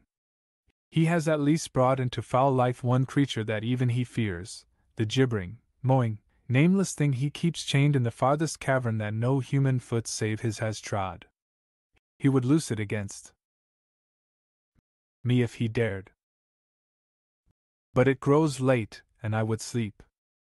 I will sleep in the room next to this, which has no other opening than this door. Not even a slave girl will I keep with me, for I trust none of these people fully. You shall keep this room, and though the outer door is bolted, one had better watch while the other sleeps. Zomar and his guardsmen patrol the corridors outside, but I shall feel safer with 2 men of my own blood between me and the rest of the city. She rose, and with a strangely lingering glance at Turlo, entered her chamber and closed the door behind her. Athelstane stretched and yawned.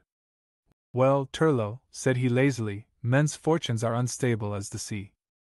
Last night I was the pick swordsman of a band of reavers and you a captive. This dawn we were lost outcasts springing at each other's throats. Now we are sword brothers and right-hand men to a queen. And you, I think, are destined to become a king. How so? Why, have you not noticed the Orkney girl's eyes on you? Faith, there's more than friendship in her glances that rest on those black locks and that brown face of yours. I tell you. Enough, Turlo's voice was harsh, as an old wound stung him. Women in power are white-fanged wolves. It was the spite of a woman that, he stopped. Well, well, returned Athelstane tolerantly, there are more good women than bad ones. I know, it was the intrigues of a woman that made you an outcast. Well, we should be good comrades. I am an outlaw too. If I should show my face in Wessex I would soon be looking down on the countryside from a stout oak limb. What drove you out on the Viking path?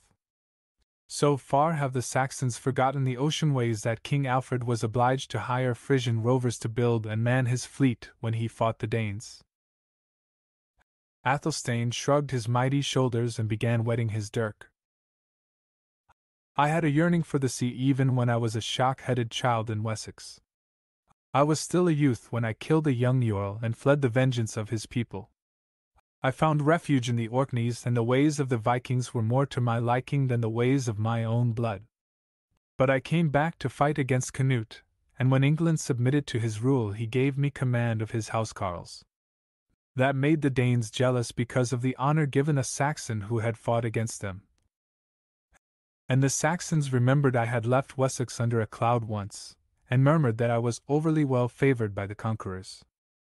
Well, there was a Saxon thane and a Danish jarl who one night at feast assailed me with fiery words, and I forgot myself and slew them both. So England was again barred to me. I took the Viking path again. Athelstane's words trailed off. His hands slid limply from his lap and the whetstone and dirk dropped to the floor. His head fell forward on his broad chest, and his eyes closed. Too much wine, muttered Turlo. But let him slumber, I'll keep watch. Yet even as he spoke, the Gael was aware of a strange lassitude stealing over him. He lay back in the broad chair. His eyes felt heavy and sleep veiled his brain despite himself. And as he lay there, a strange nightmare vision came to him. One of the heavy hangings on the wall opposite the door swayed violently, and from behind it slunk a fearful shape that crept slavering across the room. Turlo watched it apathetically, aware that he was dreaming and at the same time wondering at the strangeness of the dream. The thing was grotesquely like a crooked gnarled man in shape, but its face was bestial. It bared yellow fangs as it lurched silently toward him, and from under penthouse brows small reddened eyes gleamed demoniacally.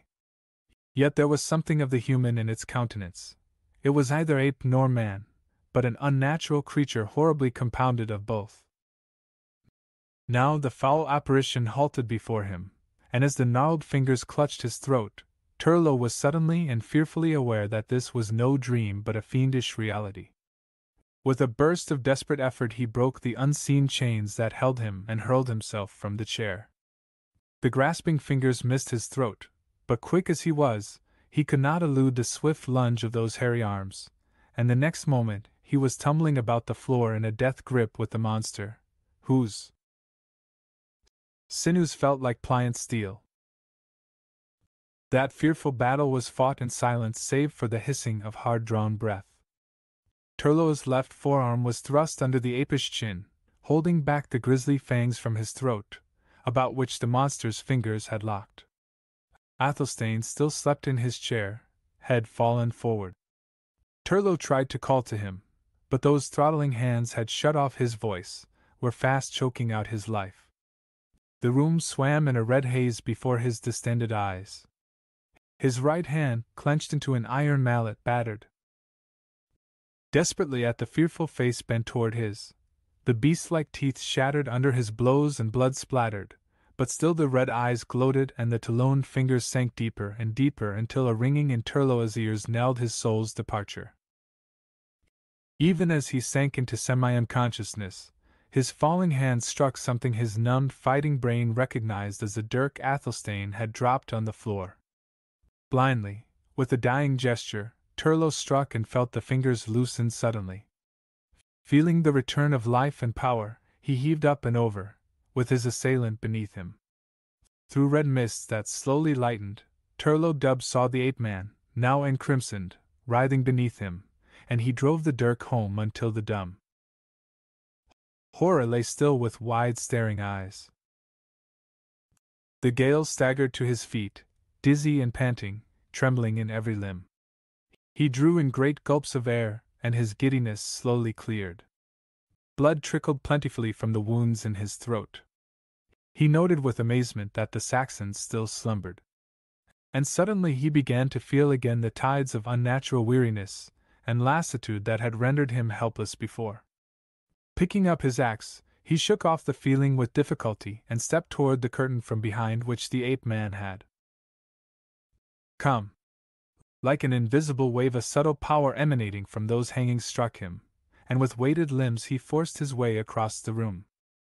Now he stood before the curtain and felt the power of a terrific evil will beating upon his own, menacing his very soul, threatening to enslave him, brain and body. Twice he raised his hand and twice it dropped limply to his side. Now for the third time he made a mighty effort and tore the hangings bodily from the wall. For a flashing instant he caught a glimpse of a bizarre, half-naked figure in a mantle of parrot feathers and a headgear of waving plumes. Then, as he felt the full hypnotic blast of those blazing eyes, he closed his own eyes and struck blind. He felt his axe sink deep, then he opened his eyes and gazed at the silent figure which lay at his feet, cleft head in a widening crimson pool. And now Athelstane suddenly heaved erect, eyes flaring bewilderedly, sword out. "What?" he stammered, glaring wildly. "Turlo, what in Thor's name's happened?" "Thor's blood. That is a priest there, but what is this dead thing?" One of the devils of this foul city, answered Turlo, wrenching his axe free. I think Gahan has failed again. This one stood behind the hangings and bewitched us unawares. He put the spell of sleep on us. I slept, the Saxon nodded dazedly. But how came they here? There must be a secret door behind those hangings, though I cannot find it. Hark! From the room where the queen slept there came a vague scuffling sound, that in its very faintness seemed fraught with grisly potentialities. Brunhild! Turlo shouted. A strange gurgle answered him. He thrust against the door. It was locked. As he heaved up his axe to hew it open, Athelstane brushed him aside and hurled his full weight against it. The panels crashed, and through their ruins Athelstane plunged into the room. A roar burst from his lips. Over the Saxon's shoulder Turlo saw a vision of delirium. Brunhild, queen of Balsagoth, writhed helpless in midair, gripped by the black shadow of a nightmare. Then as the great black shape turned cold flaming eyes on them Turlo saw it was a living creature. It stood manlike, upon two tree-like legs, but its outline and face were not of a man, beast or devil. This, Turlo felt, was the horror that even Gahan had hesitated to loose upon his foes, the archfiend that the demoniac priest had brought into life in his hidden caves of horror. What ghastly knowledge had been necessary? What hideous blending of human and bestial things with nameless shapes from outer voids of darkness? Held like a babe in arms Brunhild writhed, eyes flaring with horror, and as the thing took a misshapen hand from her white throat to defend itself, a scream of heart-shaking fright burst from her pale lips. Athelstane, first in the room, was ahead of the gale. The black shape loomed over the giant Saxon, dwarfing and overshadowing him, but Athelstane, gripping the hilt with both hands, lunged upward. The great sword sank over half its length into the black body and came out crimson as the monster reeled back. A hellish pandemonium of sound burst forth, and the echoes of that hideous yell thundered through the palace and deafened the hearers. Turlo was springing in, axe high, when the fiend dropped the girl and fled reeling across the room, vanishing in a dark opening that now gaped in the wall. Athelstane, clean berserk, plunged after it. Turlo made to follow, but Brunhild, reeling up, threw her white arms around him in a grip even he could hardly break. No, she screamed, eyes ablaze with terror. Do not follow them into that fearful corridor. It must lead to hell itself. The Saxon will never return. Let you not share his fate. Loose me, woman! Roared Turlo in a frenzy, striving to disengage himself without hurting her. My comrade may be fighting for his life. Wait till I summon the guard, she cried, but Turlo flung her from him, and as he sprang through the secret doorway, Brunhild smote on the jade gong until the palace re-echoed. A loud pounding began in the corridor and Zomar's voice shouted, "Oh, Queen, are you in peril? Shall we burst the door? Hasten!" she screamed, as she rushed to the outer door and flung it open. Turlo, leaping recklessly into the corridor, raced along in darkness for a few moments, hearing ahead of him the agonized bellowing of the wounded monster and the deep, fierce shouts of the Saxon. Then these noises faded away in the distance as he came into the narrow passageway faintly lighted with torches stuck into niches. Face down on the floor lay a brown man, clad in gray feathers, his skull crushed like an eggshell. How long Turlo O'Brien followed the dizzy windings of the shadowy corridor he never knew. Other smaller passages led off to each side, but he kept to the main corridor. At last he passed under an arched doorway and came out into a strange vasty room. Somber massive columns upheld a shadowy ceiling so high it seemed like a brooding cloud arched against a midnight sky. Turlo saw that he was in a temple. Behind a black red-stained stone altar loomed a mighty form, sinister and abhorrent. The god Jeoagaroth. Surely it must be he. But Turlo spared only a single glance for the colossal figure that brooded there in the shadows. Before him was a strange tableau. Athelstane leaned on his great sword and gazed at the two shapes which sprawled in a red welter at his feet. Whatever foul magic had brought the black thing into life, it had taken but a thrust of English steel to hurl it back into a limbo from whence it came. The monster lay half across its last victim, a gaunt white-bearded man whose eyes were starkly evil, even in death. Gahan! Ejaculated the startled Gale. I, the priest, I was close behind this troll or whatever it is, all the way along the corridor, but for all its size it fled like a deer. Once one in a feather mantle tried to halt it, and it smashed his skull and paused not an instant. At last we burst into this temple. I closed upon the monster's heels with my sword raised for the death cut. But Thor's blood. When it saw the old one standing by that altar, it gave one fearful howl and tore him to pieces and died itself, all in an instant, before I could reach it and strike. Turlo gazed at the huge formless thing. Looking directly at it, he could form no estimate of its nature. He got only a chaotic impression of great size and inhuman evil. Now it lay like a vast shadow blotched out on the marble floor. Surely black wings beating from moonless gulfs had hovered over its birth, and the grisly souls of nameless demons had gone into its being. And now Brunhild rushed from the dark corridor with Zomar and the guardsmen. And from outer doors and secret nooks came others silently, warriors, and priests in feathered mantles, until a great throng stood in the Temple of Darkness. A fierce cry broke from the queen as she saw what had happened. Her eyes blazed terribly, and she was gripped by a strange madness.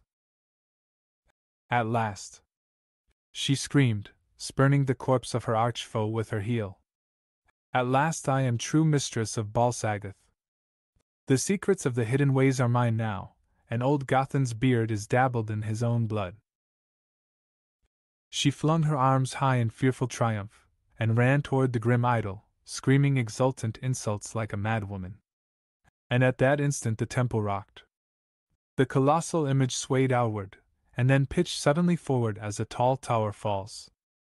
Turlo shouted and leaped forward, but even as he did, with a thunder like the bursting of a world, the god Jeoelgaroth crashed down upon the doomed woman, who stood frozen.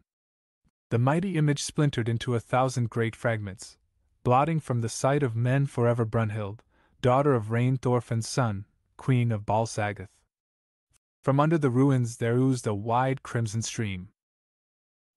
Warriors and priests stood frozen, deafened by the crash of that fall, stunned by the weird catastrophe. An icy hand touched Turlo's spine. Had that vast bulk been thrust over by the hand of a dead man? As it had rushed downward, it had seemed to the Gale that the inhuman features had for an instant taken on the likeness of the dead Gahan. Now, as all stood speechless, the acolyte Gelka saw and seized his opportunity. Jeoelgaroth has spoken, he screamed.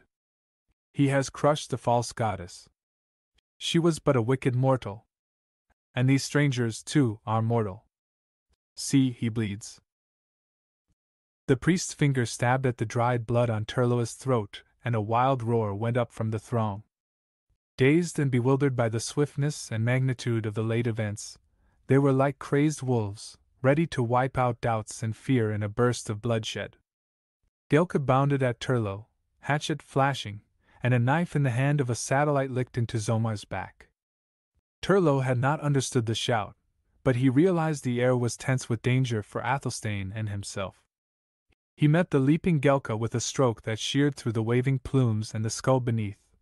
Then 6 lances broke on his buckler, and a rush of bodies swept him back against a great pillar. Then Athelstane, slow of thought, who had stood gaping for the flashing second it had taken this to transpire, awoke in a blast of awesome fury. With a deafening roar he swung his heavy sword in a mighty arc. The whistling blade whipped off a head, sheared through a torso and sank deep into a spinal column. The 3 corpses fell across each other, and even in the madness of the strife, men cried out at the marvel of that single stroke. But like a brown, blind tide of fury the maddened people of Bal Sagoth rolled on their foes. The guardsmen of the dead queen, trapped in the press, died to a man without a chance to strike a blow. But the overthrow of the two white warriors was no such easy task. Back to back they smashed and smote. Athelstane's sword was a thunderbolt of death, Turlo's axe was lightning. Hedged close by a sea of snarling brown faces and flashing steel, they hacked their way slowly toward a doorway. The very mass of the attackers hindered the warriors of Bal Sagoth, for they had no space to guide their strokes, while the weapons of the seafarers kept a bloody ring clear in front of them. Heaping a ghastly row of corpses as they went, the comrades slowly cut their way through the snarling press. The Temple of Shadows, witness of many a bloody deed, was flooded with gore spilled like a red sacrifice to her broken gods. The heavy weapons of the white fighters wrought fearful havoc among their naked, lighter-limbed foes, while their armor guarded their own lives. But their arms, legs and faces were cut and gashed by the frantically flying steel, and it seemed the sheer number of their foes would overwhelm them ere they could reach the door. Then they had reached it, and made desperate play until the brown warriors, no longer able to come upon them from all sides, drew back for a breathing space, leaving a torn red heap before the threshold. And in that instant the two sprang back into the corridor, and seizing the great brazen door, slammed it in the very faces of the warriors who leaped howling to prevent it. Athelstane, bracing his mighty legs, held it against their combined efforts until Turlo had time to find and slip the bolt. Thor! Gasped the Saxon, shaking the blood in a red shower from his face. This is close play. What now, Turlo? Down the corridor, quick! Snapped the Gael, before they come on us from this way and trap us like rats against this door. By Satan, the whole city must be roused. Hark to that roaring! In truth, as they raced down the shadowed corridor, it seemed to them that all Bal Sagoth had burst into rebellion and civil war. From all sides came the clashing of steel, the shouts of men, and the screams of women, overshadowed by a hideous howling.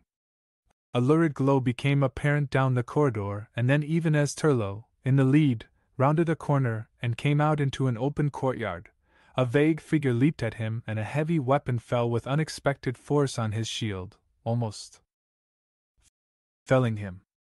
But even as he staggered he struck back and the upper spike on his axe sank under the heart of his attacker, who fell at his feet. In the glare that illumined all, Turlo saw his victim differed from the brown warriors he had been fighting. This man was naked, powerfully muscled and of a copperish red rather than brown. The heavy animal-like jaw, the slanting low forehead showed none of the intelligence and refinement of the brown people, but only a brute ferocity. A heavy war club, rudely carved, lay beside him. By Thor!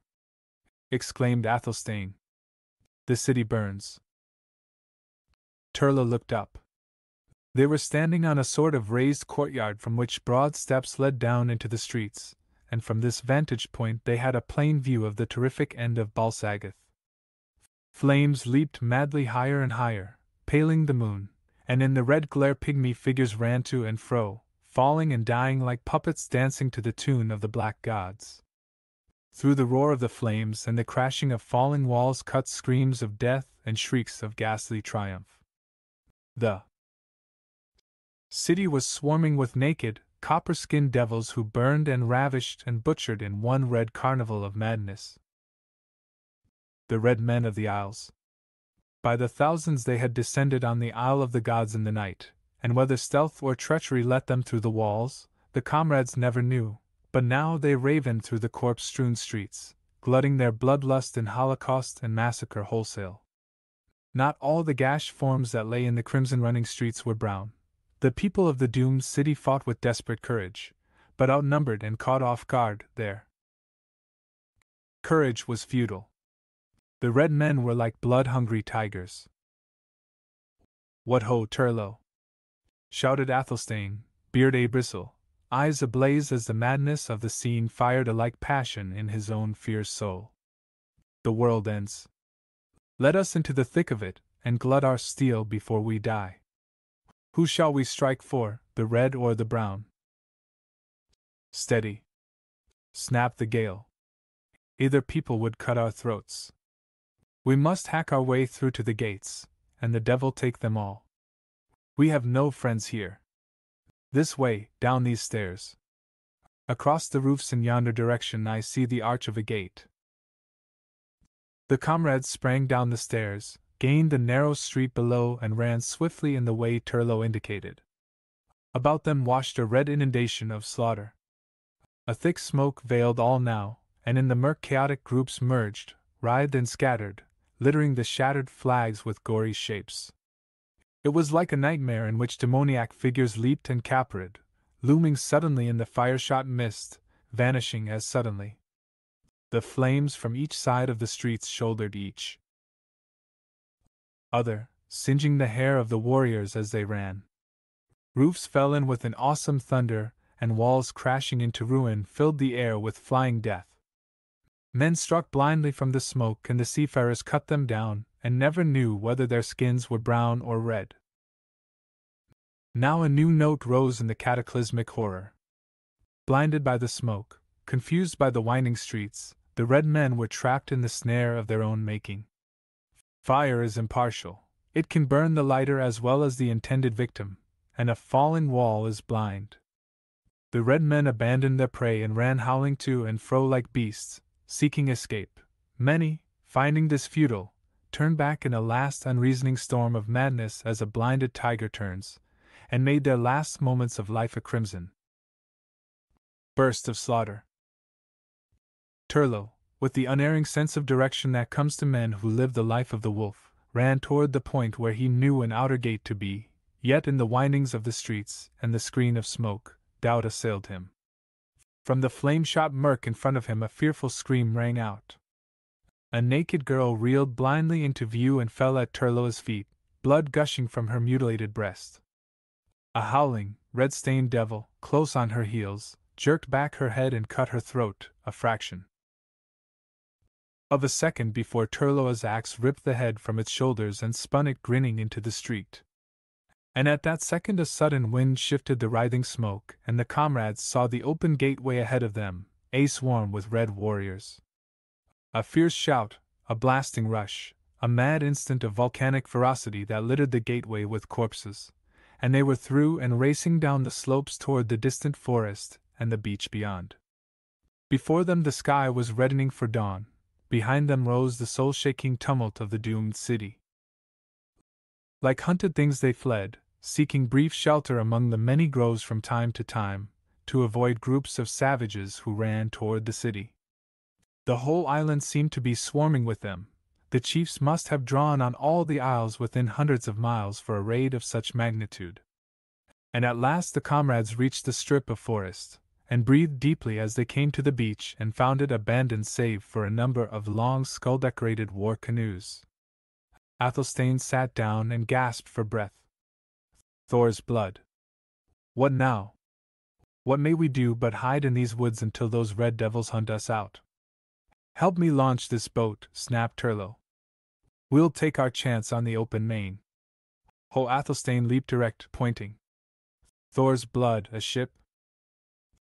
The sun was just up, gleaming like a great golden coin on the sea rim. And limned in the sun swam a tall, high-pooped craft. The comrades leaped into the nearest canoe, shoved off, and rowed like mad, shouting and waving their oars to attract the attention of the crew.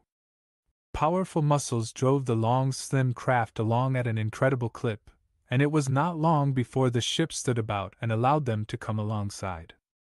Dark-faced men, clad in mail, looked over the rail. Spaniards, muttered Athelstane. If they recognize me, I had better stayed on the island. But he clambered up the chain without hesitation, and the two wanderers fronted the lean, somber-faced man whose armor was that of a knight of Asturias. He spoke to them in Spanish, and Turlo answered him, for the Gael, like many of his race, was a natural linguist and had wandered far and spoken many tongues. In a few words the Dalcassian told their story and explained the great pillar of smoke which now rolled upward in the morning air from the isle. Tell him there is a king's ransom for the taking, put in Athelstane. Tell of the silver gates, Turlo. But when the Gaels spoke of the vast loot in the doomed city, the commander shook his head. Good sir, we have not time to secure it, nor men to waste in the taking. Those red fiends you describe would hardly give up anything, though useless to them, without a fierce battle, and neither my time nor my force is mine. I am Don Rodrigo del Cortez of Castile, and this ship, the Grey Friar, is one of a fleet that sailed to harry the Moorish corsairs. Some days agone we were separated from the rest of the fleet in a sea skirmish, and the tempest blew us far off our course. We are even now beating back to rejoin the fleet if we can find it, if not, to harry the infidel as well as we may. We serve God and the King, and we cannot halt for mere dross as you suggest. But you are welcome aboard this ship, and we have need of such fighting men as you appear to be. You will not regret it, should you wish to join us and strike a blow for Christendom against the Moslems. In the narrow-bridged nose and deep dark eyes, in the lean ascetic face, Turlo read the fanatic, the stainless cavalier, the knight-errant. He spoke to Athelstane. This man is mad, but there are good blows to be struck and strange lands to see. Anyway, we have no other choice. One place is as good as another to masterless men and wanderers, quoth the huge Saxon. Tell him we will follow him to hell and singe the tail of the devil if there be any chance of loot. 4. Empire. Turlo and Athelstane leaned on the rail, gazing back at the swiftly receding island of the gods, from which rose a pillar of smoke, laden with the ghosts of 1,000 centuries and the shadows and mysteries of forgotten empire, and Athelstane cursed as only a Saxon can. A king's ransom, and after all that bloodletting, no loot. Turlo shook his head. We have seen an ancient kingdom fall, we have seen the last remnant of the world's oldest empire sink into flames in the abyss of oblivion, and barbarism rear its brute head above the ruins. So passed the glory and the splendor, and the imperial purple, in red flames and yellow smoke. But not one bit of plunder, persisted the Saxon.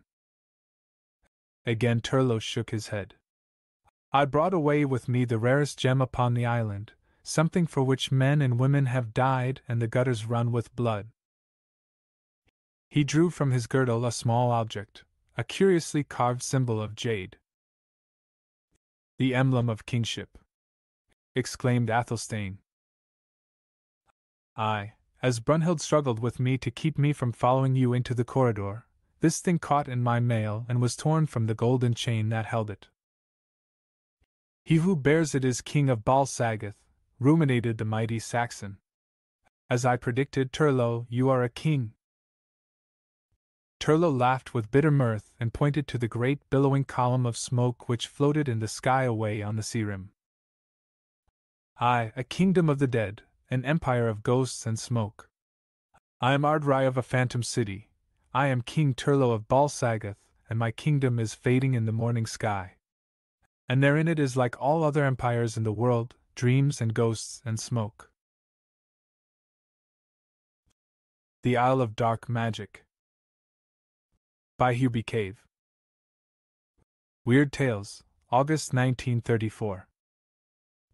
Captain Bruck, master of the Bella Gael, was the man who brought Peter Mace to Ficana, and since I did not meet the boy until his arrival, I must tell the first part of this tale as it was seen through Captain Bruck's eyes. So, then, I must go back a little. Bruck was on the beach, as the saying is, when the Bjornson Trading Company, in Papeete, offered him the Bella Gael. The Bjornson Company, like most of Papeete's smaller concerns, operated a fleet of second-rate tramps which were schooner-rigged and sailed under their own spread. No captain of repute would have accepted command of even the best of them. But Bruck was desperate. His orders were to touch fate, sail north to Fakarava and Tau, and wind up at Rarioa, bartering for as much copra as the schooner would hold. He was to be back in Papeete inside the month, if possible. And he was to carry one passenger, a white man, as far as Rarioa. The white man was Peter Mace, and given his choice, Bruck would have picked more promising company or none at all. Peter Mace was a thin, worried-looking youth possessed of a pair of eyes which missed nothing. He could not have been more than 25, and he had been in Papeete, so he said, only 3 weeks. He came aboard an hour before the schooner sailed, and he brought with him a large wooden packing case which he insisted on storing in his own cabin. And for 2 days he kept entirely to himself, offering not a word of explanation to anyone. Later, however, he found time and the desire to ask questions. Before the Bella Gale reached Fate, he had demanded the name of every atoll in Paumotu. He had questioned Brooke concerning the habits of the islanders, how they treated white men, what atolls were the least populated, and whether Brooke knew any small motu off the schooner routes where a man might be entirely alone.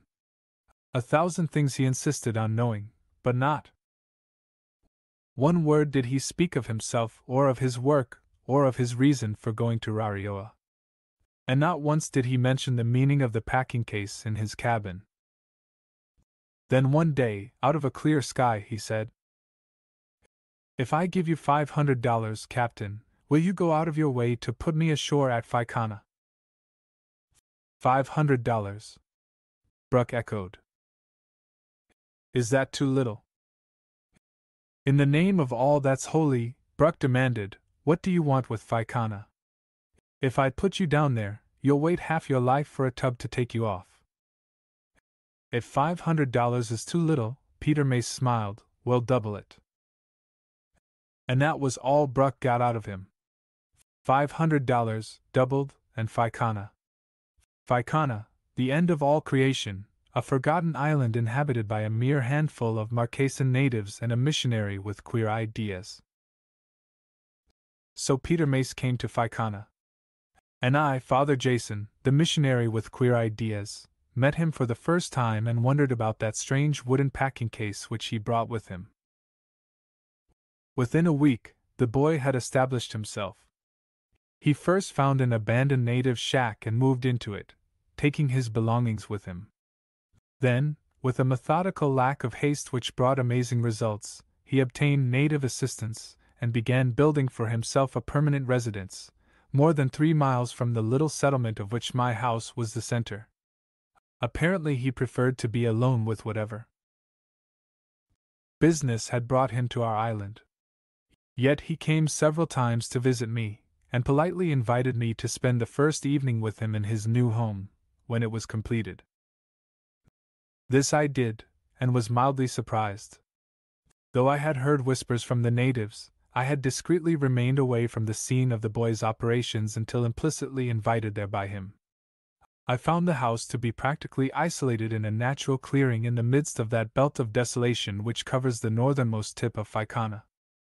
Its only means of communication with the village was a narrow, perilous trail through dense jungle, which entailed more than an hour of the hardest kind of walking. Surely Peter Mace had no desire for casual visitors. The house itself, however, was complete in every detail, an elaborate 2-roomed native dwelling with an additional small chamber upstairs. We sat there that evening, he and I, sipping native brandy and playing chess. Our conversation never once touched on personalities.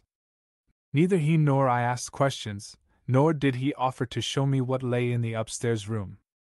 When the time came for me to go, he wished me a pleasant good night, and instructed his newly acquired native boy Menegai to accompany me back to the village. And for 2 weeks, that was all I saw of him. But native curiosity, you know, is a thing easily aroused, and I heard many strange stories during those 2 weeks. Pidim, the Marquesans called the boy, and Pidim, so they said, was a devil incarnate. During the daytime they heard him working in the upstairs room of his house, and when he was not working he was striding about like a caged animal, muttering and grumbling to himself. Several times, when they had crept close to the downstairs window and peered in, they had seen him sitting at the table, hunched over a pile of books, with whiskey bottles stacked in front of him. He was drunk, they said. His eyes were distended and bloodshot, and his hands shook as they held the books. But what he had in that upstairs chamber they did not know, for it was impossible to peer in the window and find out. All these stories I knew to be greatly exaggerated, because my people were superstitious children at best. But I knew, too, that there must be some truth in them, for natives are not deliberate liars unless they can, by lying, gain material things for themselves. And so, thinking to invite the boy to my home and there talk to him about himself, I went one afternoon to his house. He was not there when I arrived. I knocked, and received no answer, and on opening the door, found no one within. It was strange, I thought, that he should go away and leave the door open, for I saw that he had fitted it with a patent lock. I called his name aloud, and then, bewildered, looked about me. The table was piled high with books, and with cardboard-covered manuscripts. Curiously I looked at these, and then intently I studied them. I shuddered then, and felt suddenly as if I were in an unhallowed place. If a fire had been burning, I should have thrown those books into it, despite the boy's certain anger on discovering my act. For the books were forbidden books, each and every one of them, and I say forbidden, not because I come of a religious calling, but because such volumes have been condemned by truth and science alike. One of them was the Black Cults of von Heller. Another, in manuscript form, inscribed in Latin, was the unexpurgated edition of what is now the Veil Unseen. A third I believed to be, and I now know that my belief was correct, the missing portion of that perilous treatise, Le Culte des Morts, of whose missing portion only 4 copies are reputed to exist. Merciful God, these were no books for the soul of a 25-year-old boy who lived alone with his thoughts. Utterly confounded, I turned from the table and sat for some time in a chair near the open door, waiting impatiently for Peter Mace to return. When he did not come, I rose and paced the floor, and suddenly recalled what the natives had whispered about the room above me. Was it possible, I thought, that the books on the table beside me had some connection with the contents of the chamber above? Could it be that Peter Mace had gone deeper into these matters than the mere study of them? I hesitated. This was not my home. I had no right to climb the narrow ladder which hung so invitingly in the shadowed corner of the room where I stood. Yet I had a right, as a religious adviser, to know what sins the boy was guilty of, so that I might instruct him accordingly. Deliberately, therefore, I strode across the floor.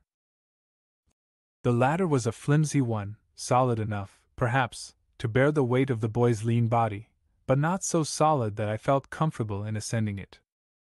I groped upwards slowly and cautiously, testing each rung before trusting my weight upon it.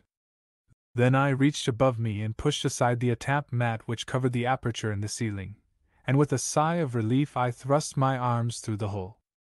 And then 2 things happened. Behind and below me, the door of the house clattered back against the wall, as Peter Mace came over the threshold. And before me, on a level with my eyes, I saw a thing sitting Buddha fashion on the floor of that upstairs room. I saw the thing only for an instant, before the boy's drunken hands clawed at my legs and dragged me down. I saw it, too, in semi-darkness, which accounts for the mistake of my first impression, which impression I carried with me for weeks afterward, believing it to be truth. For the thing I saw was a woman, naked and staring at me. A young and lovely girl, sitting utterly without motion on a pedestal made of boards covered with cloth. Beside her stood the packing case in which she had been transported to Faikana. In her hands, extended toward me, was a large metal bowl in which some chemical, or combination of chemicals, burned with an odor as sweet as the smell of ether. That was all I saw. The rung of the ladder broke under me as Peter Mace hurled himself upon me. I fell sideways against the wall. The fall stunned me. The next thing I knew, Peter Mace was standing wide-legged before me, and my back was against the table, and my hands were rigidly outflung to keep the boy's contorted face from thrusting itself into mine. At that moment Peter Mace did not know me. He was insane with rage. His face was drained of all color, and the veins on his forehead protruded like ancient scars. Animal hate was in his eyes. Guttural words uncouth and terrible snarled from his lips. He would have battered me to unconsciousness, perhaps to death, if I had not stumbled backward and groped my way to the door. Then I ran, knowing better than to remain and try to reason with a man so fiendishly angry. I had no desire to fight him, nor could I, at that time, explain the reason for my investigation of that forbidden room. I ran, as fast as my legs would take me, and when I looked back, after plowing blindly through the deep Kogon grass to the edge of the small clearing, I saw him standing rigid in the doorway of the house, his hands clutching the door frame and his legs spread wide beneath him. And with that picture engraved in my mind, I turned and plunged down the trail to the village. That was the beginning of what I may rightly call a reign of terror, not for me, but for the natives. From that day on they were not safe in going near Peter Mace's house, and yet, despite the danger, their curiosity continued to take them there. More than one tale reached me of the boy's insane fury, of how, on discovering some luckless native inside the forbidden boundary, he had rushed out like a man gone mad, pursuing the native even into the jungle. True, these tales reached me after many recountings, and were certainly magnified for my benefit, but they were nevertheless significant. I did not go again to Peter Mace's domain. And then one day he came to me. Alone he came, in the heat of noonday, bareheaded and barefooted.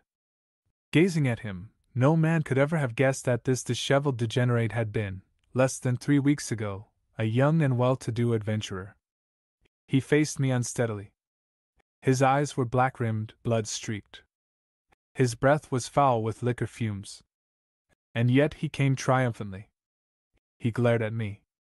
His wet lips set in a facial mask which had not felt the touch of a razor for days, curled upward at the corners and grinned at me viciously. "Well," he sneered, "are you still curious?" I stood on the veranda of my house and stared at him, half afraid of him and half pitying him. But he wanted no pity. His filthy hands gripped the railing, and his bare feet were planted firmly on the steps. He returned my stare. "Well, can't you speak?" he said. "Am I so drunk I can't be spoken to?" "You are," I answered coldly. "You're too drunk to know what you're doing." "That's what you think," he said, thrusting his face forward. "But I'm not doing anything, see? It's done. If you want to satisfy your damned curiosity, you can come back with me and satisfy it. And don't worry, I won't kick you out this time. I won't need to." Why I went with him, after such an outburst, I am not sure. Curiosity. Certainly, to a limited extent. But it was more than that. The boy was ill. He was mentally ill, morally ill. He needed help. It was my duty to go with him. And I went. Assailed by doubts and by no little physical fear, I followed him into the jungle. Had he wished to murder me in safety and secrecy, he could have done so easily, in that labyrinth of gloom. The trail underfoot was slimy and uncertain after a night's rain. Not once did the sun beat down upon us through the ceiling of interlaced branches and drooling aroidinae which hung above us at every step. On all sides the eternal drip, drip, drip of moisture accompanied our slow progress. No word passed between us. He could have murdered me, I say, but he did nothing but trudge along like an automaton, slopping through pools of black mud and staring straight ahead of him. The physical effort of that unpleasant journey was doing something to him. When we reached the clearing where his house stood, he turned to look at me with bewildered eyes, as if he had forgotten why I had accompanied him. And, in truth, he had forgotten. "What do you want?" he demanded sullenly. I hesitated. I tried desperately to read what lay behind his challenging stare. I told myself that his bewilderment was genuine, that the knowledge of what he had done while in the grip of liquor and near madness had, in reality, gone from him. So I said, very quietly, as we stood there on the steps of his house, "You asked me to help you." "Help me?" He frowned. "How?" "You had something to tell me, to show me." some trouble that was hurting you. You came to me because it is my duty to hear other men's troubles and show them, if I can, a way out. For quite some time he studied me, as if he were studying some printed puzzle in a book and wondering if the given solution were the correct one. He raised one hand to push the mop of hair out of his eyes, and then he chewed on the knuckles of that hand, gazing at me all the while like a small child trying very hard to recall certain things which had been forgotten. Finally he smiled and led the way into the house. From that moment on, he was not the same. He turned to Menegai, his houseboy, who was standing near us, and told the native to go away and leave us alone. Then he motioned me silently to a chair, and drew up another chair facing me. He leaned forward, peered steadily at me, and finally said, "Do you know who I am, Father?" Truthfully, I replied, I do not. No, I don't mean that. Peter Mace is my real name. I mean, do you know who I am? What I am? I should like to, I told him. Then I might be able to help you. Yes, you might. But I'm not religious, Father. I don't believe in a God that way. I know too much that is different. Tell me, I suggested softly. And he told me. His name was Peter Mace. Had I ever heard that name? Did I know what it meant in New York, Philadelphia? No. Well, names did not mean much in the South Seas, anyway, and he smiled wearily as he said that. What did it matter? His part of the name was unimportant, after all. He had been only a student at a well-known New York medical school, an honor student, until his 4th year, when he had been expelled in disgrace for certain lectures and experiments which were better left undescribed. There had been a girl. A lovely girl, but a creature of the streets. Maureen Kennedy was her name. She had loved him. She was clean, pure, he told me. We loved each other the way your God meant a boy and a girl to love. Nothing else in the world was worth thinking about. And your God took her from me? He, Peter Mace, had been living a life of secrecy at the time, reluctant to face his family after being expelled from the university. He had cast his lot with a likable young fellow who kept small and unpretentious rooms in the village. This fellow, Jean Lanier, studied art. No. Created art. They laughed at him, Father, just as they laughed at everything beyond their understanding. But she had died. Death had stalked those shadowed rooms, leering and screaming in derision, until I went mad, Father. Sometimes I am still mad, when I think of her. There she lay, in my arms, dead. A woman of the streets, they said. An unclean woman. But she was not. She was beautiful. For 2 days I sat beside her dead body, caressing her, staring at her, until my eyes could cry no more and I had no voice left for sobbing. All that while Jean Lanier kept silence, bringing me food and drink, respecting my anguish, never once condemning me. And then, in my madness, I conceived the idea of keeping her with me forever. Forever. Peter Mace must have seen the horror that came into my eyes as I stared at him. He smiled and leaned forward to place his hand gently on my arm. Not that way, Father, he said, shaking his head. You misunderstand. Jean Lanier, he was an artist, a sculptor. We stole money, he and I, and for a week he worked day and night, without sleeping, to make for me what I wanted. When it was finished, we covered her poor dead body and took it far from the city, where every single thing was quiet and peaceful. There, at night, we buried her. No one missed her, no one asked questions. She was only a woman of the streets, and who cares when a woman of the streets disappears? He stared at me, and at the floor, and for a long time he did not speak again. Then he said heavily, I should never have done it, Father. I should never have made Jean Lanier do what he did. It drove me insane. It filled my mind with hate for Almighty God. And because I had studied these, he pointed bitterly to the pile of forbidden books on the table beside us. There was only one way for me to turn. I studied more and more. I learned things. Jean Lanier turned me out and would have no more of me. Wherever I went with the thing Jean had made for me, people whispered and called me mad. And so, I said, you came here to Faikana. He nodded. That, too, was part of the madness, he confessed. It was no separate insanity in itself, it was a part of the whole.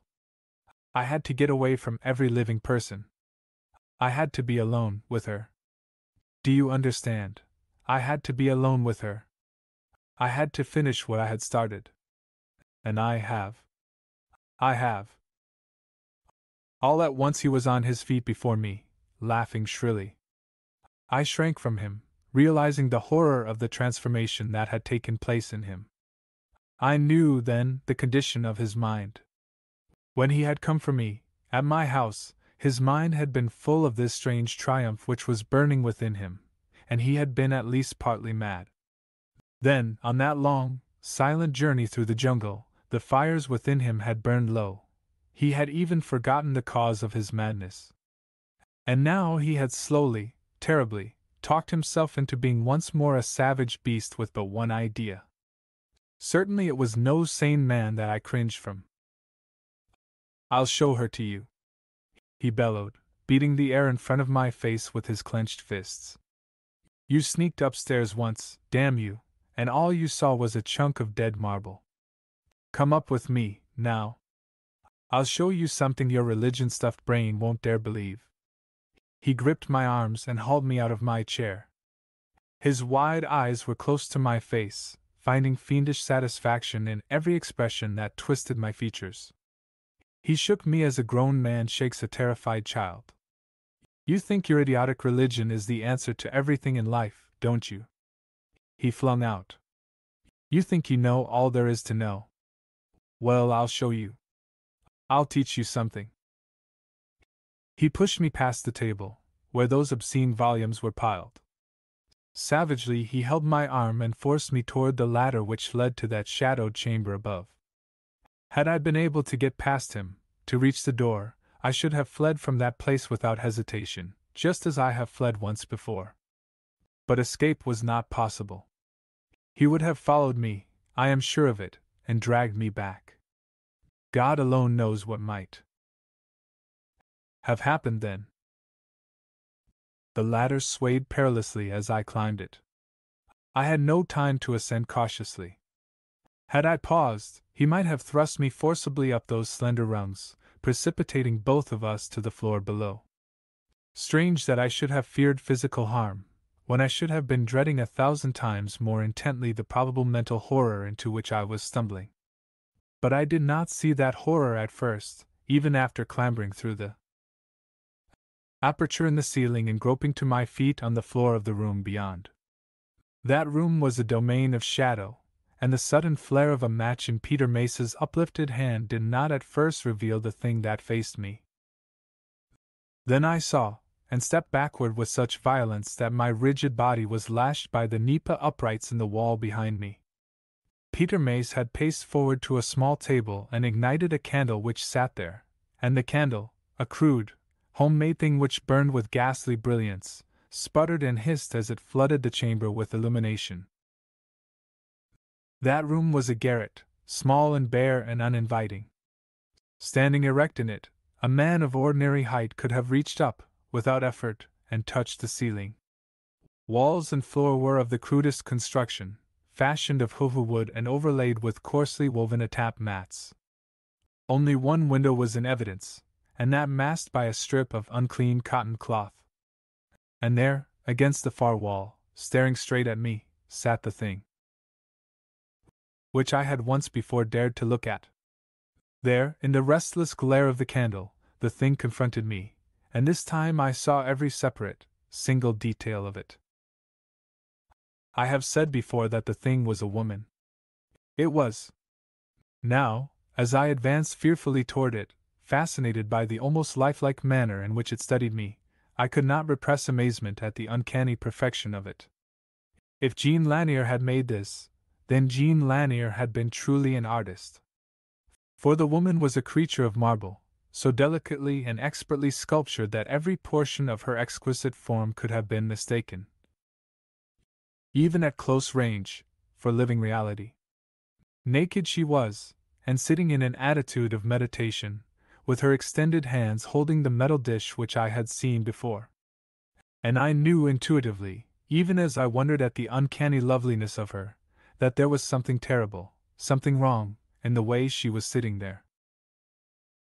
"This," I said slowly to Peter Mace, "is the woman you loved. This is Maureen Kennedy." He laughed, not wildly or triumphantly, but so softly that I turned abruptly to peer at him, and found him smiling at me as a man smiles who knows more, much more, than his victim. "She will be the woman I love, when I am finished," he replied, and he walked to the marble figure and put his hands on her shoulders, and looked down into her face as if she could understand him. And then I made a mistake. I believed him to be less mad than when he had forced me up the ladder a moment ago. I put my hand on his arm and said quietly, "My boy, this is not good. Your friend should never have made such an idol for you to worship. The commandment tells us, 'Thou shalt have none other God but me.'" He flung my hand away. Savagely he whirled on me, glared at me. I thought his clenched fist would crash into my face. Then he stepped back, smiling. Deliberately he walked past me to the opening in the floor, and stooped, and dragged a heavy wooden square over the aperture, securing the square in place with thongs which were attached to it. With equal deliberation he paced to the opposite wall, grasped a chair which leaned there, and set the chair down in the center of the room. Standing behind it, he said evenly, "Come here and sit down." "I have no wish to remain in this room," I retorted. "Come here and sit down." "Why?" "Because I say so. And if your idiotic God were here, he would sit beside you. If either of you refused, I would kill you both." I hesitated, and he stood motionless, waiting. Slowly, then, I obeyed him, and my hands trembled on my knees as I lowered myself into the chair. "Now you will sit here and watch," he ordered, "and you will say nothing. I have work to do. I must not be interrupted. And if your foolish God does not strike you down for looking at forbidden things, you will soon know why I asked Jean Lanier to make this woman for me. And now I must recount truths which were perhaps better left untold. Probably I shall be condemned severely for the words which I here set down. Perhaps I shall be more than condemned, and you, also, for reading them. But these things must be told, for the salvation of those who may someday be mad enough to walk in Peter Mace's footsteps. There I sat, in a small chamber filled with leaping shadows. There, facing me, sat that marble image of a too lovely woman. The exit was closed, the single window shut and masked. We were alone, Peter Mace, the woman, and I, in a room cursed with sinister thoughts and evil machinations. And, disregarding my presence entirely, the boy proceeded with his unhallowed labors. He went first to a small compartment in the wall and took therefrom a number of bound volumes, one of which he carried to the table. Poring over this, and deliberately turning its pages, he found what he sought and began to read silently to himself. I saw his lips move with the words.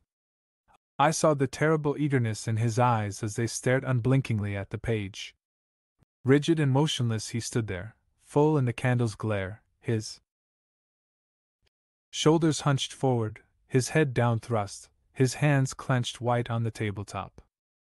Then he straightened, turned slowly, and walked toward the woman. From a soft leather pouch which lay there at the woman's feet, he took something small and black and touched it to the woman's marble lips. I thought at first that it was a crucifix. Then I saw my error and shuddered, for it was an inverted crucifix, and the face upon it was the face of a leering demon. Carefully he placed it in the metal dish which the woman's lifeless hands extended toward him. With the same deliberate care he took a small phial in his hands, and poured into the dish a viscous dark liquid which gleamed dully in the dim light. Then I saw a match blaze brightly, and the dish was suddenly alive with pale blue flame. Slowly, then, the boy sank to his knees. He did not turn to look at me. I doubt if he even realized my presence. He knelt, and stared into the woman's face, and raised his arms in supplication. From his lips came an almost inaudible low monotone, as if he were praying. In truth, I thought he was praying, and my heart was filled with pity for him. I respected his torment. I understood his loneliness. Then I heard the words he was muttering. I knew them for what they were, and it was I who prayed to a merciful God to forgive us both. You have heard of the Black Massachusetts. You are aware of its hideous significance. Then you know the extent of the madness in Peter Mace's soul, and you know to whom he was muttering his maledictions. But it was more than that.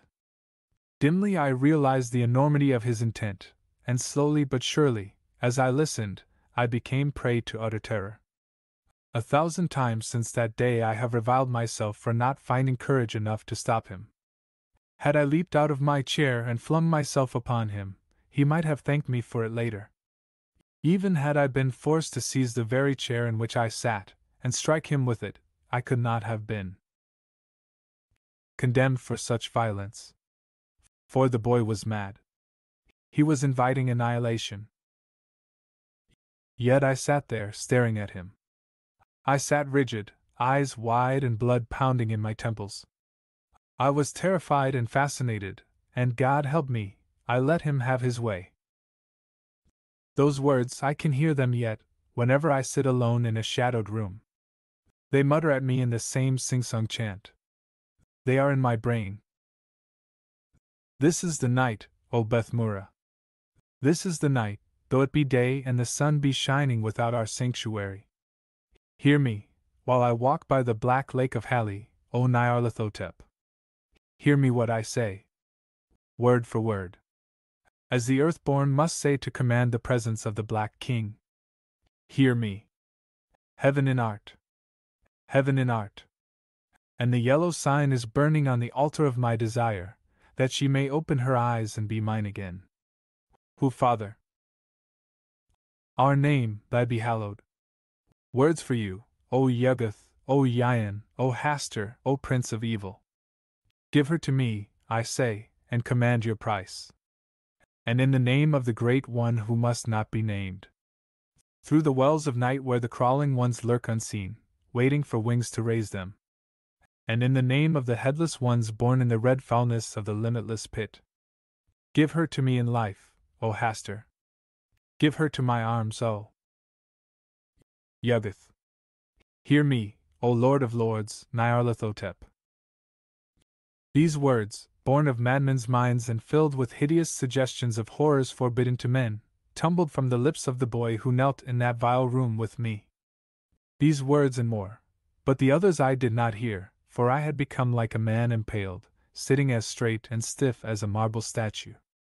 No, no, not as a marble statue.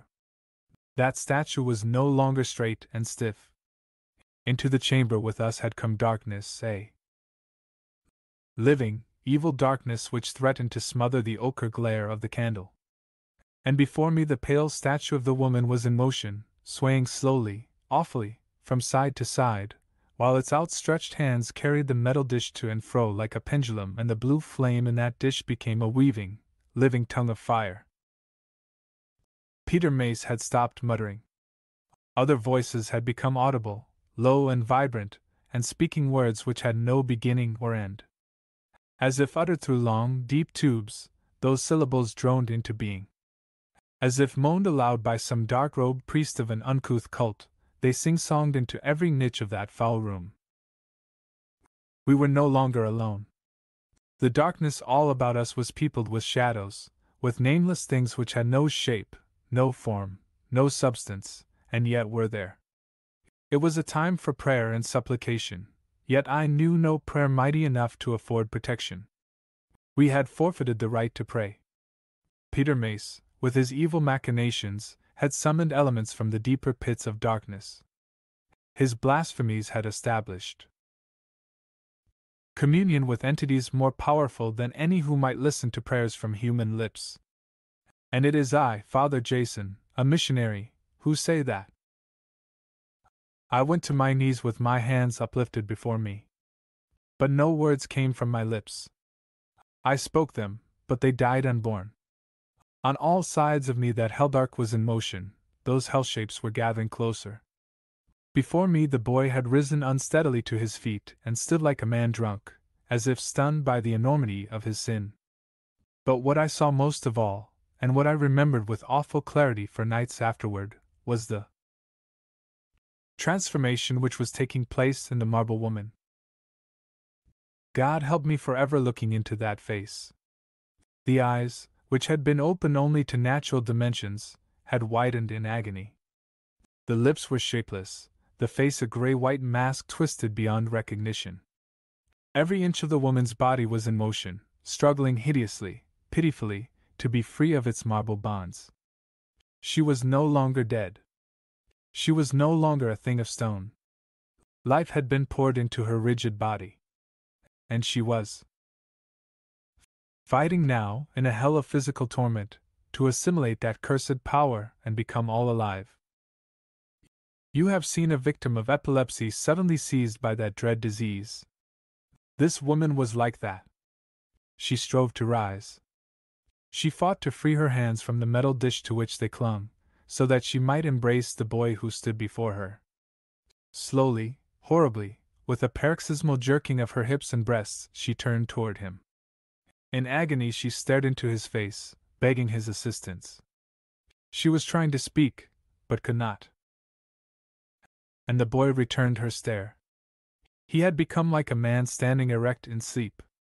He seemed not to realize her agony, or to be aware of the hideous darkness which hung all about him like a winding sheet.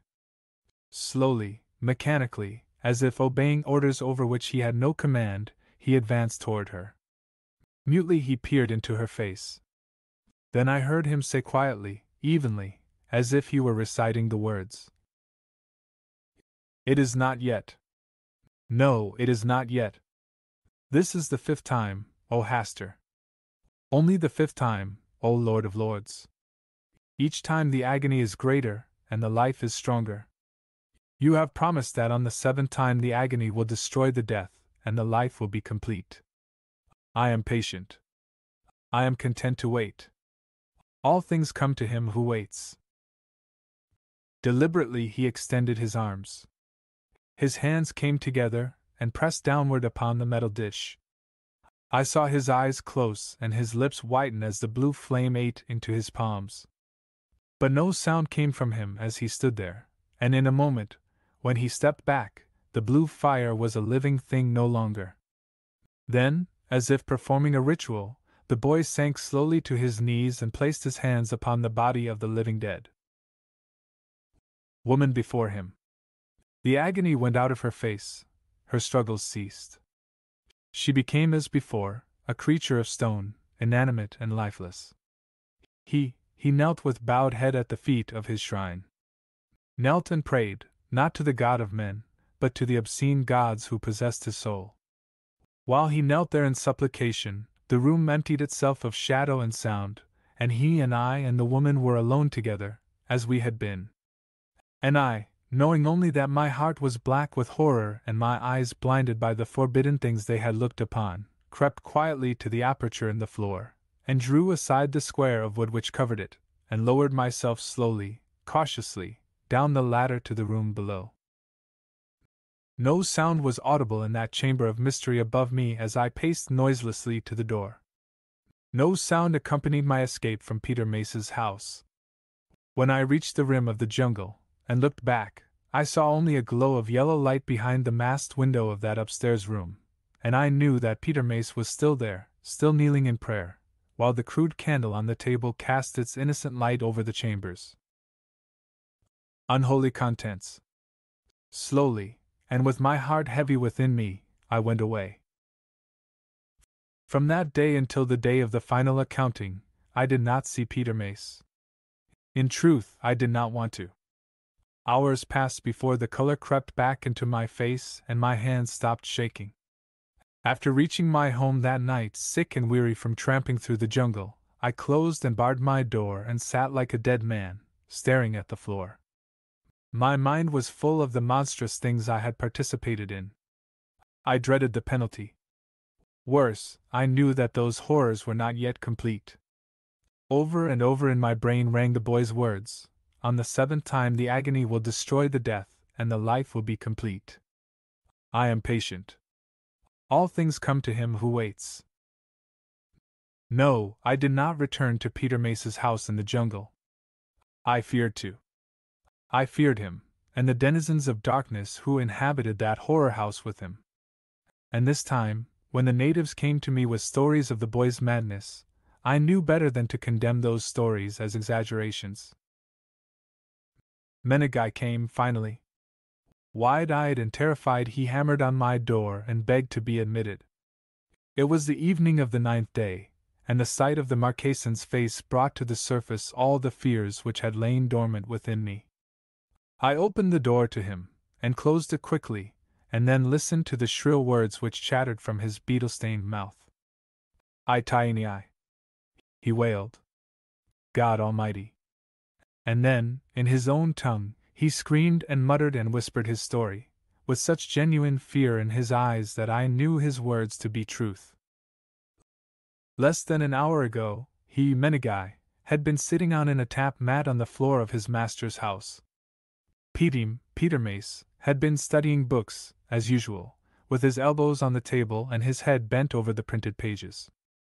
Then, suddenly, without a word, Petim had pushed back his chair, risen to his feet, and paced toward the ladder which led to the upstairs room. Menengai had begun to be afraid then. Always when his master retired to that secret attic, strange things happened. Petim was never the same after returning from that chamber. He became Hiva, wrong in the head. He became like a man drunk with took, or like a man who had watched the Titiepo, the dance of love, so long that his mind went mad with desire. And this time was no exception. Soon, from the room overhead came sounds without meaning. Voices muttered, and other voices chanted in unison. Louder and louder the sounds grew until, after an eternity, they were climaxed in a woman's scream, a horrible scream, as if some poor girl were being torn apart while yet alive. And then had come Petim's shrill voice, bellowing in triumph, shouting over and over. "The seventh time draws near. The sixth ordeal is finished. Hear me, O Hastur. The sixth ordeal is finished." Menengai had crouched near the door, trembling and afraid. Never before had his master thundered in a voice so full of triumph. Never before had the woman in that dread room screamed in such agony. Never before had she screamed at all. How could she? He, Menengai, had seen her with his own eyes, one afternoon when he had dared to look into his master's secret, forbidden chamber. She was a stone woman. How could a stone woman scream? Terrified, Menengai had waited for his master to come down the ladder, and after a while Petim had come, reeling and staggering and muttering to himself. Menengai had backed away from him and stared at him. Petim had stood rigid, returning that stare with eyes full of red madness. Then, all at once, the white man had become like a devil crazed with 80, like a monster in the grip of Arie Moereru, the drug which makes men commit murder. Snarling horribly, he had flung himself forward. "Damn you!" he had roared. "You're like everyone else on this blasted island. You think I'm mad. You came to spy on me, to laugh at me. By God, I'll show you what happens to curiosity seekers. I'll show them all." Only by a miracle had Menengai escaped. The edge of the atap mat, curling under Petim's feet, had caused the white man to stumble. Menengai had flung the door open and raced over the threshold, screaming. Petim had lurched after him. But Menegai had reached the jungle first, and in the jungle the Marquesan had fled to hiding places where the white man dared not follow. And now Menegai was here in my house, begging protection, and in my heart I knew that before another 24 hours had passed, the whole hideous affair of Peter Mace and the stone woman would reach its awful conclusion. And I was right, but before the 24 hours were up, something else occurred. I was standing on the veranda of my house, and it was morning again, and the sun was a crimson ball of blood ascending from the blue waters of the lagoon. Menegai the Marquesan had crept away to his hut in the village. I was alone. At first the thing I saw was merely a gray speck on the far horizon, so small that it might have been no speck at all, but merely my imagination. I put both hands to my eyes and peered out from under them, but my eyes were blinded from staring into the red sun, and presently I could see nothing but a glare of crimson. Yet that speck was there, and I knew it for what it was, a ship. Later I saw it again, and while I stood staring at it, Menegai came running up the path, pointing and gesticulating excitedly. "A schooner, Tavana!" he cried. "A schooner come here!" Yes, a schooner was coming. But why? What could any tramp trader want with Phycana? In 4 years only one ship had visited our secluded island, and that ship had brought Peter Mace. It had brought unhappiness and horror, a man and a woman of stone. Could this one be bringing a similar cargo? I said nothing in answer to Menegai's eager questions. In my heart I dreaded the coming of this new messenger from the outside. Menegai, peering up into my face, read my thoughts and ceased his chatter. Bewildered, he left me and hurried down to the beach. Long after he had gone, I stood staring, hoping against hope that the approaching vessel would somehow, at the last moment, change its course and depart again, leaving us to ourselves. 2 hours later the schooner dropped anchor outside the reef, close enough to shore so that we on the beach were able to discern its name. It was the Bella Gale, the same Bella Gale which had brought Peter Mace to Phycana. Even while we stared, a small boat swept through the reef's opening and came slowly toward us, and a moment later I was peering into the bearded face of Captain Bruck and shaking the grimy hand which he thrust into mine. And I was wondering, even then, what terrible event or chain of events had happened to put that haunted, desperate glare in Captain Bruck's eyes. I soon learned. Without preamble, Bruck said bluntly, "I want to talk with you, Father." Alone. Together we went to my house, and closed the door upon the inquisitive natives who gathered outside. There, with the table between us, Bruck told his story. "I've got a woman on board, Father," he scowled. "Go on, tell me I'm crazy." "I know it. Tell her she's crazy. Any woman fool enough to trust herself to a roach-infested scow like the Bella Gale ought to be put in an asylum. This one ought to be there anyway. She's queer." He pulled a bottle from his pocket, offered it to me, and then drank from it. Choking, he rammed the cork back viciously and leaned forward, resting both elbows on the table. "She was waiting in Papeete when I got back after marooning the boy here," he grumbled. "Harlan, that's the Papeete manager, brought her aboard soon as we dropped anchor. He introduced me and gave me a good looking over to make sure I was sober. Then he said, 'All right, Bruck. You're going back to Rarioa. This woman wants to find the young fellow you put ashore there.' Well, I took her. I had to. But by heaven, she was an odd one. You'll see for yourself, when I go back after her. She dresses like a funeral, wears black every damned minute of the day, and a black veil to boot. What does she look like? Don't ask me. I've been on board the same rotten schooner with her for almost 10 days, coming straight here from Papeete, and I don't know yet what kind of face she has. She don't speak unless she has to, and then she don't say more than 3 words at a time, so help me. And she's queer. She's uncanny. I tell you, Brock put his hand on my arm and leaned even farther over the table, speaking in a whisper as if he were afraid of being overheard. I looked into his eyes and saw fear in them. Real fear, which had been there a long time. "It's about this Rarioa business, father," he mumbled. "Harlan thought I took the boy there, and told me to take the woman there, too. He didn't know I marooned the boy on Faikana. I didn't tell him that. If I had, he'd have claimed the money the boy paid me, and I wanted that money for myself. So when I left Papeete this last time, I headed for Rarioa. That's what he told me, wasn't it? Take the woman to Rarioa.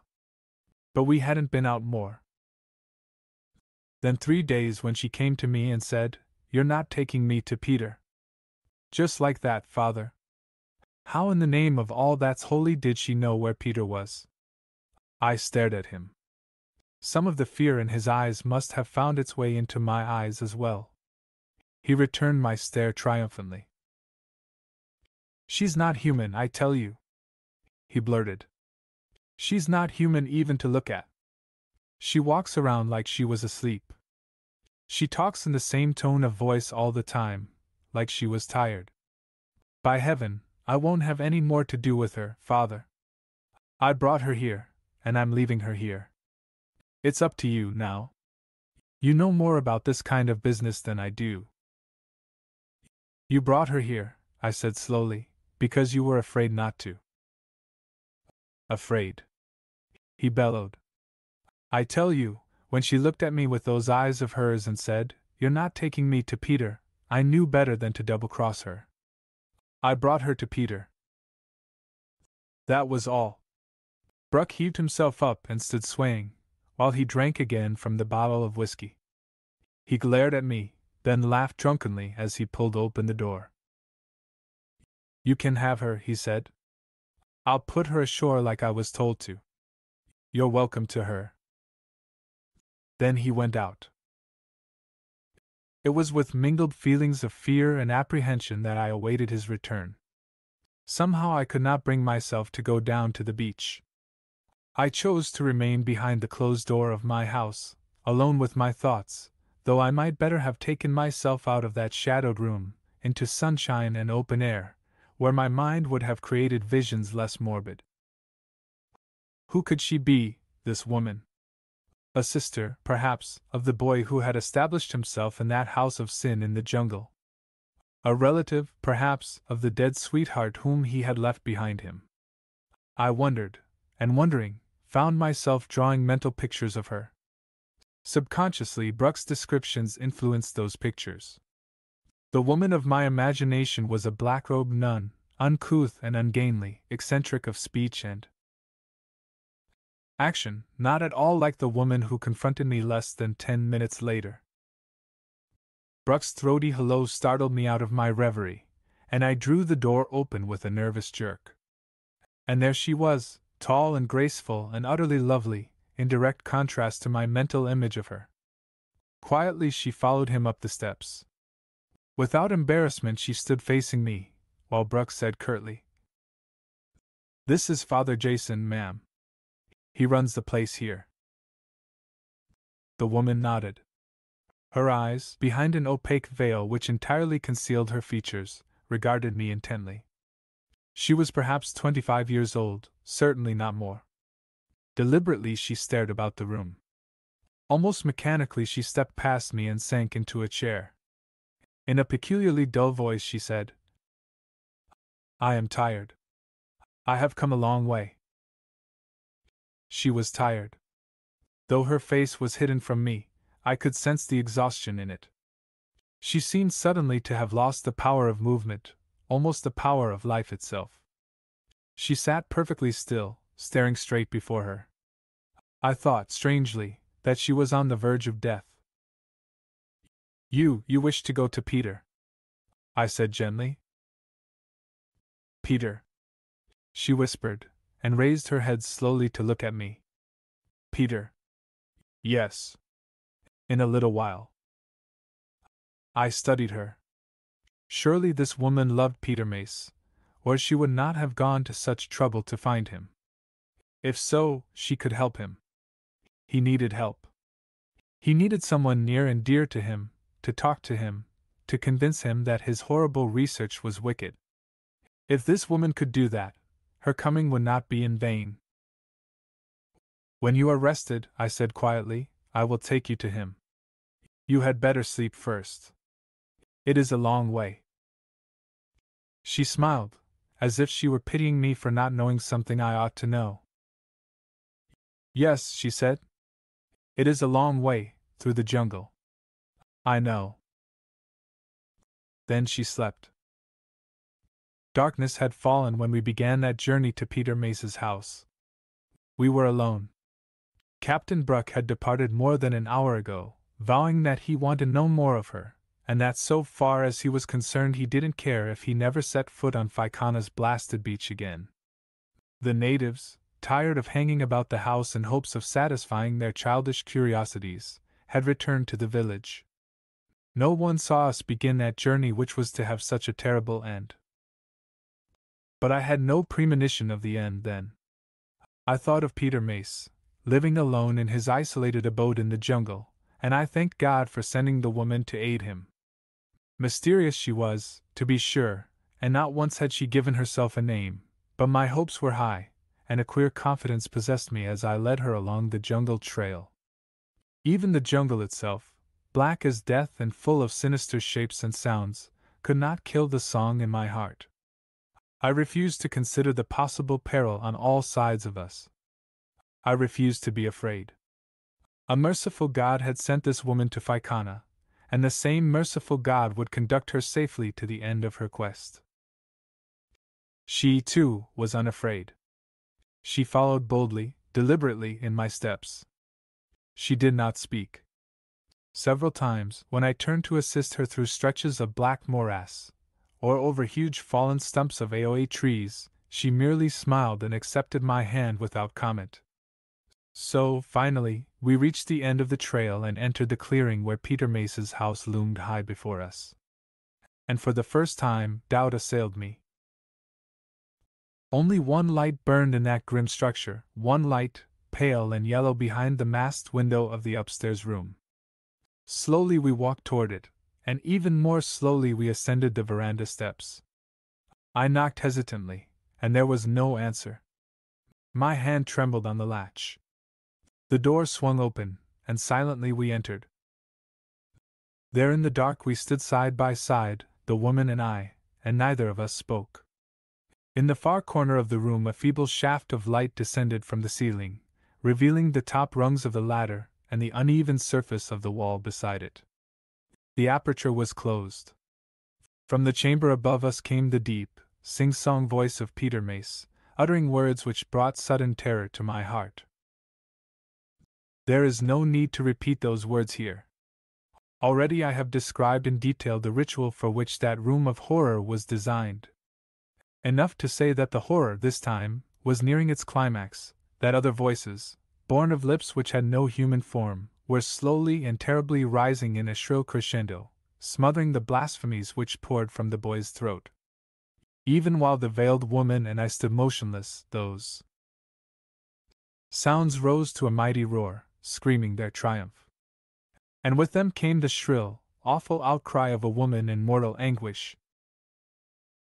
I wish now that I had yielded to the fear in my soul and fled from that evil place. I wish I had seized my companion's arm and dragged her back across the threshold. Instead, I remained rooted to the floor. I stood rigid, listening to the medley of mad voices that bellowed above me. The whole house echoed those wild vibrations. Words of terrible significance, of frightful suggestiveness, were flung out of monstrous throats, to wail and scream into the deepest depths of my consciousness. Again and again I heard names hurled out which bore sufficient significance to spike my soul with nameless and uncontrollable dread.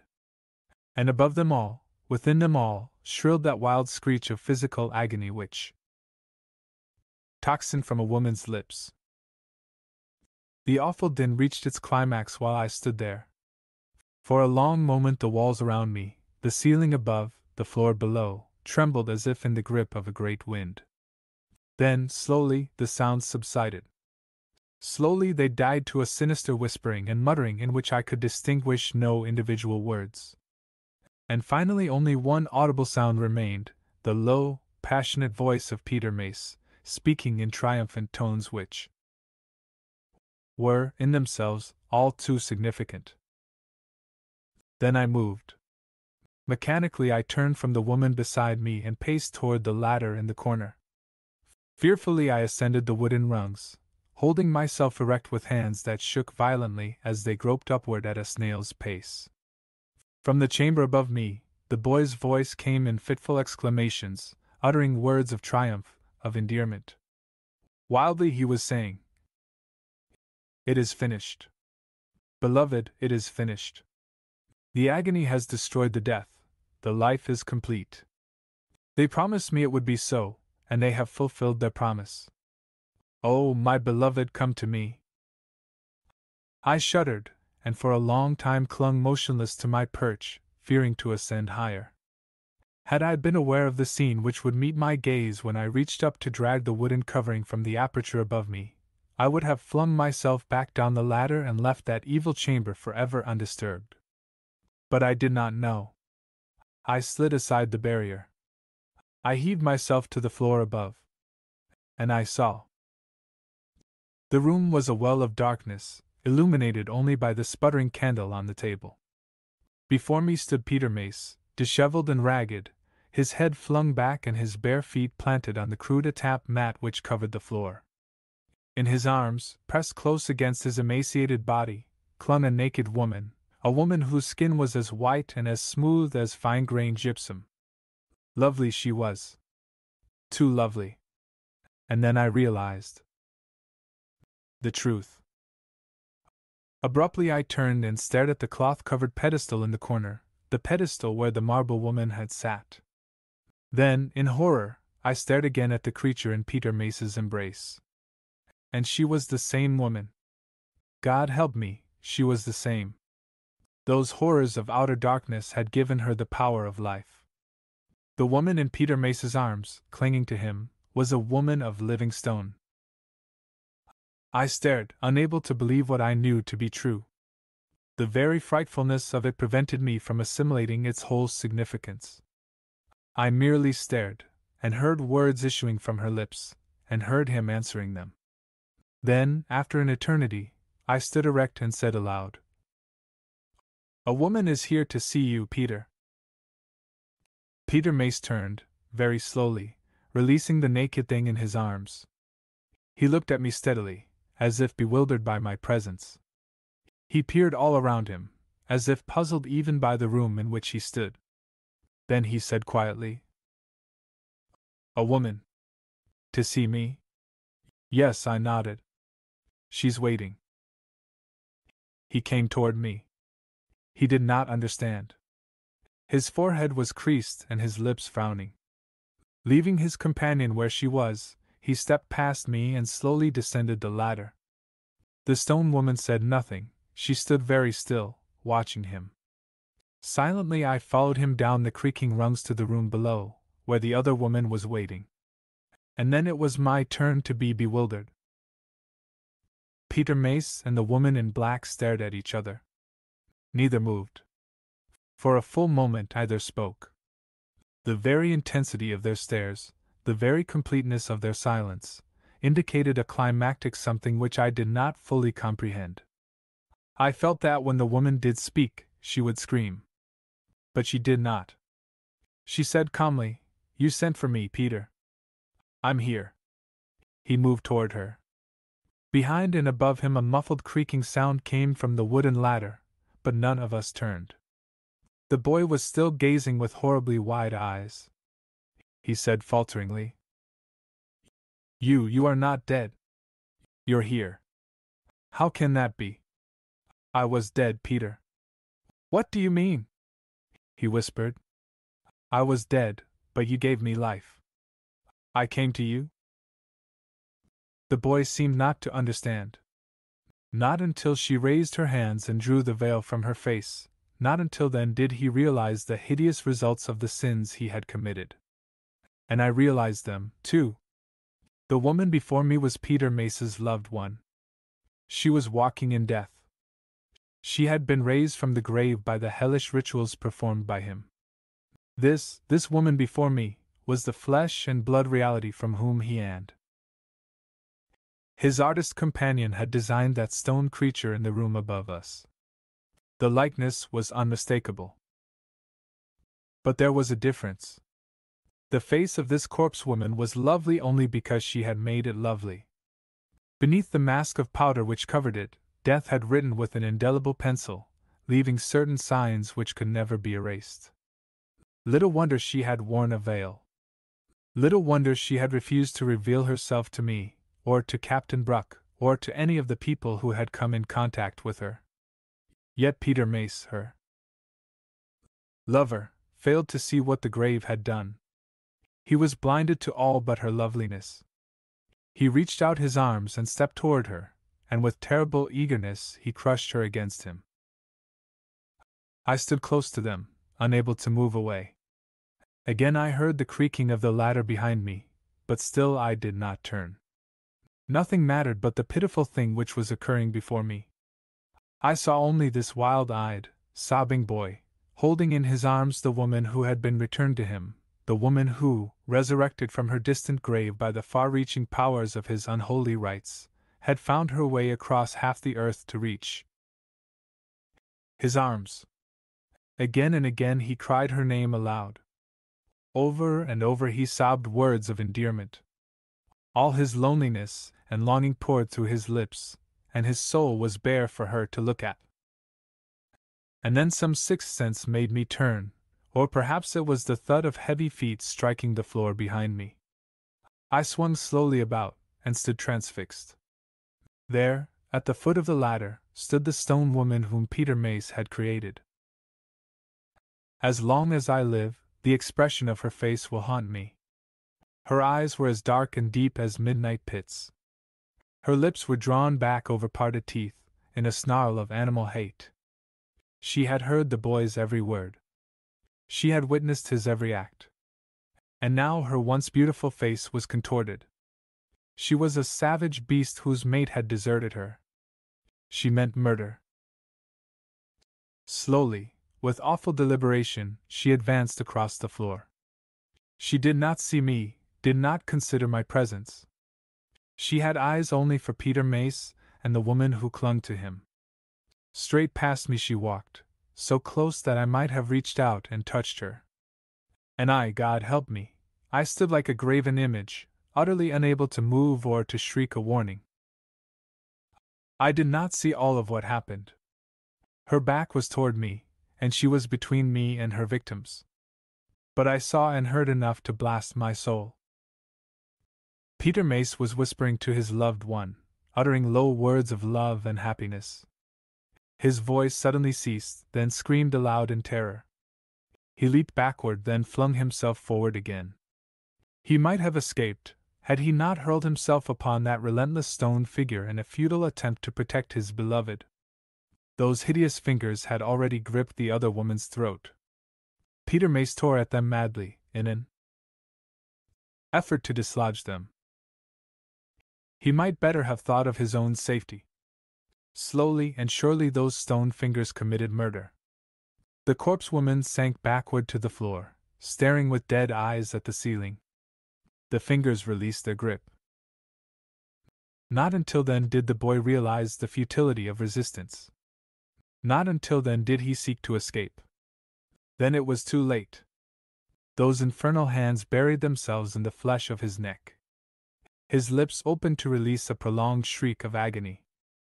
The shriek became a bloody gurgle.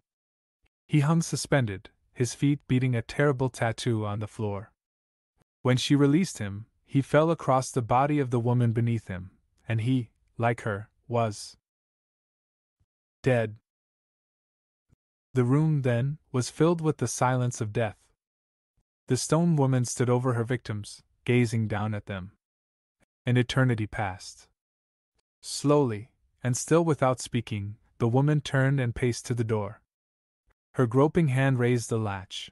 The door creaked inward. Staring straight ahead of her, she walked across the veranda and descended the steps. Stiffly, and with that same hideous deliberation, she paced toward the jungle. The darkness of the outer night claimed her, and she was gone. That is all. That is why I, Father Jason, went away from Phycana the next day, taking my native people with me. Risking death in clumsy pahis, we paddled for 2 days and a night on the open sea, to reach the sparsely inhabited atoll of Mehu, where we might begin life over again. That is why, in the clearing on Phycana where Peter Mace's horror house stands, you will find a crude slab of 2 wood planted for men to look upon, and you will read the words, in Atvot Mata Epoa o Phycana, which mean, literally, here lie the bodies of the lovers of Phycana. But Phycana is inhabited by one living person only, a woman created for love, out of sin. And she is a stone woman who may not die, who may not find peace, until those unnameable horrors of the world of darkness take pity on her, and relieve her of the life they gave her. Ubosathla by Clark Ashton Smith. Weird Tales, July 1933. For Ubosathla is the source and the end. Before the coming of Xothaqua or Yog-Sothoth or Thulhut from the stars, Ubosathla dwelt in the steaming fens of the new-made earth, a mass without head or members, spawning the grey, formless F's of the prime and the grisly prototypes of terrene life. And all earthly life, it is told, shall go back at last through the great circle of time to Ubosathla. The Book of Iban. Paul Tregardes found a milky crystal in a litter of oddments from many lands and eras. He had entered the shop of the curio dealer through an aimless impulse, with no particular object in mind, other than the idle distraction of eyeing and fingering a miscellany of far-gathered things. Looking desultorily about, his attention had been drawn by a dull glimmering on one of the tables, and he had extricated the queer orb-like stone from its shadowy, crowded position between an ugly little Aztec idol, the fossil egg of a Dinornis, and an obscene fetish of black wood from the Niger. The thing was about the size of a small orange and was slightly flattened at the ends, like a planet at its poles. It puzzled Tregardes, for it was not like an ordinary crystal, being cloudy and changeable, with an intermittent glowing in its heart, as if it were alternately illumined and darkened from within.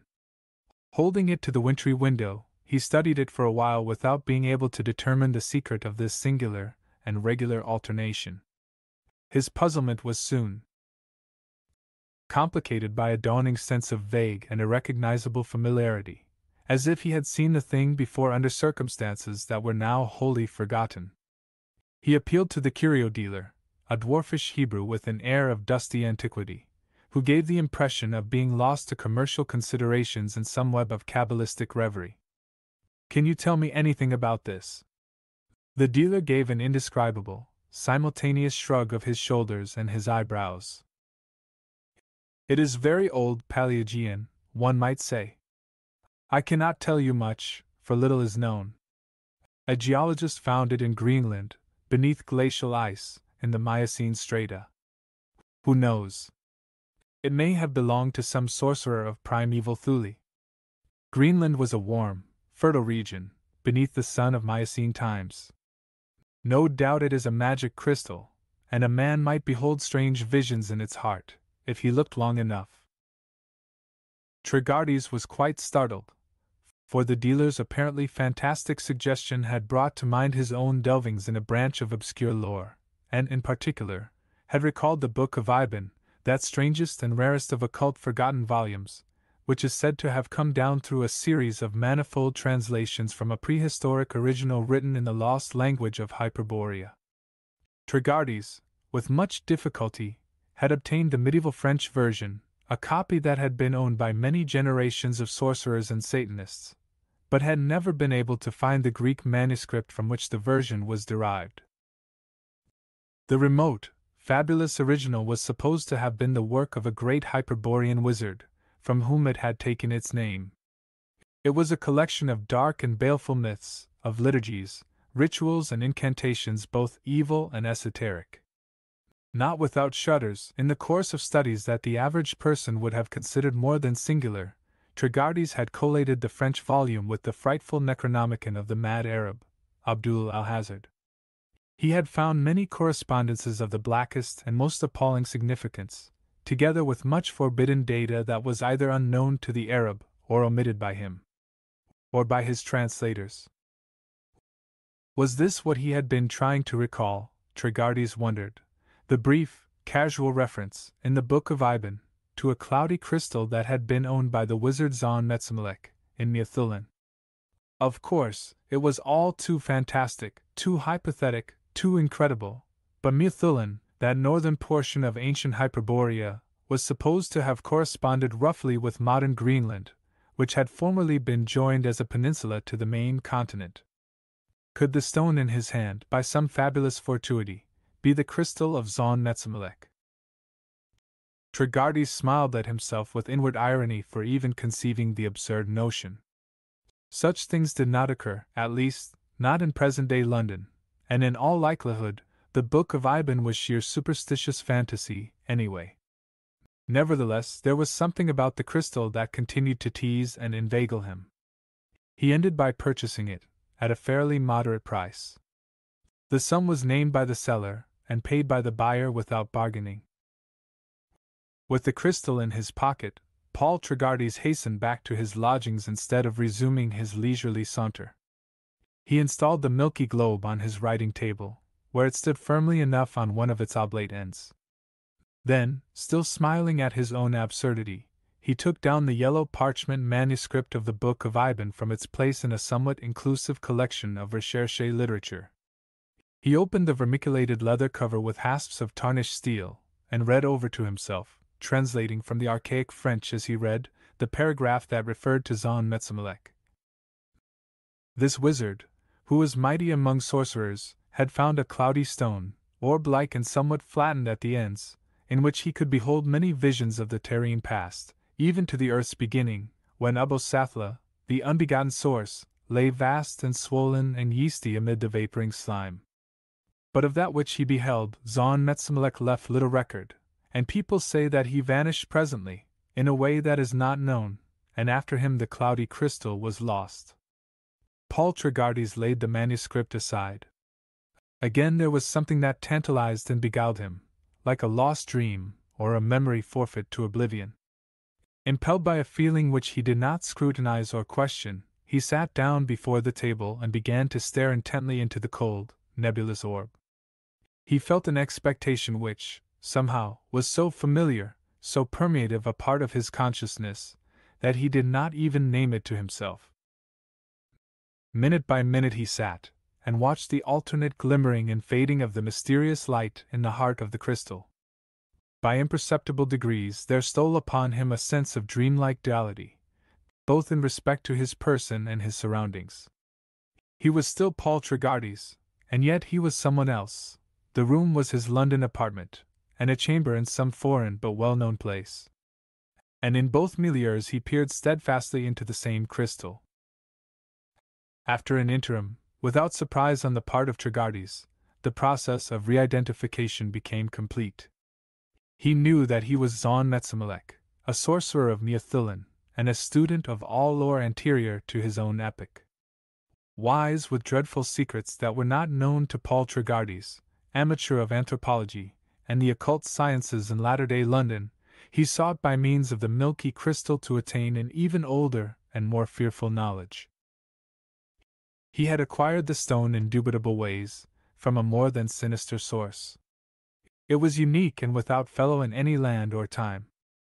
In its depths, all former years, all things that have ever been, were supposedly mirrored, and would reveal themselves to the patient visionary. And through the crystal, Zon Metzmelech had dreamt to recover the wisdom of the gods who died before the earth was born. They had passed to the lightless void, leaving their lore inscribed upon tablets of ultrastellar stone, and the tablets were guarded in the primal mire by the formless, idiotic demiurge, Abosathla. Only by means of the crystal could he hope to find and read the tablets.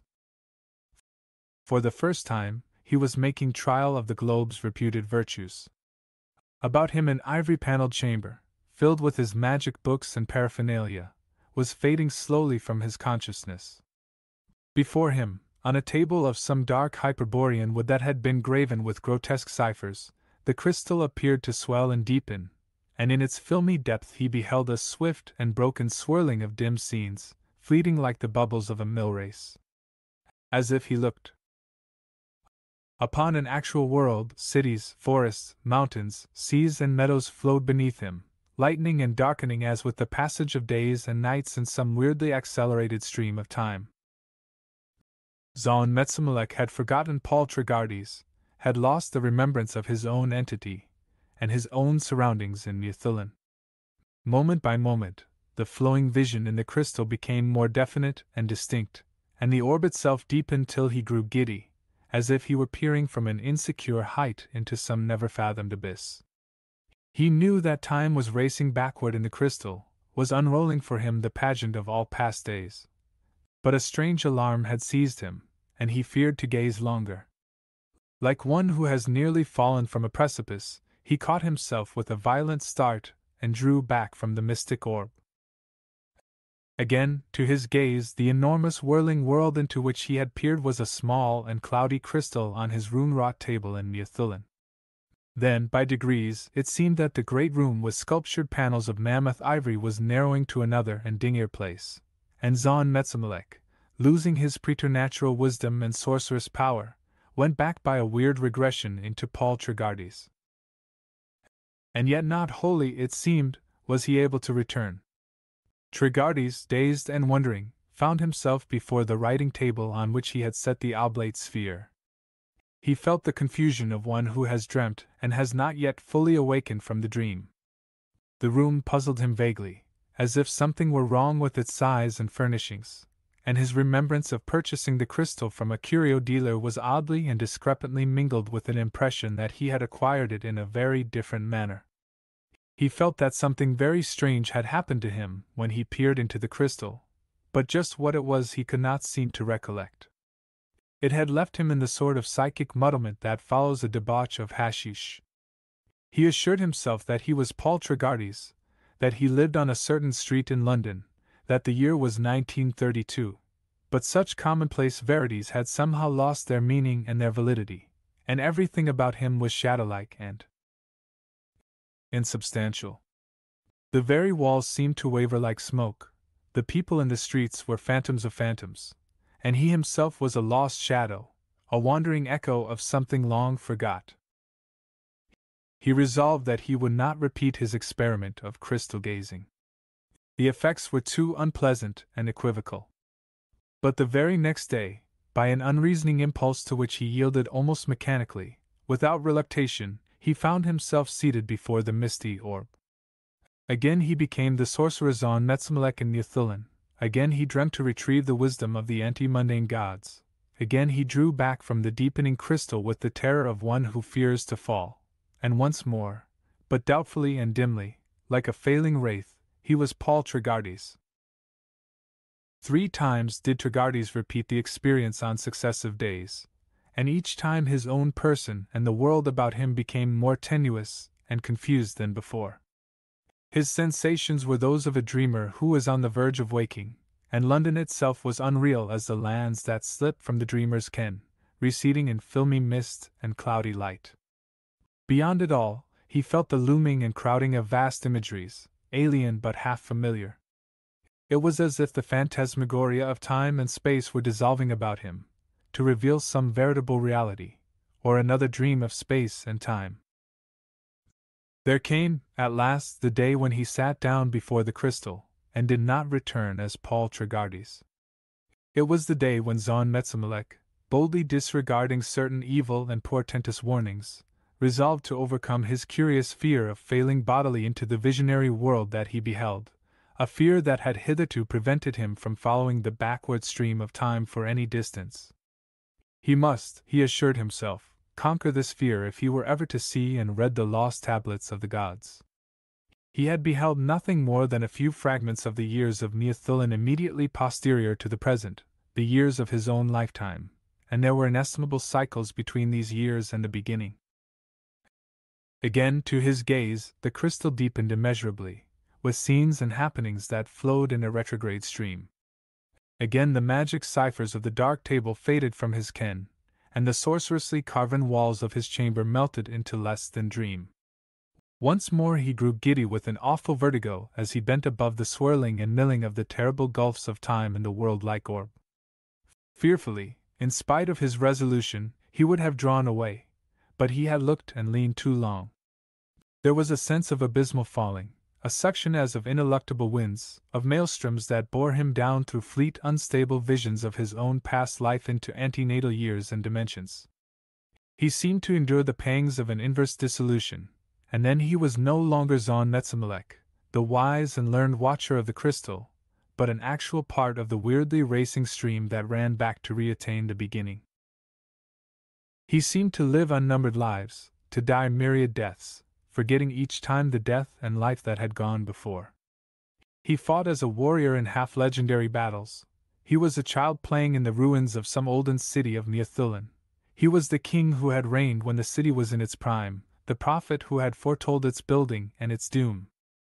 A woman, he wept for the bygone dead and necropoli long crumbled. An antique wizard, he muttered the rude spells of earlier sorcery. A priest of some prehuman god, he wielded the sacrificial knife in cave temples of pillared basalt. Life by life, era by era, he retraced the long and groping cycles through which Hyperborea had risen from savagery to a high civilization.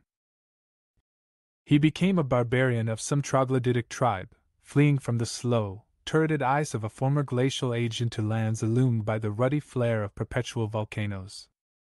Then, after incomputable years, he was no longer man, but a man-like beast, roving in forests of giant fern and calamite, or building an uncouth nest in the boughs of mighty cycads.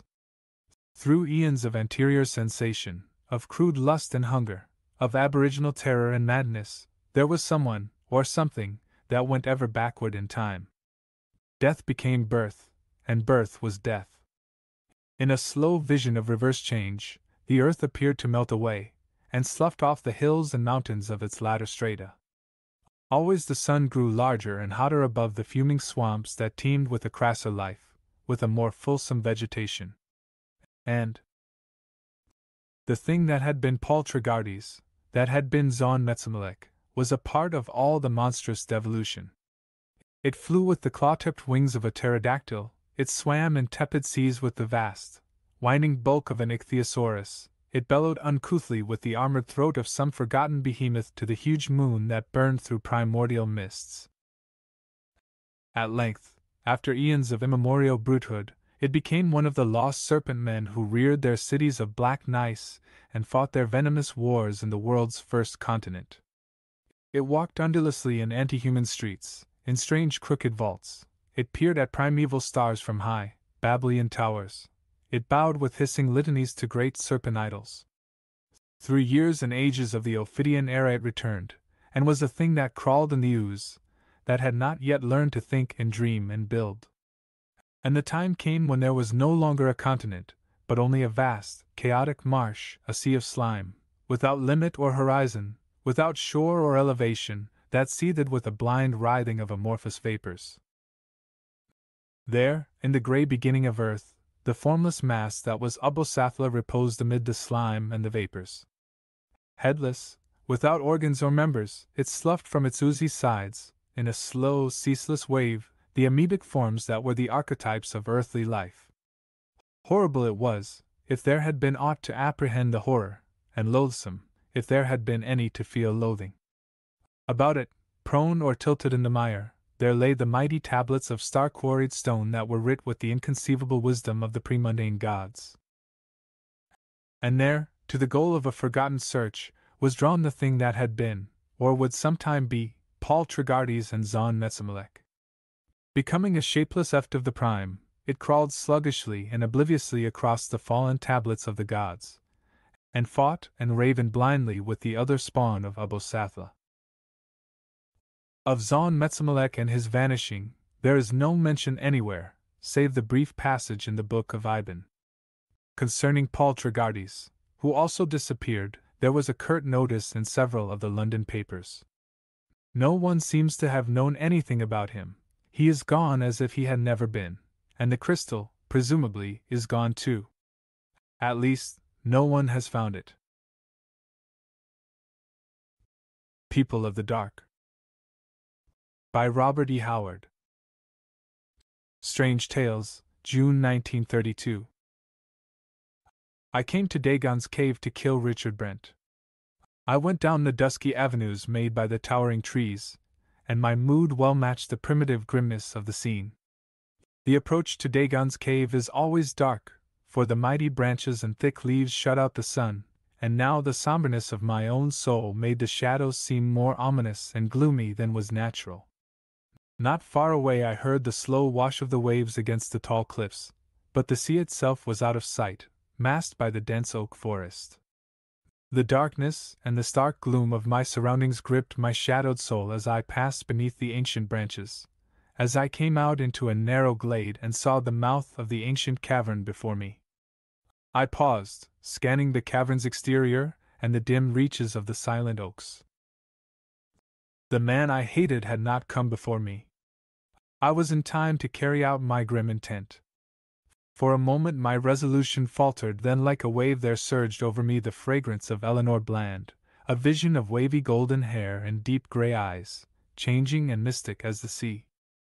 I clenched my hands until the knuckles showed white, and instinctively touched the wicked snub-nosed revolver whose weight sagged my coat pocket. But for Richard Brent, I felt certain I had already won this woman, desire for whom made my waking hours a torment and my sleep a torture. Whom did she love? She would not say. I did not believe she knew. Let one of us go away, I thought, and she would turn to the other. And I was going to simplify matters for her, and for myself. By chance I had overheard my blonde English rival remark that he intended coming to lonely Dagon's cave on an idle exploring outing, alone. I am not by nature criminal. I was born and raised in a hard country, and have lived most of my life on the raw edges of the world, where a man took what he wanted, if he could, and mercy was a virtue little known. But it was the torment that racked me day and night that sent me out to take the life of Richard Brent. I have lived hard, and violently perhaps. When love overtook me, it also was fierce and violent. Perhaps I was not wholly sane, what with my love for Eleanor Bland and my hatred for Richard Brent.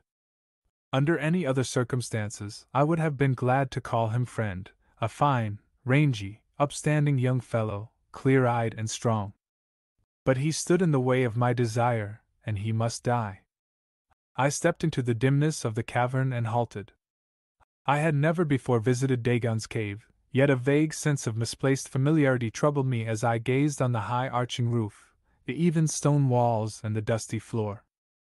I shrugged my shoulders, unable to place the elusive feeling.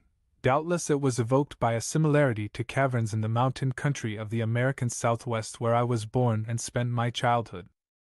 And yet I knew that I had never seen a cave like this one, whose regular aspect gave rise to myths that it was not a natural cavern, but had been hewn from the solid rock ages ago by the tiny hands of the mysterious little people, the prehistoric beings of British legend. The whole countryside thereabouts was a haunt for ancient folklore.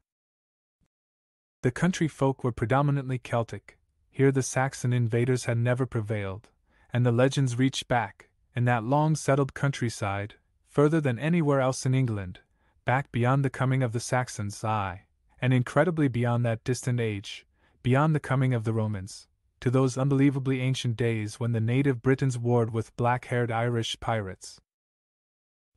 The little people, of course, had their part in the lore. Legend said that this cavern was one of their last strongholds against the conquering Celts, and hinted at lost tunnels, long fallen in or blocked up, connecting the cave with a network of subterranean corridors which honeycombed the hills. With these chance meditations vying idly in my mind with grimmer speculations, I passed through the outer chamber of the cavern and entered a narrow tunnel, which I knew by former descriptions, connected with a larger room. It was dark in the tunnel, but not too dark for me to make out the vague, half-defaced outlines of mysterious etchings on the stone walls. I ventured to switch on my electric torch and examine them more closely. Even in their dimness I was repelled by their abnormal and revolting character. Surely no men cast in human mold as we know it, scratched those grotesque obscenities. The little people, I wondered if those anthropologists were correct in their theory of a squat mongoloid aboriginal race, so low in the scale of evolution as to be scarcely human, yet possessing a distinct, though repulsive culture of their own. They had vanished before the invading races, theory said, forming the base of all Aryan legends of trolls, elves, dwarfs, and witches. Living in caves from the start, these aborigines had retreated farther and farther into the caverns of the hills before the conquerors, vanishing at last entirely, though folklore fancy pictures their descendants still dwelling in the lost chasms far beneath the hills, loathsome survivals of an outworn age. I snapped off the torch and passed through the tunnel, to come out into a sort of doorway which seemed entirely too symmetrical to have been the work of nature. I was looking into a vast dim cavern, at a somewhat lower level than the outer chamber, and again I shuddered with a strange alien sense of familiarity. A short flight of steps led down from the tunnel to the floor of the cavern, tiny steps, too small for normal human feet, carved into the solid stone. Their edges were greatly worn away, as if by ages of use. I started the descent, my foot slipped suddenly. I instinctively knew what was coming, it was all in part with that strange feeling of familiarity, but I could not catch myself. I fell headlong down the steps and struck the stone floor with a crash that blotted out my senses. Slowly consciousness returned to me, with a throbbing of my head and a sensation of bewilderment.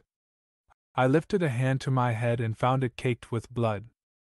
I had received a blow, or had taken a fall, but so completely had my wits been knocked out of me that my mind was an absolute blank. Where I was, who I was, I did not know. I looked about, blinking in the dim light, and saw that I was in a wide, dusty cavern. I stood at the foot of a short flight of steps which led upward into some kind of tunnel. I ran my hand dazedly through my square-cut black mane, and my eyes wandered over my massive naked limbs and powerful torso. I was clad, I noticed absently, in a sort of loincloth, from the girdle of which swung an empty scabbard, and leathern sandals were on my feet. Then I saw an object lying at my feet, and stooped and took it up. It was a heavy iron sword, whose broad blade was darkly stained. My fingers fitted instinctively about its hilt with the familiarity of long usage. Then suddenly I remembered and laughed to think that a fall on his head should render me, Conan of the Reivers, so completely daft. It all came back to me now. It had been a raid on the Britons, on whose coasts we continually swooped with torch and sword, from the island called Arran. That day we of the black-haired Gael had swept suddenly down on a coastal village in our long, low ships, and in the hurricane of battle which followed, the Britons had at last given up the stubborn contest and retreated, warriors, women and bairns, into the deep shadows of the oak forests, whither we seldom dared follow. But I had followed, for there was a girl of my foes whom I desired with a burning passion, a lithe, slim young creature with wavy golden hair and deep grey eyes, changing and mystic as the sea. Her name was Tamara. Well I knew it, for there was trade between the races as well as war, and I had been in the villages of the Britons as a peaceful visitor, in times of rare truce. I saw her white half-clad body flickering among the trees as she ran with the swiftness of a doe, and I followed, panting with fierce eagerness. Under the dark shadows of the gnarled oaks she fled, with me in close pursuit, while far away behind us died out the shouts of slaughter and the clashing of swords. Then we ran in silence, save for her quick-labored panting, and I was so close behind her as we emerged into a narrow glade before a sombre-mouthed cavern, that I caught her flying golden tresses with one mighty hand. She sank down with a despairing wail, and even so, a shout echoed her cry, and I wheeled quickly to face a rangy young Briton who sprang from among the trees, the light of desperation in his eyes. Verderix, the girl wailed, her voice breaking in a sob, and fiercer rage welled up in me, for I knew the lad was her lover. Run for the forest, Tamara, he shouted, and leaped at me as a panther leaps, his bronze axe whirling like a flashing wheel about his head. And then sounded the clangor of strife and the hard-drawn panting of combat. The Briton was as tall as I, but he was lithe where I was massive. The advantage of sheer muscular power was mine, and soon he was on the defensive, striving desperately to parry my heavy strokes with his axe. Hammering on his guard like a smith on an anvil, I pressed him relentlessly, driving him irresistibly before me. His chest heaved, his breath came in labored gasps, his blood dripped from scalp, chest and thigh where my whistling blade had cut the skin, and all but gone home. As I redoubled my strokes and he bent and swayed beneath them like a sapling in a storm, I heard the girl cry, "Verderix! Verderix! The cave! Into the cave!" I saw his face pale with a fear greater than that induced by my hacking sword. "Not there," he gasped. "Better a clean death. In Ilmarinen's name, girl, run into the forest and save yourself." "I will not leave you," she cried. "The cave. It is our one chance." I saw her flash past us like a flying wisp of white and vanish in the cavern, and with a despairing cry, the youth launched a wild, desperate stroke that nigh cleft my skull. As I staggered beneath the blow I had barely parried, he sprang away, leaped into the cavern after the girl, and vanished in the gloom. With a maddened yell that invoked all my grim Gaelic gods, I sprang recklessly after them, not reckoning if the Briton lurked beside the entrance to brain me as I rushed in. But a quick glance showed the chamber empty and a wisp of white disappearing through a dark doorway in the back wall. I raced across the cavern and came to a sudden halt as an axe licked out of the gloom of the entrance, and whistled perilously close to my black-maned head. I gave back suddenly. Now the advantage was with Verderix, who stood in the narrow mouth of the corridor where I could hardly come at him without exposing myself to the devastating stroke of his axe. I was near frothing with fury, and the sight of a slim white form among the deep shadows behind the warrior drove me into a frenzy. I attacked savagely but warily, thrusting venomously at my foe, and drawing back from his strokes. I wished to draw him out into a wide lunge, avoid it, and run him through before he could recover his balance. In the open I could have beat him down by sheer power and heavy blows, but here I could only use the point, and that at a disadvantage. I always preferred the edge. But I was stubborn. If I could not come at him with a finishing stroke, either could he or the girl escape me while I kept him hemmed in the tunnel. It must have been the realization of this fact that prompted the girl's action, for she said something to Verderix about looking for a way leading out, and though he cried out fiercely forbidding her to venture away into the darkness, she turned and ran swiftly down the tunnel to vanish in the dimness. My wrath rose appallingly, and I nearly got my head split in my eagerness to bring down my foe before she found a means for their escape. Then the cavern echoed with a terrible scream, and Verderix cried out like a man death-stricken, his face ashy in the gloom. He whirled, as if he had forgotten me and my sword, and raced down the tunnel like a madman, shrieking Tamara's name. From far away, as if from the bowels of the earth, I seemed to hear her answering cry, mingled with a strange sibilant clamor that electrified me with nameless but instinctive horror. Then silence fell, broken only by Verderix's frenzied cries, receding farther and farther into the earth. Recovering myself, I sprang into the tunnel and raced after the Briton as recklessly as he had run after the girl. And to give me my due, red-handed reaver though I was, cutting down my rival from behind was less in my mind than discovering what dread thing had Tamara in its clutches. As I ran along, I noted absently that the sides of the tunnel were scrawled with monstrous pictures, and realized suddenly and creepily that this must be the dread cavern of the Children of the Night, tales of which had crossed the narrow sea to resound horrifically in the ears of the Gaels. Terror of me must have ridden Tamara hard to have driven her into the cavern shunned by her people, where, it was said, lurked the survivals of that grisly race which inhabited the land before the coming of the Picts and Britons, and which had fled before them into the unknown caverns of the hills. Ahead of me the tunnel opened into a wide chamber, and I saw the white form of Verderix glimmer momentarily in the semi-darkness and vanish in what appeared to be the entrance of a corridor opposite the mouth of the tunnel I had just traversed. Instantly there sounded a short, fierce shout and the crash of a hard-driven blow, mixed with the hysterical screams of a girl and a medley of serpent-like hissing that made my hair bristle. And at that instant I shot out of the tunnel, running at full speed, and realized too late the floor of the cavern lay several feet below the level of the tunnel. My flying feet missed the tiny steps and I crashed terrifically on the solid stone floor. Now, as I stood in the semi-darkness, rubbing my aching head, all this came back to me, and I stared fearsomely across the vast chamber at that black cryptic corridor into which Tamara and her lover had disappeared, and over which silence lay like a pall. Gripping my sword, I warily crossed the great still cavern and peered into the corridor. Only a denser darkness met my eyes. I entered, striving to pierce the gloom, and as my foot slipped on a wide wet smear on the stone floor, the raw acrid scent of fresh spilled blood met my nostrils. Someone or something had died there, either the young Briton or his unknown attacker. I stood there uncertainly, all the supernatural fears that are the heritage of the Gale rising in my primitive soul. I could turn and stride out of these accursed mazes, into the clear sunlight and down to the clean blue sea where my comrades, no doubt, impatiently awaited me after the routing of the Britons. Why should I risk my life among these grisly rat dens? I was eaten with curiosity to know what manner of beings haunted the cavern, and who were called the children of the night by the Britons.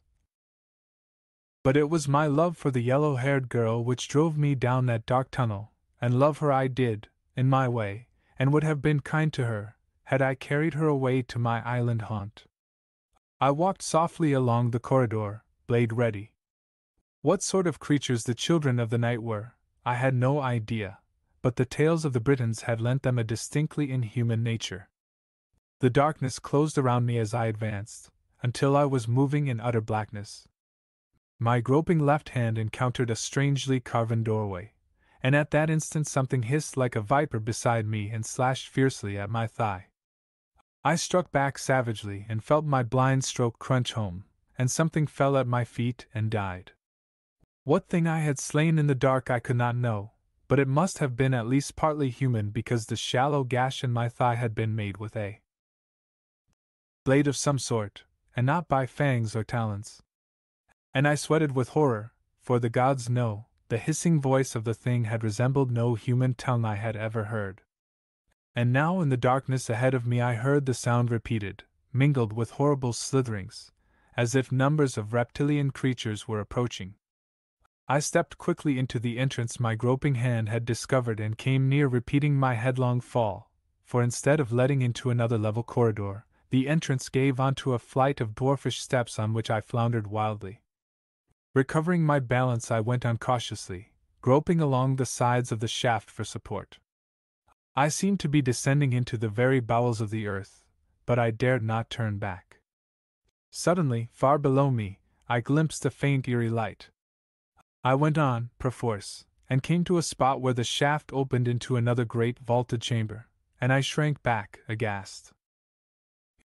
In the center of the chamber stood a grim, black altar. It had been rubbed all over with a sort of phosphorus, so that it glowed dully, lending a semi-illumination to the shadowy cavern. Towering behind it on a pedestal of human skulls, lay a cryptic black object, carven with mysterious hieroglyphics. The Black Stone. The ancient stone before which, the Britons said, the children of the night bowed in gruesome worship, and whose origin was lost in the black mists of a hideously distant past. Once, legend said, it had stood in that grim circle of monoliths called Stonehenge, before its votaries had been driven like chaff before the bows of the Picts. But I gave it but a passing, shuddering glance. Two figures lay, bound with rawhide thongs, on the glowing black altar. One was Tamara, the other was Verderix, blood-stained and disheveled. His bronze axe, crusted with clotted blood, lay near the altar. And before the glowing stone squatted Horror. Though I had never seen one of those ghoulish aborigines, I knew this thing for what it was, and shuddered. It was a man of a sort, but so low in the stage of life that its distorted humanness was more horrible than its bestiality. Erect, it could not have been 5 feet in height. Its body was scrawny and deformed, its head disproportionately large. Lank snaky hair fell over a square inhuman face with flabby writhing lips that bared yellow fangs, flat spreading nostrils and great yellow slant eyes. I knew the creature must be able to see in the dark as well as a cat. Centuries of skulking in dim caverns had lent the race terrible and inhuman attributes. But the most repellent feature was its skin, scaly, yellow and mottled like the hide of a serpent. A loincloth made of a real snake's skin girt its lean loins, and its taloned hands gripped a short stone-tipped spear and a sinister-looking mallet of polished flint. So intently was it gloating over its captives, it evidently had not heard my stealthy descent. As I hesitated in the shadows of the shaft, far above me I heard a soft sinister rustling that chilled the blood in my veins. The children were creeping down the shaft behind me, and I was trapped. I saw other entrances opening on the chamber, and I acted, realizing that an alliance with Verderix was our only hope. Enemies though we were men, cast in the same mold, trapped in the lair of these indescribable monstrosities. As I stepped from the shaft, the horror beside the altar jerked up his head and glared full at me. And as he sprang up, I leaped and he crumpled, blood spurting, as my heavy sword split his reptilian heart. But even as he died, he gave tongue in an abhorrent shriek which was echoed far up the shaft. In desperate haste I cut Verderix's bonds and dragged him to his feet. And I turned to Tamara, who in that dire extremity did not shrink from me, but looked up at me with pleading, terror-dilated eyes. Verderix wasted no time in words, realizing chance had made allies of us. He snatched up his axe as I freed the girl. "We can't go up the shaft," he explained swiftly. "We'll have the whole pack upon us quickly." They caught Tamara as she sought for an exit, and overpowered me by sheer numbers when I followed. They dragged us hither and all but that carrion scattered, bearing word of the sacrifice through all their burrows, I doubt not. Ilmarinen alone knows how many of my people, stolen in the night, have died on that altar. We must take our chance in one of these tunnels, all lead to hell. Follow me. Seizing Tamara's hand he ran fleetly into the nearest tunnel, and I followed. A glance back into the chamber before a turn in the corridor blotted it from view showed a revolting horde streaming out of the shaft. The tunnel slanted steeply upward, and suddenly ahead of us we saw a bar of gray light. But the next instant our cries of hope changed to curses of bitter disappointment. There was daylight, drifting in through a cleft in the vaulted roof, but far, far above our reach. Behind us the pack gave tongue exultingly, and I halted. "Save yourselves if you can," I growled. "Here I make my stand. They can see in the dark and I cannot. Here at least I can see them. Go." But Verderix halted also. "Little use to be hunted like rats to our doom. There is no escape. Let us meet our fate like men." Tamara cried out, wringing her hands, but she clung to her lover. "Stand behind me with the girl," I grunted. "When I fall, dash out her brains with your axe lest they take her alive again. Then sell your own life as high as you may, for there is none to avenge us." His keen eyes met mine squarely. "We worship different gods, Reaver," he said, "but all gods love brave men. Mayhap we shall meet again, beyond the dark." "Hail and farewell, Britain," I growled, and our right hands gripped like steel. "Hail and farewell, Gale." And I wheeled as a hideous horde swept up the tunnel and burst into the dim light, a flying nightmare of streaming snaky hair, foam-flecked lips and glaring eyes. Thundering my war cry I sprang to meet them, and my heavy sword sang and a head spun grinning from its shoulder on an arching fountain of blood. They came upon me like a wave, and the fighting madness of my race was upon me. I fought as a maddened beast fights, and at every stroke I clove through flesh and bone, and blood spattered in a crimson rain. Then as they surged in and I went down beneath the sheer weight of their numbers, a fierce yell cut the din and Verderix's axe sang above me, splattering blood and brains like water. The press slackened and I staggered up, trampling the writhing bodies beneath my feet. A stair behind us. The Briton was screaming, half hidden in an angle of the wall. It must lead to daylight. Up it, in the name of Ilmarinen. So we fell back, fighting our way inch by inch. The vermin fought like blood-hungry devils, clambering over the bodies of the slain to screech and hack.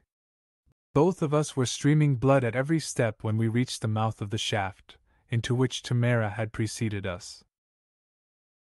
Screaming like very fiends, the children surged in to drag us down. The shaft was not as light as had been the corridor, and it grew darker as we climbed, but our foes could only come at us from in front. By the gods, we slaughtered them till the stair was littered with mangled corpses and the children frothed like mad wolves. Then suddenly they abandoned the fray and raced back down the steps. What portends this? Gasped Verderix, shaking the bloody sweat from his eyes. Up the shaft, quick! I panted. They mean to mount some other stair and come at us from above. So we raced up those accursed steps, slipping and stumbling, and as we fled past the black tunnel that opened into the shaft, far down it we heard a frightful howling. An instant later we emerged from the shaft into a winding corridor, dimly illumined by a vague gray light filtering in from above, and somewhere in the bowels of the earth I seemed to hear the thunder of rushing water. We started down the corridor, and as we did so, a heavy weight smashed on my shoulders, knocking me headlong, and a mallet crashed again and again on my head, sending dull red flashes of agony across my brain. Wrench, I dragged my attacker off and under me, and tore out his throat with my naked fingers. And his fangs met in my arm in his death bite. Reeling up, I saw that Tamara and Verderix had passed out of sight. I had been somewhat behind them, and they had run on, knowing nothing of the fiend which had leaped on my shoulders. Doubtless they thought I was still close on their heels. A dozen steps I took, then halted. The corridor branched, and I knew not which way my companions had taken. At blind venture I turned into the left-hand branch, and staggered on in the semi-darkness. I was weak from fatigue and loss of blood, dizzy, and sick from the blows I had received. Only the thought of Tamara kept me doggedly on my feet. Now distinctly I heard the sound of an unseen torrent. That I was not far underground was evident by the dim light which filtered in from somewhere above, and I momentarily expected to come upon another stair. But when I did, I halted in black despair. Instead of up, it led down. Somewhere far behind me I heard faintly the howls of the pack, and I went down, plunging into utter darkness. At last I struck a level and went along blindly. I had given up all hope of escape, and only hoped to find Tamara, if she and her lover had not found a way of escape, and die with her. The thunder of rushing water was above my head now, and the tunnel was slimy and dank. Drops of moisture fell on my head and I knew I was passing under the river. Then I blundered again upon steps cut in the stone, and these led upward. I scrambled up as fast as my stiffening wounds would allow, and I had taken punishment enough to have killed an ordinary man. Up I went and up, and suddenly daylight burst on me through a cleft in the solid rock. I stepped into the blaze of the sun. I was standing on a ledge high above the rushing waters of a river which raced at awesome speed between towering cliffs. The ledge on which I stood was close to the top of the cliff. Safety was within arm's length. But I hesitated, and such was my love for the golden-haired girl that I was ready to retrace my steps through those black tunnels on the mad hope of finding her. Then I started. Across the river I saw another cleft in the cliff wall which fronted me, with a ledge similar to that on which I stood, but longer. In olden times, I doubt not, some sort of primitive bridge connected the two ledges, possibly before the tunnel was dug beneath the riverbed. Now as I watched, two figures emerged upon that other ledge, one gash, dust-stained, limping, gripping a blood-stained axe, the other slim, white and girlish. Verderix and Tamara. They had taken the other branch of the corridor at the fork and had evidently followed the windows of the tunnel to emerge as I had done, except that I had taken the left turn and passed clear under the river. And now I saw that they were in a trap.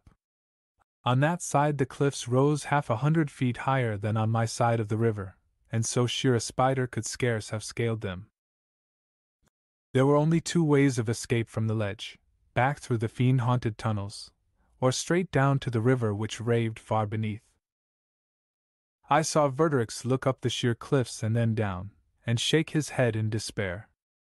Tamara put her arms about his neck, and though I could not hear their voices for the rush of the river, I saw them smile, and then they went together to the edge of the ledge. And out of the cleft swarmed a loathsome mob, as foul reptiles writhe up out of the darkness, and they stood blinking in the sunlight like the night things they were. I gripped my sword hilt in the agony of my helplessness until the blood trickled from under my fingernails. Why had not the pack followed me instead of my companions? The children hesitated an instant as the two Britons faced them, then with a laugh Verderix hurled his axe far out into the rushing river, and turning, caught Tamara in a last embrace. Together they sprang far out, and still locked in each other's arms, hurtled downward, struck the madly foaming water that seemed to leap up to meet them, and vanished. And the wild river swept on like a blind, insensate monster, thundering along the echoing cliffs. A moment I stood frozen, then like a man in a dream I turned, caught the edge of the cliff above me and wearily drew myself up and over, and stood on my feet above the cliffs, hearing like a dim dream the roar of the river far beneath. I reeled up, dazedly clutching my throbbing head, on which dry blood was clotted. I glared wildly about me. I had clambered the cliffs. No, by the thunder of Crom, I was still in the cavern. I reached for my sword. The mist faded and I stared about dizzily, orienting myself with space and time. I stood at the foot of the steps down which I had fallen. I who had been Conan the Reaver, was John O'Brien. Was all that grotesque interlude a dream? Could a mere dream appear so vivid?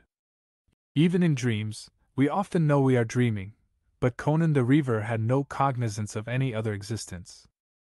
More, he remembered his own past life as a living man remembers, though in the waking mind of John O'Brien, that memory faded into dust and mist.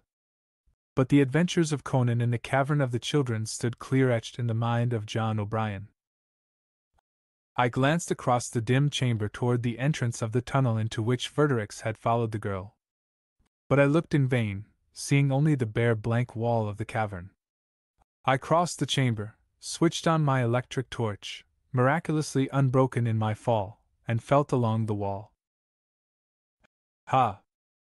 I started, as from an electric shock.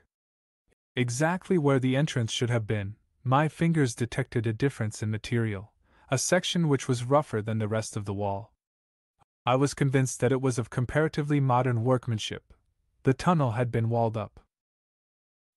I thrust against it, exerting all my strength, and it seemed to me that the section was about to give. I drew back, and taking a deep breath, launched my full weight against it, backed by all the power of my giant muscles. The brittle, decaying wall gave way with a shattering crash and I catapulted through in a shower of stones and falling masonry. I scrambled up, a sharp cry escaping me. I stood in a tunnel, and I could not mistake the feeling of similarity this time. Here Verderix had first fallen foul of the children, as they dragged Tamara away, and here where I now stood the floor had been awash with blood. I walked down the corridor like a man in a trance. Soon I should come to the doorway on the left. There it was, the strangely carven portal, at the mouth of which I had slain the unseen being which reared up in the dark beside me. I shivered momentarily. Could it be possible that remnants of that foul race still lurked hideously in these remote caverns? I turned into the doorway and my light shone down a long, slanting shaft, with tiny steps cut into the solid stone. Down these had Conan the Reaver gone groping, and down them went I, John O'Brien, with memories of that other life filling my brain with vague phantasms. No light glimmered ahead of me, but I came into the great dim chamber I had known of yore, and I shuddered as I saw the grim black altar etched in the gleam of my torch. Now no bound figures writhed there, no crouching horror gloated before it. Nor did the pyramid of skulls support the black stone before which unknown races had bowed before Egypt was born out of time's dawn. Only a littered heap of dust lay strewn where the skulls had upheld the hellish thing.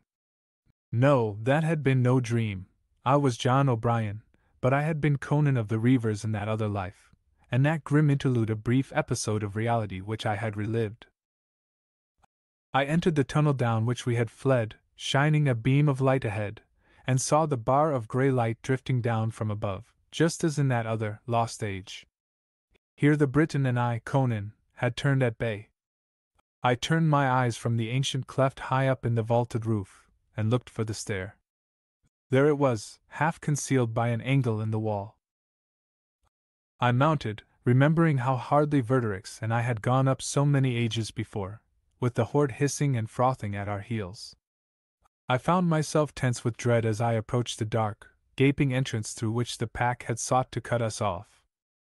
I had snapped off the light when I came into the dim-lit corridor below, and now I glanced into the well of blackness which opened on the stair. And with a cry I started back, nearly losing my footing on the worn steps. Sweating in the semi-darkness, I switched on the light and directed its beam into the cryptic opening, revolver in hand. I saw only the bare rounded sides of a small shaft-like tunnel, and I laughed nervously. My imagination was running riot. I could have sworn that hideous yellow eyes glared terribly at me from the darkness, and that a crawling something had scuttered away down the tunnel. I was foolish to let these imaginings upset me. The children had long vanished from these caverns, a nameless and abhorrent race closer to the serpent than the man. They had centuries ago faded back into the oblivion from which they had crawled in the black dawn ages of the earth. I came out of the shaft into the winding corridor, which, as I remembered of old, was lighter. Here from the shadows a lurking thing had leaped on my back while my companions ran on, unknowing. What a brute of a man Conan had been, to keep going after receiving such savage wounds. Aye, in that age all men were iron.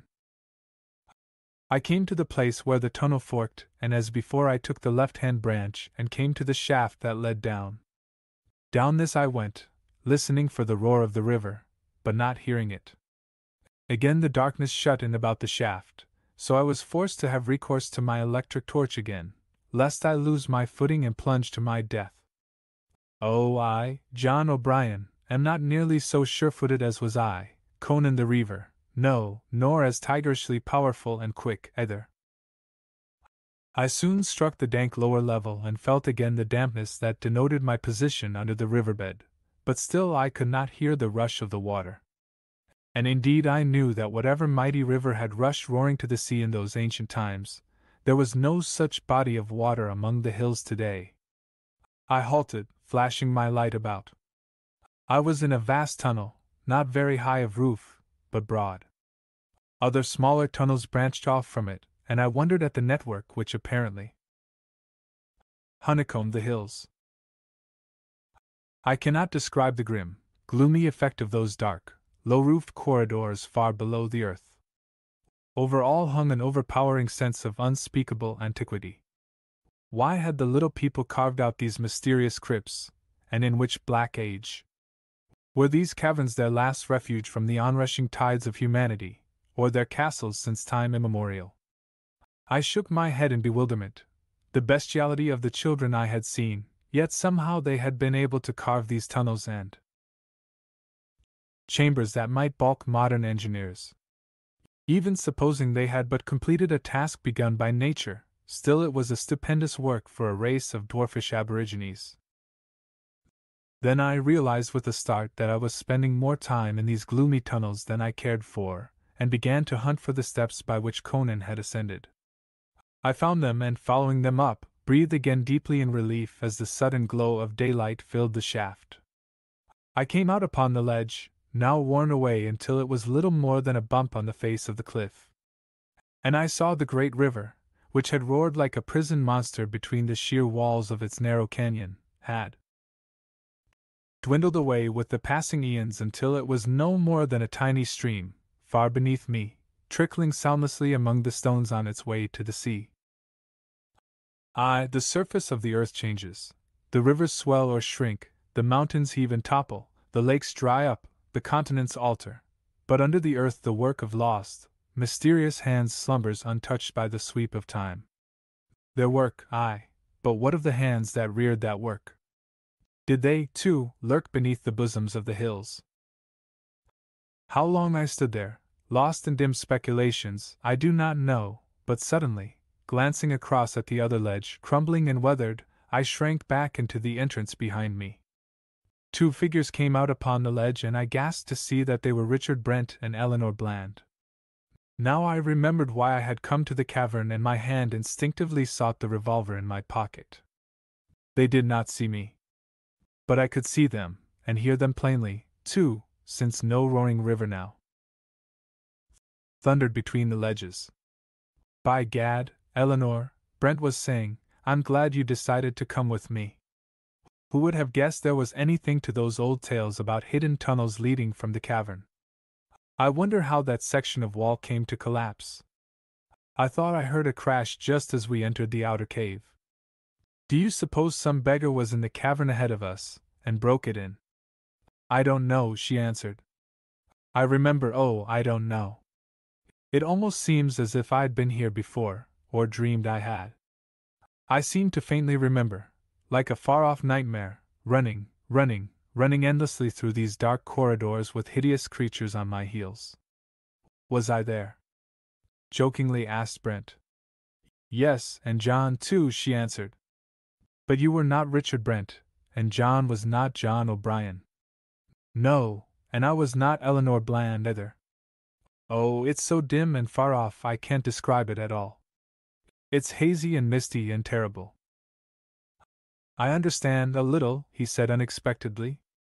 Ever since we came to the place where the wall had fallen and revealed the old tunnel, I've had a sense of familiarity with the place.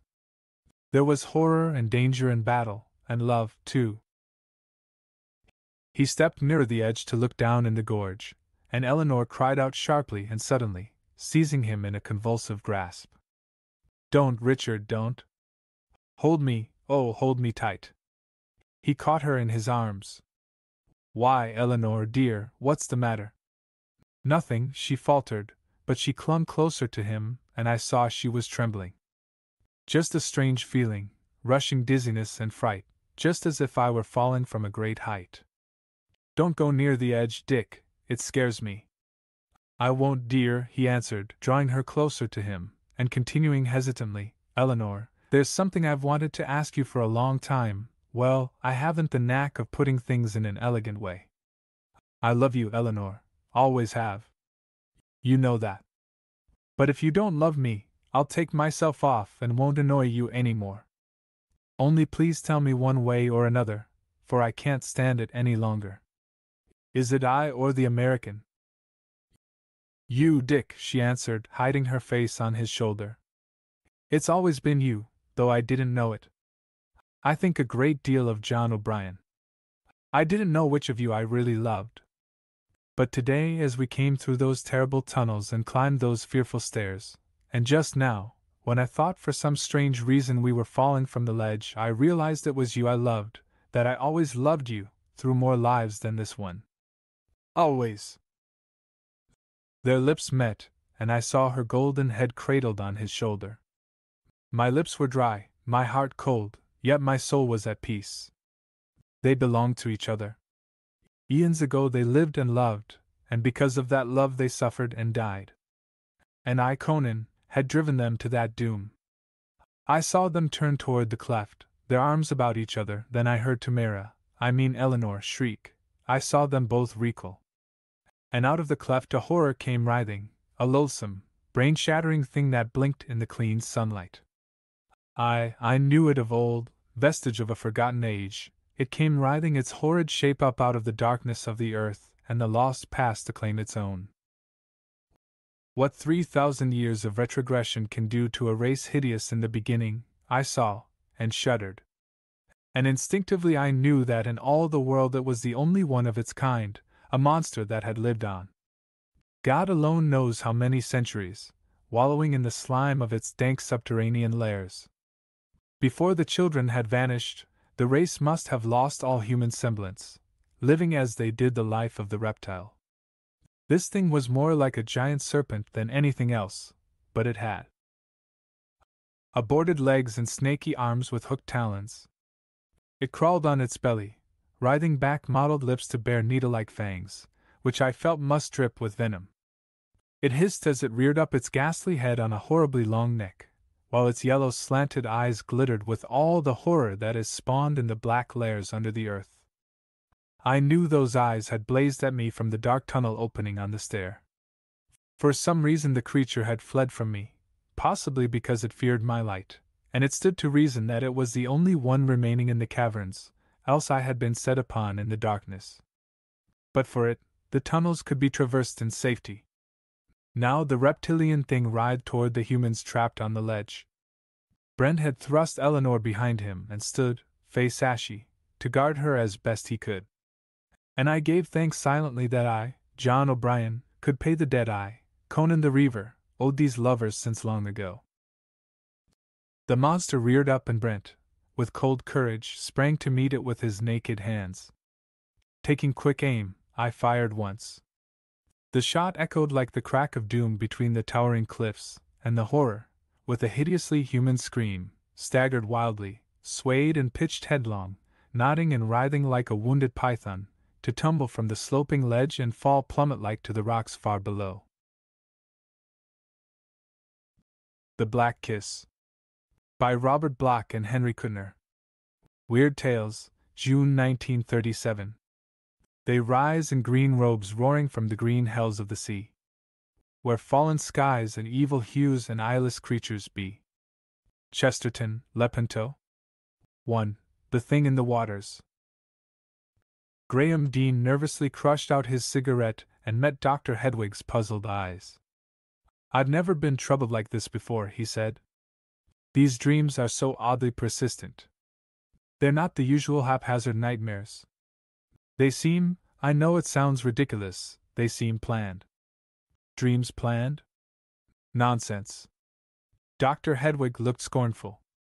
"You, Mr. Dean, are an artist, and naturally of impressionable temperament.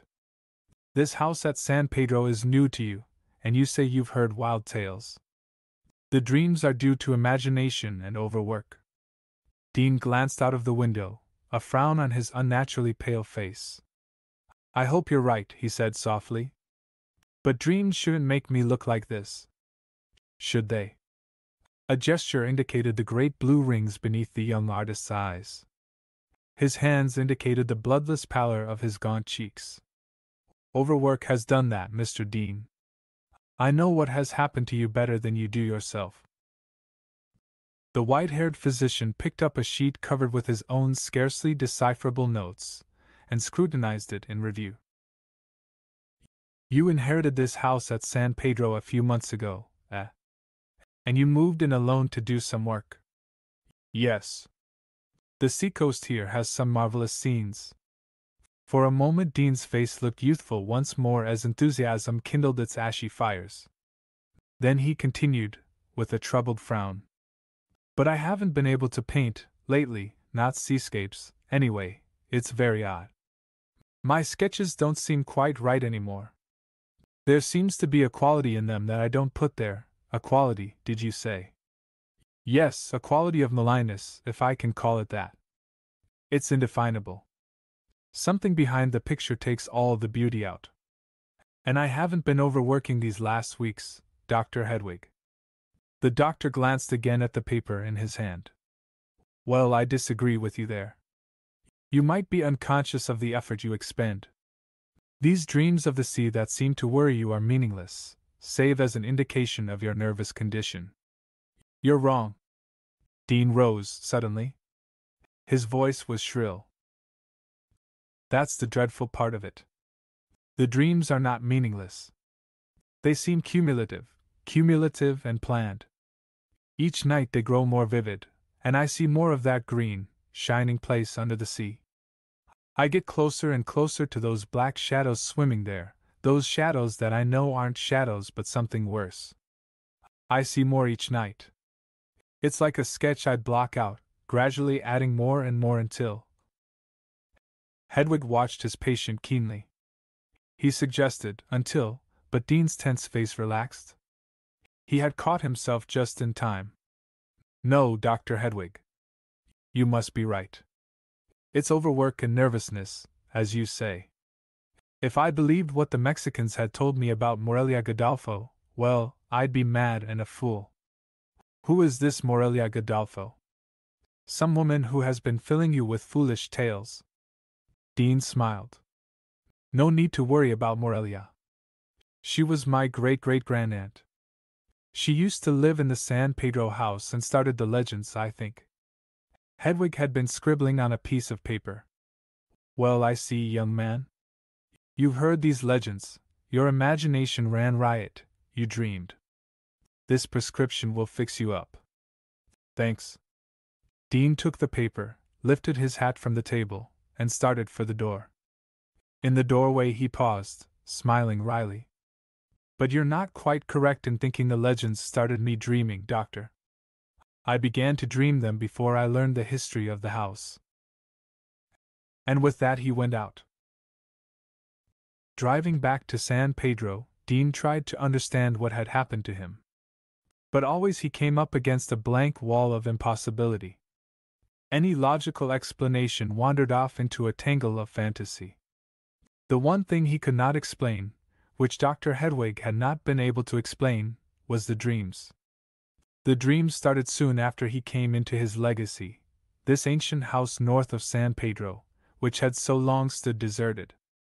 The place was picturesquely old, and that attracted Dean from the first.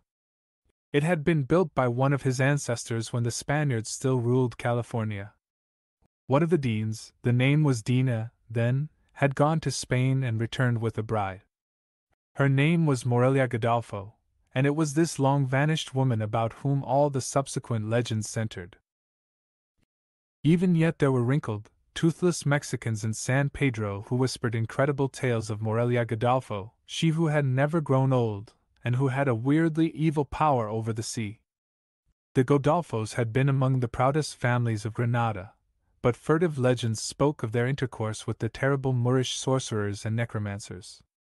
Morelia, according to these same hinted horrors, had learned uncanny secrets in the black towers of Moorish Spain, and when Dina had brought her as his bride across the sea, she had already sealed a pact with dark powers and had undergone a change. So ran the tales, and they further told of Morelia's life in the old San Pedro house. Her husband had lived for 10 years or more after the marriage, but rumors said that he no longer possessed a soul. It is certain that his death was very mysteriously hushed up by Morelia Godolpho, who went on living alone in the great house beside the sea. The whispers of the peons were hereafter monstrously augmented. They had to do with the change in Morelia Godolpho, the sorceress change which caused her to swim far out to sea on moonlit nights so that watchers saw her white body gleaming amidst the spray. Men bold enough to gaze from the cliffs might catch glimpses of her then, sporting with queer sea creatures that gamboled about her in the black waters, nuzzling her with shockingly deformed heads. These creatures were not seals, or any known form of submarine life, it was averred, although sometimes bursts of chuckling, gobbling laughter could be heard.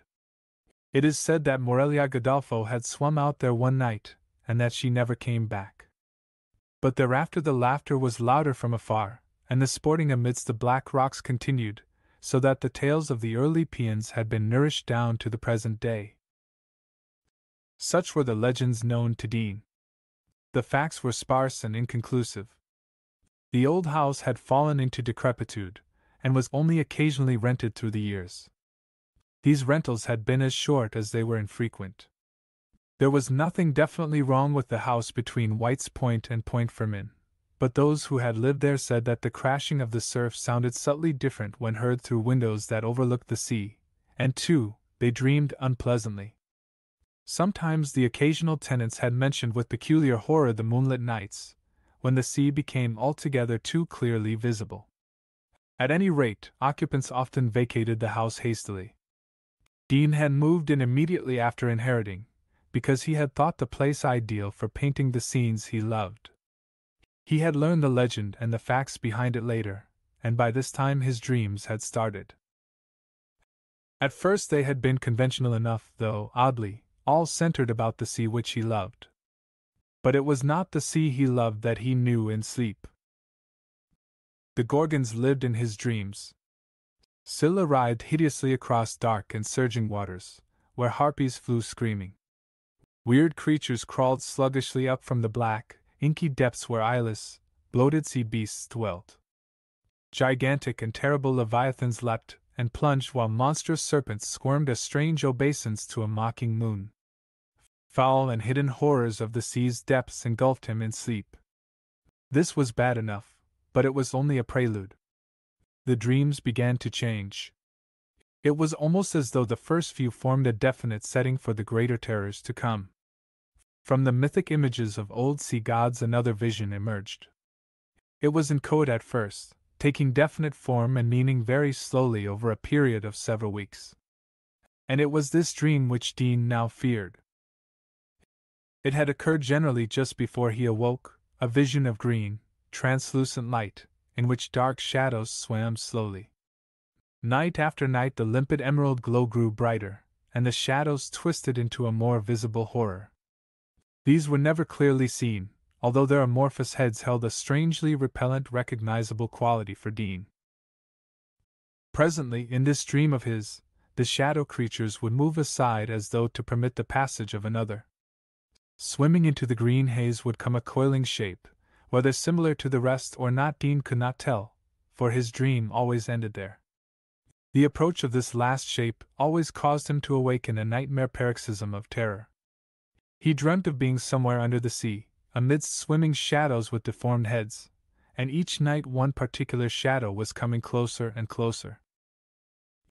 Each day, now, when he awoke with the cold sea wind of early dawn blowing through the windows, he would lie in a lazy, languid mood till long past daybreak. When he rose these days he felt inexplicably tired, and he could not paint. This particular morning the sight of his haggard face in the mirror had forced him to visit a physician. But Dr. Hedwig had not been helpful. Nevertheless, Dean filled the prescription on the way home. A swallow of the bitter, brownish tonic strengthened him somewhat, but as he parked his car the feeling of depression settled down on him again.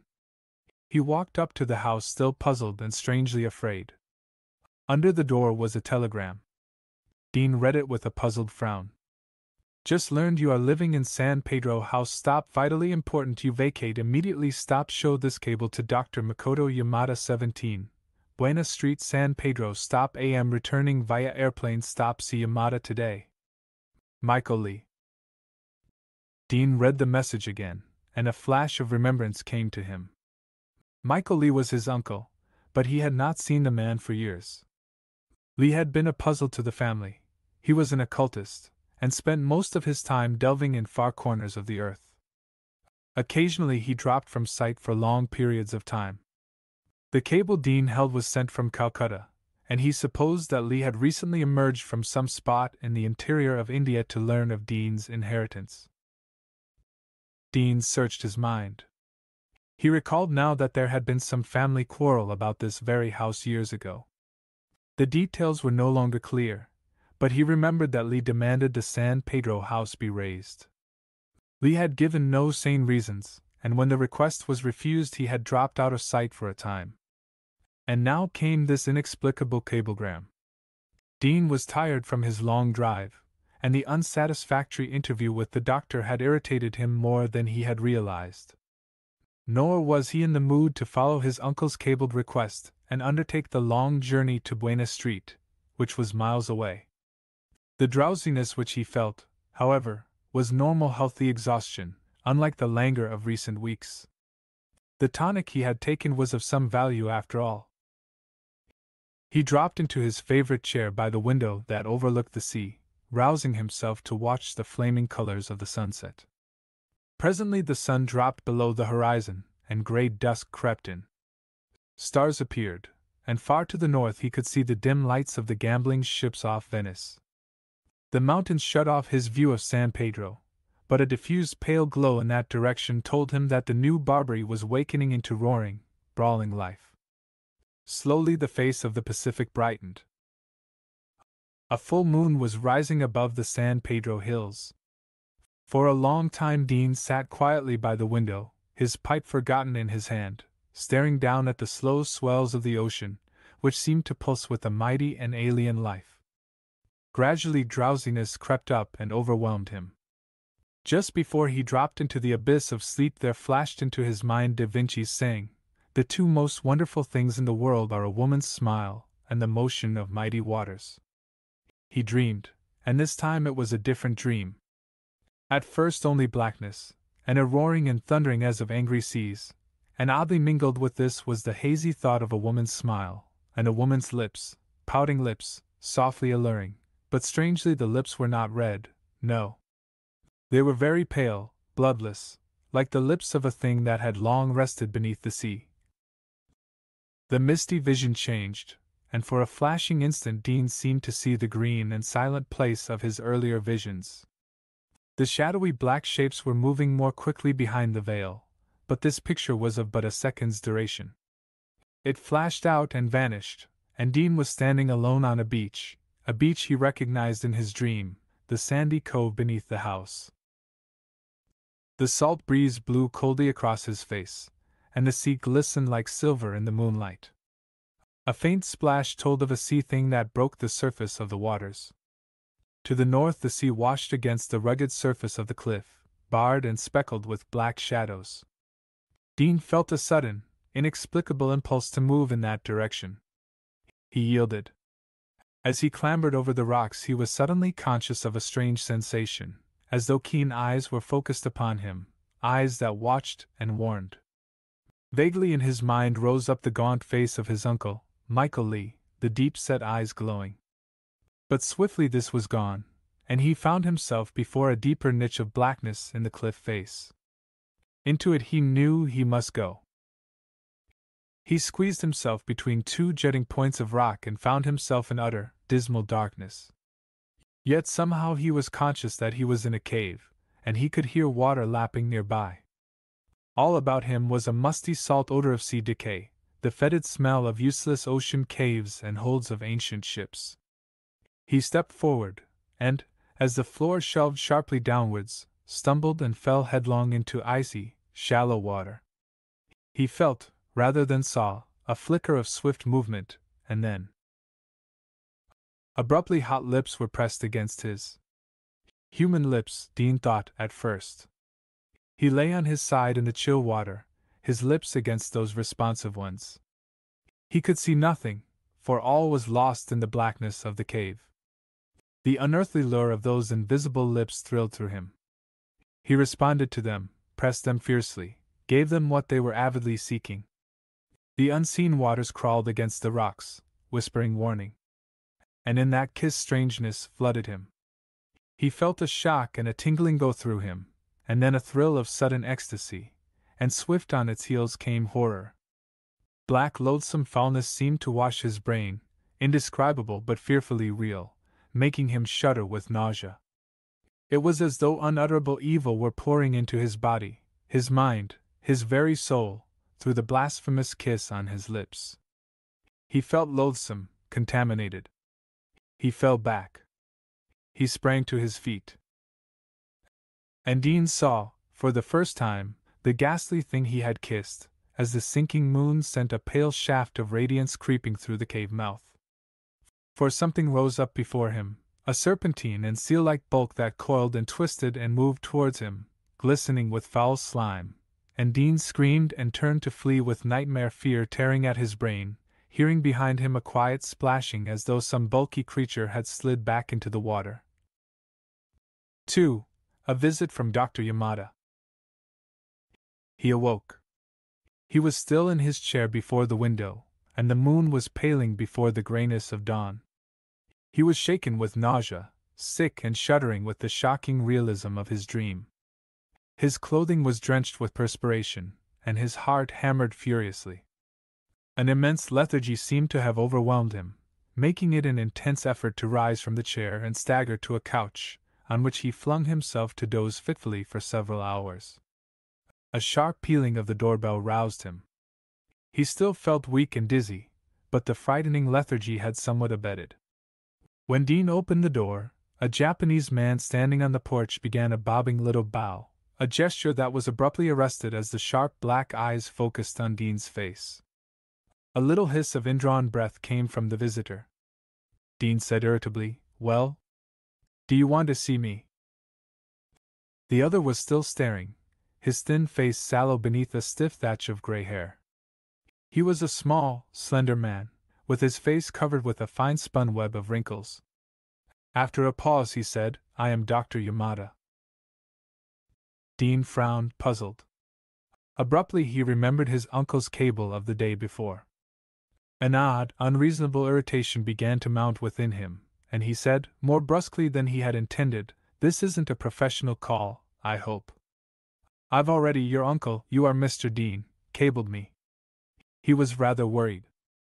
Dr. Yamada glanced around almost furtively. Dean felt distaste stir within him, and his irritation increased.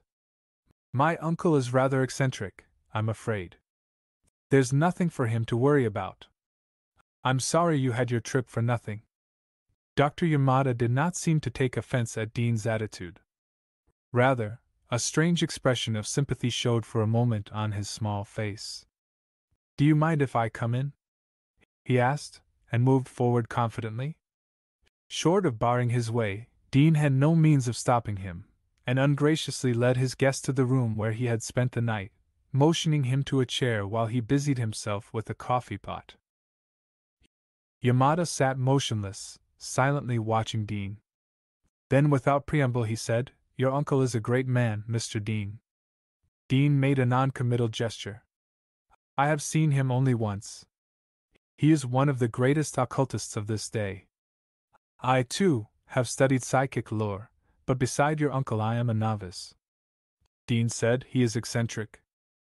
Occultism, as you term it, has never interested me." The little Japanese watched him impassively. "You make a common error, Mr. Dean. You consider occultism a hobby for cranks." "No," he held up a slender hand, "your disbelief is written in your face." "Well, it is understandable. It is an anachronism, an attitude handed down from the earliest times, when scientists were called alchemists and sorcerers burned for making pacts with the devil. But actually there are no sorcerers, no witches. Not in the sense that man understands these terms. There are men and women who have acquired mastery over certain sciences which are not wholly subject to mundane physical laws." There was a little smile of disbelief on Dean's face. Yamada went on quietly. "You do not believe because you do not understand. There are not many who can comprehend, or who wish to comprehend, this greater science which is not bound by earthly laws. But here is a problem for you, Mr. Dean." A little spark of irony flickered in the black eyes. "Can you tell me how I know you have suffered from nightmares recently?" Dean jerked around and stood staring.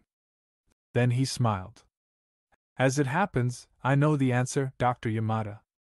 You physicians have a way of hanging together, and I must have let something slip to Dr. Hedwig yesterday." His tone was offensive, but Yamada merely shrugged slightly.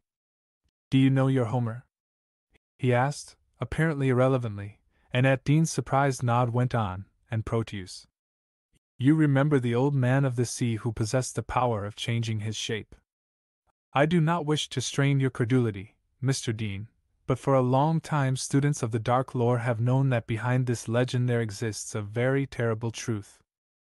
All the tales of spirit possession, of reincarnation, even the comparatively innocuous experiments in thought transference, point to the truth. Why do you suppose folklore abounds with tales of men who have been able to change themselves into beasts, werewolves, hyenas, tigers, the sealmen of the Eskimos? Because these tales are founded on truth. I do not mean," he went on, "that the actual physical metamorphosis of the body is possible, so far as we know. But it has long been known that the intelligence, the mind, of an adept can be transferred to the brain and body of a satisfactory subject. Animals' brains are weak, lacking the power of resistance. But men are different unless there are certain circumstances.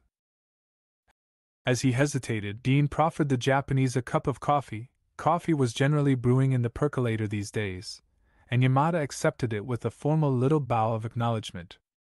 Dean drank his coffee in 3 hasty gulps, and poured more. Yamada, after a polite sip, put the cup aside and leaned forward earnestly. I must ask you to make your mind receptive, Mr. Dean. Don't allow your conventional ideas of life to influence you in this matter. It is vitally to your interest that you listen carefully to me, and understand.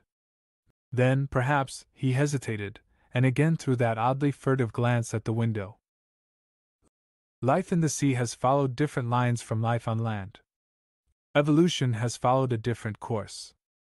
In the great deeps of the ocean, life utterly alien to ours has been discovered, luminous creatures which burst when exposed to the lighter pressure of the air, and in those tremendous depths forms of life completely inhuman have been developed, life forms that the uninitiated mind may think impossible. In Japan, an island country, we have known of these sea dwellers for generations. Your English writer, Arthur Machen, has told a deep truth in his statement that man, afraid of these strange beings, has attributed to them beautiful or pleasantly grotesque forms which in reality they do not possess. Thus we have the Nereids and Oceanids, but nevertheless man could not fully disguise the true foulness of these creatures. Therefore there are legends of the Gorgons, of Scylla and the Harpies, and significantly, of the mermaids and their soullessness. No doubt you know the mermaid tale, how they long to steal the soul of a man, and draw it out by means of their kiss. Dean was at the window now, his back to the Japanese. As Yamada paused, he said tonelessly, "Go on." I have reason to believe, Yamada went on very quietly, that Morelia Godolpho, the woman from Alhambra, was not fully human. She left no issue. These things never have children, they cannot. What do you mean? Dean had turned and was facing the Japanese, his face a ghastly white, the shadows beneath his eyes hideously livid. He repeated harshly, "What do you mean? You can't frighten me with your tales, if that's what you're trying to do. My uncle wants me out of this house, for some reason of his own. You're taking this means of getting me out, aren't you? Eh? You must leave this house," Yamada said. "Your uncle is coming, but he may not be in time. Listen to me, these creatures, the sea dwellers, and the man. Sunlight, and warm fires, and the fields of earth, things which the sea dwellers cannot normally possess. These things, and love. You remember what I said about mind transference? This is the only way these things can attain that which they desire, and know the love of man or woman. Sometimes, not very often, one of these creatures succeeds in possessing itself of a human body. They watch always. When there is a wreck, they go there, like vultures to a feast. They can swim phenomenally fast. When a man is drowning, the defenses of his mind are down, and sometimes the sea dwellers can thus acquire a human body. There have been tales of men saved from wrecks who ever after were oddly changed. Morelia Godolpho was one of these creatures. The Godolphos knew much of the dark lore but used it for evil purposes, the so-called black magic. And it was, I think, through this that a sea dweller gained power to usurp the brain and body of the woman. A transference took place. The mind of the sea dweller took possession of Morelia Godolpho's body, and the intelligence of the original Morelia was forced into the terrible form of that creature of the abyss. In time the human body of the woman died, and the usurping mind returned to its original shell. The intelligence of Morelia Godolpho was then ejected from its temporary prison and left homeless. That is true death. Dean shook his head slowly as though in denial but did not speak. And inexorably Yamada kept on. For years, generations, since then she has dwelt in the sea, waiting. Her power is strongest here, where she once lived. But as I told you, only under unusual circumstances can this transference take place. The tenants of this house might be troubled with dreams, but that would be all. The evil being had no power to steal their bodies. Your uncle knew that, or he would have insisted that the place be immediately destroyed. He did not foresee that you would ever live here. The little Japanese bent forward, and his eyes were twin points of black light. You do not need to tell me what you have undergone in the past month. I know. The Sea Dweller has power over you. For one thing, there are bonds of blood, even though you are not directly descended from her. And your love for the ocean, your uncle spoke of that. You live here alone with your paintings and your imaginative fancies. You see no one else. You are an ideal victim, and it was easy for that sea horror to become en rapport with you. Even now you show the stigmata.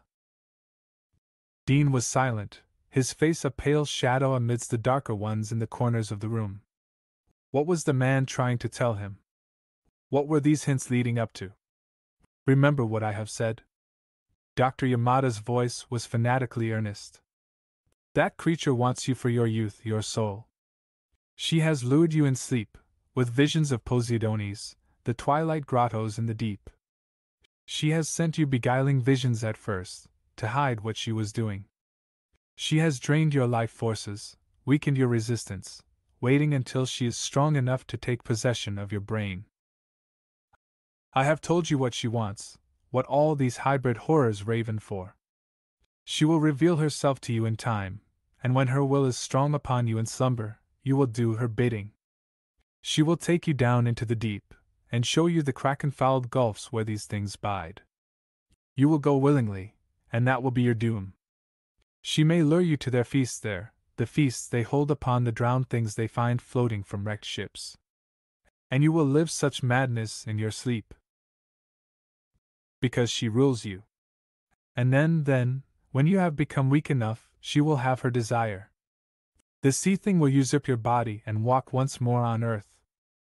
And you will go down into the darkness where once you dwelt in dreams forever. Unless I am mistaken, you have already seen enough to know that I speak truth.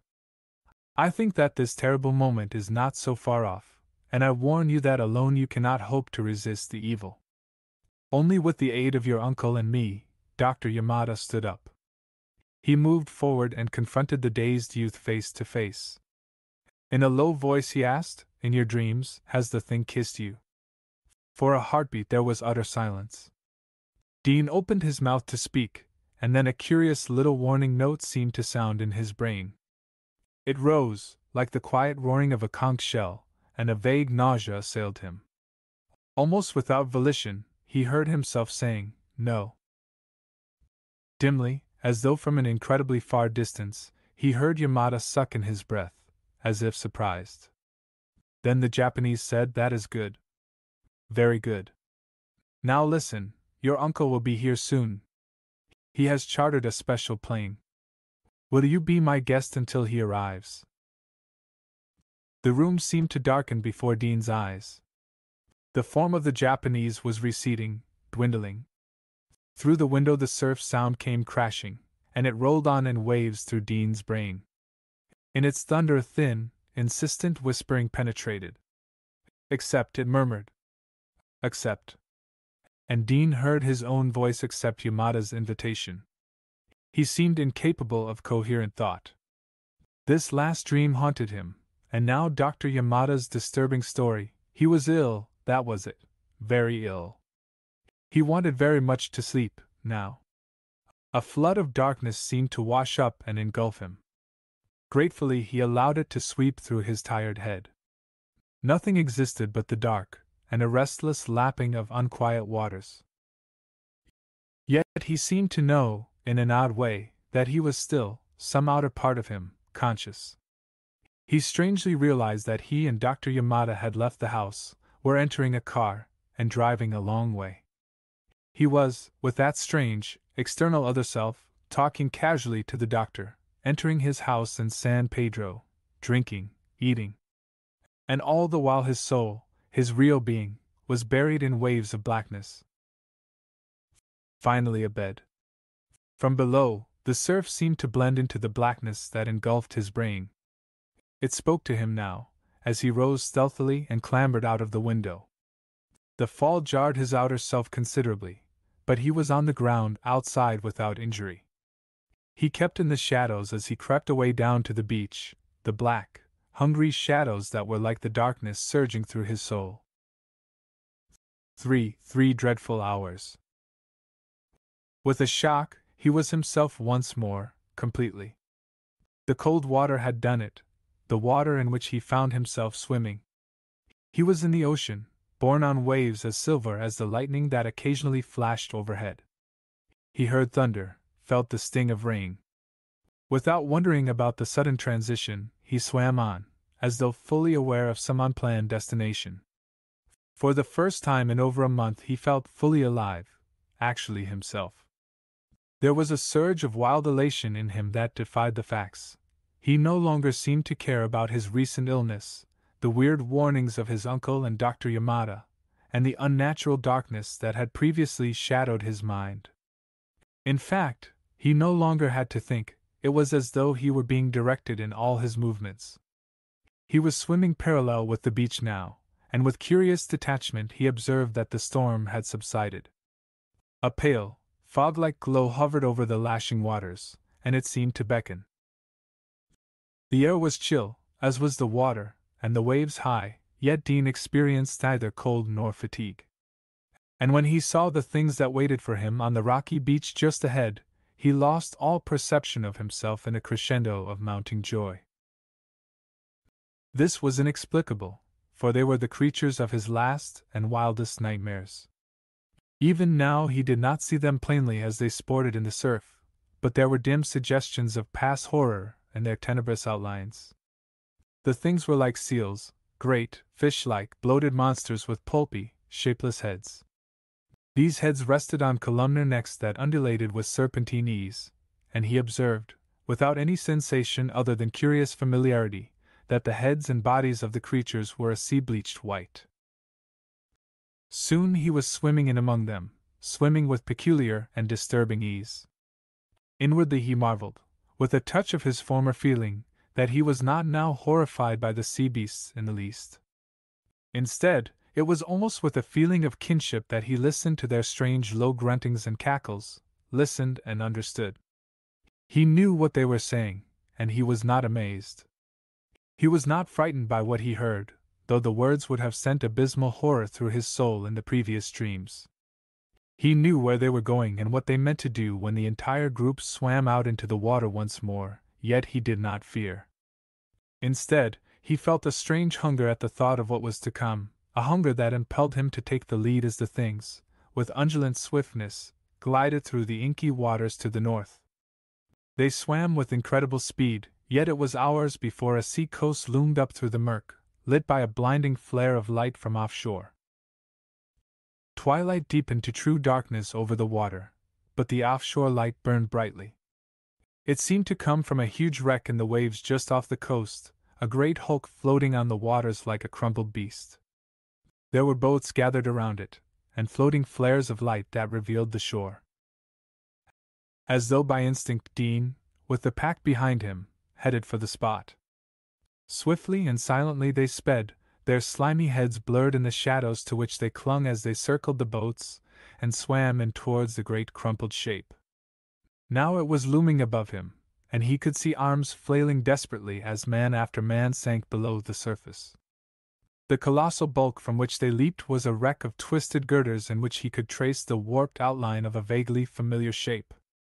And now, with curious disinterest, he swam lazily about, avoiding the lights bobbing over the water as he watched the actions of his companions. They were hunting their prey. Leering muzzles gaped for the drowning men, and lean talons raked bodies from the darkness. Whenever a man was glimpsed in the shadows not yet invaded by rescue boats, one of the sea things craftily snared his victim. In a little while they turned and slowly swam away. But now many of the creatures clutched a grisly trophy at their squamous breasts. The pale white limbs of drowning men trailed in the water as they were dragged off into the darkness by their captors. To the accompaniment of low, carrion laughter the beasts swam away, back down the coast. Dean swam with the rest. His mind was again a blur of confusion. He knew what the thing in the water was, and yet he could not name it.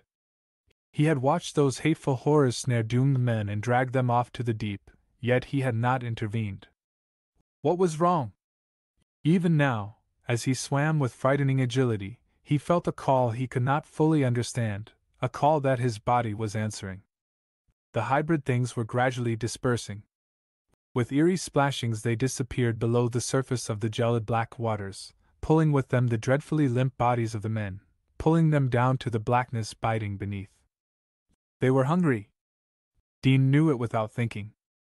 He swam on, along the coast, impelled by his curious urge. That was it, he was hungry. And now he was going for food. Hours of steady swimming southward. Then the familiar beach, and above it a lighted house which Dean recognized, his own house on the cliff. There were figures descending the slope now. 2 men with torches were coming down to the beach. He must not let them see him. Why, he did not know, but they must not. He crawled along the beach, keeping close to the water's edge. Even so, he seemed to move very swiftly. The men with the torches were some distance behind him now. Ahead loomed another familiar outline, a cave. He had clambered over these rocks before, it seemed. He knew the pits of shadow that speckled the cliff rock, and knew the narrow passage of stone through which he now squeezed his prostrate body. Was that someone shouting far away? Darkness, and a lapping pool. He crawled forward, felt chill waters creep over his body. Muffled by distance came an insistent shouting from outside the cave. Graham. Graham Dean. Then the smell of dank seafoulness was in his nostrils, a familiar, pleasant smell. He knew where he was, now. It was the cave where in his dream he had kissed the sea thing. It was the cave in which, he remembered now. The black blur lifted from his brain, and he remembered all. His mind bridged the gap, and he once again recalled coming here earlier this very evening, before he had found himself in the water.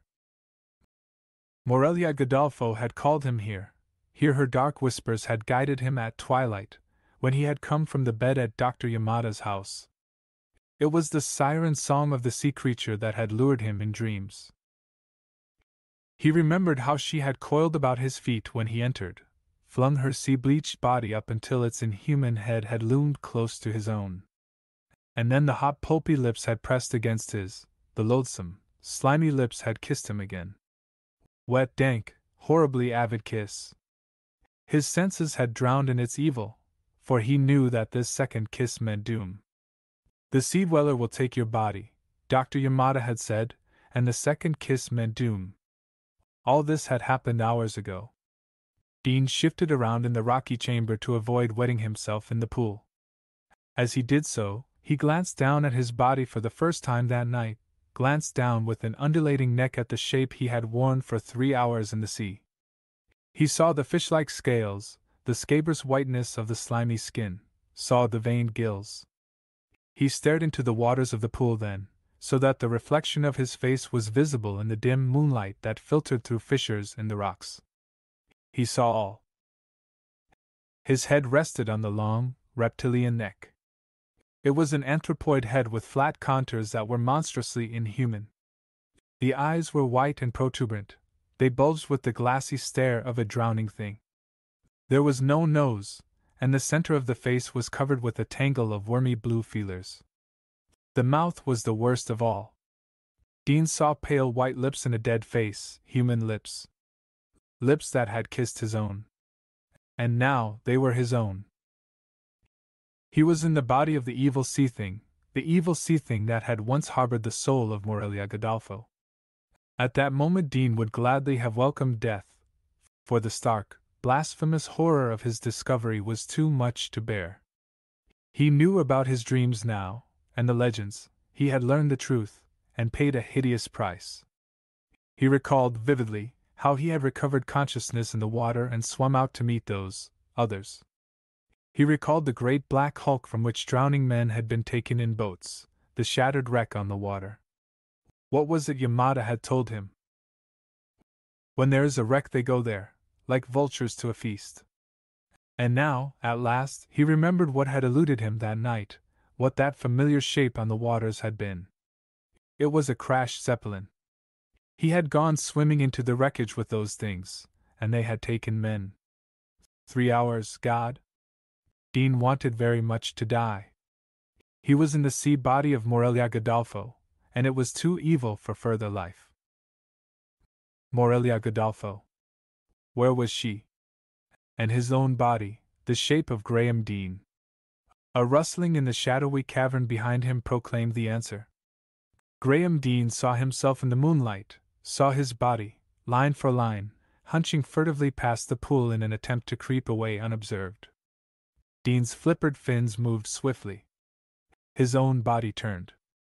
It was ghastly for Dean to see himself reflected where no mirror existed, ghastlier still to see that in his face there no longer were his eyes. The sly, mocking stare of the sea creature peered out at him from behind their fleshy mask, and they were ancient, evil. The pseudo-human snarled at him, and tried to dodge off into the darkness. Dean followed, on all fours. He knew what he must do. That sea thing, Morelia, she had taken his body during that last black kiss, just as he had been forced into hers, but she had not yet recovered enough to go out into the world. That was why he had found her still in the cave. Now, however, she would leave, and his Uncle Michael would never know. The world would never know either what horror stalked its surface, until it was too late. Dean, his own tragic form hateful to him now, knew what he must do. Purposefully he maneuvered the mocking body of himself into a rocky corner. There was a look of fright in those gelid eyes. A sound caused Dean to turn, pivoting his reptilian neck. Through glazed fish eyes he saw the faces of Michael Lee and Dr. Yamada. Torches in hand, they were entering the cave. Dean knew what they would do, and he no longer cared. He closed in on the human body that housed the soul of the sea beast, closed in with the beast's own flailing flippers, seized it in its own arms and menaced it with its own teeth near the creature's white, human neck.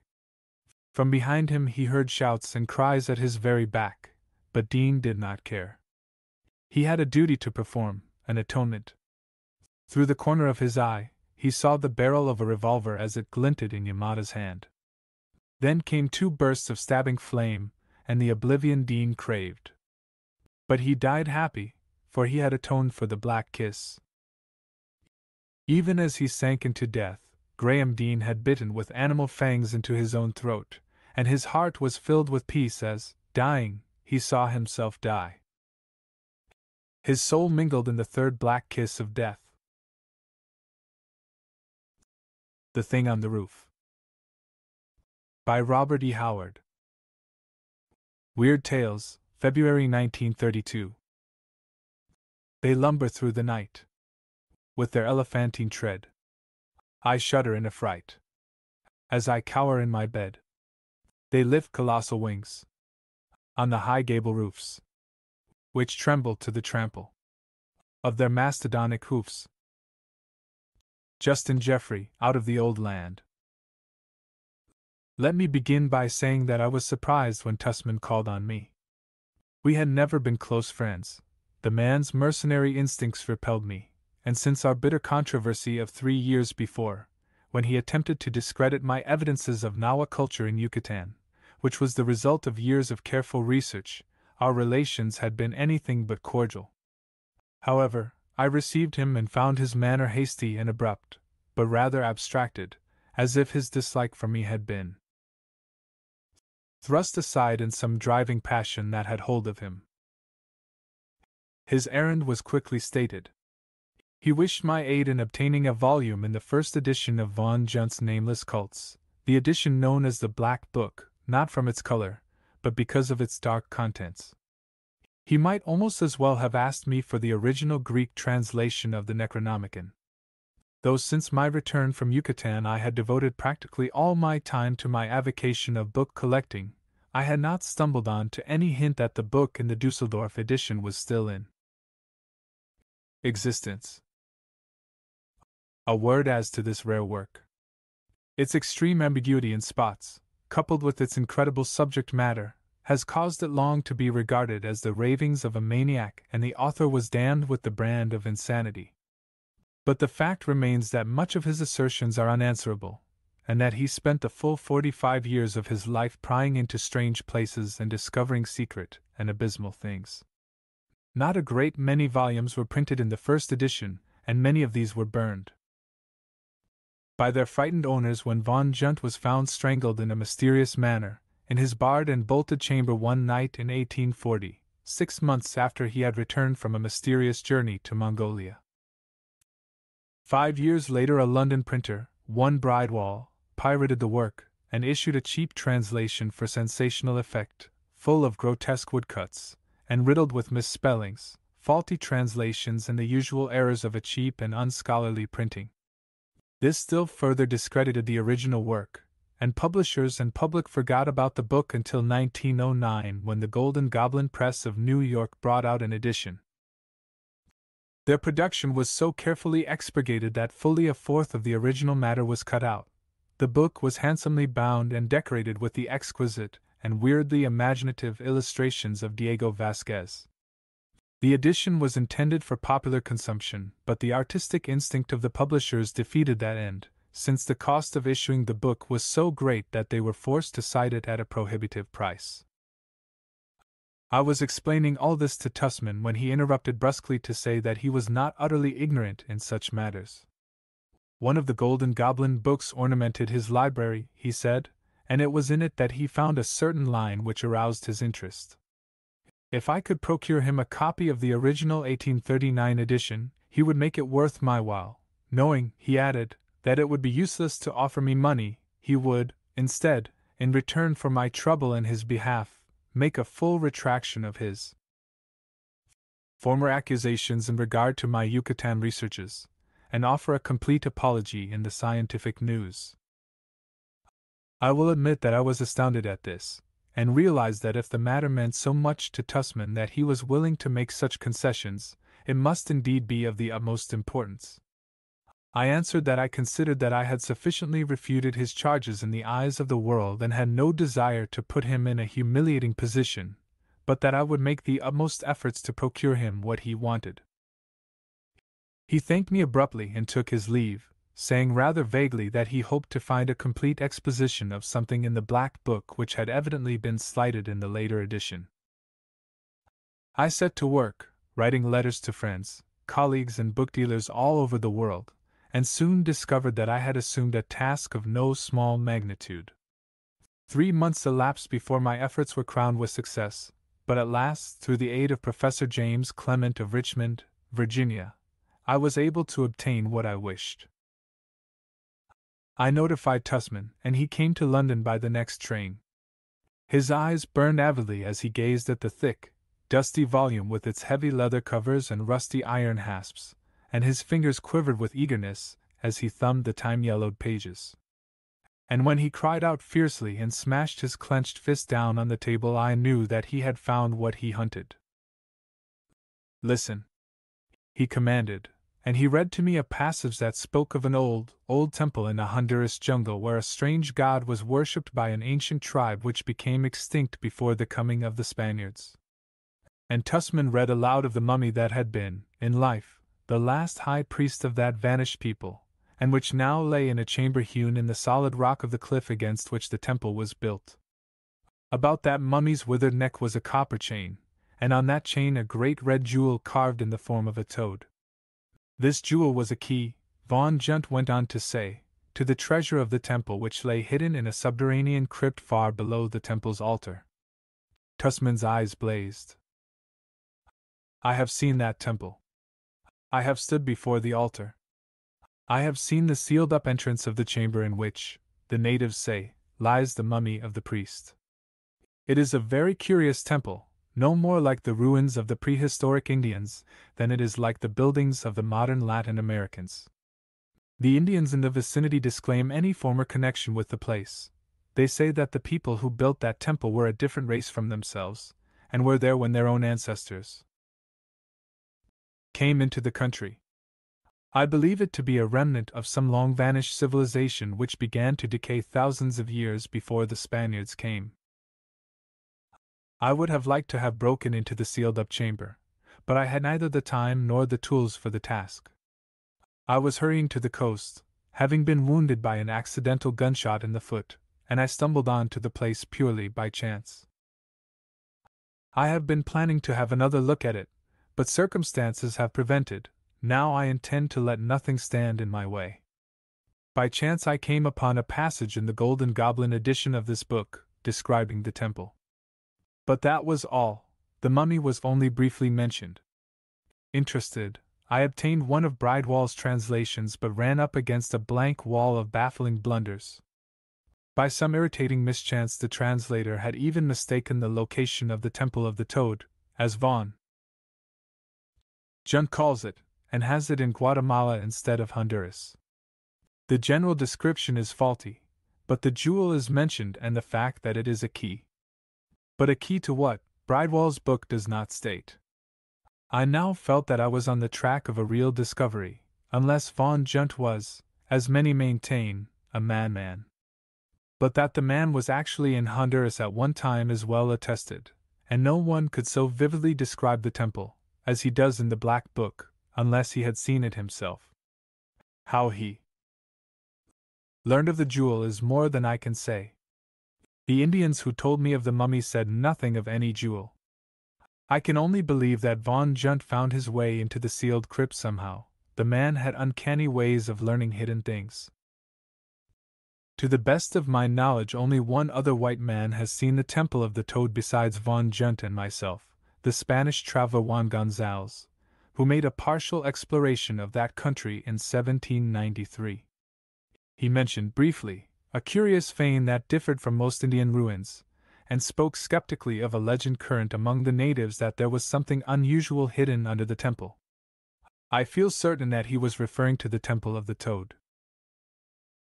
Tomorrow I sail for Central America. Keep the book. I have no more use for it. This time I am going fully prepared, and I intend to find what is hidden in that temple, if I have to demolish it. It can be nothing less than a great store of gold. The Spaniards missed it, somehow. When they arrived in Central America, the Temple of the Toad was deserted. They were searching for living Indians from whom torture could wring gold, not for mummies of lost peoples. But I mean to have that treasure. So saying, Tusman took his departure. I sat down and opened the book at the place where he had left off reading, and I sat until midnight, wrapped in Vaughan Junt's curious, wild and at times utterly vague expoundings.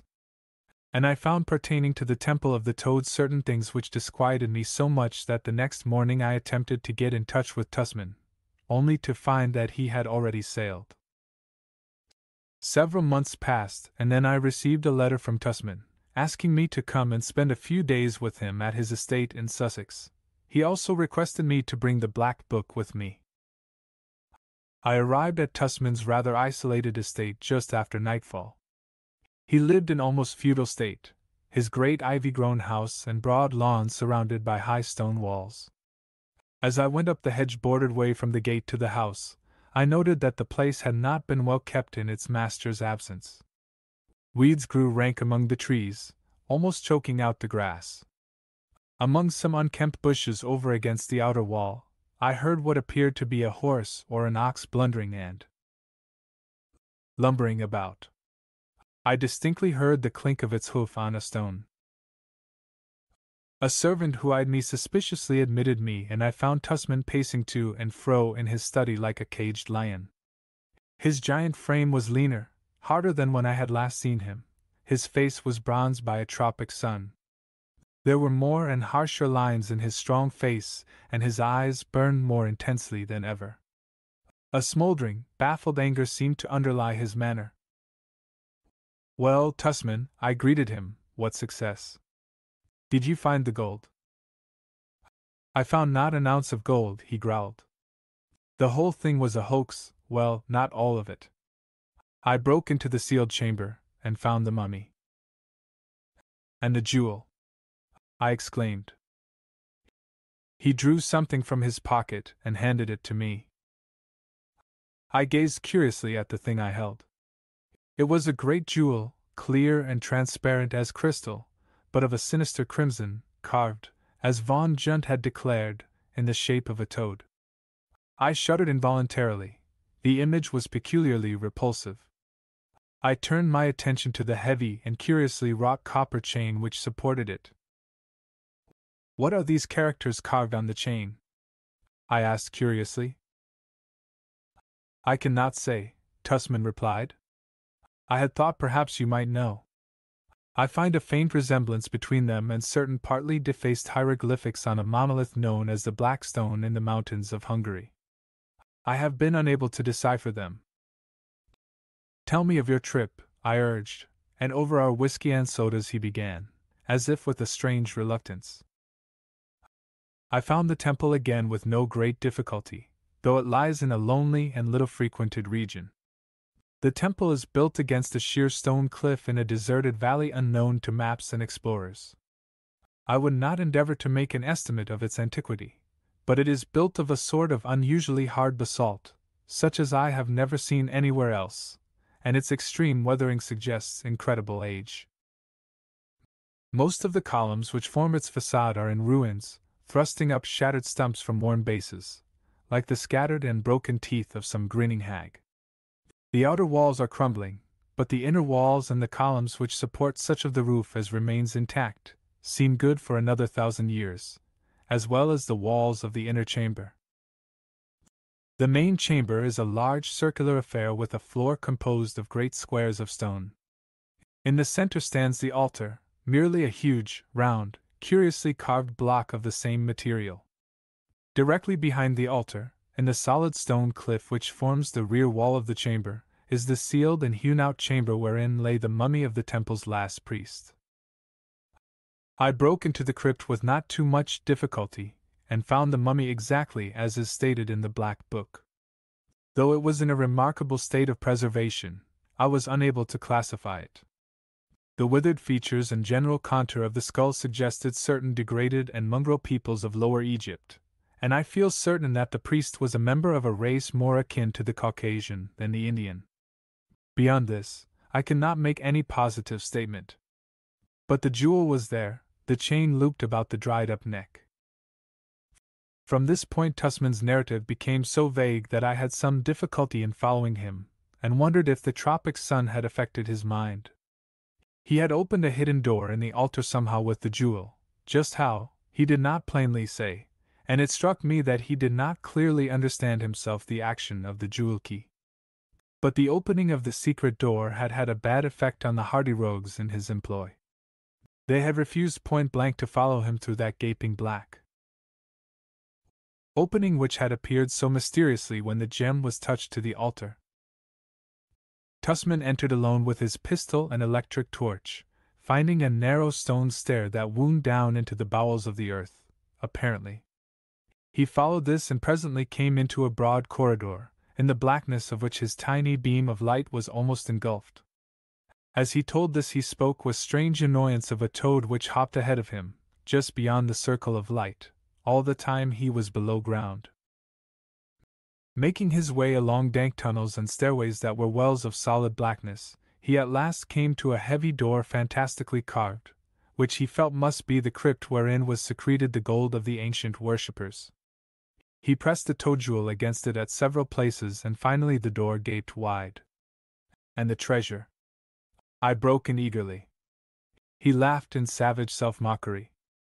"There was no gold there, no precious gems, nothing," he hesitated, "nothing that I could bring away." Again his tale lapsed into vagueness. I gathered that he had left the temple rather hurriedly without searching any further for the supposed treasure. He had intended bringing the mummy away with him, he said, to present to some museum, but when he came up out of the pits, it could not be found, and he believed that his men, in superstitious aversion to having such a companion on their road to the coast, had thrown it into some well or cavern. "And so," he concluded, "I am in England again, no richer than when I left." "You have the jewel," I reminded him. "Surely it is valuable." He eyed it without favor, but with a sort of fierce avidness almost obsessional. Would you say that it is a ruby? He asked.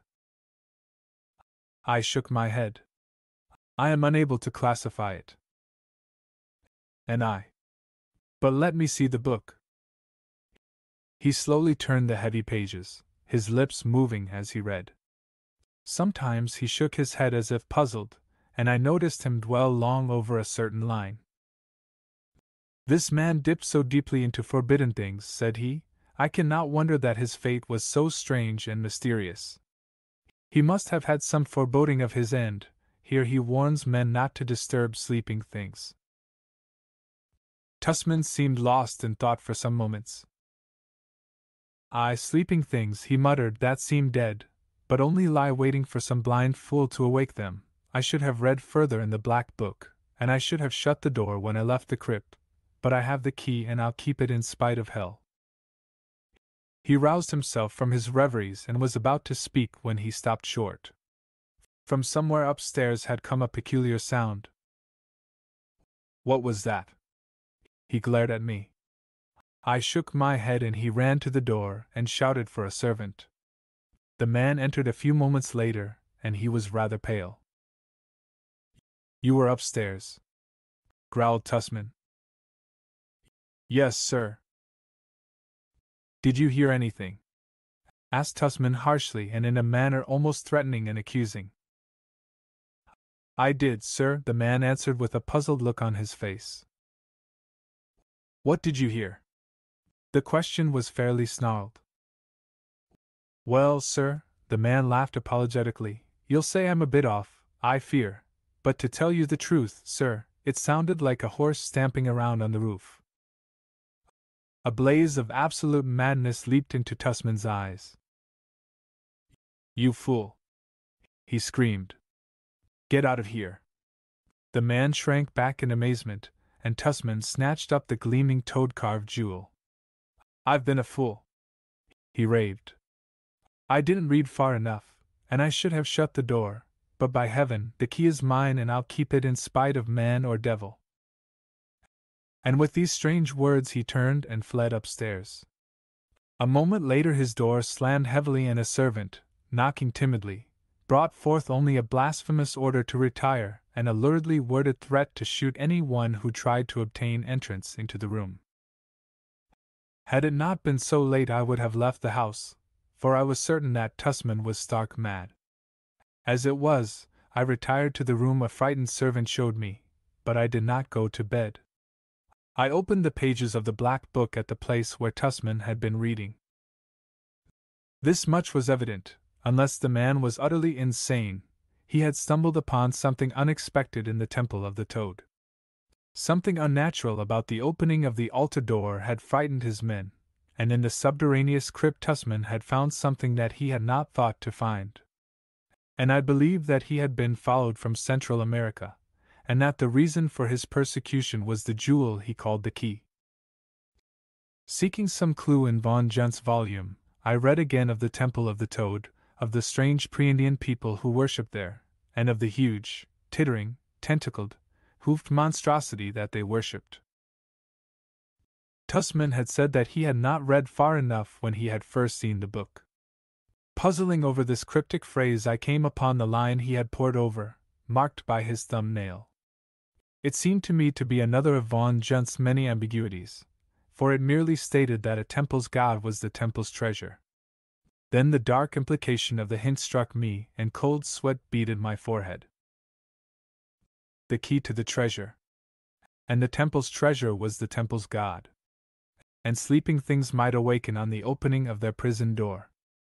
I sprang up, unnerved by the intolerable suggestion, and at that moment something crashed in the stillness, and the death scream of a human being burst upon my ears.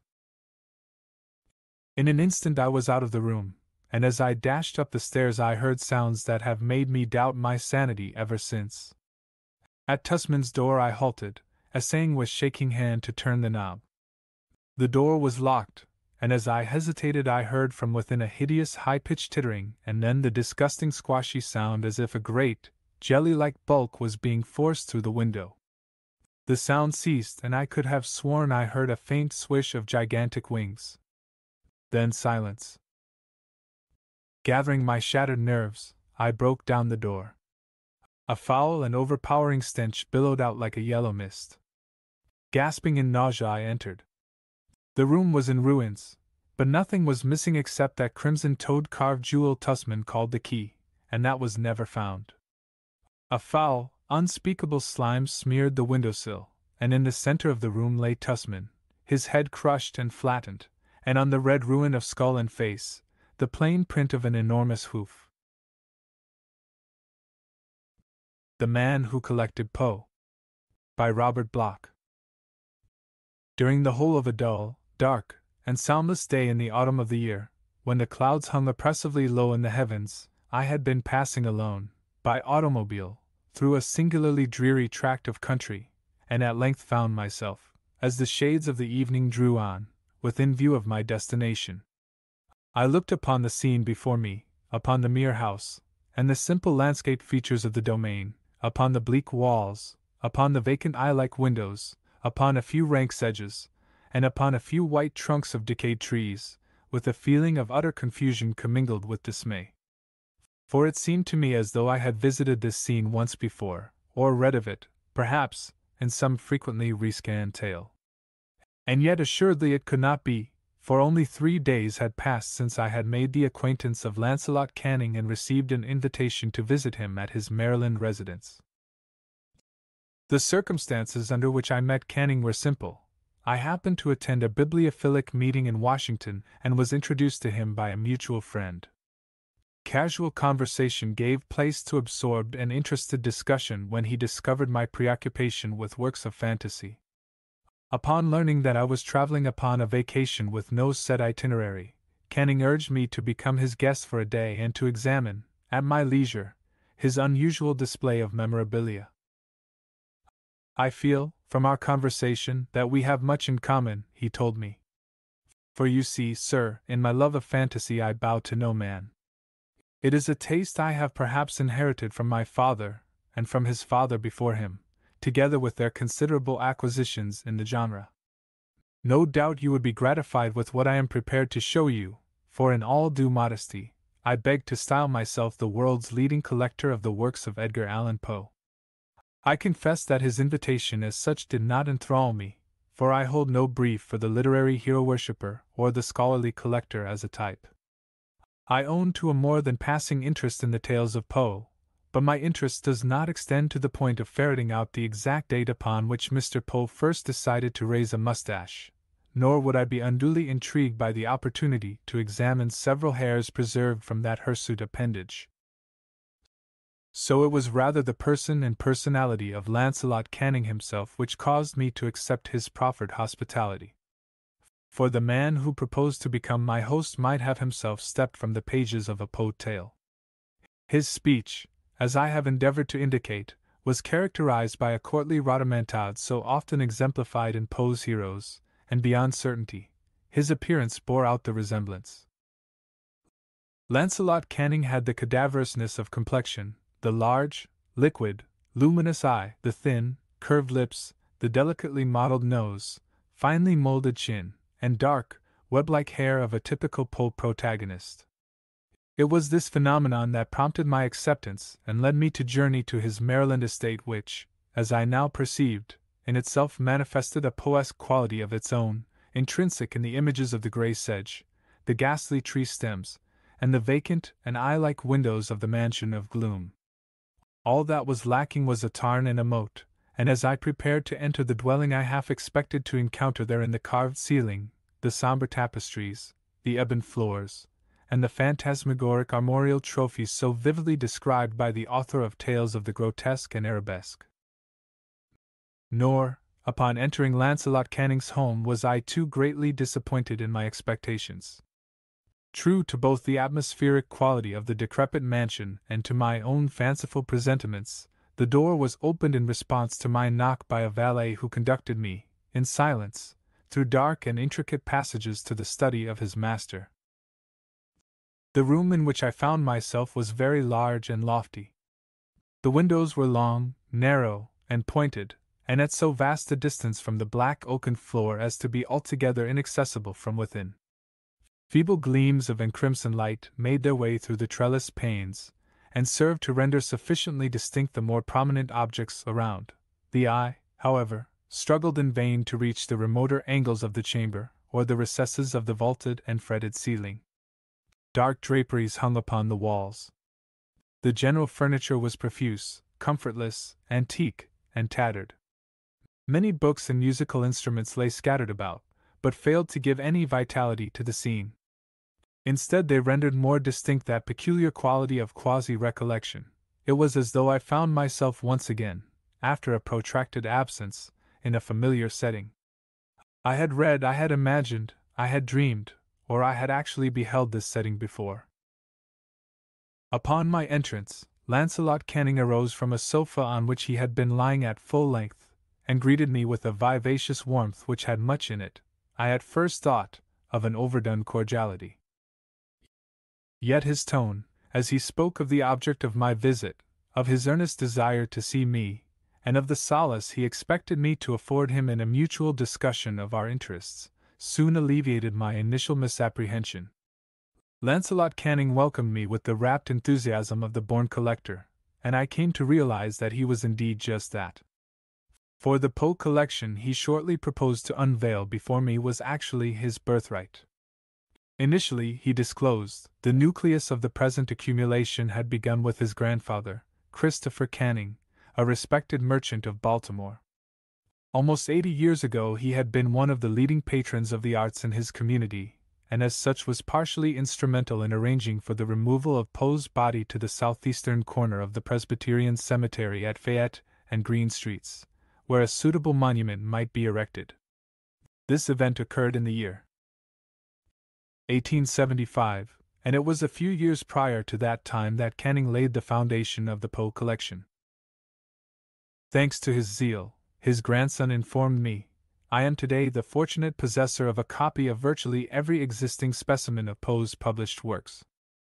If you will step over here, and he led me to a remote corner of the vaulted study, past the dark draperies, to a bookshelf which rose remotely to the shadowy ceiling, I shall be pleased to corroborate that claim. Here is a copy of Al-Araf, Tamerlane, and other poems in the 1829 edition, and here is the still earlier Tamerlane and other poems of 1827. The Boston edition, which, as you doubtless know, is valued today at $15,000. I can assure you that Grandfather Canning parted with no such sum in order to gain possession of this rarity. He displayed the volumes with an air of commingled pride and cupidity which is ofttimes characteristic of the collector, and is by no means to be confused with either literary snobbery or ordinary greed. Realizing this, I remained patient as he exhibited further treasures, copies of the Philadelphia Saturday Courier containing early tales, bound volumes of The Messenger during the period of Poe's editorship, Graham's Magazine, editions of the New York Sun and the New York Mirror boasting, respectively, of the Balloon Hoax and the Raven, and files of the Gentleman's Magazine. Ascending a short library ladder, he handed down to me the Leah and Blanchard edition of Tales of the Grotesque and Arabesque, the conchologist's first book, the Putnam Eureka, and finally the little paper booklet, published in 1843 and sold for 12 cents, entitled The Prose Romances of Edgar A. Poe. An insignificant trifle containing 2 tales which is valued by present-day collectors at $50,000. Canning informed me of this last fact, and indeed kept up a running commentary upon each item he presented.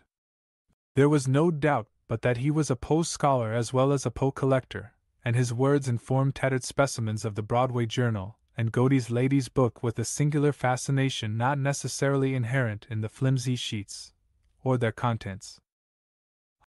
I owe a great debt to Grandfather Canning's obsession, he observed, descending the ladder and joining me before the bookshelves. It is not altogether a breach of confidence to admit that his interest in Poe did reach the point of an obsession, and perhaps eventually of an absolute mania. The knowledge, alas, is public property, I fear. In the early 70s he built his house, and I am quite sure that you have been observant enough to note that it in itself is almost a replica of a typical Poesque mansion. This was his study, and it was here that he was wont to pore over the books, the letters, and the numerous mementos of Poe's life. What prompted a retired merchant to devote himself so fanatically to the pursuit of a hobby, I cannot say. Let it suffice that he virtually withdrew from the world and from all other normal interests. He conducted a voluminous and lengthy correspondence with aging men and women who had known Poe in their lifetime, made pilgrimages to Fordham, sent his agents to West Point, to England and Scotland, to virtually every locale in which Poe had set foot during his lifetime. He acquired letters and souvenirs as gifts, he bought them, and I fear stole them, if no other means of acquisition proved feasible. Lancelot Canning smiled and nodded. Does all this sound strange to you? I confess that once I, too, found it almost incredible, a fragment of romance. Now, after years spent here, I have lost my own objectivity. Yes, it is strange, I replied. But are you quite sure that there was not some obscure personal reason for your grandfather's interest? Had he met Poe as a boy, or been closely associated with one of his friends? Was there, perhaps, a distant, undisclosed relationship? At the mention of the last word, Canning started visibly, and a tremor of agitation overspread his countenance. Ah! He exclaimed. There you voice my own inmost conviction. A relationship, assuredly there must have been one. I am morally, instinctively certain that Grandfather Canning felt or knew himself to be linked to Edgar Poe by ties of blood. Nothing else could account for his strong initial interest, his continuing defense of Poe in the literary controversies of the day, and his final melancholy lapse into a world of delusion and illusion. Yet he never voiced a statement or put an allegation upon paper, and I have searched the collection of letters in vain for the slightest clue. It is curious that you so promptly divine a suspicion held not only by myself but by my father. He was only a child at the time of my grandfather Canning's death, but the attendant circumstances left a profound impression upon his sensitive nature. Although he was immediately removed from this house to the home of his mother's people in Baltimore, he lost no time in returning upon assuming his inheritance in early manhood. Fortunately, being in possession of a considerable income, he was able to devote his entire lifetime to further research. The name of Arthur Canning is still well known in the world of literary criticism, but for some reason he preferred to pursue his scholarly examination of Poe's career in privacy. I believe this preference was dictated by an inner sensibility, that he was endeavoring to unearth some information which would prove his father's, his, and for that matter, my own, kinship to Edgar Poe. You say your father was also a collector, I prompted. A statement I am prepared to substantiate, replied my host, as he led me to yet another corner of the shadow-shrouded study. But first, if you would accept a glass of wine, he filled, not glasses, but veritable beakers from a large carafe, and we toasted one another in silent appreciation. It is perhaps unnecessary for me to observe that the wine was a fine old Amontillado. Now then, said Lancelot Canning, my father's special province in Poe research consisted of the accumulation and study of letters. Opening a series of large trays or drawers beneath the bookshelves, he drew out file after file of glassine folios, and for the space of the next half-hour I examined Edgar Poe's correspondence, letters to Henry Herring, to Dr. Snodgrass, Sarah Shelton, James P.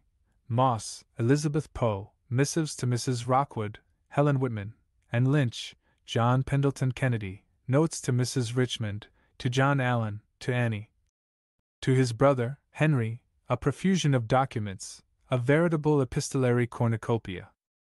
During the course of my perusal, my host took occasion to refill our beakers with wine, and the heady draught began to take effect, for we had not eaten, and I own I gave no thought to food, so absorbed was I in the yellowed pages illumining Poe's past. Here was wit, erudition, literary criticism. Here were the muddled, maudlin outpourings of a mind gone in drink and despair. Here was the draft of a projected story, the fragments of a poem. Here were a pitiful cry for deliverance and a paean to living beauty. Here were a dignified response to a dunning letter and an editorial pronunciamento to an admirer. Here were love, hate, pride, anger, celestial serenity, abject penitence, authority, wonder, resolution, indecision, joy, and soul-sickening Melancholia. Here were the gifted elocutionist, the stammering drunkard, the adoring husband, the frantic lover, the proud editor, the indigent pauper, the grandiose dreamer, the shabby realist, the scientific inquirer, the gullible metaphysician, the dependent stepson, the free and untrammeled spirit, the hack, the poet, the enigma that was Edgar Allan Poe. Again the beakers were filled and emptied. I drank deeply with my lips, and with my eyes more deeply still. For the first time the true enthusiasm of Lancelot Canning was communicated to my own sensibilities. I divined the eternal fascination found in a consideration of Poe the writer and Poe the man. He who wrote tragedy, lived tragedy, was tragedy. He who penned mystery, lived and died in mystery, and who today looms on the literary scene as mystery incarnate. And mystery Poe remained, despite Arthur Canning's careful study of the letters. My father learned nothing, my host confided, even though he assembled, as you see here, a collection to delight the heart of a Mabbott or a Quin. So his search ranged further. By this time I was old enough to share both his interest and his inquiries. Come, and he led me to an ornate chest which rested beneath the windows against the west wall of the study. Kneeling, he unlocked the repository, and then drew forth, in rapid and marvelous succession, a series of objects each of which boasted of intimate connection with Poe's life. There were souvenirs of his youth and his schooling abroad, a book he had used during his sojourn at West Point, mementos of his days as a theatrical critic in the form of playbills, a pen used during his editorial period, a fan once owned by his girl wife, Virginia, a brooch of Mrs. Clem's, a profusion of objects including such diverse articles as a cravat stock and, curiously enough, Poe's battered and tarnished flute. Again we drank, and I own the wine was potent. Canning's countenance remained cadaverously wan, but, moreover, there was a species of mad hilarity in his eye, an evident restrained hysteria in his whole demeanor. At length, from the scattered heap of curiosa, I happened to draw forth and examine a little box of no remarkable character, whereupon I was constrained to inquire its history and what part it had played in the life of Poe. In the life of Poe a visible tremor convulsed the features of my host, then rapidly passed in transformation to a grimace, a rictus of amusement. This little box, and you will note how, by some fateful design or contrived coincidence, it bears a resemblance to the box he himself conceived and described in his tale, Berenice, this little box is concerned with his death, rather than his life. It is, in fact, the selfsame box my grandfather Christopher Canning clutched to his bosom when they found him down there. Again the tremor, again the grimace. But stay, I have not yet told you of the details. Perhaps you would be interested in seeing the spot where Christopher Canning was stricken. I have already told you of his madness, but I did not more than hint at the character of his delusions. You have been patient with me, and more than patient. Your understanding shall be rewarded, for I perceive you can be fully entrusted with the facts. What further revelations Canning was prepared to make I could not say, but his manner was such as to inspire a vague disquiet and trepidation in my breast. Upon perceiving my unease he laughed shortly, and laid a hand upon my shoulder. Come, this should interest you as an aficionado of fantasy, he said. But first, another drink to speed our journey. He poured, we drank, and then he led the way from that vaulted chamber, down the silent halls, down the staircase, and into the lowest recesses of the building until we reached what resembled a dungeon, its floor and the interior of a long archway carefully sheathed in copper. We paused before a door of massive iron. Again I felt in the aspect of this scene an element evocative of recognition or recollection. Canning's intoxication was such that he misinterpreted, or chose to misinterpret, my reaction. You need not be afraid, he assured me. Nothing has happened down here since that day, almost 70 years ago, when his servants discovered him stretched out before this door, the little box clutched to his bosom, collapsed, and in a state of delirium from which he never emerged. For 6 months he lingered, a hopeless maniac, raving as wildly from the very moment of his discovery as at the moment he died, babbling his visions of the giant horse, the fissured house collapsing into the tarn, The black cat, the pit, the pendulum, the raven on the pallid bust, the beating heart, the pearly teeth, and the nearly liquid mass of loathsome, of detestable putridity from which a voice emanated. Nor was that all he babbled, Canning confided, and here his voice sank to a whisper that reverberated through the copper-sheathed hall and against the iron door.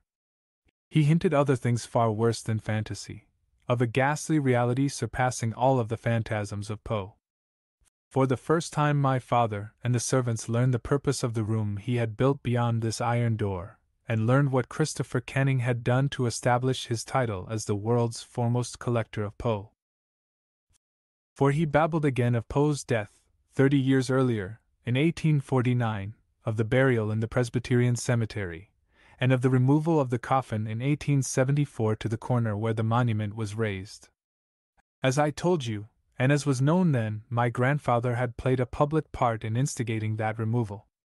But now we learned of the private part, learned that there was a monument and a grave, but no coffin in the earth beneath Poe's alleged resting place. The coffin now rested in the secret room at the end of this passage. That is why the room, the house itself, had been built. I tell you, he had stolen the body of Edgar Allan Poe, and as he shrieked aloud in his final madness, did not this indeed make him the greatest collector of Poe? His ultimate intent was never divined, but my father made one significant discovery. The little box clutched to Christopher Canning's bosom contained a portion of the crumbled bones, the veritable dust that was all that remained of Poe's corpse. My host shuddered and turned away. He led me back along that hall of horror, up the stairs, into the study. Silently, he filled our beakers and I drank as hastily, as deeply, as desperately as he. What could my father do to own the truth was to create a public scandal. He chose instead to keep silence, to devote his own life to study and retirement. Naturally, the shock affected him profoundly. To my knowledge, he never entered the room beyond the iron door, and, indeed, I did not know of the room or its contents until the hour of his death, and it was not until some years later that I myself found the key among his effects. But find the key I did, and the story was immediately and completely corroborated. Today I am the greatest collector of Poe, for he lies in the keep below, my eternal trophy. This time I poured the wine. As I did so, I noted for the first time the imminence of a storm, the impetuous fury of its gusts shaking the casements, and the echoes of its thunder rolling and rumbling down the time-corroded corridors of the old house. The wild, overstrained vivacity with which my host hearkened, or apparently hearkened, to these sounds did nothing to reassure me, for his recent revelation led me to suspect his sanity. That the body of Edgar Allan Poe had been stolen, that this mansion had been built to house it, that it was indeed enshrined in a crypt below, that grandsire, son, and grandson had dwelt here alone, apart, enslaved to a sepulchral secret, was beyond sane belief. And yet, surrounded now by the night and the storm, in a setting torn from Poe's own frenzied fancies, I could not be sure. Here the past was still alive, the very spirit of Poe's tales breathed forth its corruption upon the scene. As thunder boomed, Lancelot Canning took up Poe's flute, and whether in defiance of the storm without or as a mocking accompaniment, he played, blowing upon it with drunken persistence, with eerie atonality, with nerve-shattering shrillness. To the shrieking of that infernal instrument the thunder added a braying counterpoint.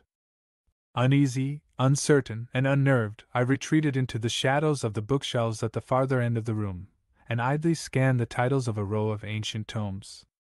Here was the Chiromancy of Robert Flood, the Directorium Inquisitorum, a rare and curious book in quarto Gothic that was the manual of a forgotten church, and betwixt and between the volumes of pseudoscientific inquiry, theological speculation, and sundry incunabula I found titles that arrested and appalled me. De Vermis, Mysterius and the Liber Ibn, treatises on demonology, on witchcraft, on sorcery mouldered in crumbling binding. The books were old, but the books were not dusty. They had been read. Read them it was as though Canning divined my inmost thoughts. He had put aside his flute, and now approached me, tittering as though in continued drunken defiance of the storm. Odd echoes and boomings now sounded through the long halls of the house, and curious grating sounds threatened to drown out his words and his laughter. Read them, said Canning. I study them. Yes, I have gone beyond grandfather and father, too. It was I who procured the books that held the key, and it was I who found the key. A key more difficult to discover, and more important, than the key to the vaults below. I often wonder if Poe himself had access to these selfsame tomes, knew the selfsame secrets. The secrets of the grave and what lies beyond, and what can be summoned forth if one but holds the key. He stumbled away and returned with wine. Drink, he said. Drink to the night and the storm. I brushed the proffered glass aside. Enough, I said. I must be on my way. Was it fancy, or did I find fear frozen on his features? Canning clutched my arm and cried, No, stay with me. This is no night on which to be alone. I swear I cannot abide the thought of being alone. I can bear to be alone no more. His incoherent babble mingled with the thunder and the echoes. I drew back and confronted him. Control yourself, I counseled. Confess that this is a hoax, an elaborate imposture arranged to please your fancy. Hoax, imposture, stay, and I shall prove to you beyond all doubt. And so saying, Lancelot Canning stooped and opened a small drawer set in the wall beneath and beside the bookshelves. This should repay you for your interest in my story, and in Poe, he murmured. Know that you are the first, other person than myself, to glimpse these treasures. He handed me a sheaf of manuscripts on plain white paper, documents written in ink curiously similar to that I had noted while perusing Poe's letters. Pages were clipped together in groups, and for a moment I scanned titles alone. The Worm of Midnight by Edgar Poe I read aloud. The Crypt I breathed. And here, the further adventures of Arthur Gordon Pym, and in my agitation I came close to dropping the precious pages. Are these what they appear to be, the unpublished tales of Poe? My host bowed. Unpublished, undiscovered, unknown, save to me and to you. But this cannot be, I protested. Surely there would have been a mention of them somewhere, in Poe's own letters or those of his contemporaries. There would have been a clue, an indication, somewhere, someplace, somehow. Thunder mingled with my words, and thunder echoed in Canning's shouted reply. You dare to presume an imposture, then compare. He stooped again and brought out a glassine folio of letters. Here, is this not the veritable script of Edgar Poe? Look at the calligraphy of the letter, then at the manuscripts. Can you say they are not penned by the selfsame hand? I looked at the handwriting, wondered at the possibilities of a monomaniac's forgery. Could Lancelot Canning, a victim of mental disorder, thus painstakingly simulate Poe's hand? Read, then! Canning screamed through the thunder. Read, and dared to say that these tales were written by any other than Edgar Poe, whose genius defies the corruption of time and the conqueror worm. I read but a line or two, holding the topmost manuscript close to eyes that strained beneath wavering candlelight. But even in the flickering illumination I noted that which told me the incontestable truth. For the paper, the curiously unyellowed paper, bore a visible watermark, the name of a firm of well-known modern stationers, and the date, 1949. Putting the sheaf aside, I endeavored to compose myself as I moved away from Lancelot Canning. For now I knew the truth, knew that, 100 years after Poe's death, a semblance of his spirit still lived in the distorted and disordered soul of Canning. Incarnation, reincarnation, call it what you will, Canning was, in his own irrational mind, Edgar Allan Poe. Stifled and dull echoes of thunder from a remote portion of the mansion now commingled with the soundless seething of my own inner turmoil, as I turned and rashly addressed my host. Confess, I cried. Is it not true that you have written these tales, fancying yourself the embodiment of Poe? Is it not true that you suffer from a singular delusion born of solitude and everlasting brooding upon the past? That you have reached a stage characterized by the conviction that Poe still lives on in your own person? A strong shudder came over him and a sickly smile quivered about his lips as he replied, Fool! I say to you that I have spoken the truth. Can you doubt the evidence of your senses? This house is real, the Poe collection exists, and the stories exist, they exist, I swear, as truly as the body lying in the crypt below. I took up the little box from the table and removed the lid. Not so, I answered. You said your grandfather was found with this box clutched to his breast, before the door of the vault, and that it contained Poe's dust. Yet you cannot escape the fact that the box is empty. I faced him furiously. Admit it, the story is a fabrication, a romance. Poe's body does not lie beneath this house, nor are these his unpublished works, written during his lifetime and concealed. True enough. Canning's smile was ghastly beyond belief. The dust is gone because I took it and used it, because in the works of wizardry I found the formulae, the arcana whereby I could raise the flesh, recreate the body from the essential salts of the grave. Poe does not lie beneath this house, he lives. And the tales are his posthumous works. Accented by thunder, his words crashed against my consciousness. That was the end-all and the be-all of my planning, of my studies, of my work, of my life. To raise, by sorcery, the veritable spirit of Edgar Poe from the grave, reclothed and animate in flesh, set him to dwell and dream and do his work again in the private chambers I built in the vaults below, and this I have done. To steal a corpse is but a ghoulish prank, mine is the achievement of true genius. The distinct, hollow, metallic, and clangorous, yet apparently muffled reverberation accompanying his words caused him to turn in his seat and face the door of the study, so that I could not see the workings of his countenance, nor could he read my own reaction to his ravings.